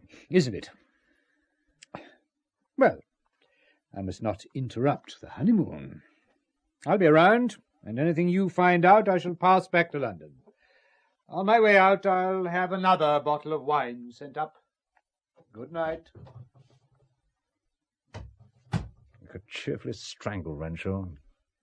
He was too quick to spot the name Tiberius. Could it be some kind of code? Well, I hardly think it was the signature of the Emperor Tiberius. The paint would have had time to dry in 1900-odd years. Was the paint wet? Well, no. But it looked like it hadn't been dry for very long. Doris, I'm glad I married a wife who can detect such detail. And has the ability to climb over a wall-train vine after rushing out of the back doors of Roman cellars as the police enter the house by the front door. Which goes to show that being a wife can be more interesting than going out to work as a secretary. Scared? Well, since you've asked, I think that once again we are deliberately being drawn into things, and the people involving us know far more about what's going on than they're prepared to say. I would agree with that assessment. Then why don't we get out? Well, you heard Captain Averna. We have to remain. It could take months. Then we'll have a prolonged honeymoon at the expense of the British taxpayer. No wonder Parliament is not allowed to study their account estimates. What about Aunt Claire? Well, no reason for her to worry. Aunt Claire? Good grief! What about Aunt Claire? Well, she's been wondering what happened to us. She was expecting us down to dinner. We went out without leaving a word. Well, she presumed we had an early night. But suppose she rang the suite and found no answer. She'd be worried. Oh, I'll give her a ring. At this time? It's 9 minutes to 2 in the morning. If Aunt Claire has been worrying, I'm quite sure she'll prefer to know we're back safe and sound. Then at least she can sleep peacefully. But you might waken her out of a deep sleep. A deep, uneasy sleep. It will only waken her up for a couple of minutes, and then she can return to her slumbers. 1, 7, 9. Make sure you dial the right number. I have done. That's probably your aunt at the door now. Come in. Mr. Renshaw ordered wine for you. Such a thoughtful person. Just leave it there. Do you wish me to serve the wine? No, thanks. We'll manage. Very good, sir. It's funny. There's no reply. So, she's in the sleep of the just. She must hear the phone. Even if she's taken a sleeping pill? Aunt Claire does not take sleeping pills, or any other pills, for your information. Good for her. Oh, don't be so frivolous, Mike. We should have told her where we were going. Good job we didn't, as it turned out. Look, I'll ring reception and see if she's changed rooms. Or if that's the right number. Well, thank you for a sensible suggestion for once.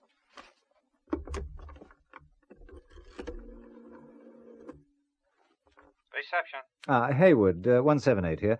Could you tell me if Mrs. Claire O'Connell is still in room 179? I see.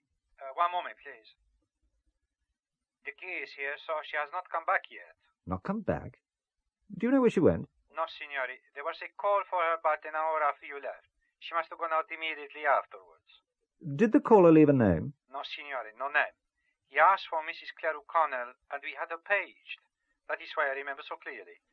The gentleman spoke English, but I'm sure he was not an Englishman. More coffee? No, thanks. Oh, now I know what it's going to be like waiting up for our teenage daughters. Your Aunt Claire saw something that gave her quite a shock this afternoon. Yesterday afternoon now. Oh, shouldn't we call the police or Renshaw? I think I'll check her room first.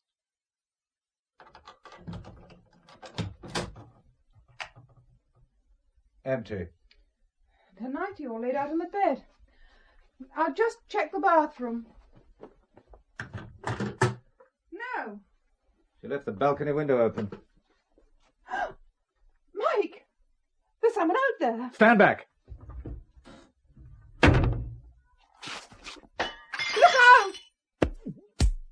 Mike! Mike! Mike! Mike! Mike!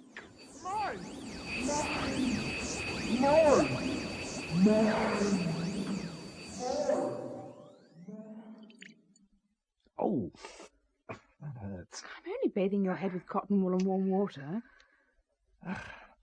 I remember rushing through the French windows. Well, his first blow missed and shattered the glass. The sudden noise of it made me hesitate. That's when he hit you. He caught you once in the stomach and then on the head, knocking you back into the room. Did he only hit me twice? Thought the hotel had fallen in on me. Well, they look like karate blows. You've a terrible bruise on the left side of your head. What happened to our visitor? He had a rope fastened to the balustrade of the balcony, and he let himself down the side of the wall. But he dropped this. Let me see. Book matches. Chat Noir. That's the name of the nightclub. And a black cat. Like the one on the painting. A replica, you might say. But look on the back. A coin portrait of a Roman emperor. And if my convent Latin is correct, the inscription records heir of the deified Augustus Tiberius. And below is the reverse side, presumably. Tiberius, triumphant, riding in his chariot. But what has the long-dead Tiberius to do with the Rome of today? And British intelligence? There's someone at the door. Hey, switch off the light.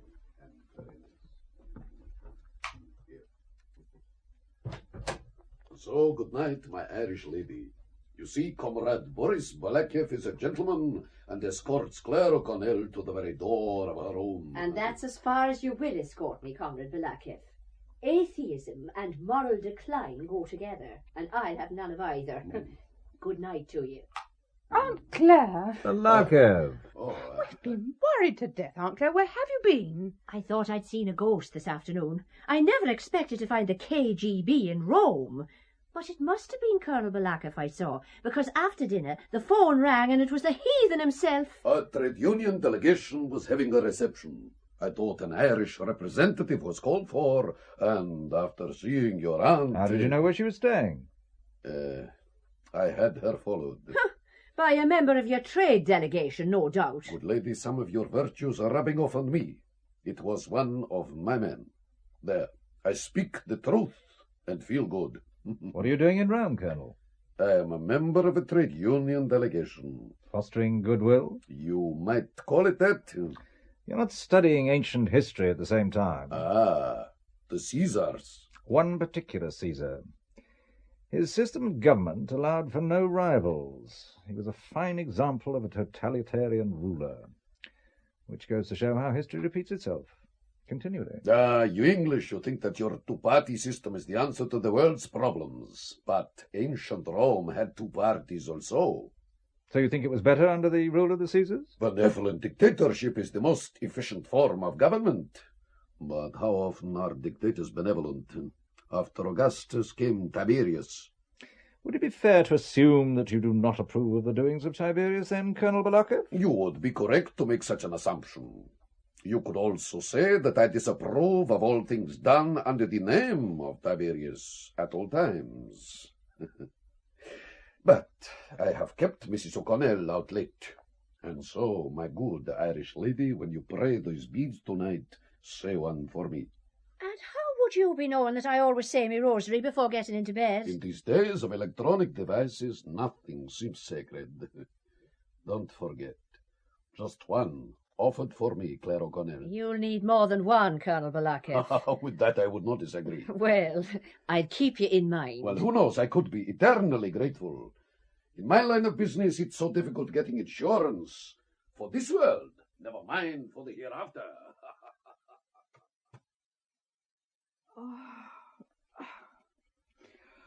Oh, it's quite a hectic day. The understatement of our honeymoon. Hey, move over. Make room for your bruised and battered husband. Darling, you really do look badly bruised. Ah, but you are fair and you are comely. Isn't the quotation black and comely, darling? I really have no colour prejudices in the matter, Doris. Oh, why the hell did we have to have a room with a phone? I'm going to tear the damn thing from its socket. Well, the dominant male. Well, go on then, throw it out through the window. I'll have somebody knocking at the door. Hello. Don't burst my eardrums, old boy. Renshaw? I'll burst more than your eardrums. Do you know what time it is? If it's very important, I wouldn't have rung. Look, tell me at breakfast. Can't do that, old man. Why not? You could both be in danger. If I were you, I'd get out of bed without switching on the light and go over to the door. When you hear 4 knocks, dida, dida, it'll be me. But I would advise you still to make sure. Oh, who is it? Oh, do hang up, or your fair and comely wife will be fast asleep. It's Renshaw. Hello? He says we're in danger. Oh, not Haywood. again. Hello, are you there? Doris, wake up. I wouldn't bother too much about waking Doris. I'd make for the door. You see, I slipped a little something into that glass of wine I gave her earlier on. Now, wait by the door.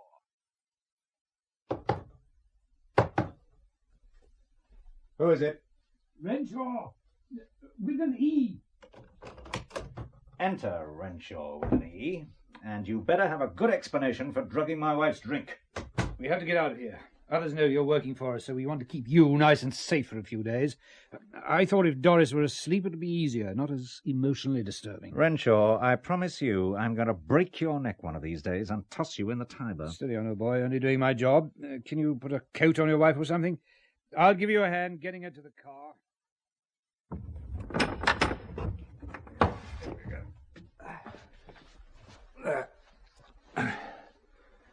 Good evening, Haywood.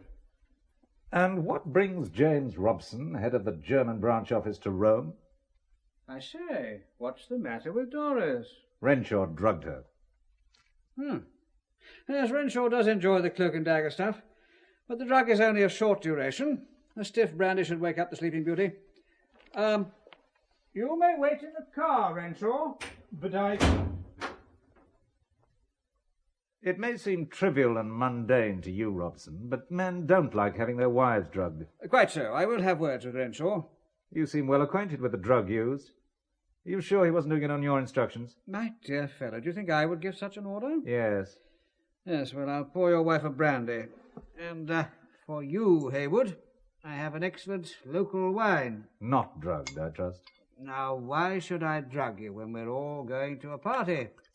A party? Yes. Now, just wet your wife's lips with this brandy, Haywood, and it should do the trick. Oh, darling. You see, Haywood, no ill effects whatsoever. Wake up, Doris. We're going to a party.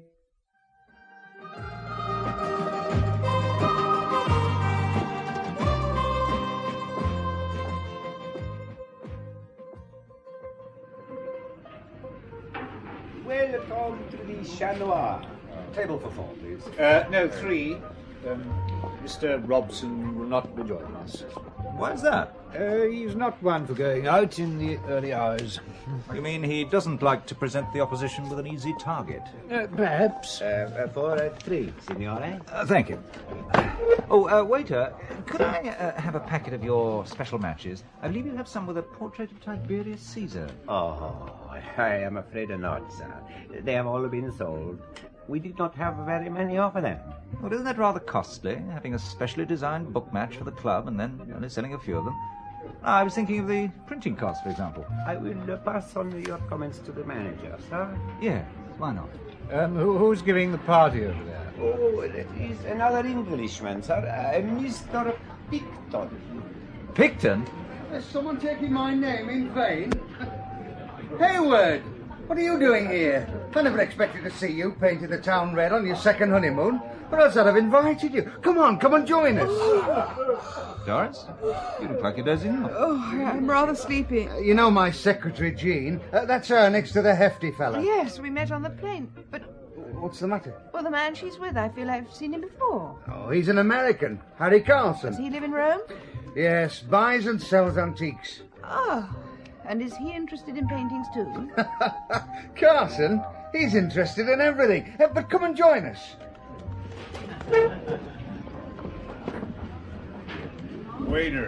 Waiter, scotch on the rocks. Big ones this time. Harry, haven't you had enough? The short answer is no. Harry, you'll have to be more sociable. We have 3 more guests. Mr. and Mrs. Hayward, friends of mine from England, and... Renshaw, with an E at the end. Tom Renshaw. Well, come and have a drink, Tom. Don't mind if I do. Hell, where's the scotch? Patience, Harry. You've only just ordered. Yes, Harry, you're making a spectacle of yourself. So what? Who cares? I care, Harry. Jean, for goodness sake, what is there to get all head up about? The amount you're drinking. This is the last one. Understand? Dames. And don't call me a dame. Okay, Jean, okay. And Mr. Picton. I think you've had enough for one day, too. If my secretary says so. Secretaries have a way of saying such things and making you obey. Well, I need a drink to waken me up. I can hardly keep my eyes open. What brought you here if Doris is so sleepy? Renshaw. I thought when in Rome they ought to experience some of the Rome nightlife. Quite right. Here's the waiter. Scusi, is there a Mr. Haywood in this party? I'm Haywood. There is a telephone call for you, Mr. Haywood. This way, please. Who can that be? Perhaps it's Doris's Aunt Claire. She doesn't know we're here. Oh, then again, she might have got the message. We left at reception? Yes. Yes. Excuse me, madam. We have put the call on this extension phone in this room.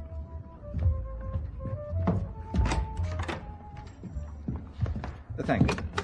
Haywood speaking. Hello? Hello? Waiter, the phone's dead. Where? The waiter has gone about his duties. Balakiv? The phone call was, what is the word in English? A ruse. A ruse? It comes from the old French ruse, to get out of the way, no? In English, it means a trick or a cunning scheme. Very appropriate to your English intelligence service. They are full of tricks and cunning schemes. For example, they have explained to you what they are trying to achieve here in Rome. Not fully. Such wonderful English understatement. Not fully. Not at all, eh? That is if I am any judge. You know nothing about what is going on. They are letting you provoke situations, the spread to catch the mackerel. But you could be eliminated, swallowed, like mackerel devouring whitebait, Haywood. I see you are a fisherman too, Balak. You English, you make light of everything and you take too many risks. You should first find out what your assignment involves and how dangerous it is. Is that what you wanted to get me alone for? To warn me? Yes, Haywood. I would not want you to come to grief for your aunt's sake. Such consideration from a KGB colonel. Oh, have you not heard? We are trying to improve our image. You see, I have already been influenced by your lightheartedness. Well, whatever your motives, thanks for the warning. Don't mention it, old boy. One of my weaknesses is liking people, fellow human beings. I can see Aunt Claire's influence, too. But in your line of business, liking people can be a great weakness. You, too, at the moment, are in this line of business, Haywood. Good night to you. Good night. And Haywood. Yes, Colonel? I think it has been put around by your superiors that you are in possession of a certain strip of painting. What? You see, they have not kept you informed. The left hand does not know what the right hand is doing. That is the whisper we picked up. I don't believe it. You will see. By the way, Haywood, have you been to Leningrad lately? Leningrad? What are you talking about? If anyone should ask you that question, you must say, I think St. Petersburg is much more romantic as a name. Now, I will wait here a little longer. You had better rejoin your party.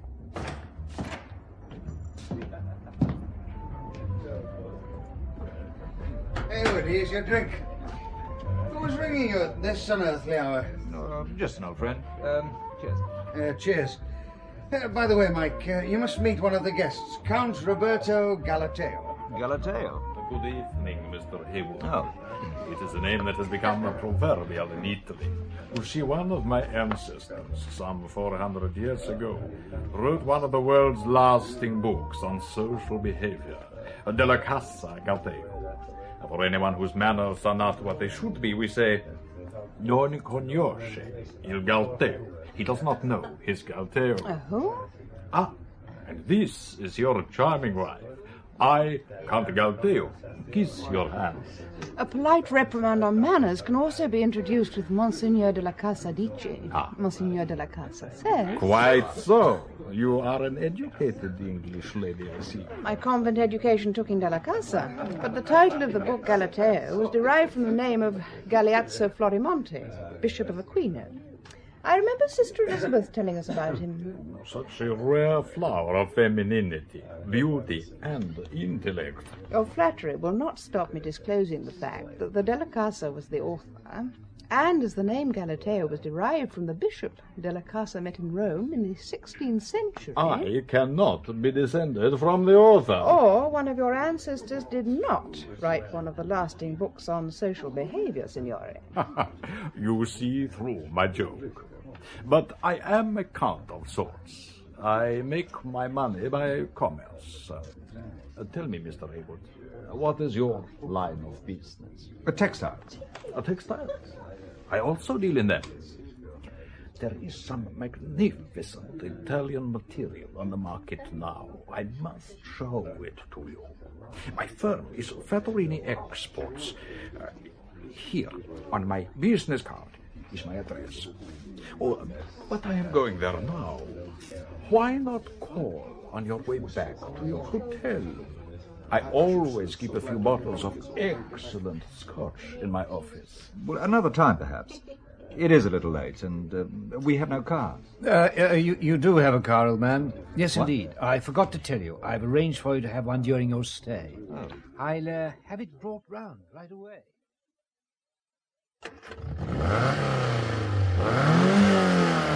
Goes like a bomb, old boy. Roman sunshine, it's as good as new. No body rot, engine finely tuned. Who does it belong to? Me, old boy. Why did you have it brought down specially? Just listen to that. You can hardly tell the engine's running. I'm impressed. The engine's in good condition.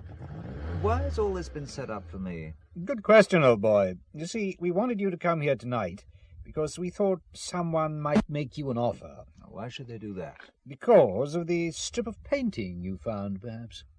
What was on the strip of painting? We're still having it tested. We don't know. Look, Renshaw, I want to know what's going on. And I'm not getting involved in anything more until there's a thorough briefing. I'll pass your views on to Robson. It looks to me as if I'm being used as bait. A sprat to catch a mackerel. Who told you that? Someone in the club, as a matter of fact. Well, that's impossible. Then it's not true that I'm being used as bait? It's utter rubbish, Haywood. It's simply that Galateo deals in textiles. You might learn something about his premises. Oh? And why should I want to learn anything about his premises? He deals in so many things and tells so many stories. He obviously wants you to meet him. If you like, I'll come with you. I'll make myself comfortable in the boot. But make sure you don't lock it. No one must see us together. Isn't there a danger you'll suffocate? No. Pity. The boot has had passengers before. Carried all sorts of things. I bet it has. All right. I'll give Galateo about 20 minutes start then. But the first thing I'm going to do is seeing Doris safely back to the hotel. Not the hotel, old boy. We have a place for you. Both of you, a secluded villa. Does that mean you're not going to Fattorini Exports? It means I might or I might not have time to try out the car you're lending us, Renshaw. I'm glad you decided to come. Oh, by the way, I would lock your car. Many thieves about these days, and an English sports car is sure to attract their attentions. Very well. These doors. You pull this latch, and when you close it, the door's locked. That leaves only the boot. Oh, there's nothing in the boot. Spare wheel? Tires? Of course, it might be locked already. So it is. Remember to keep doors and boot locked always. I didn't think I had locked it, as a matter of fact. Well, you did. This way. As you can see, Mr. Haywood, none of your modern glass or concrete office for me, where the windows rattle every time a car or train goes past. These old buildings are cool and soundproof. We are here. Please, take a seat. More sumptuous than I expected. Oh, quite deliberate. They come up the stairs, and then they are pleasantly surprised when they enter. Your paintings are superior to the faded posters on the stairs. So's your air conditioning. I like a little creature comfort. You said you had some textiles to show me. Not really textiles, Haywood. Oh? More textile designs. We have an up-and-coming designer by the name of Gatto. Cat? Yes. Some of his paintings he signs with a cat. Not all of them? No, not all of them.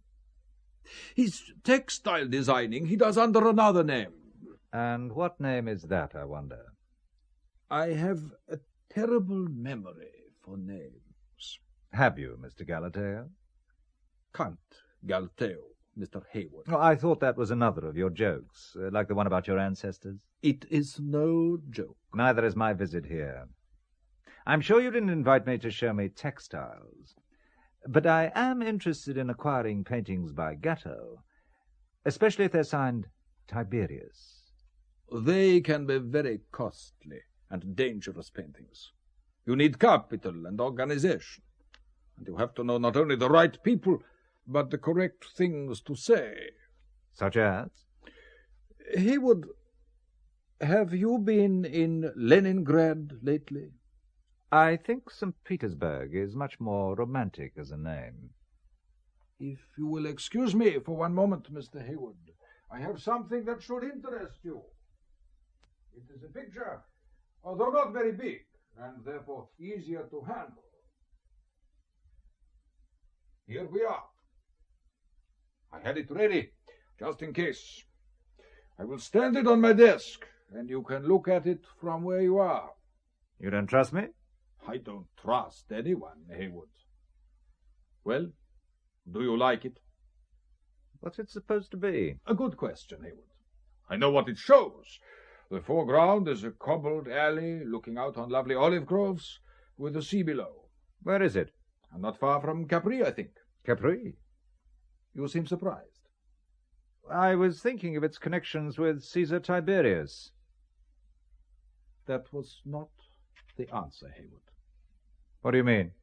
That the gun in my hand is of a very heavy caliber, ideal for making hits. Where did I go wrong? Like there was an answer to my question about Leningrad, so there was at the mention of Capri. Do you intend to kill me? Anyone who has managed to breach our security has usually ended up strangled or with a knife in his back, which is why I also carry one.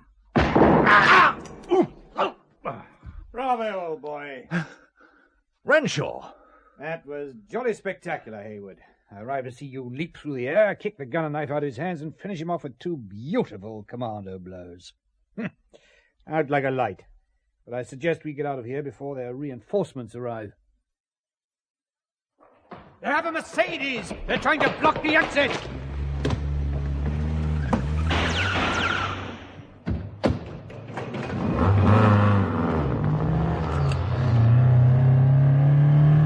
That's it, Haywood. Drive like the devils in hell went after you. They'll stop at nothing to get a painting back. Make for the river.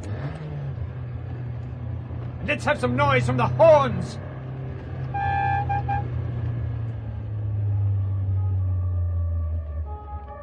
I never thought I'd be so glad to see policemen. And Italian bobbies at that.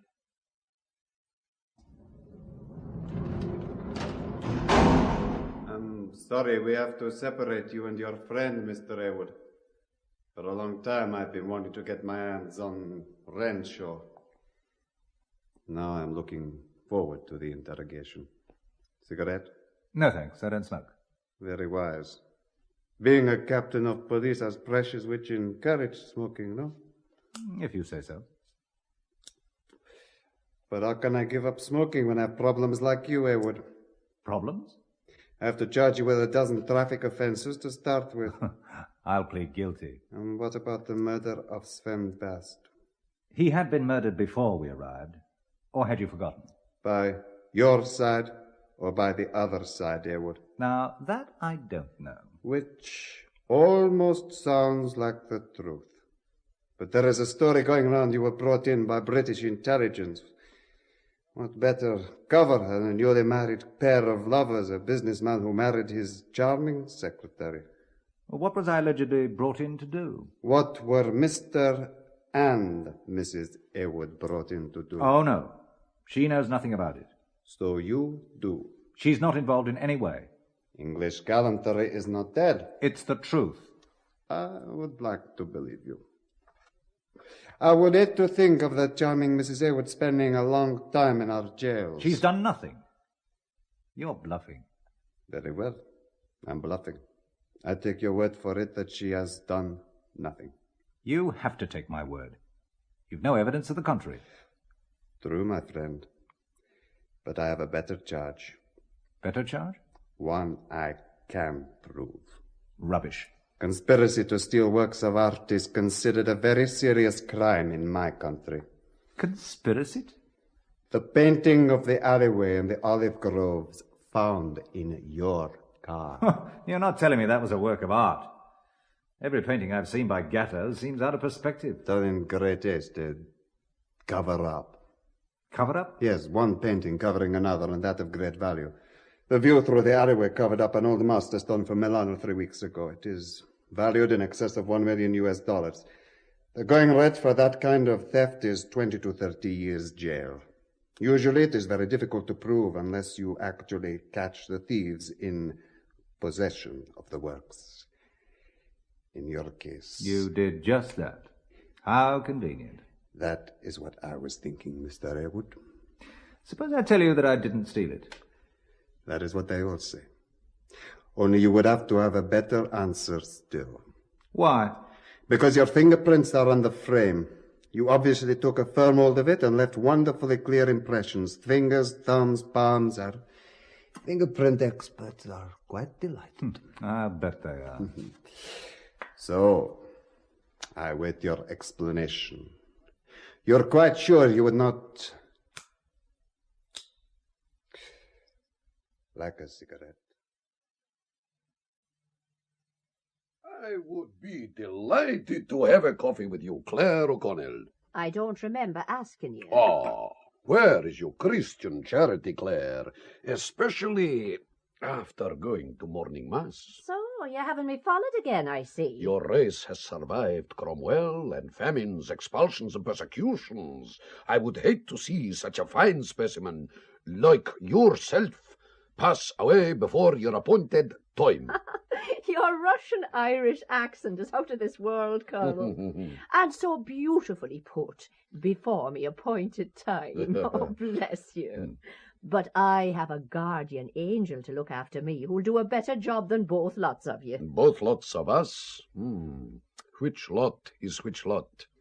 Sometimes it is very blurred. I'm not surprised the way you all carry on. Have a cup of coffee now. There's a clean cup on the next table here. I just help myself and save the waiter's legs. There now.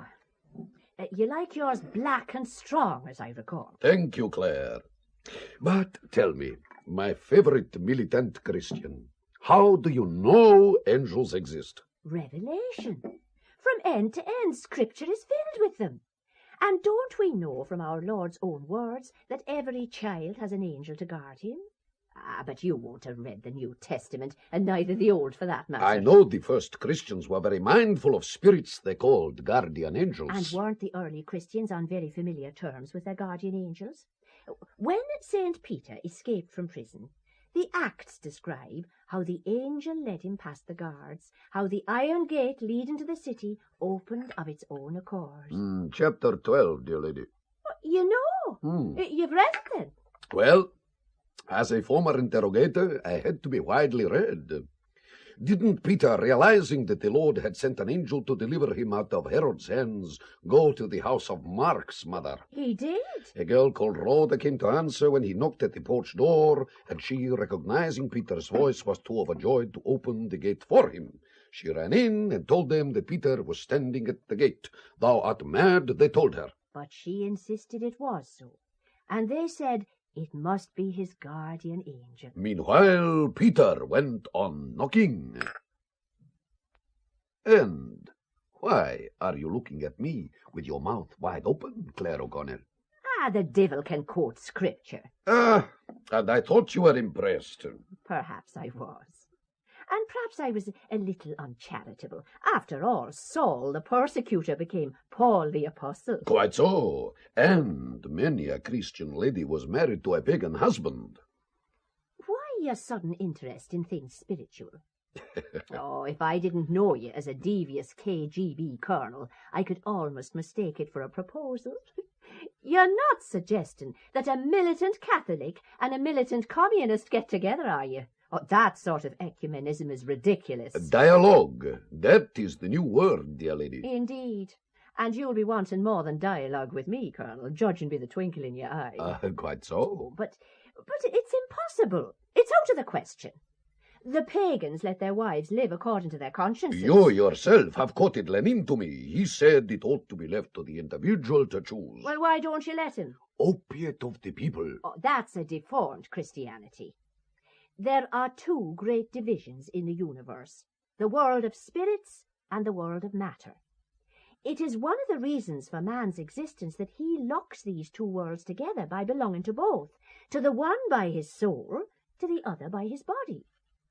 Not like two unrelated spheres, but as a figure of 8, with man on both sides of the joint. Mm-hmm. He should first be a man, then a saint, developing human virtues that make him a better person and a better citizen. Let us bring the conversation down to the more primitive earthly. Using the idiom of your corrupt capitalistic pop culture, I fancy you, Claire O'Connell, fine figure of a woman. Oh, you're a fine figure of a man yourself. But it's completely out of the question. Why, Russia and Ireland now have diplomatic relations. But you're not talking about diplomatic relations. I always believe a woman should follow her man and look after him. Ah, a man who has found a vigorous wife has found a rare treasure brought from distant shores. Bound to her in loving confidence, such a man will have no need of spoil. Content, not sorrow, she will bring to him as long as life lasts. The devil quoting scripture again. Though I must admit you said it beautifully, and it fair turns me legs to jelly. I have a fine flat in Moscow. No. But why no? Well, how could I get to morning mass in Moscow? I'm not one to compromise me faith. But, Claire... But nothing. As an interrogating persecutor, you studied scripture, and you obviously know quite a bit about theology. All right, I stopped persecuting. I stopped years ago. And as I said, I'm not one for compromises. There's more in heaven and earth. I am not asking for compromises. Oh, yes, you are. Do you know how I feel about the Mass? Claire, how can the wife of a KGB colonel go to Mass every day? I would only ask for a little discretion. If you believe in the Eucharist, it would be illogical not to receive as often as possible. Well, I've known people walk 20 miles to get to the Mass. I give up such intolerance. Ah, violence coming out now, is it? You are the violent race. I'd call it a fighting revolutionary spirit. Now I know why the state of Ireland is what it has been for more than 800 years, a source of grave anxiety to England. Fanaticism. And what you're saying sounds like pagan revisionism, so you can kindly take back your offer of cohabitation. Right now, Claire O'Connell, if you were the last woman on earth, I would take a vow of celibacy. Well, I'm glad something will make you relinquish your plans for world domination. Good day! Bush Amoya! Goodbye! You've spilled the coffee. And goodbye stands for God be with you, Colonel.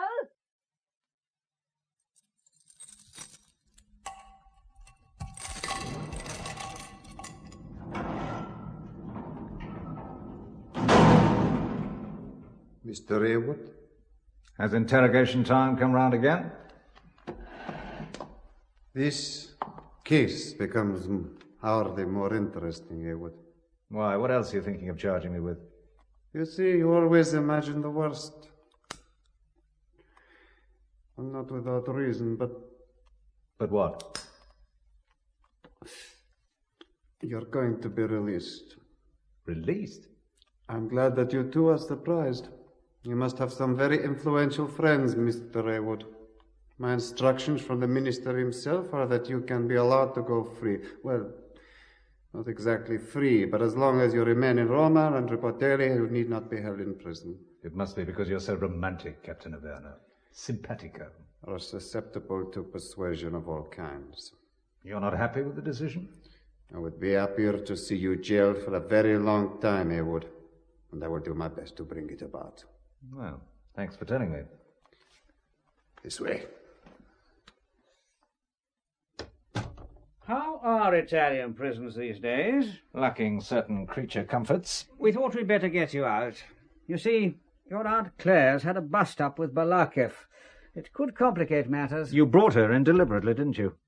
You knew Balakov was here in Rome. We've taken her to the villa. She's with Doris. We have also explained to Doris about your difficulties. Pity I missed the explanation, Robson. That would have been quite something. Apparently she was sitting up waiting for you to return. But once again I wriggled obediently, as good bait should, and did your bidding instead. That, for the record, was the very last time. Yes, you're quite right to feel annoyed and somewhat let down, Heywood. Somewhat let down? You put me in a position where someone tries to kill me with gun and knife? I'm invited out to dinner to find my host dangling by his neck on a wire. I'm knocked unconscious in the hotel, and I'm shot at in the street. I also face a 20 to 30-year jail sentence for stealing works of art. I did say you're quite right to feel annoyed. The understatement of the decade. And I forgot to mention this was a honeymoon holiday provided by you out of gratitude.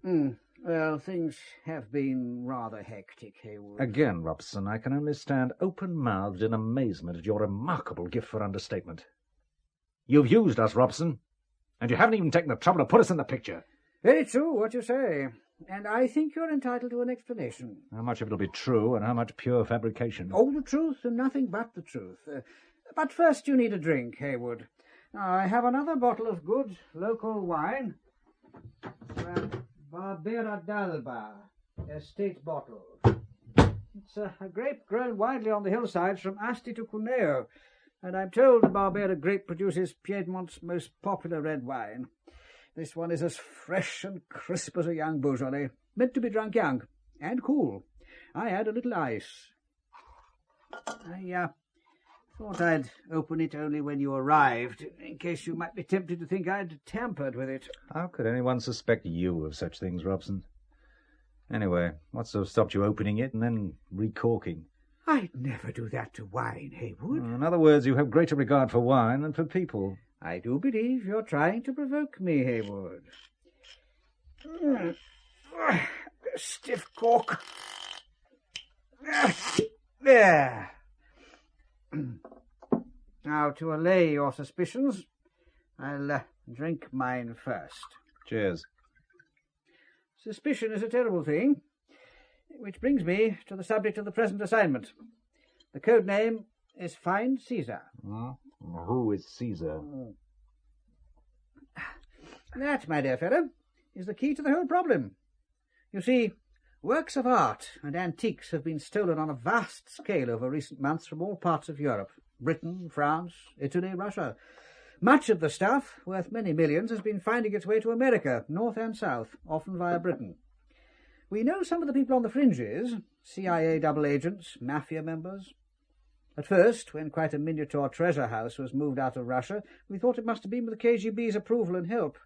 In fact, we suspected it to be masterminded by the KGB in order to embarrass the CIA.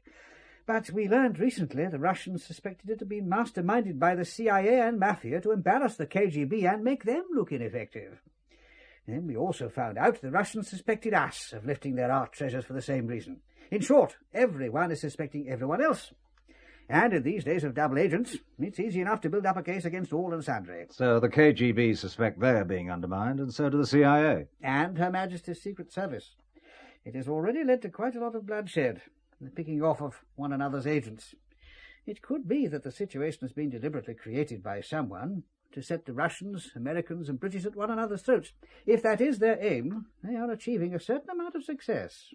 So why was Sven Bast killed? Now there is a case in point. Bast has worked for both the Russians and the CIA. He was involved in the vanishing art treasures.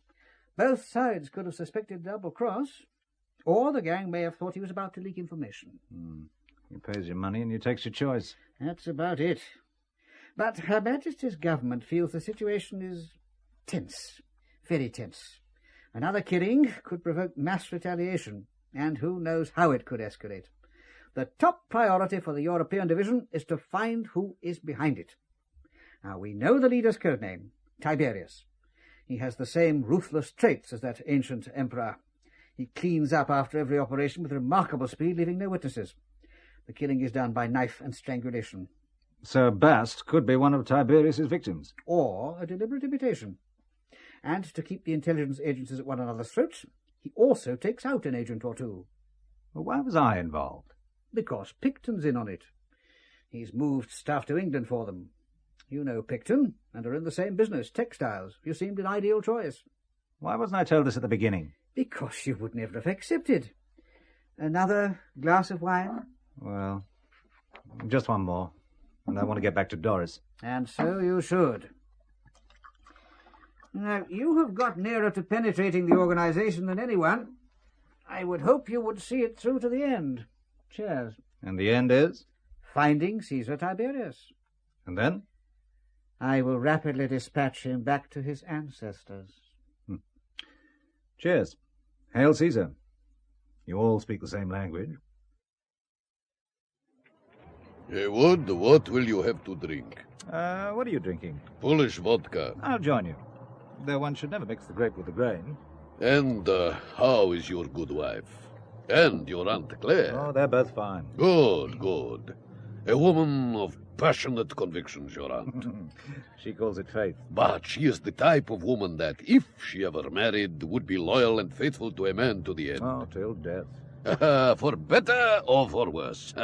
Marriage should be like a good wine, maturing over the years, developing and deepening. And even if the bottle is shaken by mistake, it can still settle back and continue the process.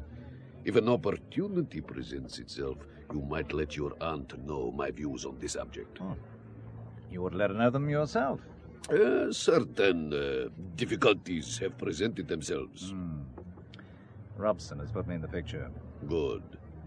Did he also tell you that our Tiberius Caesar is about to plan a night of knives to eliminate any weaknesses in his organization? That could mean the CIA having a shootout around the international Okekarals. I dread to think of the consequences. And so does your Majesty's government of Great Britain. Rule Britannia. Robson and I have quite unofficially reached a certain understanding. Well, I'm all for fostering goodwill among nations, even if only on a temporary basis. What do you want me to do? We have something Tiberius wants very much. It is a Russian icon that recently vanished, but which has now found its way back into our hands. It is quite priceless, and such are the ways of the acquisitive that several collectors in the United States would give millions to have it in their secret collections. Does Tiberius know it has been intercepted by its rightful owners? He knows part of his network has been obliterated, and that what he was waiting for may have got into other hands. Here is a parcel for you. I would start by ringing Fattorini Exports. Haywood, I thought you were in jail. In a phone box, in fact. It's just that they couldn't bring themselves to disbelieve the word of an English gentleman. I heard the two rival embassies were bringing a little pressure to bear so that they could take the word of an English gentleman. Truth breeds trust, Galateo. Then what true things did you ring me up to tell me, Mr. Haywood? That I have a package from Russia that should interest you. The price is $2 million, or the equivalent in German marks. How do we know that you have the goods? I have color slides, the article on its own, and one with the article resting in my hands. At the moment, however, the icon is in safekeeping. I will ring you. Haywood. This is Harry Carson. Look, I haven't very much time. The American at the Chat Noir? Yeah. Listen to me, Haywood. I'm listening. Don't keep that appointment that's being made for you. Do you understand? And don't keep the icon either. Have you got that? Yes, but why not? Look, I'm in a bar near Campo Fiore. Do you know where that is? I gotta go. Spiders are... Harry! Harry! Oh, damn. Hello. The price is right. The meeting will be tonight. On the Piazza Cavour, there will be a yellow car parked. In its rear window, there will be a large cat. When the lights are on, the cat's eyes have two red bulbs which illuminate. The car will drive off, and you will follow it. I want to do business with only Tiberius. Oh, that is understood. Tiberius will be waiting for your parcel. And Haywood, along the route, we will check if there are any other cars following.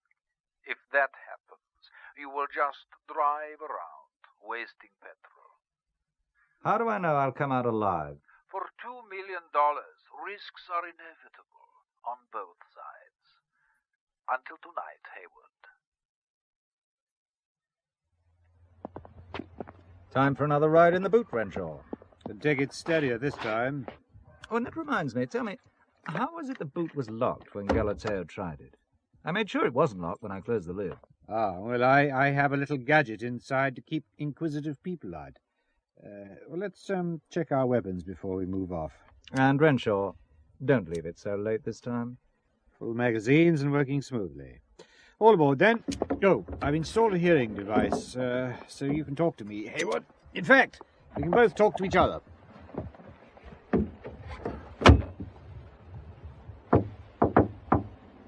Ah, very cozy.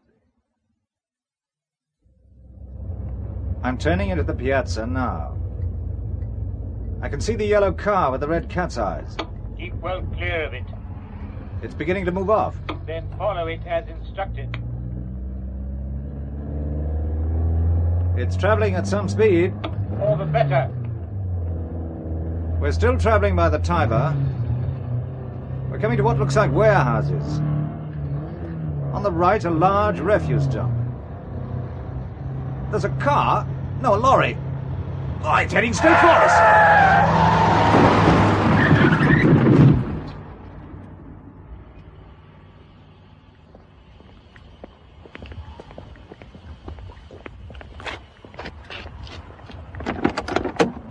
Hello, Haywood. I'm glad to see you're still alive. The icon. You won't get it. I think we have. You see, we've watched your every move, Haywood. We saw you put it into the car. We saw you take on your extra passenger. I'll remove the parcel from the glove compartment. Galateo! Drag Haywood out, then lock the boot.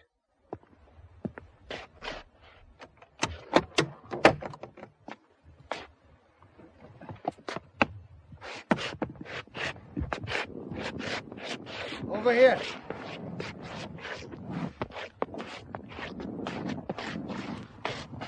Don't let him lose consciousness. He wants to meet Tiberius. Don't you, Haywood? You aren't Tiberius. No, but Tiberius has come for the painting. Tiberius has another wish. To kill you personally for all the trouble you have caused. With this knife. Give me the knife, Picton. You should never let your secretary speak to you like that, Picton. Even if she has delusions of power and is convinced she's Tiberius Caesar. Bind him. I suspected at the party at the Chat Noir you were more than a secretary, Miss Jean Tyler. Secretaries are more respectful in public to their bosses. In front of people, they never tell him what to do, even if they attempt it in private. That is quite correct, Haywood. I know now what Harry Carson meant just before he was shot down. We did not kill Carson. He was about to say something about spiders.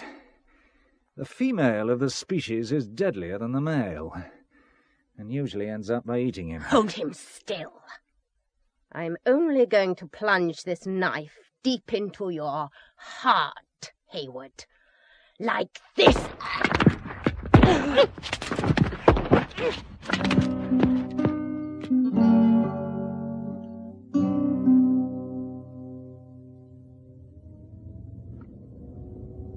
Your villa is just around the corner.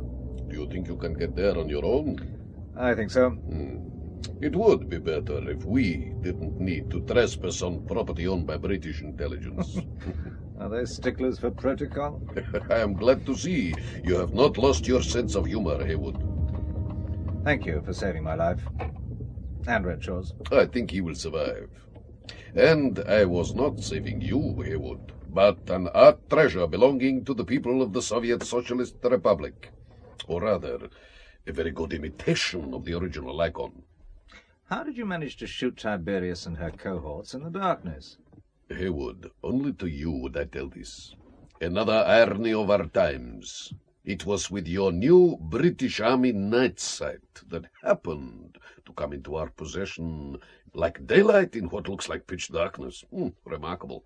Well, why weren't we covered by British intelligence? I do believe, my dear Haywood, there was difficulty in getting approval for one of your night sights to be used here. Such is the working of bureaucracy. So, who was Jean Tyler? Believe it or not, an English girl who went to America as a dancer. She became a madam for the syndicate, which in turn provided girls for the CIA to work amongst the foreign diplomats. And spies. And spies, in order to get them into embarrassing situations. She obviously did very well, and with the help of the syndicate and agents from various sides, formed the biggest art theft organization ever. And to cover their tracks, they played one intelligence agency against the other. And Bast and Harry Carson? Bast had worked for me. With his help, we tracked down some of their people in our territories. They obviously suspected Bast and eliminated him. Carson, he was a Bureau of Narcotics agent who had infiltrated the mafia drug ring, which in turn had CIA connections, which in turn led him to meet Jean Tyler and to infiltrate her organization. Along the way, the mafia must have discovered his real identity. I see. But the shooting of Picton, Jean Tyler, and Galateo... I think you will find there is a paragraph in the newspapers about an English businessman, his secretary, and an Italian business acquaintance being killed in a car crash. And in a hot country, it is always better to have the bodies cremated as soon as possible. You are disgusted, Haywood. You must realize that if we had hesitated 1 second longer, Caesar's knife would have entered your heart. Good night, Haywood. May the remainder of your honeymoon be more relaxing and placid. Thank you, Colonel.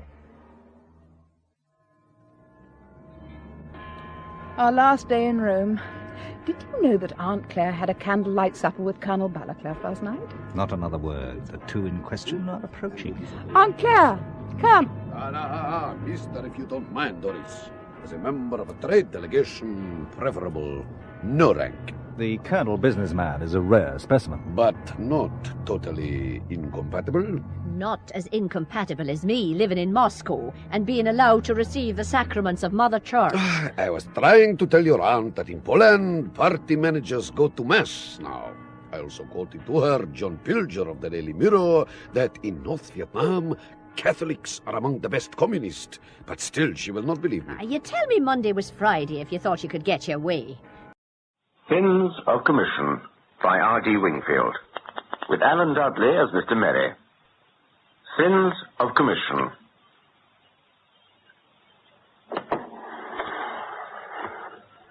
That's the lot, Mr. Bradley. Right. Set the alarm. Right.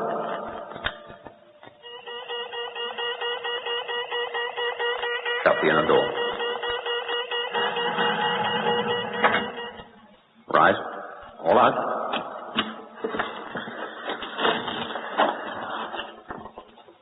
Main doors.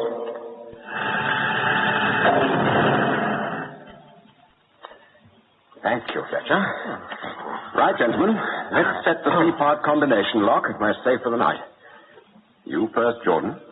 Okay.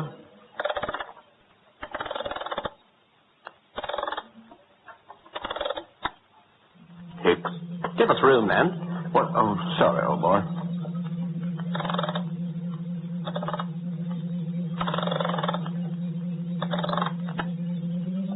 Now me.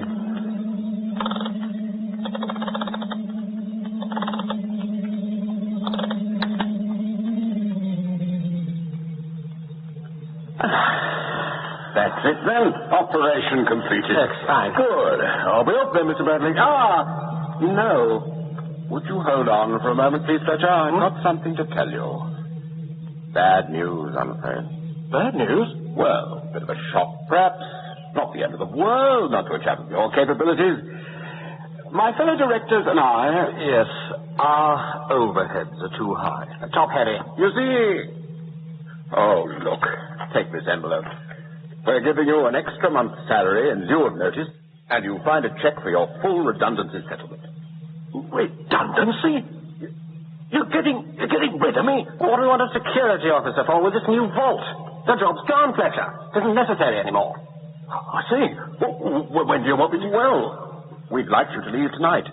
A clean break will be best. Tonight? Oh, why not? The work's up to date, isn't it? Yes. Then there's your problem. Wiltshire can take over your odds and ends. You others ready? Don't worry, Fletcher. You won't have any difficulty finding another job. At my age? I'd like to think we were parting on good terms, Fletcher. Will you shake hands? No, I damn well won't. Oh, dear. Now, what do you expect, Bradley? I'd have punched you on the nose if I'd been in his place. Oh, now it's late. I've seen enough of this place for one day.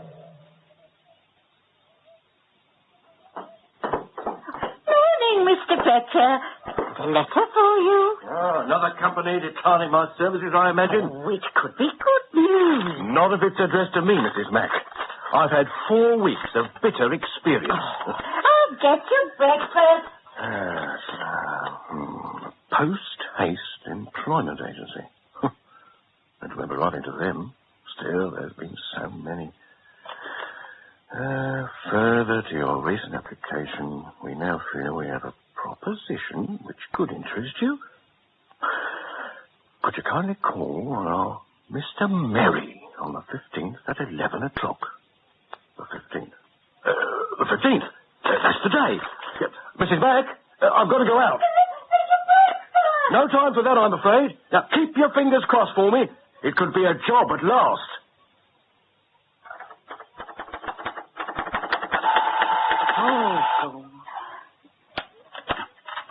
Post-haste employment agency. Good morning.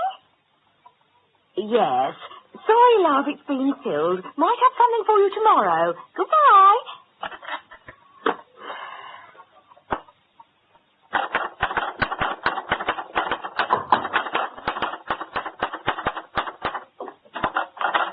Excuse me, but... Yes? Good morning. My name's Fletcher. You're Mr. Merry wrote to me. Have you got your letter? Yes. Half a mile. Mr. Fletcher's here, Mr. Merry. Right. First door on the right is waiting for you. Oh, thank you.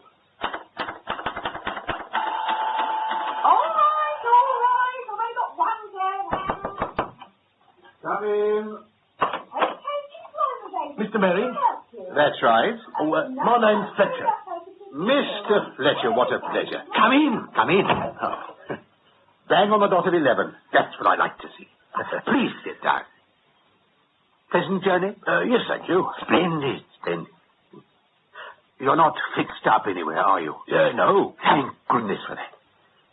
Sorry the appointment was at such short notice. The damn girl couldn't find your number. The phone's under my landlady's name, Mrs. Mack. That explains it. And I thought it was incompetence. She'll never forgive me. You'll take copy. That's very nice of you. My dear chap, it's my pleasure. Jean, do you think we could have 2 copies? Never mind that. Let it ring. We usually do. Well, quick as you can. Staff aren't as willing as they used to be. You know, it's damn good of you to come at such short notice. I've been to quite a few agencies since losing my job, Mr. Merry, and my reception has varied from mild disinterest to downright hostility. Yes. I'm rather overwhelmed by your enthusiasm. My dear chap, you should have come to us in the first place. We flatter ourselves we can instantly recognize a man's true worth. We charge 10%, by the way. I hope that's all right. 10%? Our fee. 10% of your earnings. It's the usual thing. Well... If we don't get you a job, you don't pay us anything. Keep us on our toes, you see. Yes, well... I'll get Jean to make out the form. Never there when you want her. Come in. I've been trying to get you on the phone. I've been getting your coffee. I can't be in two places at once. Well, that is true, of course. Stick it on the desk. Sure. Would you make out a commission agreement form for Mr. Fletcher? The first chance I get amongst my many other jobs. Good girl. Your phone's ringing. I can hear it. Yes. A heart of gold, really, if you've got the patience to look for it. Your coffee. Thank you. Yes. Oh, I say this is disgusting. We get it from one of those machines. Jean used to make it herself, but it was worse than this. Drink it while it's hot. Oh, yes, of course. Now, how long were you with your last firm? 19 years. 19 years. And they made you redundant, just like that. Ah, terrible. I used to be an employee, you know. 23 years with Wiltshire and Wilkes, the timber merchant. 23 years. Never absent, never late. They made me redundant, just like you. Kicked me out at a moment's notice. I swore I'd get my own back. Wiltshire and Wilkes, didn't they have a nasty fire? A place burnt to the ground? Something like that, I believe. Nasty business. Now, refresh my memory, Mr. Fletcher. What did your firm deal in? Anything inflammable? Oh, good Lord, no. Diamonds. Diamonds? They were wholesale diamond merchants. You know, I find that terribly interesting. And you were their security officer? Until they got the new vault. Yes. What was the value of the diamonds you were responsible for? Just before I left, we increased our insurance cover to £800,000. And on more than one occasion, our stock was in excess of that figure. I find you a most stimulating person to talk to, Mr. Fletcher. A most stimulating person. So, after 19 years of devoted service, you get dismissed at a moment's notice to save your firm a few pounds in overheads. Disgusting. I suppose it is. Well, there's no suppose about it. If that's the reward for honesty, well, it's no wonder people's thoughts turn to crime. Have your thoughts ever turned to crime, Mr. Fletcher? I haven't really thought about it. Oh, you should. You should. Cheers. Cheers. You know, if I wasn't such a coward, I'd ask Jean for another coffee. I suppose you're dying to hear about my proposition. Yes, please. What sort of salary? A salary? Oh, it wouldn't be a salary. You get commission only, a straight commission basis. Oh, I don't think I'd like to... Oh, come now. Have you no faith in your own abilities? What sort of a job would it be? Something rather different from what you've been doing. Almost the opposite, in fact. You don't mind what you do, I suppose? Oh, anything. So long as it's legal. Oh. You're making it a bit difficult for me, Mr. Fletcher. Would it involve selling? No. We'd be paying you for your specialized knowledge. Knowledge of what? Security arrangements. And diamonds. And how much could I hope to earn? Well, we pay a commission of 15%. 15% of what? I think you said the value of diamonds in your old firm's vaults was about £800,000. That's right. Well, then your commission would be 15% of 800,000, which I make £120,000. Tax-free, of course, but less my 10% agency fee. Just what are you suggesting, Mr. Merry? Oh, come now, Mr. Fletcher. You're an intelligent man. I don't have to spell it out, do I? I'd like it spelled out. All right, then. But first, let me show you that you've got to live dangerously if you want anything. 2 more copies at once, please, Jean. Oh, I bet I took her by surprise. You watch her face when she comes in. It'll be as black as thunder. Now then, There's £800,000 worth of diamonds stored in your old firm's vaults, Mr. Fletcher. It's my belief that with your specialized knowledge and help, we could get them out. You mean steal them? Yes. I do seem to use a lot of words where one would do. Come in, Jean. Ah, what a treat to see your smiling face. I'd like to remind you, Mr. Merry, that I'm employed here as a switchboard operator, not as a waiter. Well, then just put the copy on my desk, Jean, and return it at once to your chosen profession. No. Hold on, miss. Hey? Would you mind not leaving us? I'd like a witness. Now, Mr. Merry, would you mind repeating in front of this young lady the suggestion you just put to me? You make it sound like something improper, Mr. Fletcher. I merely told you that if you helped us to steal some diamonds, you get 15% of the take. Did you hear that, miss? 15%? You're mad. We do all the work and he gets 15%. Oh, but he's vital, Jean. Vital. Oh. The whole thing would fall through without his cooperation. Well, 10% would have been ample. Oh, I think we can afford to be generous. There'll be plenty to go around. Oh, I say you're not leaving us, are you, Mr. Fletcher? I don't think there's any more to be said. Well, you don't have to make up your mind right away, of course. But we'd appreciate a quick answer. You might as well know I'm going to the police. If you think that's the right and proper thing to do, by all means do it. But you'll be making a fool of yourself. And you'll be wasting the time of a body of men for whom I have a great deal of respect. Jean and I are marvelous liars, you know. To save time, now I phone from here. Well, I prefer if you use the one on the switchboard. My work must go on, you see. You'll get it for him, would you, Jean, and then come back and take some letters while we wait. Oh, I say, you didn't set the machine for oxtail soup, did you? This coffee tastes even stranger than usual. And if there is any other way we can be of service, please don't hesitate to blah, blah, blah, the usual rubbish. Now, the next one. Yeah. That sounds like the flat feet of the lorry. You better nip through the other door. Right, Mr. Merry. Just a tick. You can take the cup. I don't know how you can drink that stuff. Secret is not to let it touch your tongue. Off you go. Oh, all right. The great dictator. Dear. Here, officer. Well, do you mind going through reception, please? This is a private... Oh. Good Lord, Mr. Fletcher, how are you? This is the man, Sergeant. All right. Leave this to me, please. Is your name Merry, son? That's right. Merry by name and merry by nature. But, Graham, sir. Detective Sergeant Graham. Do you know this gentleman, Mr. Merry? Ah, he knows me all right. Yes, of course I know him. His name's Fletcher. He's applied to us for employment. Sorry, Mr. Fletcher. Nothing for you yet. This gentleman has made a very serious accusation against you, sir. Oh? He tells us that you have invited him to join with you in a conspiracy to steal some diamonds to the value of approximately £800,000.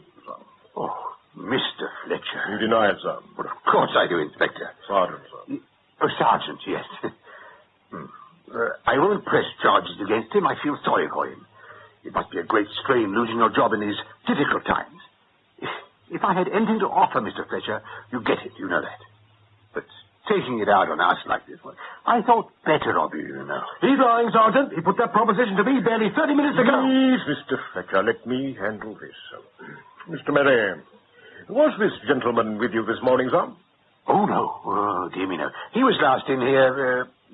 I'll ask my secretary. She'll know. I don't think that's a nice thing to say, Jean. Now, would you mind popping in for a minute? Charming girl. She'll soon sort it out. Yeah? Jean, come in. This is Detective Inspector Graham. Detective Sergeant. Yeah, Sergeant, yes. Well, your promotion is not too far away. I don't know if you remember the other gentleman, Mr. Fletcher. Yes, I remember him. She's got a good memory for faces. Now, when was he here last, Jean? Well, I can look it up in the book. About 4 days ago, I think. That's right. Last Thursday. Yes. He was throwing his weight about because we didn't have anything to offer him. I was here today. You know I was. No. Why don't you take it easy for a few days? You've obviously been under too much strain. He's lying, Sergeant, and she's lying. If that's so, we can soon prove it, sir. Could I look at that book you mentioned, miss? I'll go and get it. No. I'll come out for it. I'd like to ask you a few questions on your own. Well, thank you very much, miss. You've been a great help. Not at all. Oh. Come on, Mr. Fletcher. Right. Hello? Oh, Post Employment Agency. Can I help you? Well, Mr. Fletcher, none of this seems to bear out your story. Both lying. So you keep telling me, sir. Do you wish to persist with the charge? Oh, there doesn't seem much point, does there? Not for me to say so. Oh, yes. You don't believe me, do you? What was your speed? All right. I withdraw the charge. There's no point in going on. If that's your decision, sir. It is. If you should change your mind, just let me know. Well, goodbye, sir. I'd try and take it easy if I were you. Oh, thank you for trying anyway. Goodbye, Sergeant. Clerical? Yes, I'm afraid only the filing. It's a filing class, I think. No, that's what it is. Come in. What are you doing now, guess? Sergeant Graham. Where's Mr. Fletcher? He's gone, sir. He's decided to withdraw his allegations. Lack of evidence. Oh, good. That's being sensible. Very sensible. I thought you were going to be an inspector. No, Sergeant. Police wouldn't send an inspector on a thing like this. You should know, of course. Sorry if I nearly messed things up. Anyway, well done. Very well done. I'll get your money. £9. Hold on. We said 10. Less my agency fee. Overhead, you know. There. Any more jobs? Nothing on the books at the moment. But keep yourself free after next week. Mr. Fletcher's going to turn up trumps. You think so? I know so. And in this instance, diamonds will be trumps. I'd keep an eye on him if I were you. If he phones the police from his home, we could be in real trouble. My dear Graham, I don't expect you to do the worrying for a mere £10. That's what my commission's for, to take that off you. It's all taken care of. Harry's keeping an eye on him, and we'll get his phone tapped. I must get phase 2 into operation, so he'll come cap in hand to us in, 7 days? Fancy a coffee? Good morning, Mrs. Mack. Beautiful day. Beautiful? It's pouring. Just what we want. It'll freshen us all up. I must say, I'm glad to see you back to your old self again. You've been a changed man since you got this new job. It'll be good to start work again. I'm looking forward to next Monday. I'll get it, Mrs. Mack. Oh, thank you, dear. 2940. Yes, speaking. Oh, hello, Mr. Davis. What do you mean? But you promised me. You told me I had that job. I see. Yeah, I see. Beautiful day. Just look at that ruddy rain.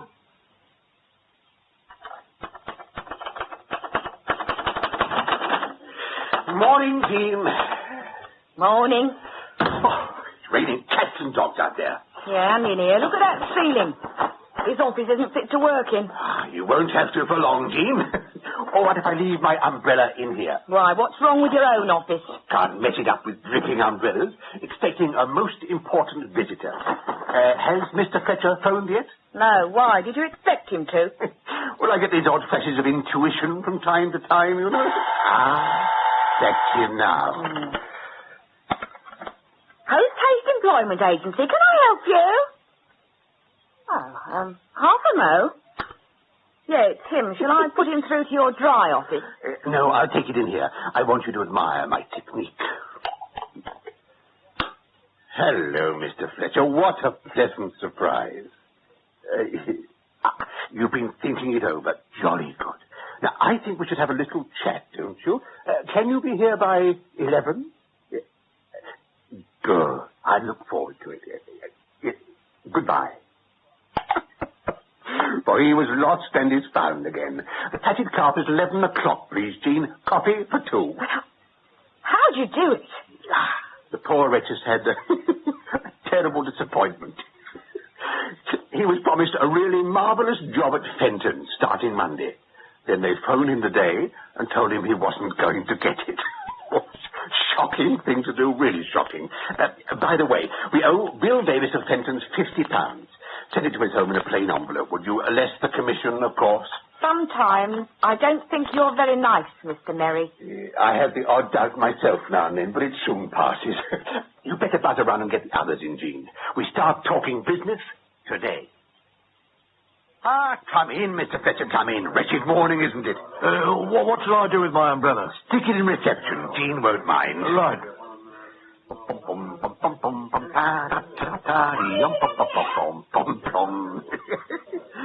All right.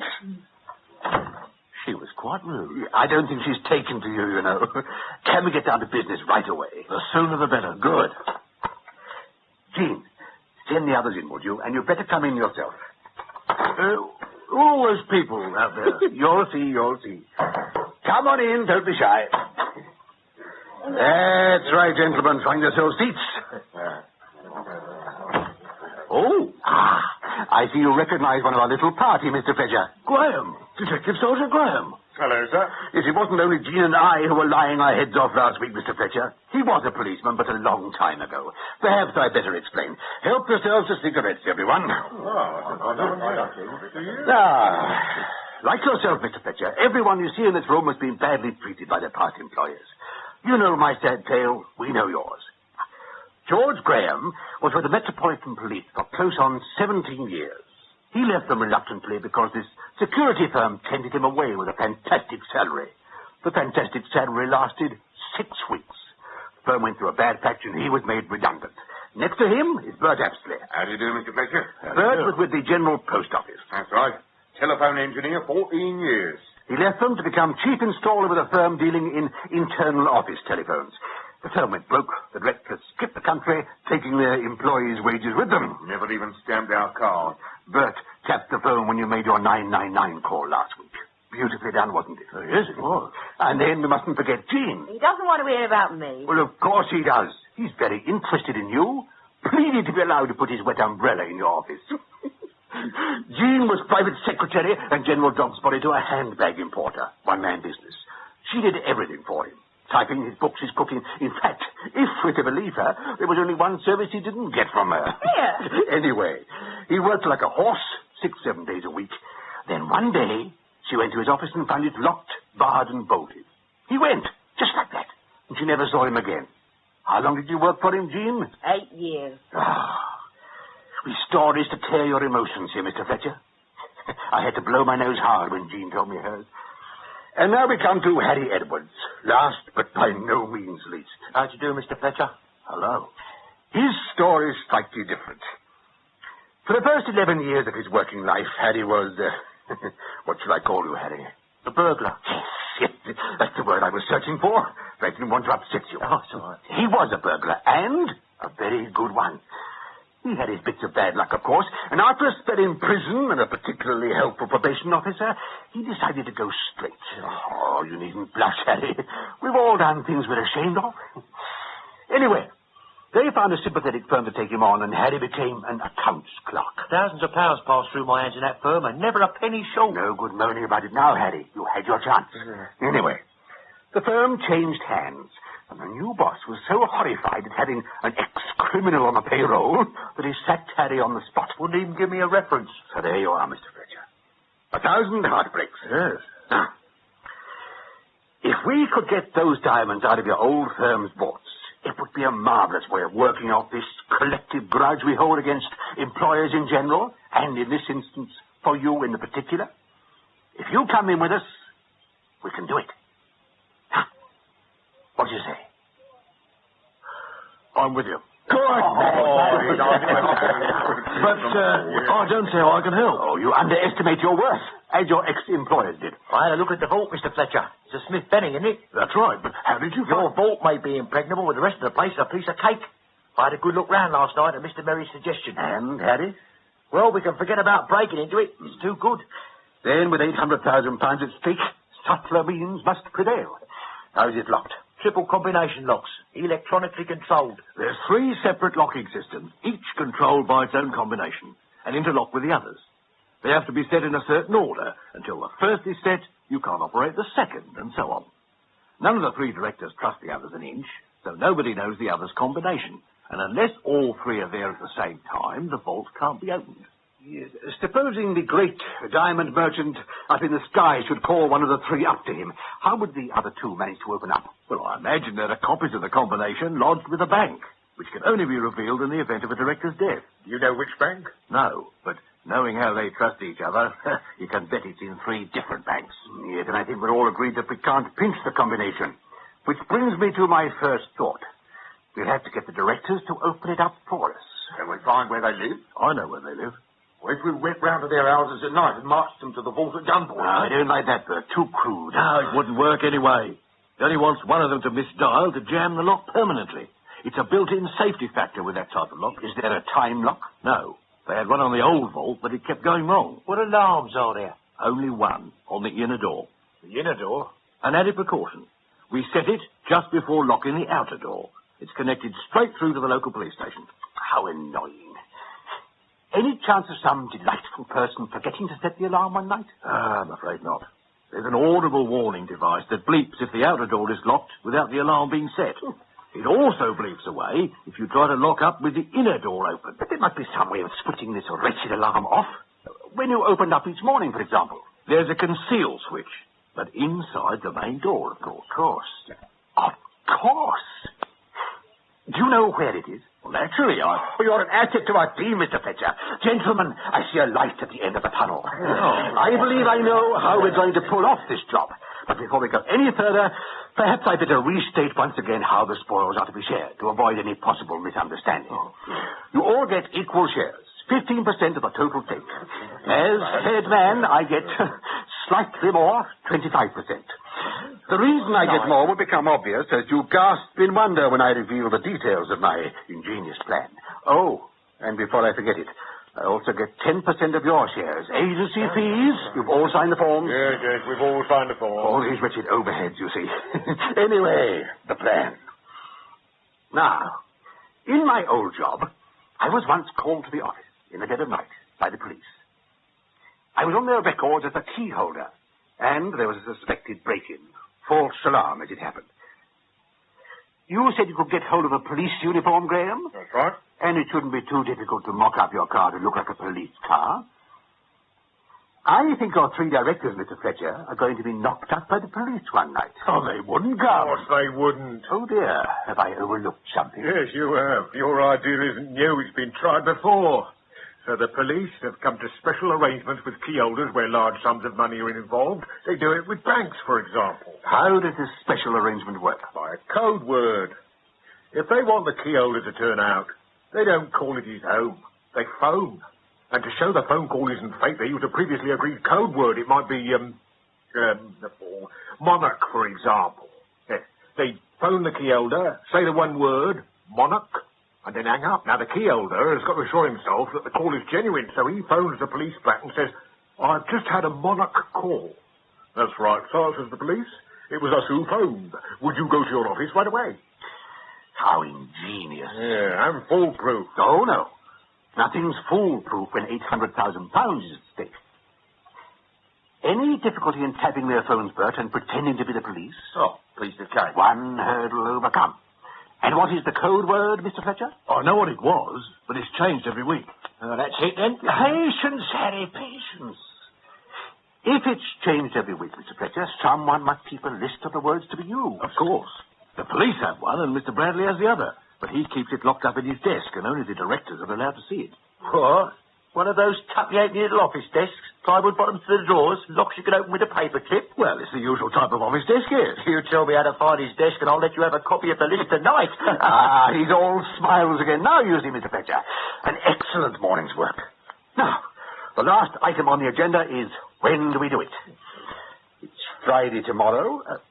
As good a day as any, I think. The place will be shut for the weekend, so we'll have a bit more elbow room. So, Friday it is, eh? Yes. Oh, right. Good. I don't think we'll be missing much on the telly. Now, who says a nice cup of coffee? Jean? Jean. Jean.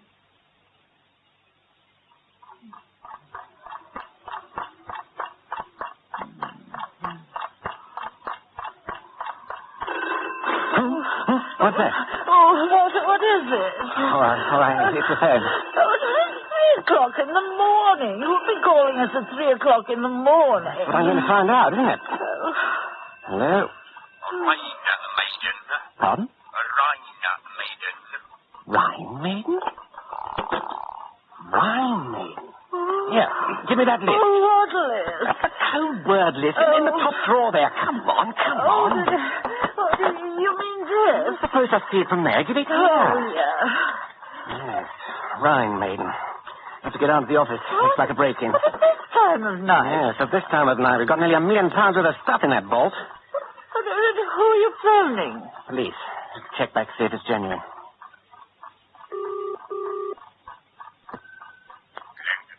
My name's Hicks, Associated Diamonds. Was it you who phoned me?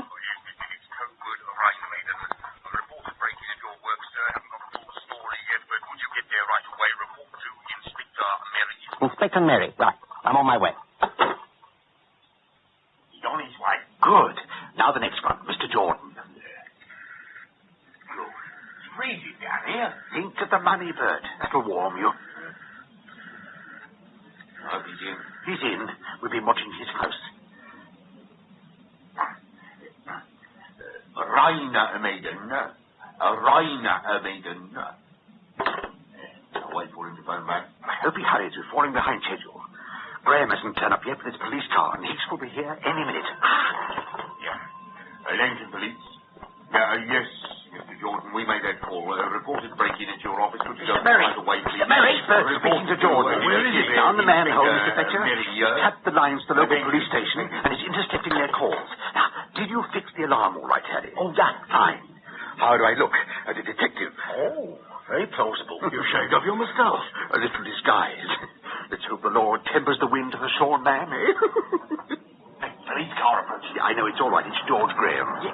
No, it's not. It's a real one. What? Into the doorway, quick. You'd better stay down there, Bert. Hope they don't notice the manhole covers up.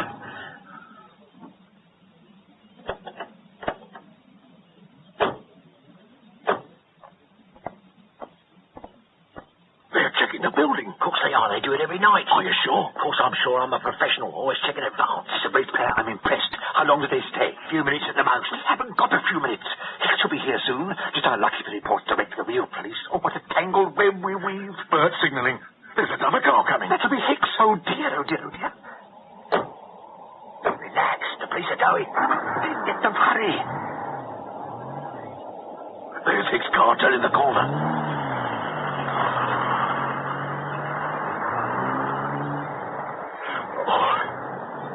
Just let me catch my breath. I'm certainly earning my 10% tonight. I've had enough worrying for all of us. Get through to Bradley now, Bert. Okay, I'm trying. Quick as you can while I head off Hicks. Mr. Hicks? Yes? Detective Inspector Merry, sir. Oh, yes. They gave me your name at the station. Well, what's the position? Am I the first? Yes, sir. The other two gentlemen are on their way. The position at the moment, sir, is that we think the chap's still in there. We've got the place surrounded anyway. I saw one of your cars turning a corner. Yes, sir. I sent it back to the station for reinforcements. Now, as soon as they arrive and we get our villain, I'd like you and your two colleagues to come with us to check the vault. I see. In the meantime, it's best to keep clear of the building. Would you mind tucking your car away round the corner, sir, and switching off the lights? Oh, and do you think you could keep an eye open for Mr. Jordan? He's due any minute. I'll go and do the rounds of my chaps. Make sure they're positioned all right. Well, Bert, hurry it up. Don't panic him. But look at the time. What's the delay? We can't get through to Bradley. Why is that, Bert? I don't know. Wait a minute. I'm trying again. No, unobtainable. It's phoned out of order. It's all going wrong. Oh, come now. We've got two of them here. But two aren't any good. It takes three to get the vault open. No chance of getting through on the phone, Bert? None at all. Well, Hicks and Jordan are waiting patiently round the corner for us to rob them, so it's only polite we get cracking before they decide to go home. Police car coming. What? Hey, it's all right. It's our one this time. Sorry I'm late. There's a real police car cruising around. Yes, they're as thick as thieves tonight. I must say, I like the car. Most impressive. Now, tell me, George, what would the police do if they couldn't contact the key holder by phone? Go and fetch him, I suppose. Good, because that's what we're going to do. You've got that other police uniform? Yes, in here. Hey, all right. Harry, put it on, will you? No conscientious objections, eh? Oh, no. You're going to be our entire police force surrounding this building, so spread yourself out a bit. Right. We'll stop on the way round and say a few soothing words to our friends round the corner. They're probably finding it all rather boring, but then they don't know the exciting things we've got in store for them. You better stay on the line, Bert, in case Bradley's phone decides to work again. All right. And you, Fletcher, stay out of sight. All right. We don't want them recognizing you. Right, George. Off to Mr. Bradley. Knock again, George.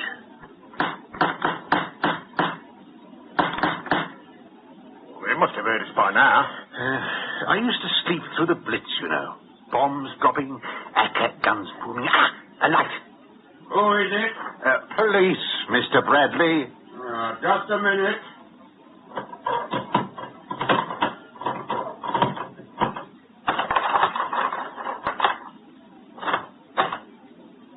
Now, keep back in the light where I can see you. No need to get alarmed, Mr. Bradley. Nothing to worry about.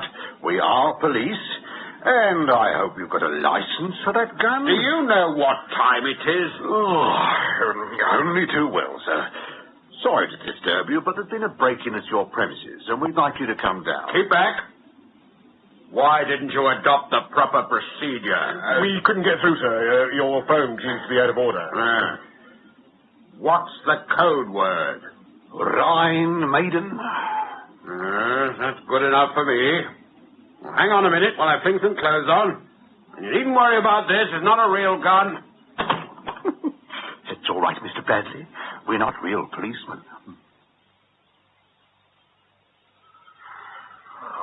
How much longer are we going to be kept waiting?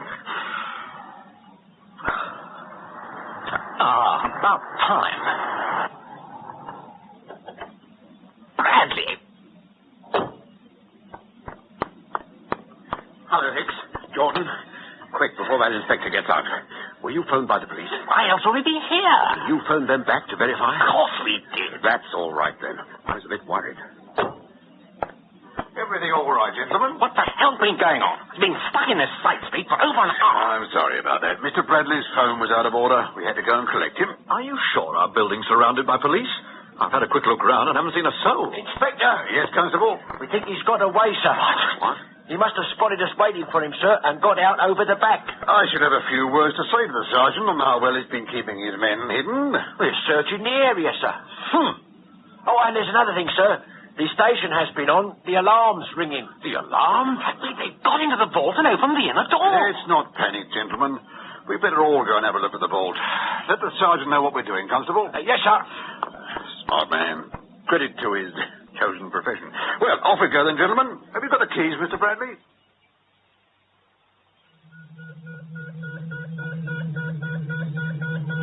That's the alarm, all right. Outer door's still shut. Glad we left it. Hasn't been opened. But the alarm's connected to the inner door. If it was shut, it wouldn't ring. It could be faulty. Well, let's open up and have a look anyway. It might be as well, gentlemen. Faulty or not, I'd like it switched off. It's ringing continuously in the station. Come on then, Jordan. Start dialing.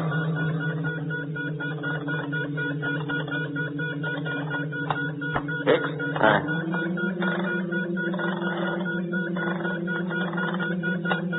Now me.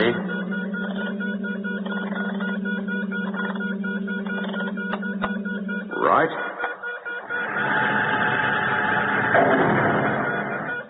That's funny. What? Well, this alarm isn't sounding from in here. No, it's a tape recording from out here, I'm afraid.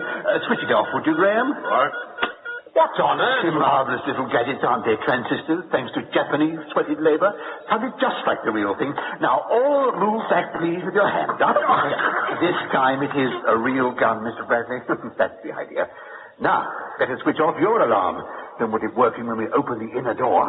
Under that shelf, Mr. Graham. Got it? Yes. In you go, then. Be as quick as you can. Right you are.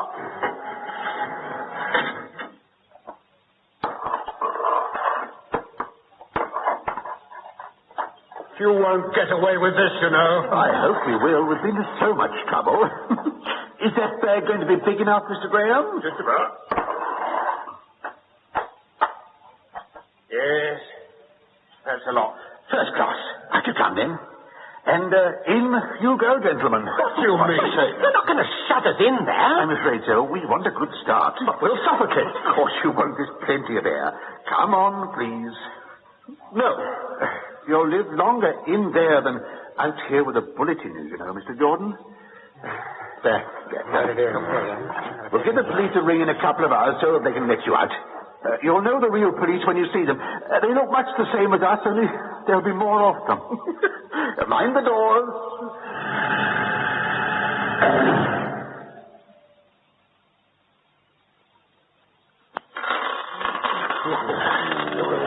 Look at them and wonder, gentlemen.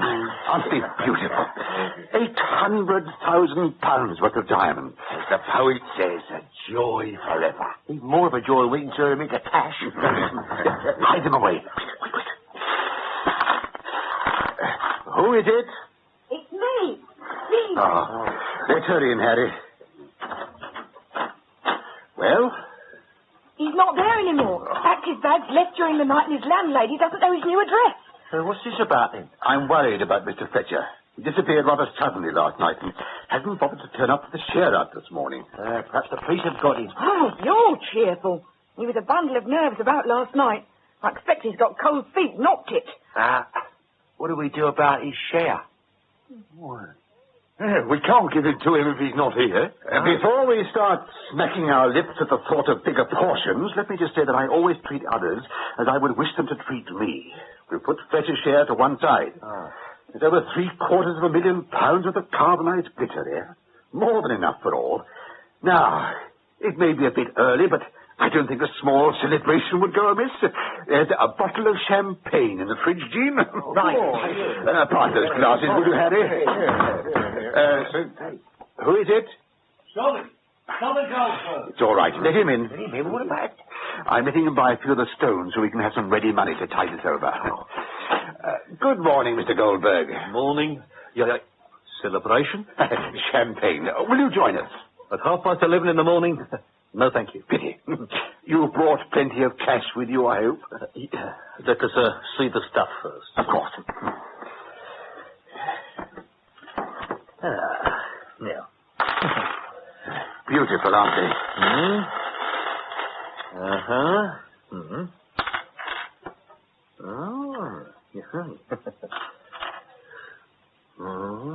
Yes, they are beautiful, all right. Very beautiful. Almost indistinguishable from the real thing. What? But they are fakes, Mr. Merry. Good quality, but fakes. If I was in that sort of market, which I am not, I might offer 300 or 400 for them, perhaps a little less. I think someone has been having you on. Say when, Fletcher? When? Well, here's to our success.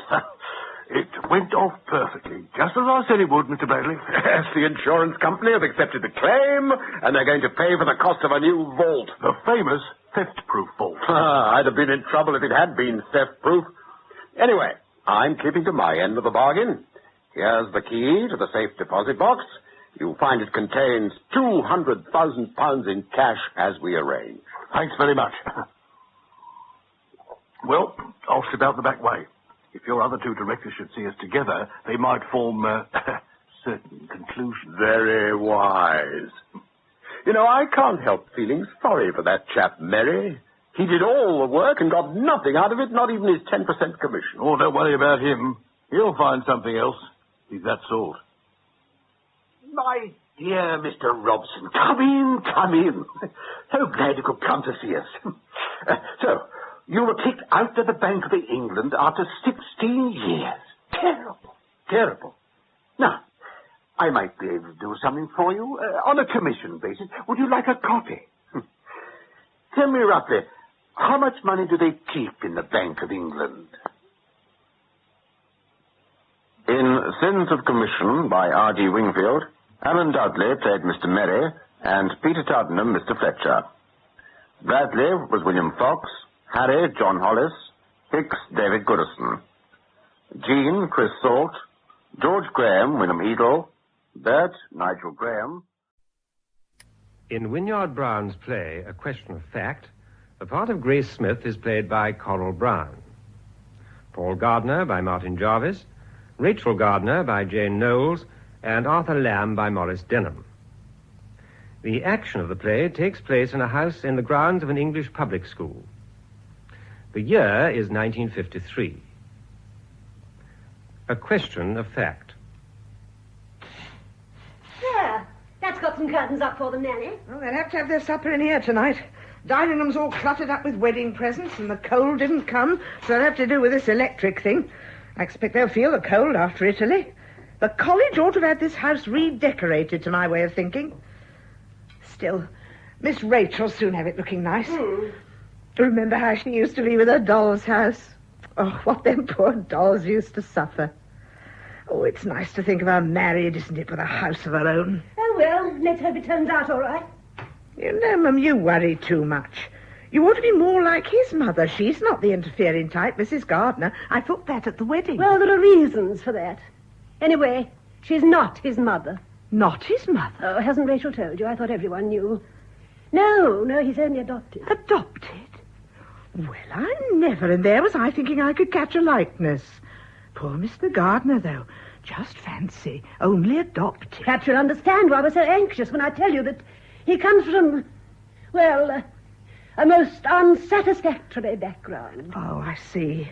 Well, there, Mum, don't you worry. That don't make no difference. My sister-in-law at Clacton, you know, Carrie, she adopted a little boy just the same way. Carrie used to worry about him something dreadful. But do you know he's been better to her than many sons are, Len has? Yes, I dare say, Nanny, but you'll see... Of course it's true. You never know with these adopted children. There were some people not far from where I lived when I was with Mrs. Duplessis.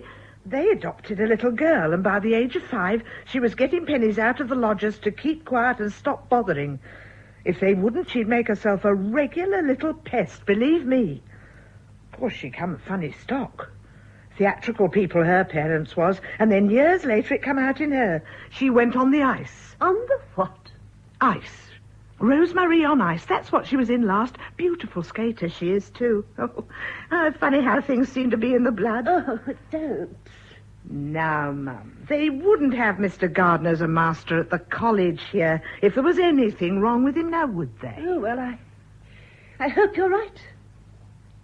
Do you think you can manage now, Nanny? I don't want to be here when they arrive. Mr. Trafford's coming to fetch me. Oh, what a shame. I was thinking you'd be here just to welcome them. No, it's much better not. Ah, that'll be Mr. Trafford. All right, darling, I'll see you. Good gracious me. That's never them, is it? We'll trip over it. Oh, dear, you have not started the supper. Oh, well, here you are, dearie. Welcome home. Thank you, Nanny. Leave the bags, darling. We'll take them up after. Hello, Mummy. You've caught me. I didn't mean to be here. How are you, my darling? A bit battered. We racketed about, rather. Oh, no. We were amazed to get a postcard from Naples. Whatever made you rush off down there? Here's Paul. Oh, good evening. Oh, you found all your letters. Oh, well, it's lovely to see you both. Il piacere è di ambi le parti. Oh, it's all right. He does this all the time. It only means the pleasure's mutual. Davvero. How are you, Nanny? Very well, thank you, sir. Welcome home. Oh, thank you. You'll be wanting your supper. I meant to have it all ready for you. Well, how are you both? Did you have a nice time? The weather wasn't too good. Oh, sorry, darling, this is for you. From your mother, Mrs. P.A. Gardner. It's no use. I don't recognize myself. Well, I must be off. I don't know what's happened to Charles. You weren't meant to find me here, Paul. You mustn't start regretting you've got in-laws who live in the district. If you hadn't lived here, I should never have met Rachel, should I? No, there is there.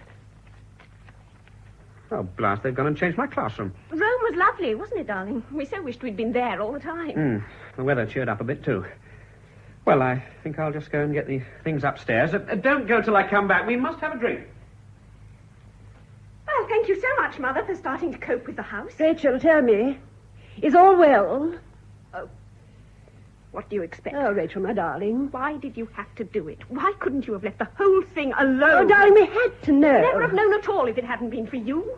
It's the knowing that does the harm, not the thing itself. We were only thinking of your happiness. Oh, I suppose so. Paul understood that. He thought it perfectly reasonable that your father and I should want to know all we could about his background. Of course he did. He's far too conscientious about the whole thing. That's the trouble.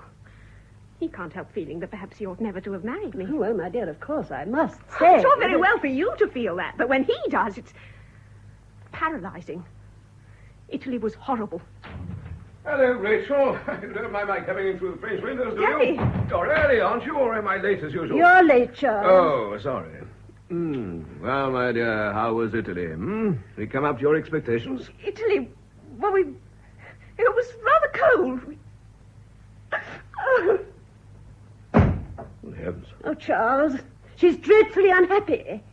Have you any idea why? Why do you suppose? It's come between them already. Oh, for heaven's sake, Nina, you didn't start talking about that as soon as you set eyes on Of her. course not. I simply asked if all was well. I suppose it wasn't perfectly obvious what was in your Oh, mind. no doubt it was obvious. It's in all our minds. It must. It must not. The only chance for their happiness is that we should put this thing right out of our minds. It's no use, Charles. It's too big to forget. Well, is it, my dear? I wonder. I know it seems big, but after all, whatever his father may have done, it's nothing to do with the boy himself. He's not a murderer. But he is the son of one. You can't get away from that. If his father was a duke, wouldn't forget that. Poor old Nina. You're thinking of Charles Nottingham. I believe that's part of the trouble. Well, there's something dreadfully lower middle class about murder. Those awful little houses where it happens, the stuffy, smelly lives of the witnesses. Oh. Well, I like him. And don't forget, he was perfectly willing to release her. He left the decision entirely to her. That was cruel. Don't tell me he didn't know what she'd do. Yeah, well, at least she's done it with her eyes open. It's no use, Charles. When he came in just now, I meant to be nice to him. I was nice to him. Besides, it's not only me. They find it between themselves. Oh, hello. Paul, how are you? I thought I must just stay and shake hands with you. Now I'll be off. You must have a drink before you go. No, really, old boy. Some other time. There won't be another time quite like this. You don't seem to realize how important you are. You're our first guests. Cigarette. Oh, thank you. Oh, Lord, I hope there is something to drink after all that. I'm sure there ought to have been some sherry to come across from my old room. Ah, good. I suppose this might be made into quite a pretty room. Well, not bad. I'd have liked something better for Rachel, but it'll be a nice change for me after 5 years in college. Wonderful flowers, Mummy, in our room. You shouldn't have bothered. Well, here we are. Oh, thanks. Well, here's the greatest happiness to you both. Rachel? Paul. Thank you, darling. Now, come along, Charles, do. Goodbye, Paul. Don't bother to come out. Right. See you again soon. Oh, thank you for the drink, Paul. You know, I really am very glad about you and Rachel. Thank you very much, sir. You can't call me sir. What do I call you, then? Call me Oh, well, I don't know. Call me anything you like. Goodbye. Oh, God. Oh, that's over. I haven't seen you for ages, darling. How are you? Very well, thank you. How are you?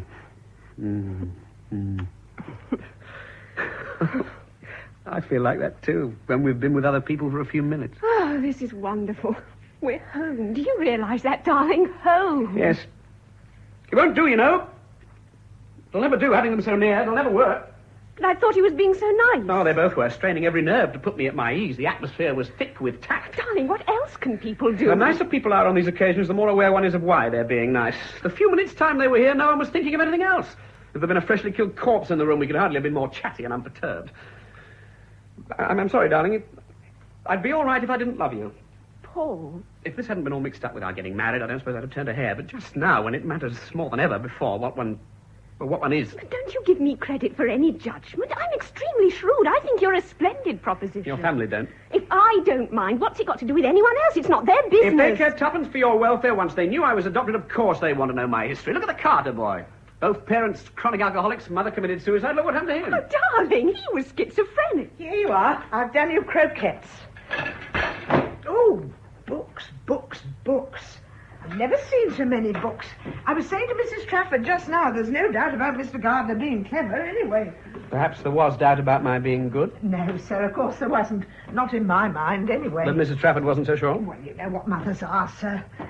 Always thinking some harm's going to come to their precious Nanny, children. could we have some more salt? Well, there you are, dear. It's on the tray. I told her. I said it doesn't matter who a person is or what a person is, so long as he's All fond right, of you. Nanny, that'll do. Oh, dear, yes, I mustn't stand here gossiping. Ring if you want anything. I think she knows. Nanny, of course not. She seemed to be, well, trying to reassure me in some way. That's just nannyism. You try a croquette. Oh, not bad. You said she wouldn't be able to cook anything but bread and milk. What is it, darling? I was thinking about your mother. Strange of her to write to me. Well, she and I don't find it easy to communicate these days. I think we both feel a bit guilty. Oh, no wonder she does. It was astonishing of her to tell you that. I drove her to it. I was awful to her. But she must have foreseen that you might come in one day and say, look, I must know, who am I? Especially if you were going to get married. Well, she couldn't have foreseen the other things I said. I said I'd be nothing all my life but a guinea pig for a rich woman's experiments in artificial domestic affection. That's when she lost her temper. I'd never seen her really angry before. Very well, then she said, I'll tell you, your father was hanged. That was rather more than I'd bargained for. It silenced us both. Then you all arrived for lunch, and somehow we've never been able to continue that conversation. I knew something must have happened. All through lunch, you looked ghastly. And your mother kept talking about lampshades. I couldn't fix my attention on what she was saying. At one point, I was quite lightheaded. Actually, she thought you had flu. She was afraid of catching it. And she started talking about upper-class pronunciations, laundry and laundry, girls and gels, and I thought, what would she do if I said, oh, by the way, I do hope you've no objection, but it seems I'm the son of a murderer. Here's your coffee. Thank you, Nanny. Just leave it here, will you? Supper all right? Delicious, thank you. Do you think she heard? No. Anyway, she wouldn't realize it was serious. Oh, what a curse the whole thing is. It seeps into everything like a fog, like a bad smell. And to have landed you in it. Darling, darling, darling, I cannot spend the whole of my life telling you I do not mind. That's what I loathe, knowing there must always be something about me that you have not to mind. Oh, really? You're determined neither to eat your cake nor have it. Oh, darling, you are wonderful. You always laugh at the right moment, just like that day after lunch when I told you. No one else would have laughed. It saved me, I think. Why did you? The relief. You looked so tragic, I'd made sure it was bad news. Wasn't it? To me, just then, there was only one kind of bad news. There still is. Yes? There's a gentleman to see you, sir. Gentleman? What gentleman? I fancy he's one of the masters at the college, sir. A Mr. Lamb. The Lamb? Of course. Well, where is it? Bring him in. You sounded pleased, dear boy. How delightful. The rewards of eavesdropping. Oh, dear, you're at table A. I'm sorry. I'll go at once. No, stay, please. We'll be having coffee in a minute. You know Rachel, don't you? Oh, yes, of course, we met at the wedding. Besides, I know your distinguished father quite well. Have a glass of wine. No, thank you. Do go on with your meal. Please don't let me interrupt. Oh, sit down, then. No, very well, just for a moment.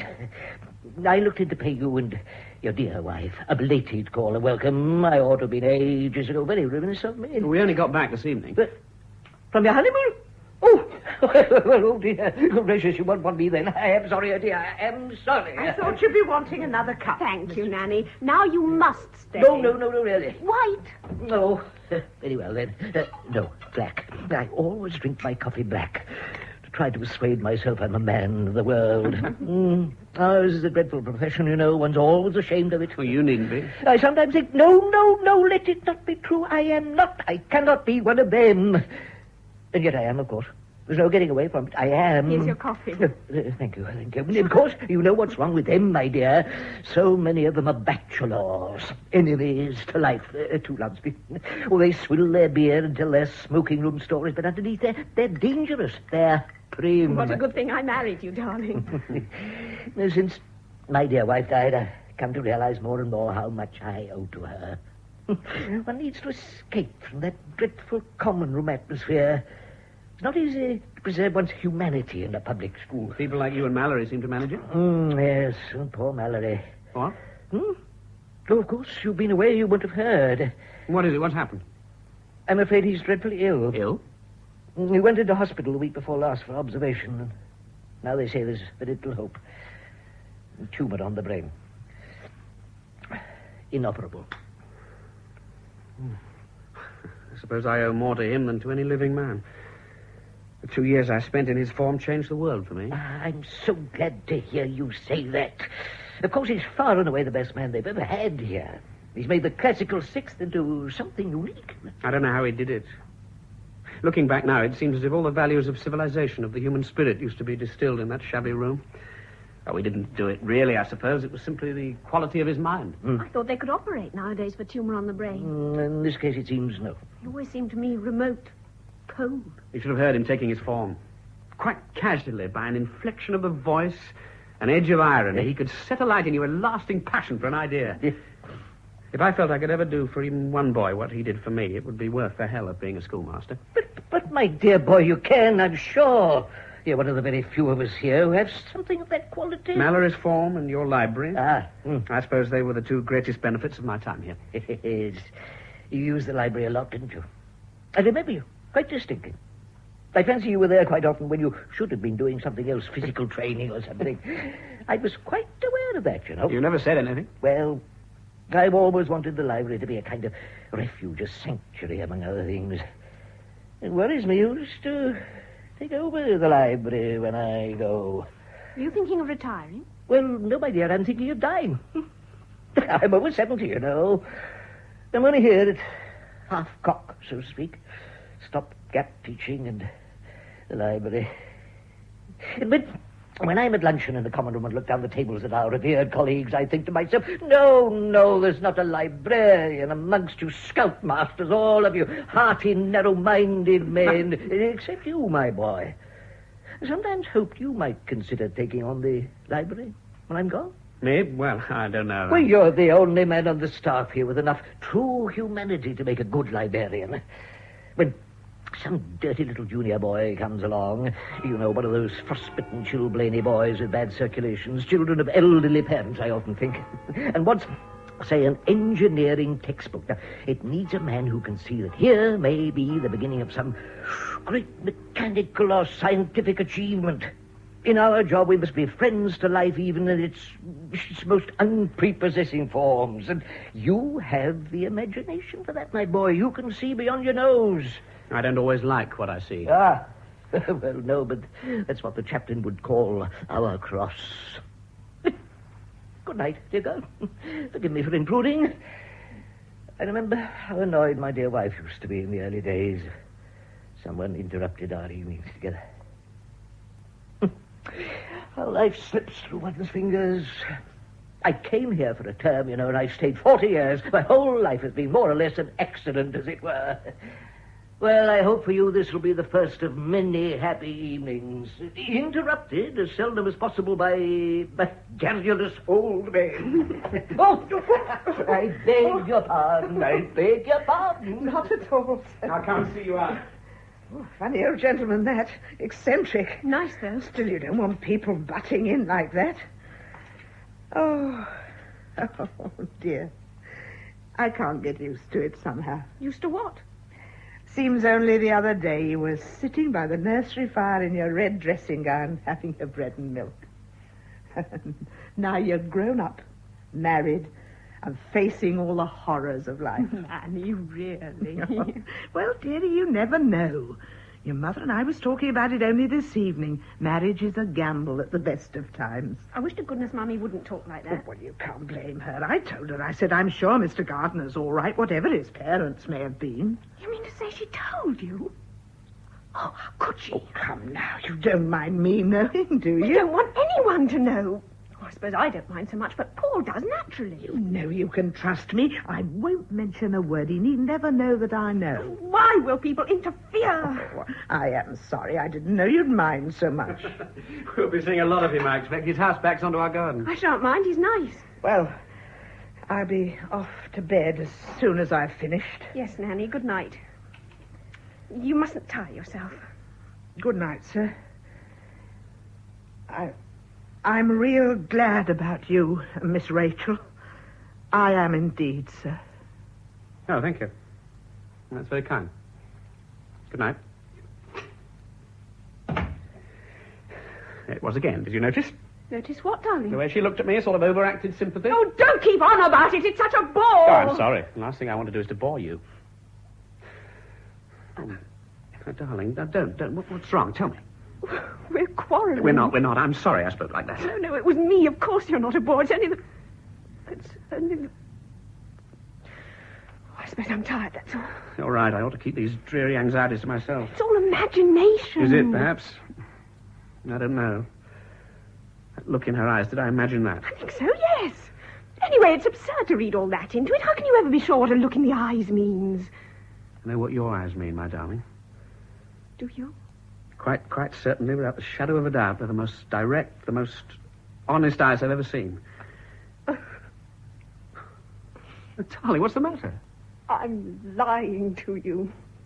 She does know.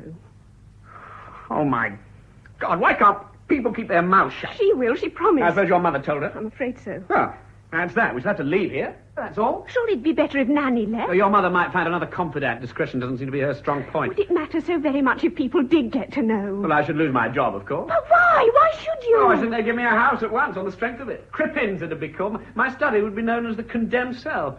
If I sent for a boy to see me, it would be known as taking the drop. Poor darling, don't. Now, you've advised me often enough to take it lightly, make a joke of it. Well, that's the form the joke will take. Your cigarettes are upstairs on the dressing table. Are they? Oh, thanks. Paul, we can't go on like this. I couldn't agree more. What kind of a man was he? So many kinds of murder. Calculated, callous murders for money, slow, cruel poisonings, savage, brutal attacks from rage or fear, sexual murders, insane murders. Oh, I suppose there are even a few respectable murders you could sympathize with, but not to know the details, when it's the details that count. It was outrageous of her not to tell me more. But she doesn't know any more. They always try to sever all connection, don't they, to give the child every chance. Every chance to imagine freely what seeds of violence and filth he carries in. Need you think about that? I never do. Can you honestly say that it's never crossed your mind, even for a moment, what is he like? What has he in him? Cruelty, perhaps? Vice? Madness? No, you haven't. What about that first evening in Venice when I lost my temper with that American? Didn't you wonder then? No, I thought I'd be blasted out of existence. It was like a lightning flash. I didn't have time to wonder anything. I did. That's what this thing does. One begins to wonder what one's own feelings and actions mean. I become a stranger to myself. But not to me. You're not a stranger to me. Oh, yes, I'm that too. No, not to me. I love you. I know what you are. So don't. That sort of talk means nothing. Nothing. Paul! Nothing.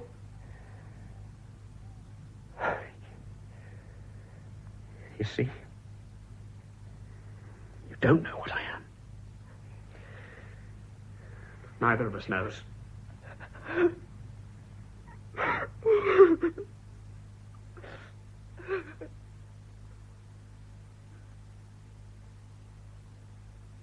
All right, Nanny.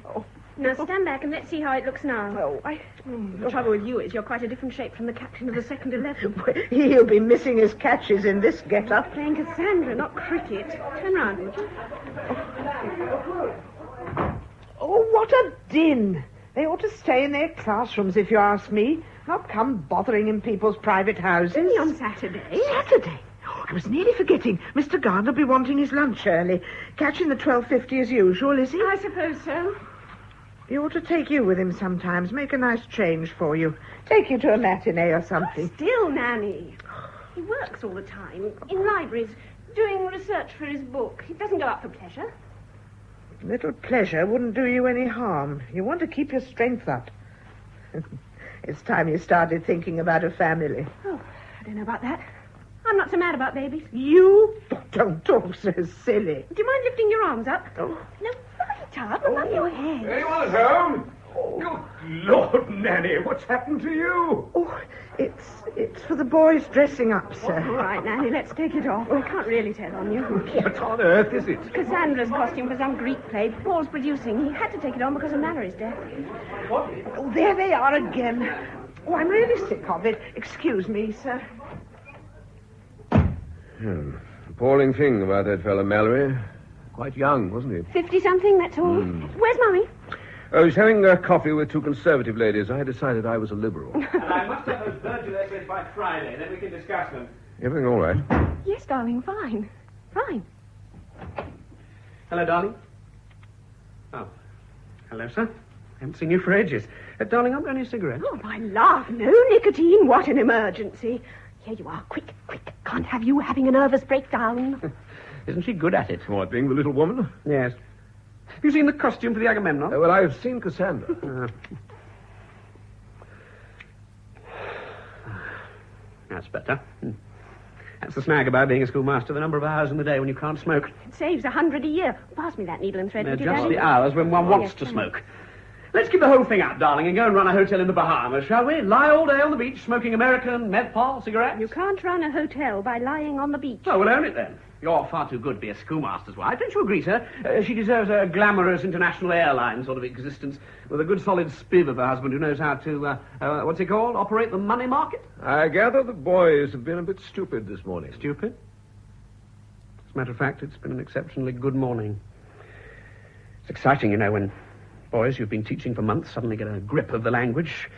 When that happens, something else happens, something quite big, an actual flash of communication across the centuries. I don't remember that ever happening in my school day. Well, it doesn't often. But this morning, we were reading Catullus, wonderful, raffish, romantic stuff. Well, usually they stumble through it, fumbling for the words. Might be a government white paper for all the fun they get. But this morning, one of them suddenly started translating it with real irony and point. Irony? You mean you encourage a sophisticated approach to emotion? No, it wasn't a love poem, just one of those sleazy social anecdotes. Catullus, back in Rome from a provincial staff job, broke as usual, succeeds in impressing a girl he meets with the number of his servants, till she asks him to lend her some. Collapse of Catullus. They're not his, of course, they're borrowed. An actual moment of experience like that in the past suddenly come alive, recreated in their minds. Oh, more than that even, spoken, made articulate. They become articulate themselves in English through learning Latin. What about a drink? No, thanks. Rachel, you've married an enthusiast. You mean a bore, don't you? I'm sorry. Ready, Charles? My dear. You just missed a most persuasive dissertation on the teaching of classics. It's no use, Paul dear. You'll never convert me. Darling, you finished the new covers. They make all the difference. Don't you think she's done wonders, Paul? What? Yes, of course, she's worked much too hard. Come in. Oh, there's your boy. Oh, I beg your pardon. Am I intruding? No, come in. You know my mother and father, don't you? Yeah, indeed I do, yes. There's a boy waiting for you out in the hall. Worsley Field House. Oh, blast. He's not meant to come now. Oh, dear, my daily woman made me a shopping list and I've left it behind. I find it quite impossible to reconstruct its probable contents, as I don't think her mind and mine quite work the same way. Let me see now. What was it I came for? Oh, yes, of course, to congratulate you, my dear. On what? Well, the news about Paul. News? What news? Well, perhaps I'm anticipating like the newspapers, but about the 6th. The 6th? You don't mean... But he hasn't told you? No. Oh, dear, now I suppose I shouldn't have mentioned it. But what is it? Well, simply that there's a rumour that the headmaster has offered him the classical 6th next term. Mallory's fault? Oh, how wonderful. Splendid rumour, I must say. Oh, I do hope it's true. He'd have told you, surely. Well, I expect it's only just happened. No, perhaps the rumour should be amended. The headmaster intends to offer Gardner the classical 6th. I had no idea the headmaster thought so highly of Paul. I'm sorry about this. I'd better have a look at the boy's work now he's brought it. Darling, you must just tell us, is it true about you having Mallory's form? Oh, I seem to have made a slight blunder, dear boy. I came to congratulate you on something that apparently hasn't happened. There's a rumour you've been offered the classical 6th. Oh, is it? It's not true, then? Oh, yes, it's quite true. Darling, how wonderful. I am glad. Well, that's splendid news. Congratulations, Paul, dear. I'm delighted. It was nice to be offered it, yes. You haven't turned it down. Well, not yet, no, but I shall. But, my dear boy, you can't. No one but you could follow Mallory. It's almost a kind of... inheritance? Well, exactly. I happen to know what you thought of Mallory. I should have supposed you'd feel... I'm quite aware of all that, Arthur. But besides, there's yourself to think of. Turn it down and you'll stagnate for 20 years in the upper 5th. Oh, dear me, no, I shan't be here. Darling, I'm sorry. This has been rather sprung on me. You've been offered a job at another school? No. I've come to the conclusion I ought to give up schoolmastering. I'm not really suited to it. You...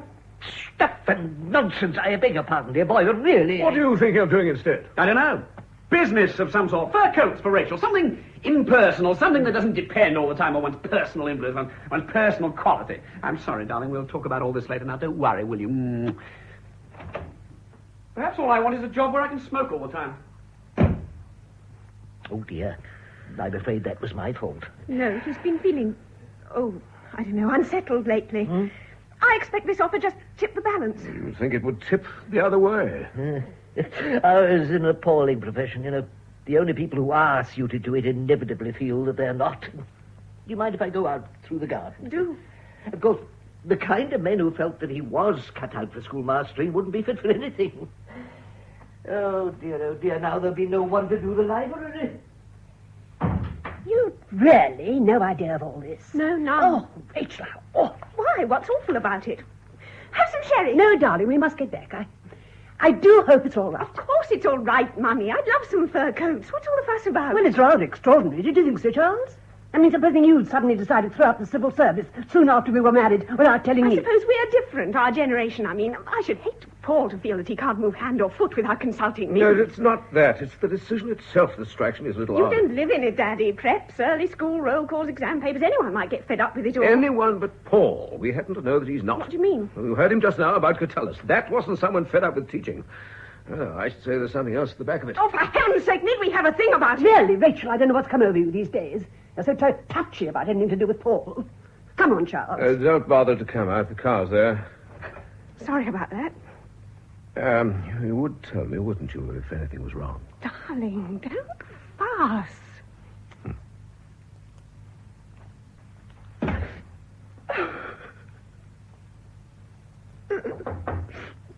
Come in.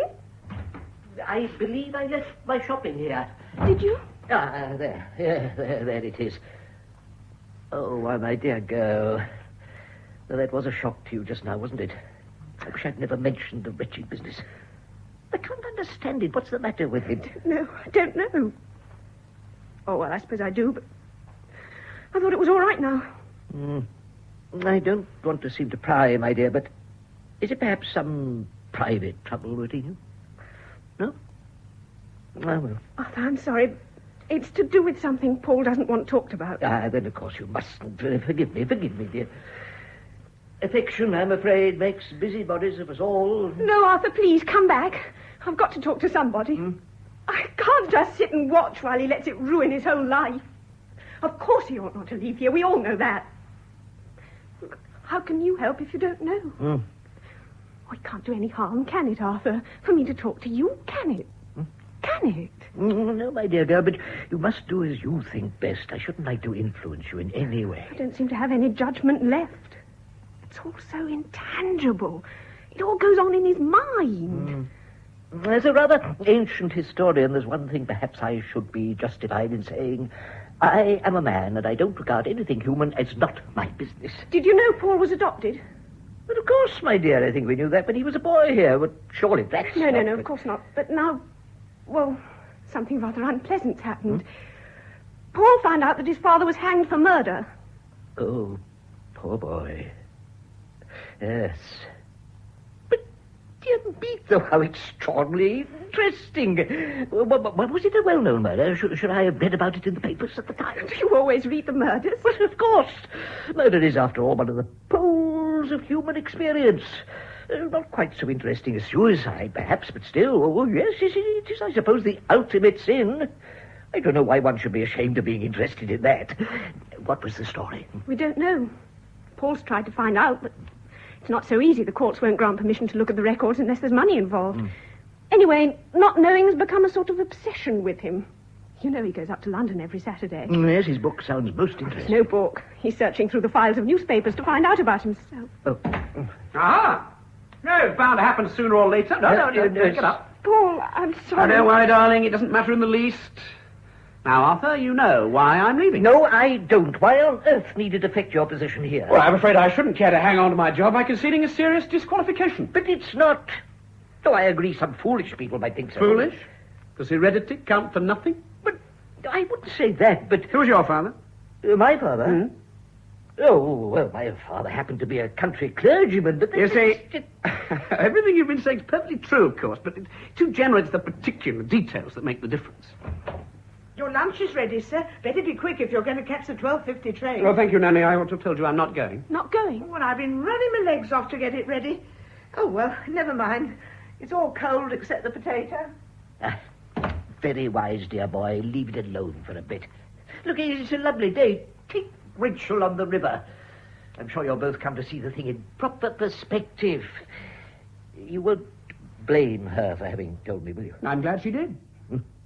I must say I shall regard you now with even greater affection and, if I may say so, interest than I have in the past. Dear me, yes, certainly.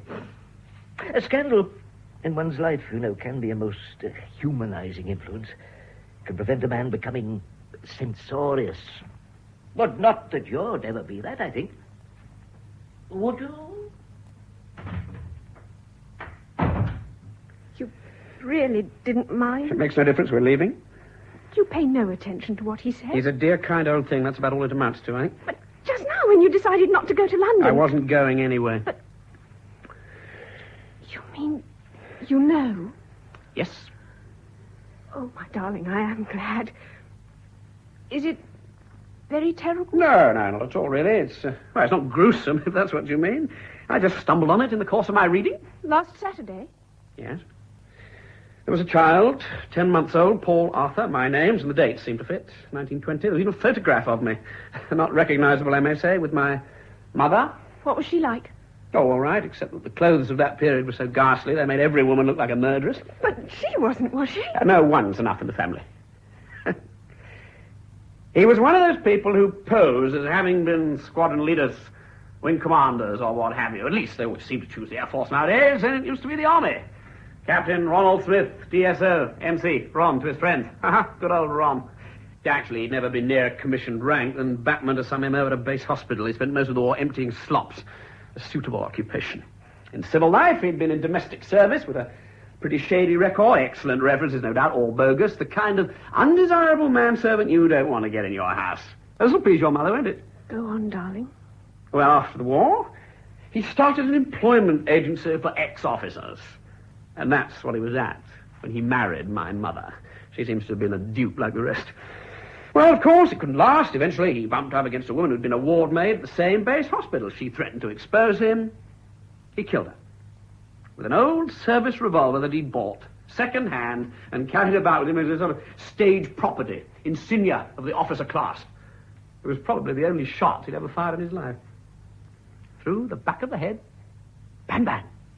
Late one night, up on the golf links, he'd been trying to get her to keep quiet, and when he saw he'd failed, as she turned to walk away, he shot her. I'm sorry, I shouldn't have told you so abruptly. Oh, it's not that.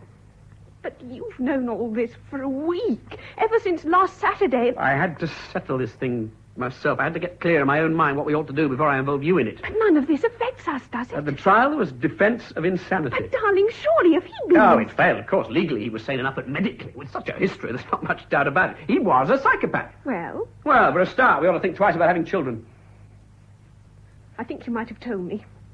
Why did you have to pretend it was because of the state of the world and so on? All those things are true. Oh, it makes such nonsense of all our talk. I tried so hard to see your point of view, and you were just acting. An inherited talent, no doubt. Paul, this mustn't come between us. It never has. Nonsense, it always has. Then it's your fault, not mine. You can't ever leave it alone. You let your imagination play over it all the time till it becomes a morbid obsession. Oh, if you could only forget it. I suppose you'd like me to forget my mother, too. Your mother? My imagination plays, as you call it, over her. She may still be alive. No reason to think she isn't. She seems to have been quite fond of him. And she doesn't seem to have realized fully what he was till after the baby was born, when she found herself up to the neck in a murder trial. Oh, she gave evidence for the defense. It didn't amount to much. Ron always liked tea in the evenings. No, he was hardly ever out late. Oh, yes, I should have noticed Mud. Ron was always so particular about his shoes. A few weeks later, I suppose, he was hanged. And she was left holding the baby. My imagination plays over that, not unnaturally, I should have thought. She must be 60 now, growing a little tired of earning her own living, feeling a little lonely, I dare say, as old age draws on, wondering sometimes, don't you think, what's become of her son? Or are these the sort of speculations you consider morbid? Darling, no, I didn't mean that. I do understand, and I want to help. Listen, I've had an idea. What? Well, of course, you may not want to go as far as that, but couldn't we find her? Oh, yes. Of course, I've put that in hand already. I've got an inquiry agent onto it. I'm expecting a report any day now. I see. What's the matter? Nothing, darling. That's fine. Bye.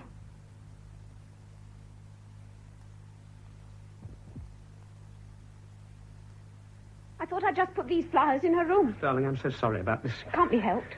Well, if she doesn't turn up soon, I shall have to go. Could you drop those last two costumes on your way? Yes, of course.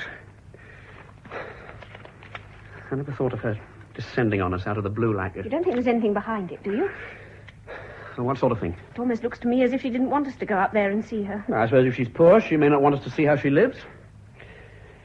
Look, I'm going to cut this meeting. Darling, you can't. The end of term staff meeting. Yes, well, I know, but I hate leaving you to cope with her alone. I think perhaps it's a good thing. After all, it's a bit of an awkward situation for her, too. At least I can make her feel I'm not hostile. And what if you are? No. Whatever she's like, one can hardly not be sorry for her. I can just break the ice a bit before you come. Well, if that's what you really feel. I'll just wait another 5 minutes. How do you feel? Excited? Guilty, for some reason, as if I were going to be court-martialed. I think I'm a little frightened, too. It's absurd. Nothing to be afraid of, is there? Truth, perhaps. Responsibility, I don't know. I feel as if something that had threatened me for years in dreams was suddenly here, in the room. Alive. But not visible yet. It's all nonsense, of course. I wish we had more money. What use would money be? Well, for heaven's sake, we can't have her to live with us. What? Well, it may be absurd, but she must be about retiring age. I may have to support her. Even on my salary here, I can't afford 2 establishments. And when we've left here... We really are leaving, then? It's been settled for weeks. But he gave you till the end of the term to decide. No man with a bad psychopathic heredity ought to be a schoolmaster. There's not the smallest reason to suppose that you're in the least like him. Well, you and I have got to take a chance on that, but the people who send their sons to school here, why should they? I don't think you need worry about your mum. She's probably saved a bit. Buyers in these big shops earn quite a lot. You don't know that she is a buyer. She may be an ordinary assistant, the elderly one with bad feet at the glove counter. You have got a taste for the macabre. No, that's not macabre. It's sentimental. I wonder how much bond there is between parents and children, apart from habit. No, I don't think there's any reason to suppose we shall like her at all. Never mind, darling. We can cope. You're being so good about all this. You do know I'm grateful. You don't have to say things like that. I don't do things for you out of kindness. This is our life, and we lead it. That's all. I'll go and get those costumes. Oh, Lord, here's your mother coming up the garden. Oh, cope with her, will you, darling? Just for a moment. Shan't be a second. Rachel? Good afternoon. Rachel won't be long, and I'm afraid I'm just going out. I only looked in for a moment. I met Nanny out shopping this morning. She said your mother was coming to stay. I wonder if you'd like to bring her over to lunch tomorrow. Well, thank you very much, but do you really think it's a good plan? I've no idea what she's like. Then it's true. It's not Mrs. Gardner. Nanny said so, but I couldn't believe it. Oh, I see. And I must say, I couldn't believe the invitation. Well, I think you might have consulted us before taking a step like this. The step, as you call it, was taken by my mother. I simply wrote suggesting we should look her up during the holidays. This morning we had a telegram. She's invited herself here for the night. I'd no idea you even knew who she was. I shall never understand the etiquette of married life. Does one have to get the permission of one's in-laws to get in touch with one's own mother? Really, Paul, that's a most unnecessary attitude. I don't think we better start describing each other's attitudes. Have you no thought for Rachel at all? That is a question I find it hard to answer politely. I'm sorry, Paul. But how can you want her mixed up in all this squalor? Next to Rachel, if I have any obligation, I imagine it might possibly be to my own mother. Judging by the accounts of the trial, she probably needs all the help she can get. Then you know the whole story now? We do. How long have you known? Here are the costumes, darling. Sorry I've been so long. Rachel, I'm horrified at what Paul's just told me. Your father's outside in the car. I think he should be told at once. Look, I'm afraid I can't stop. I'm due at a staff meeting, but Rachel knows as much as I do. I'm sorry, darling. It couldn't be helped. Would you please ask Charles to come in here for a minute? Mummy, no. This isn't the moment. Just when we're expecting her. I think it's a dreadful mistake to bring this woman here. You want me? Charles, it's true. It is his real mother. Oh. It's my dear, you look worried. Don't you want to meet your mother-in-law? I do, as a matter of fact, very much. Oh, how can you? You know nothing about her. We do know a certain amount, as a matter of fact. What's her name? Smith, Mrs. Smith. Oh, really? No, it's genuine. Paul's father's name was Smith. Why did you ever let Paul get in touch with her? It was my idea. I wanted him to find her. You wanted him to? It's only natural he should feel some responsibility. There are ways of doing these things. He could have sent her money through solicitors or something, couldn't he, Charles? Well, It's such a mistake to let her know where you are. Once you get mixed up with her, you'll probably never get rid of her. She'll be pestering you and sponging on you for the rest of her days. He wasn't only thinking of money. There are other kinds of responsibility to one's mother, surely. I always knew a marriage of this sort would lead to trouble. You can't pretend you and Paul are happy together. Oh, Nina. No, Charles. What's the use of pretending? You're both so on edge. It grows worse, not better. That's exactly the reason why I want her to come. I want to force this whole thing out into the open. Oh, Rachel, dear, I'm not heartless about this woman. No doubt her life has been very tragic. Then why do you keep calling her this woman? She's Paul's mother. And your mother's only thinking of you, my dear. The lady's here, Miss Rachel. I mean, Mr. Paul's... You know, Mrs. Smith. Oh, Lord, Nina, for heaven's sake, let's get No, away. no, Charles, wait. No, please, do go. I'd much better see her alone. You'll only embarrass her. Where is she, Nanny? Seeing about the car. She asked which was the best hotel. Well, I didn't know what to say. Well, here she is. Oh, I'm so sorry. I've just been settling where my secretary should go. We decided the Blue Boar. Was that sensible? Yes. Yes, it's about the best, I think. You're Rachel, I suppose. How do you do? Hello. Oh, I do think it's kind of you to have me like this on the spur of the moment. I was coming down to look at this business in Bristol, and I thought, well, as I'm practically passing their door... Wouldn't your secretary like... I dare say we could manage to put her We out. don't want her here, do we? Oh, she'll be all right. I have to bring her on these long journeys. It saves so much time. She takes dictation while I drive. I'm afraid Paul's out at the moment. This is my father and mother. Oh, how do you do? How do you do? How do you do? Well, this is quite an occasion, isn't it? Oh, you know who I am? Oh, well, that makes it all much cozier. Well, my dear, I am glad to meet you. That's one hurdle over anyway. Hello. Well, I thought coming down in the car, 10 to 1, the wife will be the snag. But you're not, I can see that. You've not had time to tell. 30 years in the retail dress trade, dear. You get to know a good deal about women. Doesn't take me long to sum up a customer. Oh, no, seriously. Well, take your wife now. The moment she came into the shop, I'd know she'd want everything sent on approval. You're right, she always does. Well, shops always used to send things on approval. Now it's always personal shoppers only and all that nonsense. I know. There's no need to tell me. We'll send you things on approval. I'll make a special point of it. Oh, well, it's very kind of you, but of course it rather depends on what sort of clothes. But I know exactly the sort you like. Country clothes from Knightsbridge. You leave it to me. I know exactly what you want. Well, that's very kind. Makes great difference to have someone who understands one's requirements.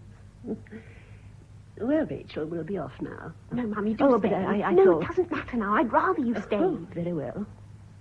Did you have a good trip down? Oh, yes, lovely. I must congratulate you, Mrs. Smith. How did you know my wife always wants things on approval? It must be second sight. Well, that's the secret of all business, really. Retail business, anyway. Knowing what the other person thinks, feels, or wants. Oh, it's the secret of living, you might say. I gather you actually own this shop, do you? 5.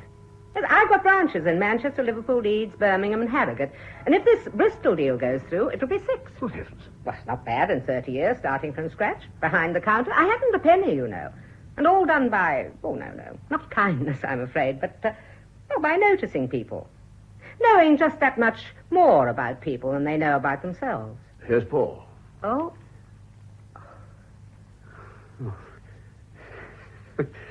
Curious introduction. I feel rather confronted by parents, a schoolmaster's nightmare.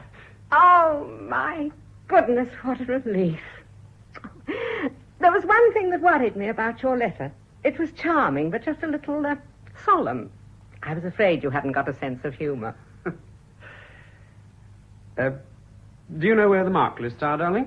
They're upstairs. I'll get them. Then we'll all have a drink. Rachel? Yes, Mummy? No, outside. I can't stop. I'm in the middle of a staff meeting. You came back out of curiosity. Partly, yes. Well, I suppose we ought to kiss each... No, please. Well, see if we'd like each other first. I thought you could tell at a glance. Well, in this case, there are factors that upset my judgment. Look, Paul, I've got the car. I'll just run you up there. Oh, thanks. No, when you're ready. Well, here we are. I'm so sorry about this. I could have cut an ordinary staff meeting, but it happens to be the end of term, end of the school year, in fact. The fate of all the young gentlemen has to be decided, removes, examination results, syllabus for next term. I can't very well not be there. What? Oh, I'm afraid I haven't heard a word you said. Well, only that I'm sorry to have to rush off like this. It's no way to meet one's mother for the first time. Oh, not the first time, dear. We have met before, you know. Yes. Of course, I've said, one forgets. We knew each other quite well once. I must have been quite a different person. Yes, you were. Quite a different person. Here they are, darling. You ought to go. I'll be back as soon as I can. Make yourself at home, won't you? Really at home. See you later. Everything all right? Yes, fine. Oh, dear, I'm so sorry. We've left you all alone. Oh, it's all right, dear. I've been quite happy. I've been talking to Ron. Ron? Arthur, this is nice. The very man. Come in, have a glass of wine. No, dear boy, really, I won't disturb you. I rather gathered you had guests. One guest, Arthur. Someone I'd like you to meet. Come on in. No, really, I'd rather not, if you don't mind. I was just leaving you a note. The headmaster asked me. He wants another talk with you. Why must he keep on like this? Anyway, he knows the reason now. He knows? Yes, and I've given him my decision. Look, you don't want to go. Is there nothing any of us can do that will influence your decision? No one can tell me I'm not who I am, Paul Gardner, alias Smith. It's all right, Arthur. Don't be so dejected. I thank you for the message, but there's no point in another interview. I'll ring him later and tell him so. But no, you can't do that. You must go and see him. Why? What's happening, darling? Oh, hello, Arthur. I'm sorry, Rachel. I'm just off. Not on the telephone, dear boy, really. It's so rude. Oh, nonsense. Well, don't you agree, Rachel? The headmaster wants one more talk with Paul, but he can't just ring him up, can he? Well, I don't know. I think Paul must do as he thinks best. Oh, we all know what that means. Paul's so insufferably touchy about the whole thing that I'm terrified to interfere. That's what you mean, isn't it? Oh, I'm sorry. I don't want to do anything crazy about this, of course. I only want to... All right. I'll go and see him in the morning. Oh, darling, is it all right? Is it what you really want to do? Yes, it is. Not mine now, Rachel. I rely on you. No telephone. I don't think you need worry about that now. Dear, your old Nanny. I've just had the strangest... Oh, I beg your pardon. No, it's all right. Do come in. This is our neighbour, Mr. Lamb. Mrs... Well, I expect Paul's told you who she is. No, I haven't. Well, go ahead. Well, it's Paul's mother, Mrs. Smith. His... You mean his... Oh, good gracious me, how interesting, dear me. Yes, good heavens, how do you do? How extremely interesting. You've heard of me, then? Well, yes, indeed, I have. Well, yes. We've told Arthur everything. He's our best friend here. Oh, dear Rachel, am I really nice of you? Oh, you're a master of the school, too? Oh, dear, is it so obvious? Well, my goodness, there's nothing to be ashamed of, is it? Education is one of the most important things in the world. Half the trouble with Ron was no education. Really, I do hope you don't mind my knowing. I'm glad you do. I was beginning to wonder if we'd ever be free to talk this evening. There's always someone here. I say, what about your Nanny? She came in to clear the table, and no sooner had you gone than she started telling me how broad-minded she was. Does she think Paul's illegitimate? Oh, really? I am sorry. We ought to have warned you. It doesn't matter, dear. If that's their story, I thought, I'm sticking to it. I'm afraid she got that impression from something my mother once said, and we've let her go on thinking it. Oh, I see. Oh, well, people always think that about adopted children anyway. Of course. I used to think it myself. Did it worry you much? Oh, not particularly. I used to fancy myself a rather romantic figure, the love child. I often used to wonder what sort of story they'd tell you. I was left to make up my own stories. What did you make up? Oh, I'm sorry, Mr. Lamb. This is such a bore for you. No. I'm brimming over with questions I want to ask. 30 years of frustrated maternal instinct. Oh, women are terrible. Go on. Tell us what you made up. Oh, well. At first they were more or less fairy stories, the emperor and the milkmaid, that sort of thing. And as I grew older, they became more squalid, more realistic. Oh, how rude. There was nothing squalid about your birth. Well, you know what I mean? There was a gradual descent in the social scale. The emperor gave way to a drunken undergraduate earl who'd slipped out with a tobacconist's daughter. My father was a nonconformist minister. Was he? That must be where Paul gets his conscience. Has he one? Oh, very severe. Later on, when I was at school here... Who were you? I didn't know. He's an old pupil of mine. In those days, I introduced an artistic bohemian, the touring actor and the landlady's daughter. There was a long period when I felt sure I was the son of an actor. You weren't far wrong. Yes, well, so it went on. These stories kept changing as my experience of the world changed. Whenever I was accosted near Piccadilly by a large middle-aged lady in a fox fur, I always felt convinced that she was probably my mother. I think it upset you more than you knew. I find it all so interesting, the whole history of literature in miniature. Starting with stories of kings, semi-divine emperors, right down to the 19th century realistic novel, with its special interest in prostitutes. Here's coffee. Yes. Well, dear me, I must be getting along. Won't you stay and have some coffee, Arthur? Oh, no, my dear, not tonight. You must have a great deal to say to one another. Oh, dear me, yes, a great deal. Besides, there's a concert. A concert I want to hear on the wireless. A Brahms concert. Dear lady, we shall meet again, I hope. Paul, my dear boy, I'm so glad. What an absolute charmer. Oh, how happy I am. Because of Arthur Lamb? No. Because of Paul and you and... Well, yes, Mr. Lamb too, I suppose. Milk? No, dear, black. What about a liqueur? I'd love one. I thought in the car coming down, suppose they turn out to be the sort of people who don't have drinks. Where's that stuff we brought back from Italy? Finished, darling. I don't think there's anything in the house. Oh, Lord. We didn't know it was going to be this sort of evening. We didn't. That's what I want to celebrate. Do you like brandy? Well, yes, but please don't bother. Oh, it's easy. I can get it at the pub. Won't take a minute. Oh, my goodness, this is so exciting. To think that all these books are his. 5 centuries of Greek religion, the Silver Age of Italian poetry. Somehow I never thought of all this. Did he go to university? Oxford, yes. Oh, she did pretty well by him, didn't she? I thought any woman who'd deliberately take that risk must have something in her. I wasn't allowed to meet her, you know. Full information, of course, but information doesn't tell you what a person is, does it? Would you say that, well, on the whole, he'd had a happy life? With her, you mean? Oh, I think so. Oh, it's such a lottery, this adoption business. I've often wondered whether I did right, and then to come down here and find it all comes off better than I dared even to hope. Yes, I suppose it has. Well, of course, I couldn't have given him all these opportunities.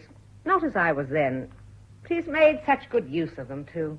Oh, I feel as if I'd won the Irish sweep or something. Do you really feel so much for him after all these years? What, for him?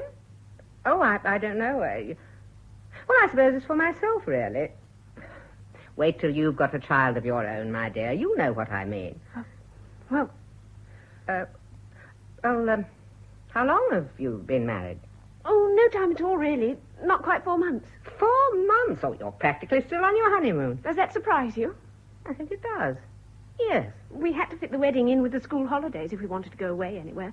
We were married just before Easter. Where did you go? Italy. Italy? What part? Oh, all over the place. Venice, Naples, Rome. It was lovely. You didn't enjoy it one bit, did you? What? Never mind, dear. Honeymoons are hell. Are they? Well, it's only natural. You're both anxious to be at your best, and any little thing that goes wrong, you think, oh, my God, this is for life. Yes, of course, I was lucky.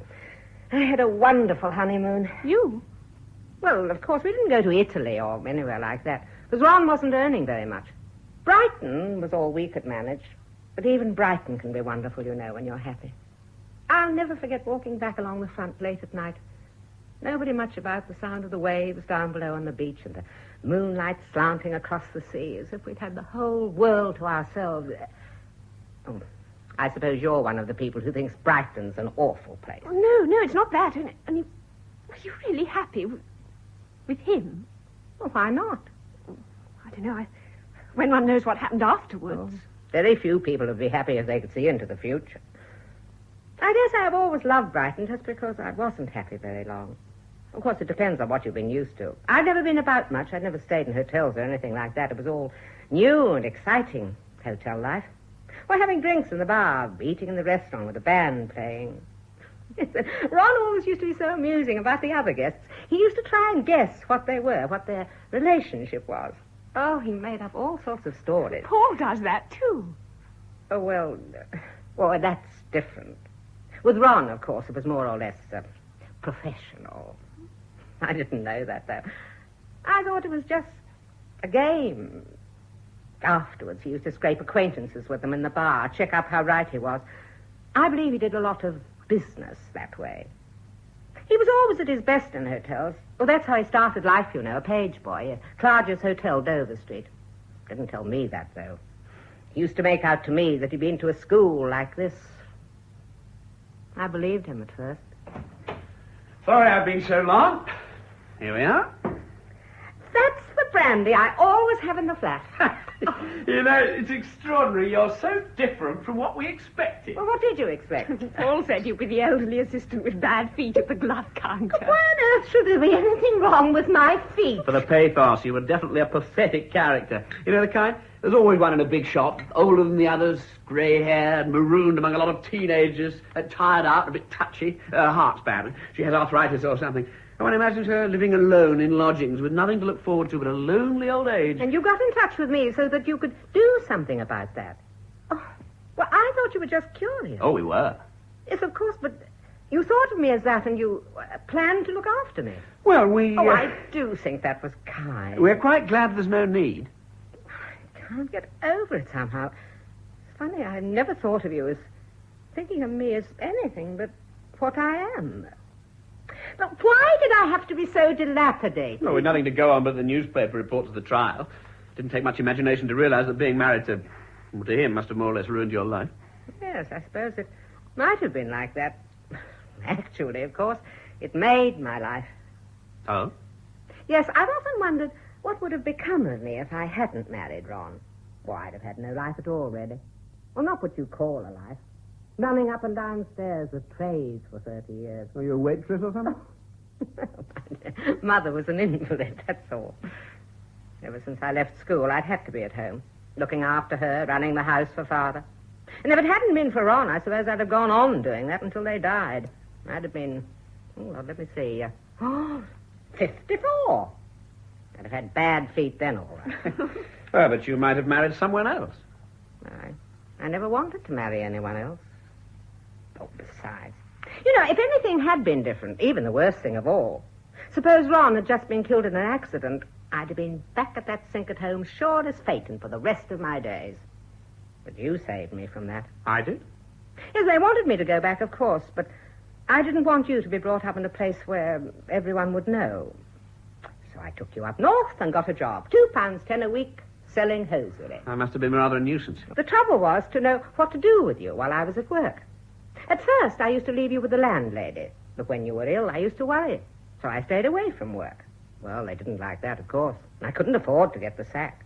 So it began to look as if there wasn't much future for us together. Then came the day when she found out who we were. Oh, the whole street knew within half an hour. Well, that settled it.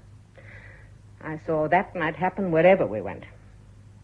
And you'd soon have been old enough to understand.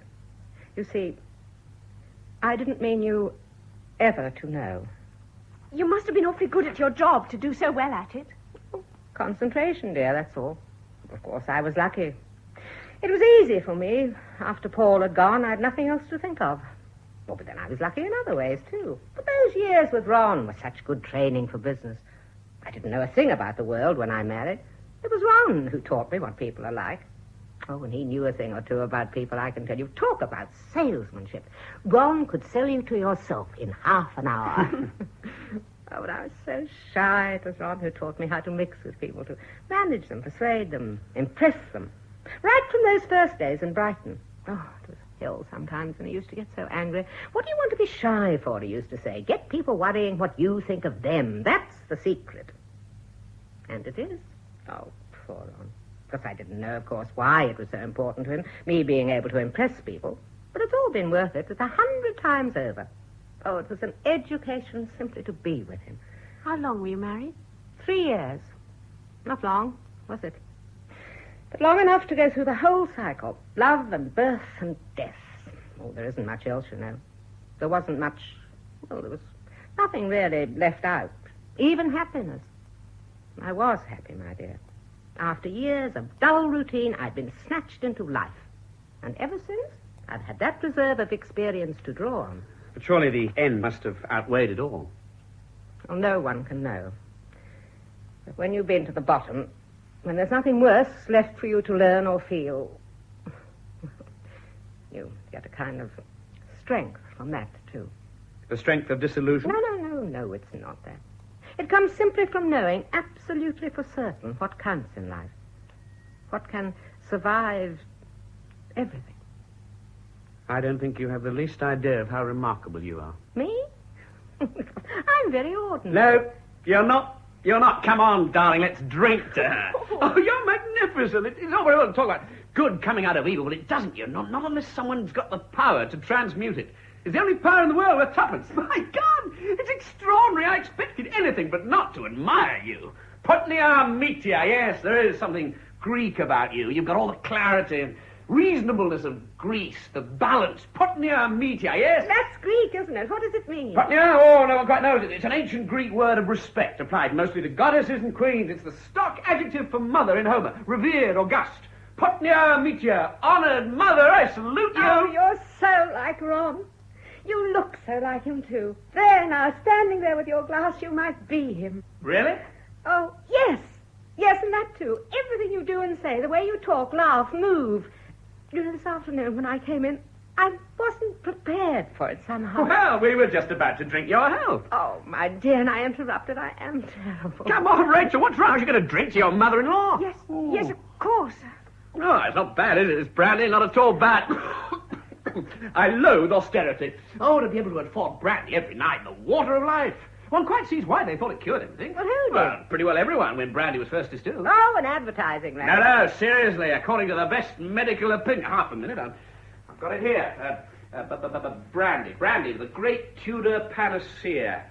Much gayer than aspirin, don't you think? Yes, here we are. The burning water or water of life. It helpeth red and duskish eyes. It is good for them that have the falling sickness, if they drink it. It cureth the palsy, if they be anointed therewith. Sharpeneth the wit, restoreth memory, maketh men merry, and preserveth youth.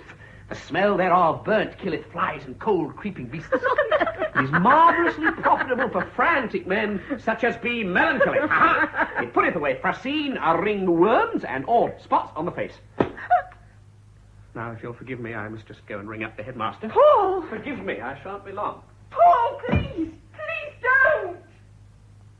Oh, how could you? How could you? Why, what have I done? How could you say all that about his being like his father? He's out there now throwing up his job here, his whole career, everything. Because of what I said? Oh, but that's madness. Go and stop it. No, it's no use. Then I will. It's idiotic. No, don't, please. I dare say it would have happened anyway, tomorrow morning. But there was just a chance, and everything seemed to be going so well this evening. Oh, it's my fault. I ought to have warned you. Now, come and sit down, my dear. You must tell me what all this is about. Oh, can't you be back at any moment? Oh, I can deal with him. Now, listen, you're exaggerating. Oh, he was surprised. Of course I could see that. But I don't think he minded. He was being quite gay just now about the brand. Oh, that's only a mask, that awful, awful self-defense. Oh, it's all so familiar. He minds very much, then, about the past. Yes, desperately. He's never free of it for one moment. He pretends to be, but he's not. Oh, my God, how angry this makes me. Angry? Well, why do you think I ever let him go? Why do you think I kept away for 30 years? I meant this never to happen. What on earth possessed this Mrs. Gardner? She must have been mad. It was my family. When we were engaged. My mother. Oh, I see. The old on-approval trouble. I just don't know how to deal with it. The moment it's mentioned, quick, cover it up. Let's be gay, let's be ironical. Don't let's ever show what we feel. Oh, we mustn't be found talking about him. He'll be so angry. Oh, you don't know. You're frightened of him, aren't you? Yes, I can see you are. I don't want to be. I can't get near him anymore. I managed to put up with it so far because I thought it was all nonsense, his being like his father. But if it's true... Oh, it's so strange. It all happened so long ago. It's in the past.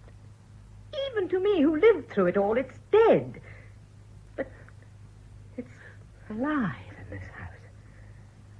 Oh, you have made a mess of it. I know I have. No, not you particularly. Both of you together. There we are. That's done. Ah! More brandy, mamma mia. More burning water. Away with fracine, away with melancholy. I'm quite sure you never had spots on the face. Hey, where's your glass? Now, listen, I'm full of plans. I want your advice. You filled me with commercial ambition. Possibly I've inherited some of your flair for business. One does clearly inherit things. Why not that? Do you think I'd be any good in the rag trade? Suppose I came to you for a job. Would you take me on? Oh, Paul. Well, I'm so sorry. I must just go and see if she's all right. No, you're the last person. What? What do you mean? You can't do any good because you're the trouble. Why is she upset now? Because I said you were like your father. Oh, is that surprising? It was hardly tactful of you. I'd certainly never have said it if I'd known how true it was. What? Well, you can't have supposed it would be pleasant news for her. Or for you, I gather. I've always been prepared for something of this sort, but not Rachel. She's never been quite realistic about it. Always imagined one could ignore it. One can't, of course. The only thing to do is to face the facts and accept them. Haven't you just turned in your job here? I had to do that. Teaching's not like selling hats, you know. When you go and buy a hat, it doesn't matter a damn who sells it to you. When you send your son to be educated, and by educated I don't just mean cram with facts, I mean having his mind opened up, having his whole character, personality deliberately subjected to influences. If education means that, then obviously it matters very much indeed who does the education. Exactly. And that's why you must do it, and people like you. But you'd be no good at business. You despise it. You're only playing with the idea of turning to business because you despise it. But education, well, one's only got to hear you talk to know at once it's your vocation. It's the one thing you care about. Well, isn't it? Well, that can't be helped. Oh, yes, it can. I'm not going to let you do this. Well, really, I'm afraid you must leave a professional decision of this sort to me. Professional decision, my foot. It's an emotional decision. Throwing your career away because you got into a panic. Nonsense. Ron got into a panic, too, just like this, and fired a gun. But that's not really what frightens you, is it? Not just the fact of killing. It's the word, the idea, murder. Oh, I know. It settles in your brain and grows and grows. No, that's over. I was like that before I knew the facts. Since, I've tried to look at them objectively, scientifically even. 20th century man groping for his fate in Pelican handbooks. What else can one do? They tell you a lot about red hair, blue eyes, colorblind rats, and exactly how unlikely you are to have albino twins. When it comes to character, all they can say is that there's a breed of Kentucky goats who inherit a tendency to fall over when frightened. And even that they're not sure of. What are you talking about? I'm talking about having children. There are family histories of insanity. Oh, my goodness. Ron wasn't insane. Oh, not in the legal sense, no, I realise that, but in some sense, surely. Those defence doctors were pretty convincing. What was it they called him? A psychopathic personality. But that was his own idea.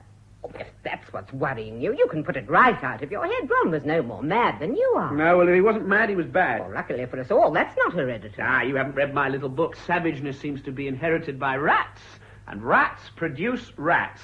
Look, you mustn't let this... Listen, what was he, this man I so closely resemble? You tell me he was sane. Very well, I accept that, but so much the worse. His character came out pretty clearly at the trial. He was a monster. No, he wasn't. He was charm. Charm, yes. Charm was his stock in trade. That's very clear. Right from the beginning, when he was scarcely more than a child, what was he? A cheap fraud. He never had a single relationship that wasn't fraudulent. You were simply another victim. Only it didn't happen to be your money he wanted. I'm sorry. No, you couldn't realize, of course. You couldn't know. But I loved him. Even when you knew what he was like? Yes, I always knew. Oh, I see. Oh, no, not what he'd done. Of course, I didn't know that. But I knew him. He wasn't like what you've been saying at all. That's not a man. It's a newspaper story. People aren't like that. Well, not when you love them. And that's what they really are, not what they seem to policemen or judges or newspapermen.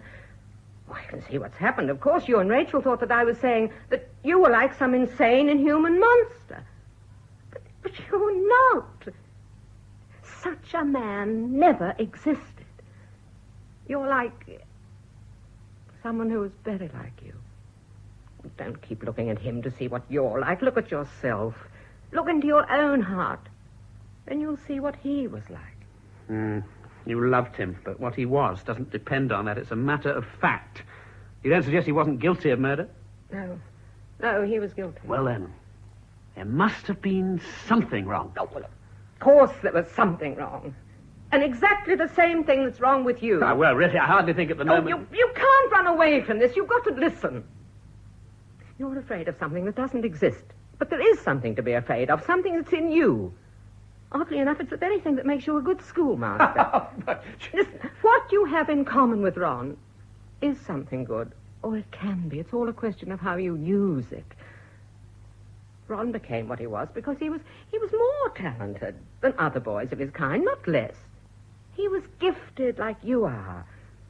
But his gift destroyed him. All along the line, imagination was his downfall. Well, don't imaginative boys at the school pose and pretend to put on acts? Oh, of course they do. But it doesn't matter because they're safe here till it's over. But where was he at 14? Well, he was a page boy. That sort of adolescent posing and pretending doesn't take long to become delinquency. False pretenses, crime. Yes, I see that.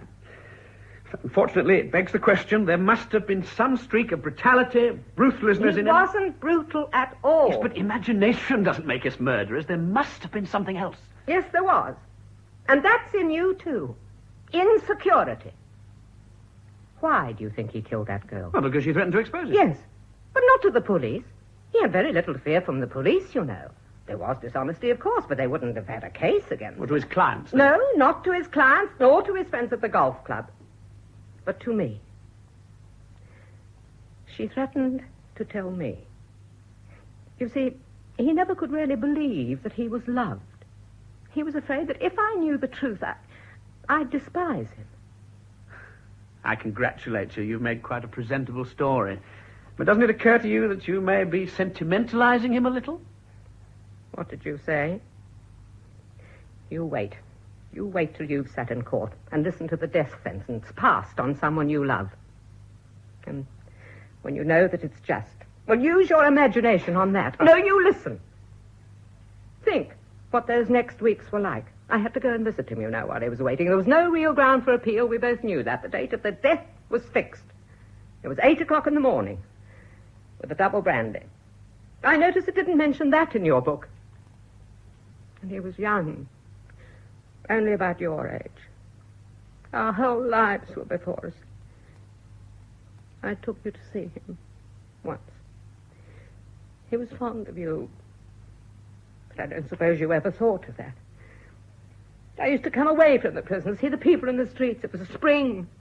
The girls were just starting their summer frocks, and I used to think, you're nice, ordinary, kindly people. You all approve of what's going to happen. You'll be sorry for me, I suppose, but you won't lift a finger to alter it. Well, why should they, after all? Wait till you've been through that. God, it knocks the sentimentality out of you, good and proper. I'm sorry, I shouldn't have said that. Oh, but the uselessness of it all. He needn't have done it. Because I knew. Oh, not the details, of course. I knew the kind of front he was trying to keep up with me, and I didn't dare tell him. He thought my love for him depended on my not knowing, on my thinking he was... Oh, it sounds so silly now. Thinking he was a gentleman. It was my fault it happened. I was too anxious not to upset him. But I'm not going to make the same mistake with you. You're afraid that Rachel can't love you because of your origins. But I'm going to make you face up to them, admit your likeness to Ron, so that you can avoid his mistakes. Well, that shouldn't be so very difficult. After all, he was a murderer. What does that mean? That in a moment of panic, he did one idiotic, destructive thing. He destroyed not only the life of that wretched girl, but his own life and very nearly yours and mine. The lives of the only two people in the world that he loved. Don't you recognize that? Don't you see that in yourself, too? I deny it. You're pressing this preposterous likeness out of all reason. Listen, do you know, when you reminded me most vividly of Ron, well, it was this evening when you'd been to the telephone and you came back. You were very gay and excited. You were full of plans. Well, that reminded me of the one evening when Ron came back like that. He was gay and light-hearted, too, more than usual. He was full of plans for the future. He got out a lot of travel books from steamship companies. He always collected them. They fascinated him. Tasmania, Chile, Peru, South Africa. He made me choose where I'd like to live. Lima. He kept on saying, now, let's go and live in Lima. He was laughing a lot. He was excited. So I knew that something was wrong. But I didn't know what until some days later. That was the night of the murder. Only half an hour before, he'd been pushing that girl's body into the water. He was reckless and light-hearted because he knew that he'd thrown his life away. And so did you tonight. This resignation of yours is your murder. You do see. But I only hope it's not too late. Oh, it's not too late. They want me to stay here. No. I meant too late for you and Rachel. Rachel? Poor girl, she doesn't know how to cope. She's frightened of you. Rachel frightened of me? Nonsense. She's been frightened of you for a long time. Imagination and fear. The most destructive combination in the world. That's all. Sorry I've been so long. I've been helping Nanny. Having a visitor puts her in rather a flap. Am I interrupting? And a very good thing, dear. I expect I've said far too much. Now, if you don't mind, I think I'll go to bed. It's been a tiring day. Good night, Paul. Good night. I'll just come and see that you've got everything you want. Oh, Ashtray reading that. You haven't forgotten anything. Good night, dear. Rachel, wait a moment. Come here. I must just go and see that she's all right. Come here. Paul, don't look at me like that. She was right. You are frightened of me. No, please let me explain. You can't explain away that look, my darling. You're a million miles away. I can't reach you. You've lived through all this by yourself. Oh, I'm not the right person. You need someone different, tougher, with more experience, like her. One needs, unfortunately, only the person one loves. But if you love the wrong sort of person who can't help, if we're to be like this, what's to become of us? Well, if character is destiny, I suppose the pattern of my father's life will somehow repeat itself in me. Oh, I'm the wrong person. You ought to have married someone else. Not me, not me. Ah. I always knew the time would come when you'd reproach me for it. I don't reproach you. I reproach myself. Your manners, my darling, are perfect, but it comes to the same thing. Well, thank God we've no children. I shan't have done you any irreparable harm if we cut our losses and pack up. Oh, no. I don't understand. You're afraid of me. I've seen that. You're terrified of our future. You say I ought not to have married you. Very well. I offer you the chance to escape. I don't want to escape. I love you. Even if I am like my father? You're not. She makes out a very good case for it. Suppose she's right. You don't pretend that would make no difference? Oh, you don't seem to begin to understand. Yes, of course it would make a difference. Ah. Loving you would become misery, anxiety, terror, as it's becoming already. You don't think I'm happy, do you? I've never been happy for more than a day or two since we married. You've never given me a chance. Oh, yes, it can make that sort of difference. The difference between happiness and misery. But it can't make the difference between loving you and not loving you. Nothing can do that ever. Nothing. Oh, God, I can't stand this. Sometimes I think I should go mad. Love I'm talking about. Love. Not esteem, not respect, not something you can earn by good conduct or lose by bad behavior. Love isn't rational. It's something that happens. I love you, whether I like it or not, however much harm it does me. Even when you're aloof, ironic, frightening even. Yes, even then, don't you understand?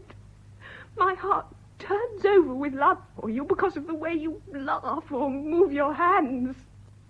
For better, for worse, that's not a vow, it's a description. I can't believe it. Oh! It's all right, my darling, it's all right. It's all right. Rachel, my darling, Forgive me. I suppose I never really could believe it was possible. It's easy, you know, really. It could have been all this time. That's what you've been afraid of, isn't it? Just as he was. Oh. Do you mean... Yes, Ron. He only shot that girl because he was afraid of what exposure might do to his marriage. A threat to what he valued most. And yet there was no need. She loves him still. Yes. And he must have realized that. When it was too late for him. Darling. I'd better go and see if she's got all she wants. It's all right, I'll be back. Did I leave some exam papers? Ah, there they are. Good. Oh, there was a time when I looked forward to correcting the boys' essays. I used to think one would see what had been going on inside their heads. One doesn't, you know. What would you say, Arthur, if I told you I'm going to stay here? Then you'll be able to do the library. Arthur, you love that library like a child. No, it must have a man of imagination. Oh, I'm through with imagination. In future, the young gentlemen in my form shall keep their noses to the grindstone of fact. Oh, you're joking, of course. You look quite annoyed, Arthur. But to me, that sort of talk is blasphemy, dear boy. Without imagination, how can we apprehend the simplest fact? To me, I suppose, any day now, time must have a stop. Half a century of reading and thought, and what does it all amount to? One sentence from Keats' letters, the only fragment I've shored against my ruin. I am certain of nothing but the holiness of the heart's affection and the truth of imagination. The holiness of the heart's affection? Yes, I believe in that.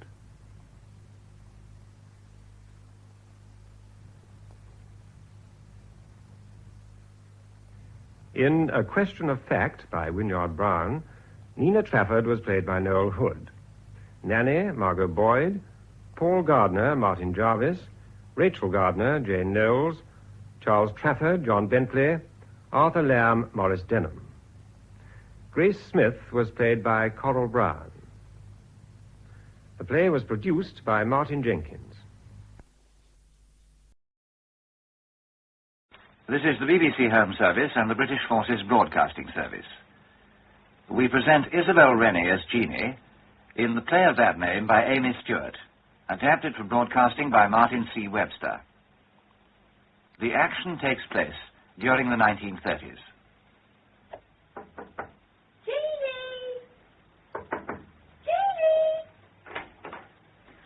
Oh, block. Good afternoon, Mr. McLean. Is Jeanie at home? Where would she be if she wasn't? What? I said, where would she be if she wasn't? Oh, I'm ever so sorry, Mr. McLean, but honestly, I can't understand a word you're saying. That's nae loss to me, Mistress Whitelaw. Well, where's Jeanie? She's been washing her face after a hard day's work, which is more than you've done by the looks of you. I don't believe in working my fingers to the bone. Anybody could see that. What does the good book say? Go to the ant, thou sluggard, consider her ways and be wise. There. What do you want with her? Well, I just looked in to ask if she could let me have a drop of milk for Angus's tea. Where's your in? What? I said, where's your in? Oh, you mean me own? Oh, well, the cat knocked it over. Shouldn't you have been where the cat could get at it? Oh, it was that fool of a milkman. He went and left it on the ledge outside the kitchen window when I was having the afternoon nap, you see. Afternoon nap? A great soncy crater like you. You ought to be ashamed of yourself. Here, and why shouldn't I have me bit of shut eye if I have a mind to? Huh. Oh, go on, be matey and lend me a drop till tomorrow morning. There's a dear, eh? I neither lend nor borrow. All right, I'll buy it all for you then. Oh, that's different. But you're required to pay through the nose for your carelessness. How much do you require? Well, a penny will do. I'll charge you tuppence for it. That'll learn you. Blimey, Mr. McLean, you're a smarty, aren't you? A person would have to be out very early to put it a crow stew, they would. I would. Guess your jug. Here you are. And while we're at it, I'll thank you to stop turning on that wireless contraption of yours from first thing in the morning to last thing at night. Here, but I must have something to pass the time. If you was to do your duty by your husband, the time would pass soon enough. Oh. You've been married 9 months, and what are you to show for it? Really, Mr. McLean, what do you say next? Where's your tuppence? Oh, there you are. And there's your milk. Oh, thanks ever so. You are kind. You make yourself scarce. Right, you are, Dax. Keep your ear on. Oh, blimey, it's pouring. Hi, Ducky. Brazen limmer. Jeanie! Jeanie! Aye? Come in here a minute. I can't. I'm changing my dress. There's your telt. Come here, I say. You need to wait. Do you hear me speaking to you? You give me a minute's peace. What is it? Your sheets. What about my sheets? They're done. Dune! Oh, my sheets! Have you rescued them? Aye. Are they all there? Aye. Are they all right? No. Are they torn? No, they're dirted. Oh, that doesn't matter. Doesn't it? That's all you care. I'll need to do them all over again. It's the pink limit. I'll no have bad language, no in this house. If you want to swear, you can go somewhere else. I wish I could. What's that? I said I wish I could. I give my soul to get out of this. Aye, and out of this one-eyed wee town. That's what she calls it. That English hussy. She's leading you astray. Leading me astray here. You were quite content with your lot before she came on the scene. Was I? That's all you know. Since Angus Whitelaw was daft enough to marry on her, you've not been the same lassie. A lassie? Do you mind how old I am? Age doesn't matter. You're a lass till you're a wife. What opportunity have I had to be a wife? There's no an unmarried man in the place. Not that I'd have him if there was. Chance is a fine thing. That's what I've never had, a chance. Oh, talk sense. I'm talking sense. I've not had a holiday since Mother died. You get a day in Glasgow 2-3 times a year. What can you do in a day? As much as is good for you. Hello, Ducky. Hello. Well, what do you want to borrow this time? Nothing. Not to buy anything, neither.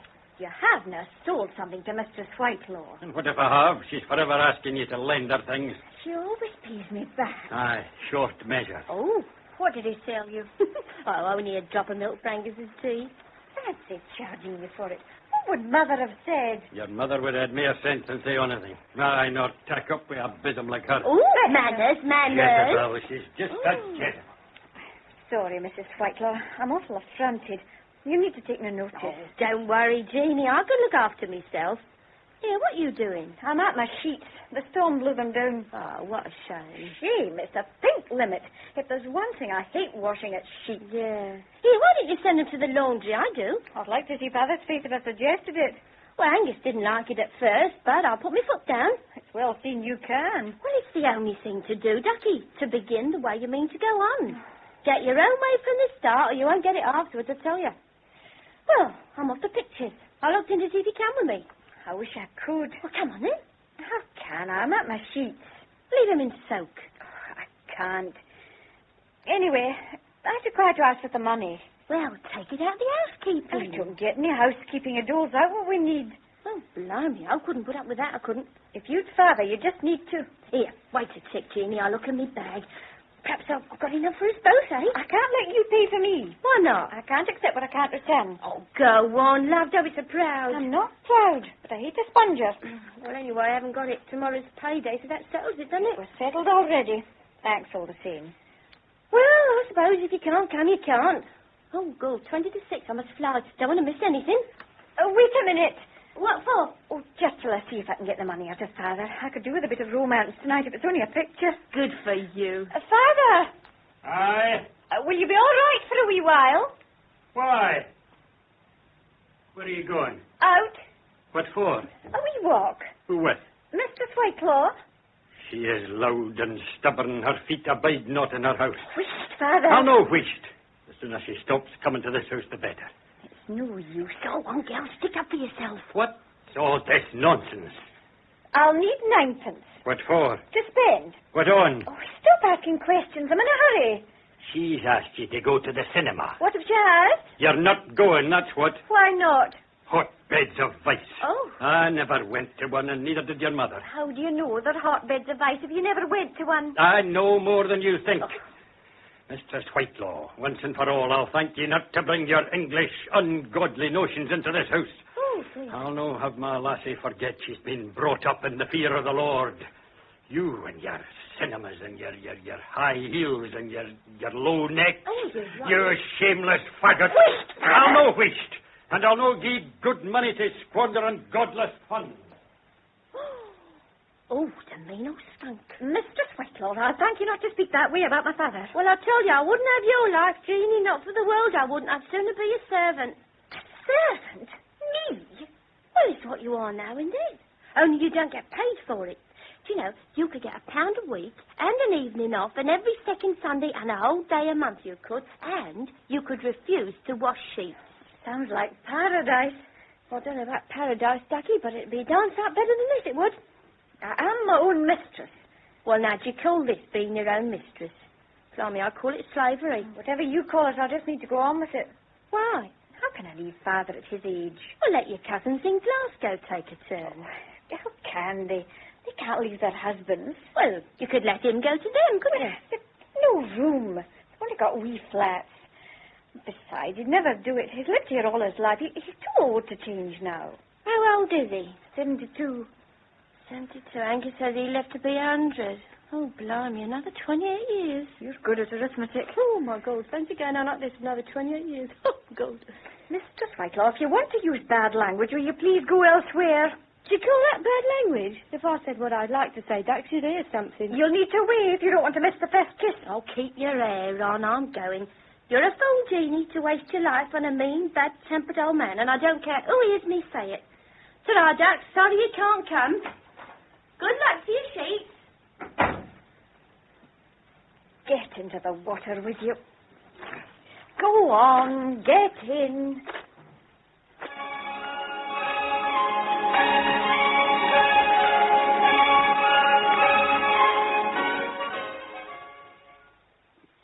It's no use, Maggie. I'm not having her to live with me. Oh, wait, she'll hear you. No, she can't. She's away at the cemetery planting flowers on the grave. Why should I have her? Why should I? Well, you've got a spare room. Colin's cousin's coming next week. Now, why did you have Colin's cousin and not your own? He's only on a visit. If I had Jeanie, I'd never get rid of her. Well, neither would I. You know, she could help you with the kids. Mm-hmm. You'd be able to get out at nights with Bob. And to the rugger matches on a Saturday afternoon. I'd like that part all right. But where would you sleep? You could always put the cupboard bed back in the kitchen. Oh, no. Bob wouldn't like that. Why not? He likes to be alone when he shaves. Well, you'd need to take her half-time. If only she didn't look such a sight. That lanky hair. Well, she could have it permed. Would she? She's that old-fashioned. Not even a dab of powder on her nose. And heaven knows it needs it. Oh, it's not a bad wee nose. It's bright red. Talk it away. Don't exaggerate. Well, I bet it's shiny. Oh, if only she would get married. Who'd have her? Plain of girls in her get a husband. Oh, she's too old. How old is she? 31. Uh-huh. I saw it last night in the big Bible. I bet she's got her £200. So she has. No, I can't do it. That hair and that nose for breakfast, dinner and tea, I'd go dotty. And she's nothing to say for herself. Oh, hasn't she, though? That's where you make a mistake. Jeanie! Aye? Jeanie's my name. Oh, Jeanie, I thought you were away at the cemetery planting flowers in the grave. I was. I'm back. I may as well tell you I heard every word. Now I'll answer you. First, let me start with my nose. If you lived where there was as much east wind, yours would be red, too. As for powder, I'd like Father to have caught me using it. 15 is stick to me. As for that stuff you put in your lips, I was ashamed of you both at the funeral. You look like a pair of torches, both of you. Well, here, As you say, I'm 31. Perhaps that is a bit too old to get married, but you'll be surprised to hear it's not too old to enjoy myself. And I'm going to, if it takes the whole of my £200. Jeanie! As I told you before, Jeanie is my name. What on earth do you mean? What I say, it's the first time I've had any money of my own. I'm going to spend it. Have you taken leave of your wits? And what will you do when your money's all gone? I'm going as a servant. Oh, a servant? You can't do that. Can't I, though? It's what I've been all along. I've done every blessed thing in this house for the last 15 years. Oh, that's not the same. No, I didn't get paid for it. Well, now I will. I'll get £1 a week and an evening off, and every second Sunday and a whole day a month. And I can refuse to wash sheets. You'll need to call yourself a housekeeper. A housekeeper? Why? I wouldn't like Colin's family to get to know I had a cousin, a servant. Oh, what do I care about Colin's family? About what they'd do for me. Not that I want them. Well, Jeanie, how are you going to set about enjoying yourself? I'm going on a holiday. Where to? The world. But what part of the world? As much of it as I can get for the money. My first stop's Vienna. Vienna? Why Vienna? I've had the Blue Danube of Mr. Schweitler's wireless.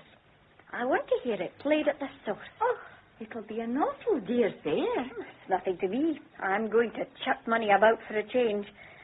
I like to think it was Father's. That'll add to the fun. Well, I suppose if you've made up your mind, it's no use trying to argue. None at all. What's the matter with you, Maggie? I'm not sorry you overheard what we said. I'm not.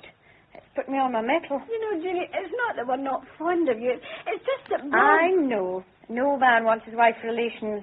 I understand. The only thing I mind is what you said about my nose. I've always thought it was my best feature. So it would be if you gave it half a chance. What do you mean? You scrub it as if it was a bit of linoleum. No one uses soap on their face nowadays. Ladies that value the complexions don't even use water. Oh, the dirty things. How do they get clean? Cleansing cream and lotion. Oh, sounds rotten to me. I hope I'll never think as low as not to wash my face. Oh, my, just look at the time. Do you think we can catch the train? Easy. Oh, thank heavens for that. Bob will be mad if I'm not back in time for his tea. Are you packed? Aye, my pyjamas are in my coat pocket. Oh, where's mine? Oh, I put them in this drawer. Seems awful funny, like girls wearing pyjamas. Especially when they're married. Oh, Jeannie. What are you laughing at? You do say daft things. It's you that's daft. Would you like a paper bag? I wouldn't be seen dead with a paper bag. And why not? What's wrong with a nice, clean paper bag? Oh, well, if you don't know any better. Oh, here, I was forgetting the main thing. Now, where's my purse? I've got a 10-shilling note each for you to buy something you don't need. Oh, no, Jeannie, no, we can't take them. No, we can't. Go on. It's the first time I've been able to give anything to anyone. I'll be hurt if you refuse. Well, if you really mean it, I do. Oh, thanks, Jeannie. It's very kind of you. I do need some stockings. I should think you do with the rubbish you wear. Like tissue paper. Oh, here's yours, Bess. Oh, thanks, Jeannie. And here's a new threepenny bit each for Elizabeth and wee Margaret Rose. Oh, thanks. I'll put them in the savings bank. No, don't do that. Give it to them to spend how they like. When I was wee, I always wanted to spend how I liked. I never got doing it. Aye, all right. Oh, come on if you're coming, Maggie. Aye, here it comes. Bye-bye, Jeannie. Goodbye. Goodbye, Jeannie. Goodbye. And if you've got time, send us a postcard of Vienna. I'll have time, all right. Well, goodbye, and be good. And if you can't be good, be careful. I'm always careful. Try using lipstick and powder. That's one thing I'll not do. Goodbye. Goodbye. Bye. Now, where's that wee mirror? Oh, I always thought it was a good nose. Oh, dear. I just need to be good.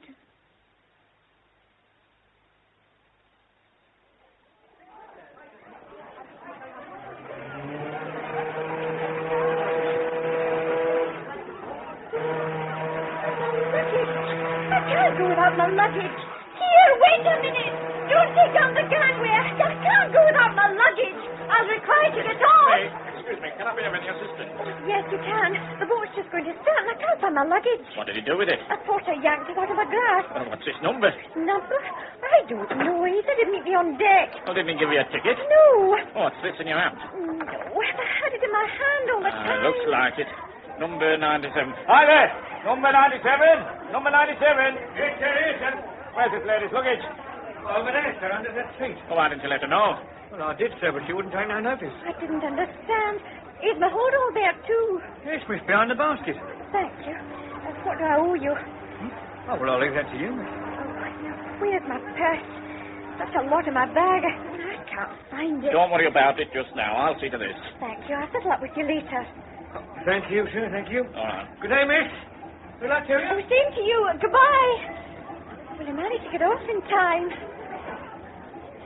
My, that was quick work.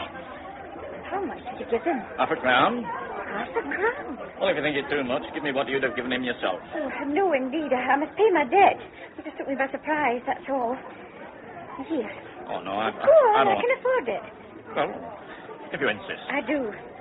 Thanks. It's me that should thank you. I'm much obliged.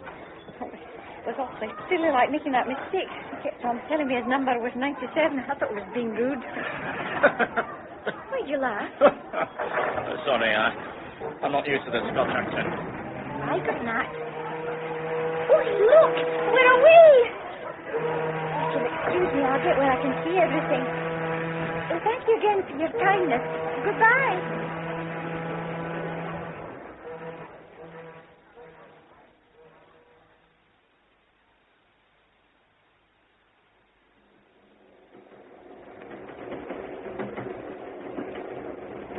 Madame, dinner is not yet served, madame. Oh, well, I'll just sit and wait. The ticket, if you please, madame. What ticket? For the first service, madame, with the number of the press. I haven't got one. Well, I'm afraid Madame must wait for the second service. When's that? 8 o'clock. 8 o'clock? That's an hour and a half. Oui, Madame. Could you not let me have a cup of tea? I regret, Madame, all places are reserved in advance. What a nuisance. Will I require a ticket for the second service? Oh, no, Madame. For the second service, there is always a place. How will I know? An attendant comes to each compartment, Madame. Thank you. Sorry. Oh, it's you, is it? I saw you pass my compartment, thought I'd come along and join you. I'm just a way back. Oh, why?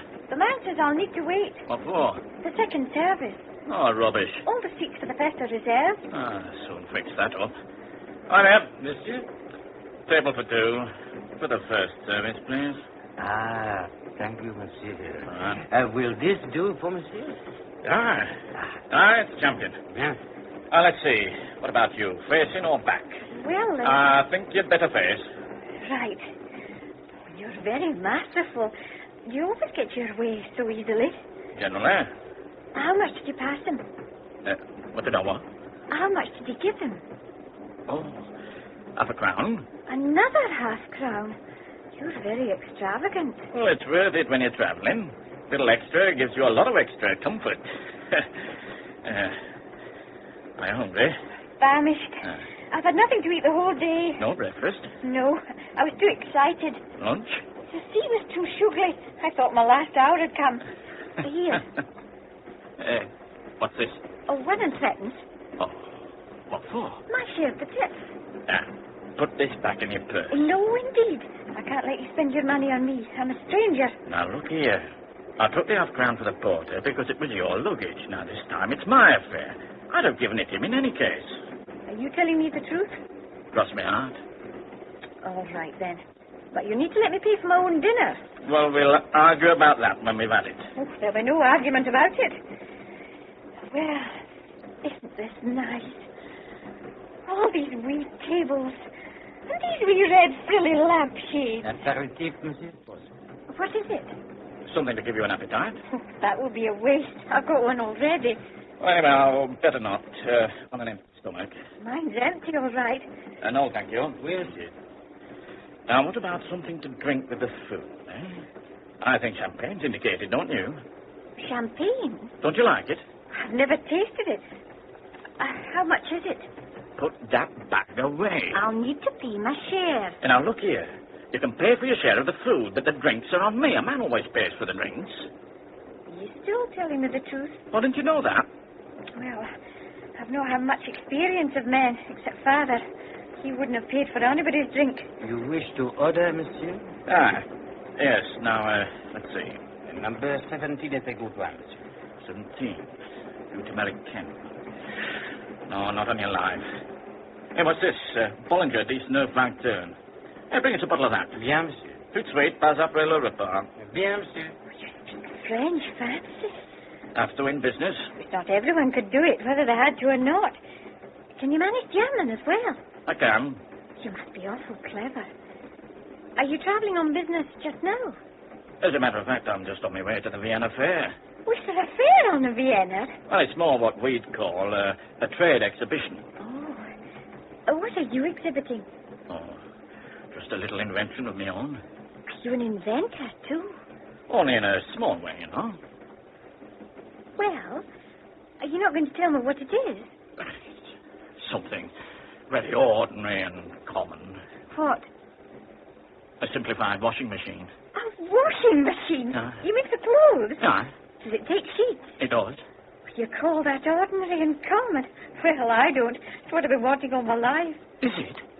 Well, I hope other ladies will feel the same. They will have to have the washing to do. What made you think of it?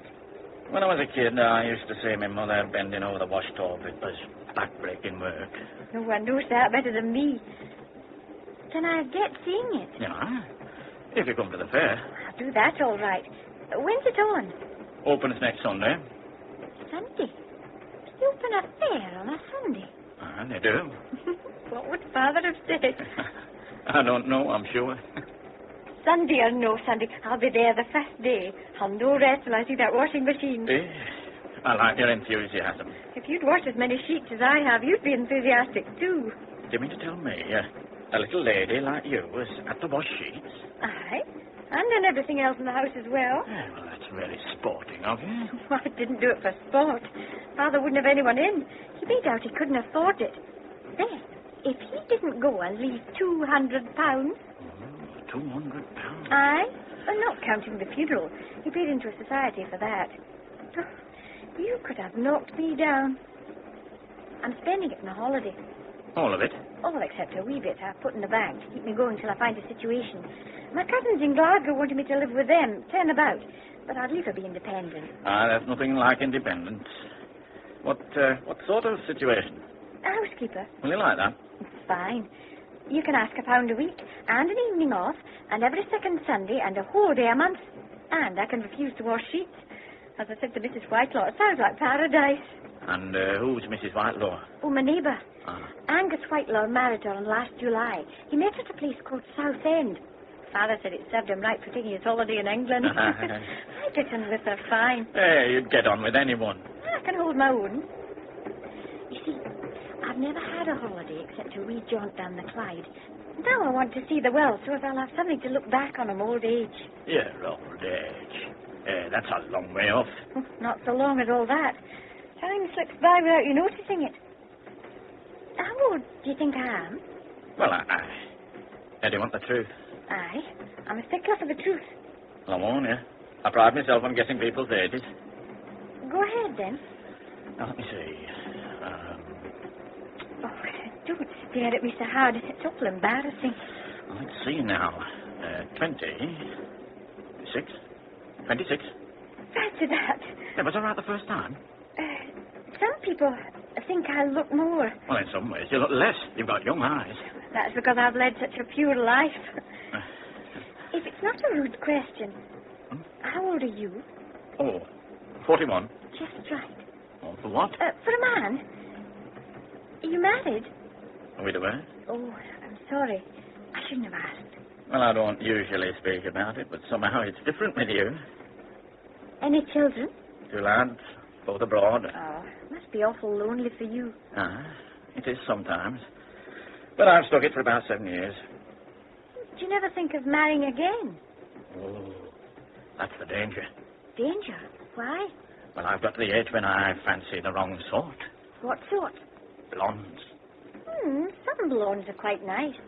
But not for a tired businessman. All right for an evening's amusement. I don't know how you've managed to escape. That's easy enough. I'm no beauty. You can see that for yourself. Well, you look kind, and that's the main thing. Wrong there. Most girls prefer a bully. I should have had father. Was he a bully? But he's dead. Leave it at that. What hotel are you staying at in Vienna? Oh, it's not a hotel. It's what they call a pension. They give me the name and address at the Perth office. Do you know your way about? No, it's my first time. Well, my name's Stanley Smith, and I'm staying at the Splendide, spelt Splendide. Splendid. If you want any help. Oh, thank you very much, but I hope I'm not required to avail myself. I don't want to be a nuisance to you. Oh, here's the champagne. What a big bottle. Do you think we can manage it? We can have a good try. Monsieur. Has it been on the ice? Oui, monsieur. Well, let's feel the bottle. Oh, that's all right. Do you wish it open now, monsieur? Go ahead. Oui, ouvert. Bien, monsieur. Oh, I'm that excited. There's the bell. What's he calling out? Dinner. First service. Does that mean we can start? In a few minutes. Not before it's time. I feel as if my back's coming through my front. I take mine in the middle of the day. Oh, so do I. Much more sensible. Oh, dear. There's still some of the clean tablecloth. Oh, pardon, madame. Hey, put it behind your ear. For luck. Oh, is that what they do? Here's some for you, too. Oh. Yes, one to your satisfaction, sir. That's all right. Promptly. Monsieur. Well, here's to you. May you have a wonderful holiday. Thanks. Here's to the success of your washing machine.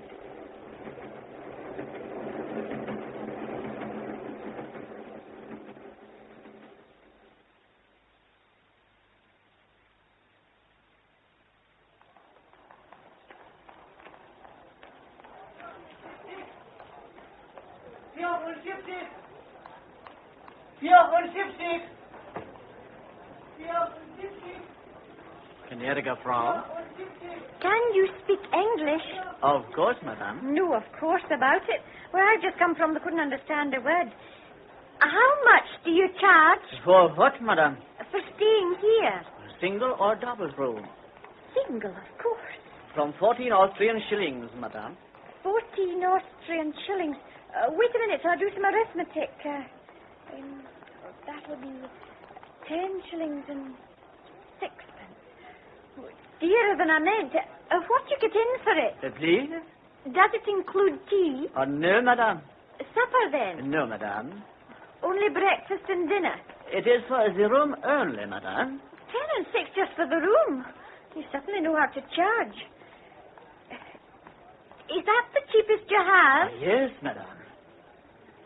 I'll take a 10 and 6penny one, just for the night, till I look round. I regret, madame, tonight we have no room. No room? They told me at the pass office it'd be quite easy. On Sunday is the Vienna Fair, madame. I know that. Can you give me an idea of where to go? It is the same in all the hotels, madame. What'll I do? I regret I cannot help you, madame. Dear, oh dear, oh dear, oh dear. I just need to bother Mr. Smith again. Could you get him for me, please? Who, madame? Mr. Smith. The gentleman is staying here, madame. Unless he couldn't get in. The initial, madame. S. It stands for Stanley. When did the gentleman arrive? About an hour ago. We parted at the station. Is he here? Yes, madame. Oh, thank goodness. Your name, madame? Jeannie McLean. Jeannie.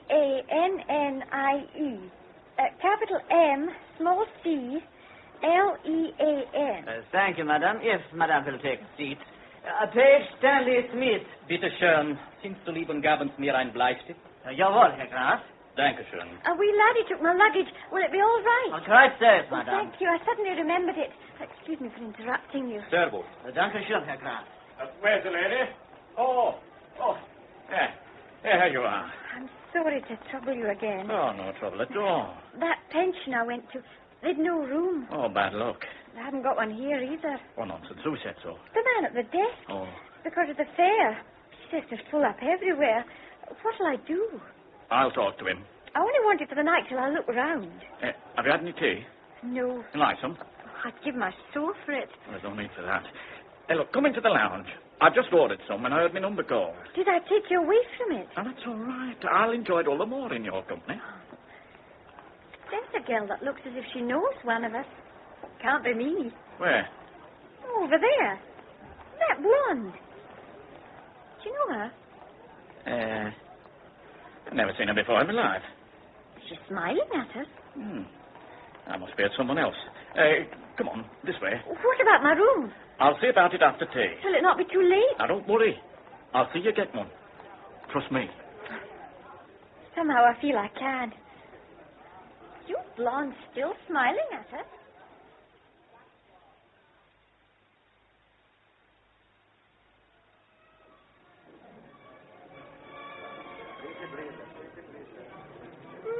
What a big room. Oh, isn't it wonderful? Oh, look at yon ceiling. All that gold. Aye, it's not so bad. Hey, come and sit down here. Oh, and music. Oh, I like this fine. You like everything. It's all new to me. That's why. There's certainly nothing blasé about you. Nothing what? Well, it's very refreshing to be with someone so easily pleased. Oh. Robert. Bitte schön. What on and Tee, bitte? Jawohl, mein Herr. While you're at it, you might as well bring another cup and saucer. Jawohl. So what, bitte? Gewiss. You can make light of it, but it's awful clever of you being able to speak and understand different languages. At that pension, I got fairly tired out trying to make them understand. I'll need your tea, then. Well, get on with it. Don't wait for me. I'll pour this for you. You keep it yourself. I'll just give the teapot a stir. Oh, here's the other cup coming anyhow. We're not required to quarrel about it. Bitte schön. Oh, thanks. Well, you've been very quick, waiter, but where's the cosy? Bitte? You've forgotten the cosy. How would you say cosy? You won't get any cozy here. No, cosy. Well, I just need to get used to the ways. That's all right, waiter. Dankeschön. 3 lumps. Fancy you remembering that? Of course I remember. I remember the meals I had with you on the train all my life. Even in your old age? Aye, even in my old age. But I don't want to think of that now. I keep on wondering what Mr. Sweitler would say. Why, Mistress Whitelaw especially? She was always on at me to enjoy myself. Oh, wise woman. She didn't look on me as if I was finished. Finished? Lots of people think you should be at my age. At 26. Is your tea all right? Oh, fine, thanks. Oh, there's young blonde again. Oh, she knows how to stare. Cake? Sandwich? I'm not hungry. Well, I'll just take a cake. Which one? That one there looks the most indigestible. It does. What about you? No, thanks. Do you mind if I smoke? Go ahead.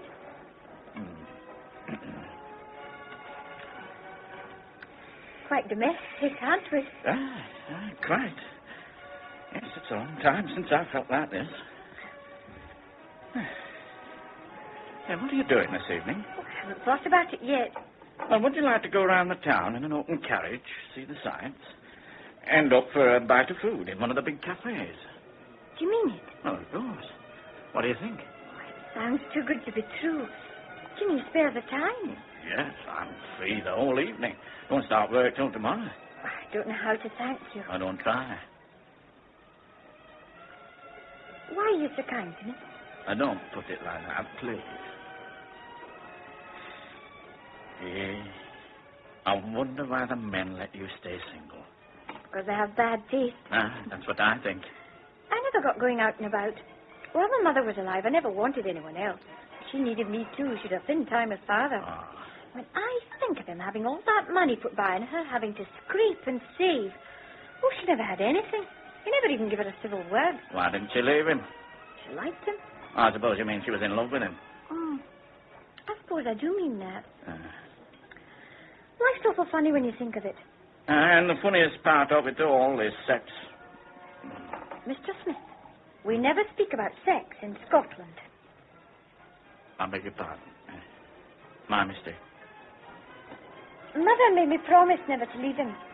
Well, that wasn't fair. Sometimes I think that myself. Time passes so quick. You wake up and find you've missed everything. You know her after all. Who? Young blonde. Now, look here. I don't know her, and she doesn't know me. Now, just go and see about your room. Better get it all settled up. Here's yesterday's Daily Mail. Thank you. I'm sorry. It's my own fault for being so inquisitive. Well, I no call it's a big deal like that. I'm used to it. Oh, that's a nasty one. I meant it to be. Oh, come on now. We're friends. I'm friend. Well, then give me one of your nice smiles. You'd get round a lamppost. That's better. Have a cigarette? I told you before. I don't know how to smoke. I was only teasing. Oh, get away with you. Bye-bye. Bye-bye. If you can't be good, be careful. Yeah, I'm always that. That's what I answered when my cousin said it to me. Well, aren't you? Not so very. I'm speaking to you. Well, one thing I'll say about you. You can hold your own. I told you that the first day we met. Bye-bye again. Goodbye. Pardon, madame? Yes? What is it? Yes. Madame finished with English newspaper? Well, I haven't started it yet. Oh, I'm so sorry. Excuse me. Go on, take it. I don't want it. I thank you. It is permitted that I sit at this table? So far as I'm concerned, you can. Thank you very much. Excuse me for mentioning it.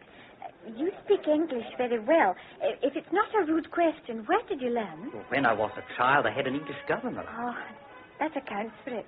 I wish I could speak languages. Oh, it is not necessary. With English, one can go anywhere. So they made out at the past office, but it's not true. I tried to get a room where they couldn't understand a word. I began to get alarmed. But that's where I came here. Madame is a stranger to my country? I've only just come. What's this for, waiter? The second tea, madame. Oh, we've had all we needed. It has been ordered, madame. Oh, well, just put it down. Thank you, madame. Have you had your tea? Not yet, madame. Oh, could you take a cup? It's a pity to waste it. Thank you. How many lumps? No milk, no sugar. No sugar and milk in your tea? If you please, madame. Oh, fancy. Looks more like medicine. Each country his taste. They told me at the pass office not to be surprised at anything.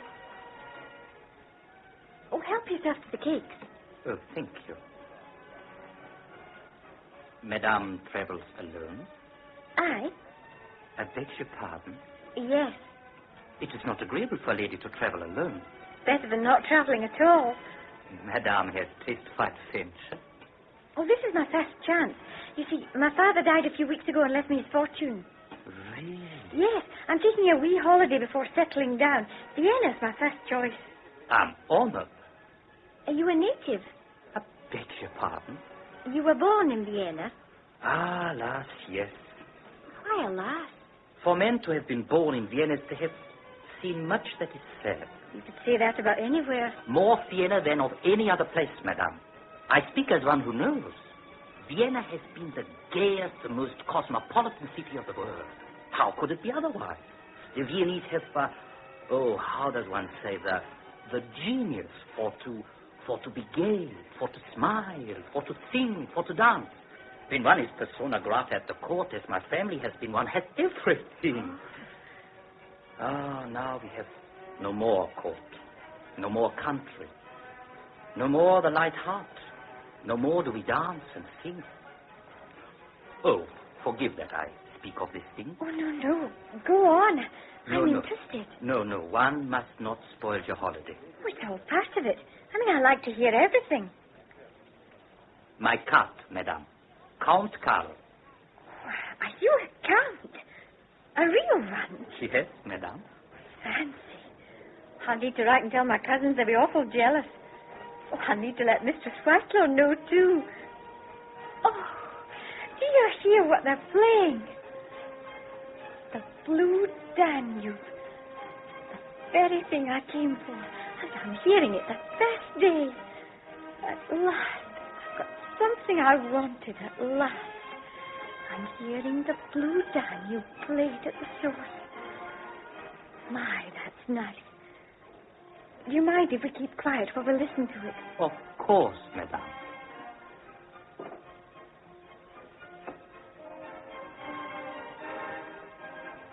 Sorry to have kept you waiting so long. Oh, has it been long? I didn't notice. I've been talking to this gentleman. Excuse. It's all right. Don't move. We're just going. Thank you. There's now a vacant place in the great lounge. Good day, madame. I thank you for your hospitality. That's all right. I enjoyed your company. I hope I see you again. Madame, I'm at your service. Madame, monsieur. Who's your friend? He's a count. Who told you? He did. Oh. Here's his card. Oh. Well, I don't want to interfere, but you have to be a bit careful who you pick up. Mr. Smith, I'll thank you not to talk to me like that. I don't pick people up, but I'm polite enough to answer when they speak to me. Did you invite him to sit at this table? No, I didn't. He asked my permission to take a seat because there wasn't one anywhere else. Well, there wasn't one here. Oh, hello. Oh. Someone's been having a pretty good tea at my expense. At my expense? I pay for it myself. How much do I owe you? Hey, put that bag away. I insist. If you don't tell me, I'll require to ask the waiter. Herr Ober. Gnädige Herr. Wie viel? Bitte schön. Die Besetterreihen savages, das Weitleid. Besetterreihen, das Stück, drei Stück. Das hat also 8 Stück. Nach dem besettigen Galzen, 9 Schilling, 60 Grosch, nicht means to 5. 18 and 6. Oh, that's all right, Peter. Danke, gnädige Herr, danke sehr. How much is my share, including the count? Oh, very well, then. Knocking off my pot of tea, that leaves 7 and 6pence. And my share of the tip? If it must be exact, 8 and 3pence. Here's a 10-shilling note. Will you give me the right change, please? Stop a little. thing. If I keep my independence, I won't require to put up with any impertinence. What about my room? Did you manage to get one? Yes, I did. It's one of their best. With a bathroom. A bathroom? Yeah. How much is it? They're letting you have it for the same price as a cheaper one. Why? I talked to them. Now, would you like to go and have a look at it? Where is it? The reception manager will show you up. Robert, take this lady to the reception desk. Very good. Do you mean I have a bathroom all to myself? Yes. Can I get taking a bath whenever I like? Yes. Oh, what does never cease? May I clear the table, man, here? Oh, yes. The lady over there, may she sit at your table? If you please, the lounge is very full today. What lady? Over there, man, here. The blonde? Yeah, man, here. Oh, no. Tell her out. Excuse me. Oh. You speak English, do you? Of course. Oh, then you'll understand me when I tell you that this table's engaged. So? Sorry. Perhaps you'll be kind enough to go back to your own. No, that is not possible. Already it is occupied. Well, I'll call the waiter to find him another. The lady here is polite. Oh, come on. The lady will be back in a minute. The lady? Well, don't pretend you don't know who I mean. Oh, she is the hair's wife? No.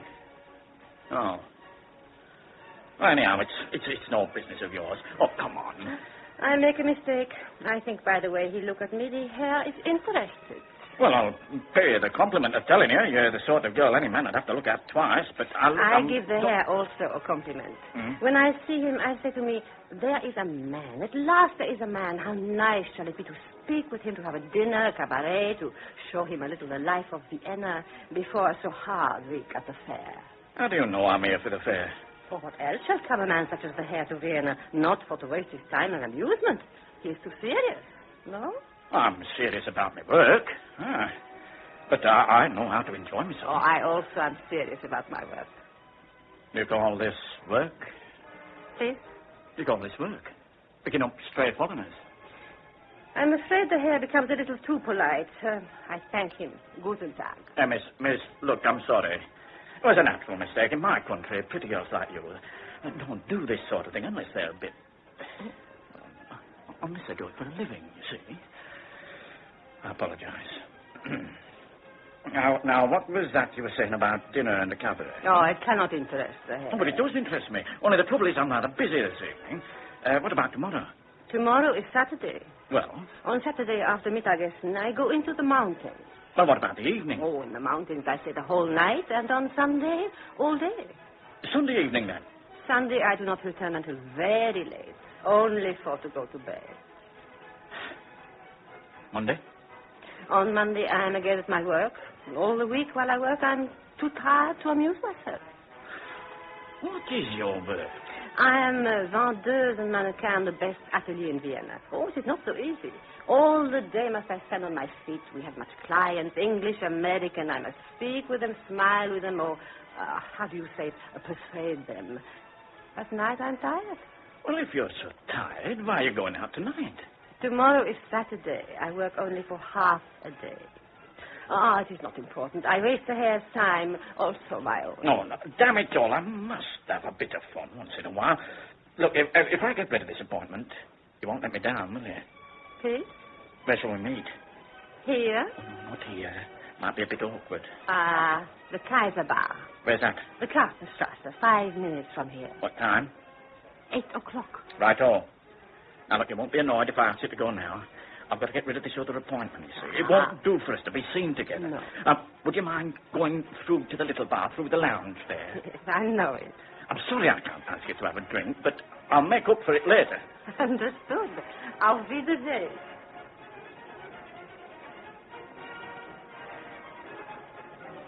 There you are. Well, how do you like your room? Oh, it's palatial. What time do you require me tonight? Oh, as a matter of fact, I'm afraid I've got a little disappointment for you there. Oh? Yes. I met a business friend just now in the lounge. Sort of chap might be very useful to me. Tonight is only free night, wants to talk shop. Would you be very disappointed if I asked you to postpone our little outing? You mean you want to get out of taking me around the town? Oh, now, don't put it like that, please. Could you make it another night? I just need to. Business is business. Yes. I'm very disappointed. Can't be helped. What will you do with yourself? Oh, I'll just take a bath and go to my bed. That's a bit dull for you, your first night in Vienna. I've had enough excitement for one day. If you'll excuse me, I'll away now. Have a little drink before you go. No, thanks. What about your supper? I've had plenty to eat, thanks. I'll do it till tomorrow morning. Thank you again for all your kindness. Good night. Good night. You know, Stanley Smith, you're a bit of a rotter.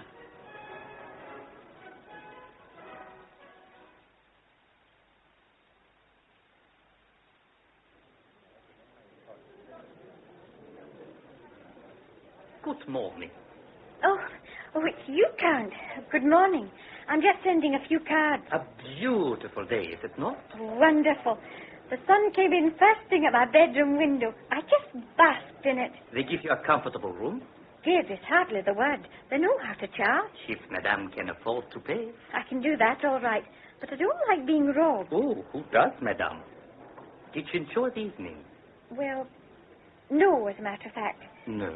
Well, you see, Mr. Smith couldn't take me round the town after all. I went out for a walk by myself. Oh, I'm so sorry. 1,000 pities. I would have been so happy to escort Madame. Do you really mean that? Did I not say so yesterday? I'm at Madame's service. I thought you were just being polite. Why should you bother? I wish for so a charming stranger to my country that the first impression should be agreeable. Also, I like very much to speak again English. Oh, I see.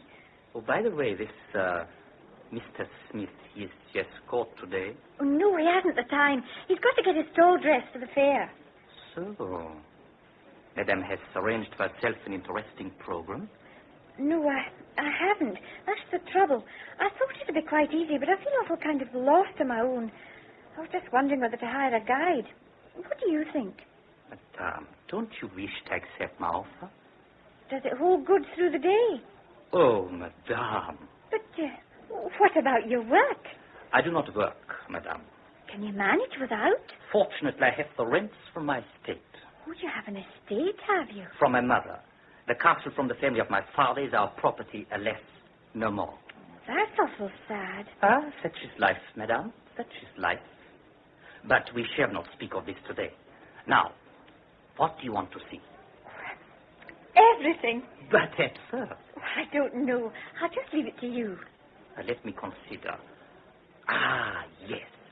First, I think the Spanish riding school where are the white stallions from the imperial stable. In all the world, there are no horses more beautiful. Oh. Then, perhaps, for a little lunch at the Drei Husaren. In all Vienna, there's no restaurant more chic. Then for tonight... Ah, yes, tonight, Madame. That Mara Strauss must go to the opera. The opera? Tonight it is a gala in honor of Strauss.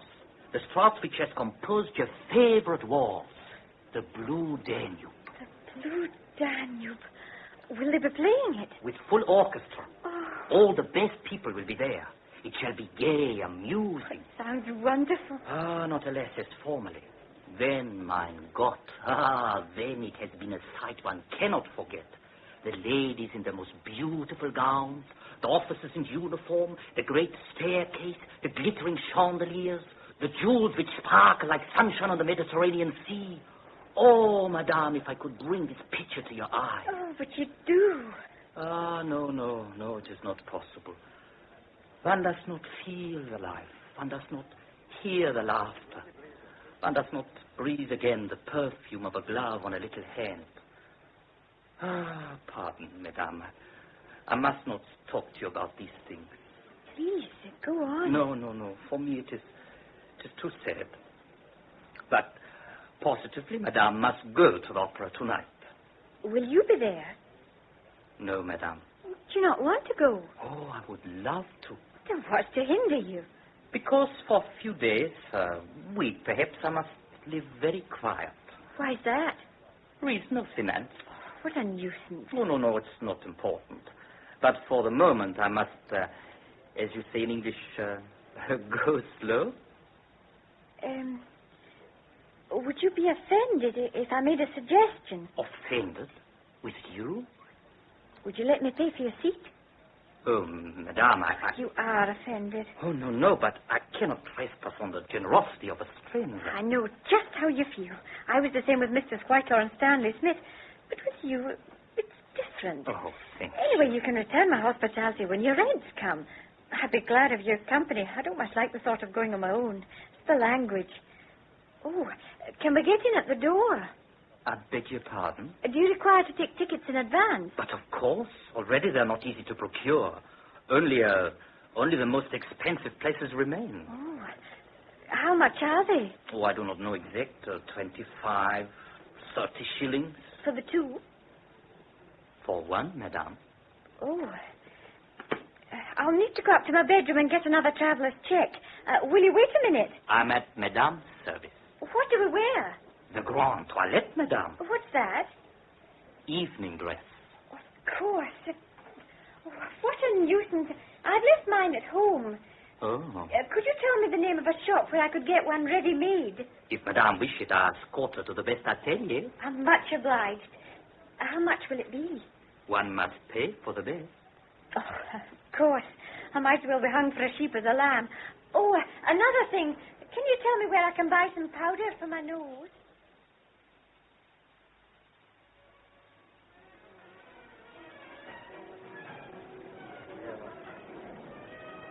Good evening. Oh, good evening. I thought you'd gone to the mountains. Alas, no. I lose my train. Oh? How did you manage that? Oh, a stupid client who does not come until too late. Positively must have a new evening dress and does not know how to buy. This one is too dark, that one is too light, this one too tight, that one too plain. Oh, I tell you, today I work. And after so late a night, it is not nice, I think.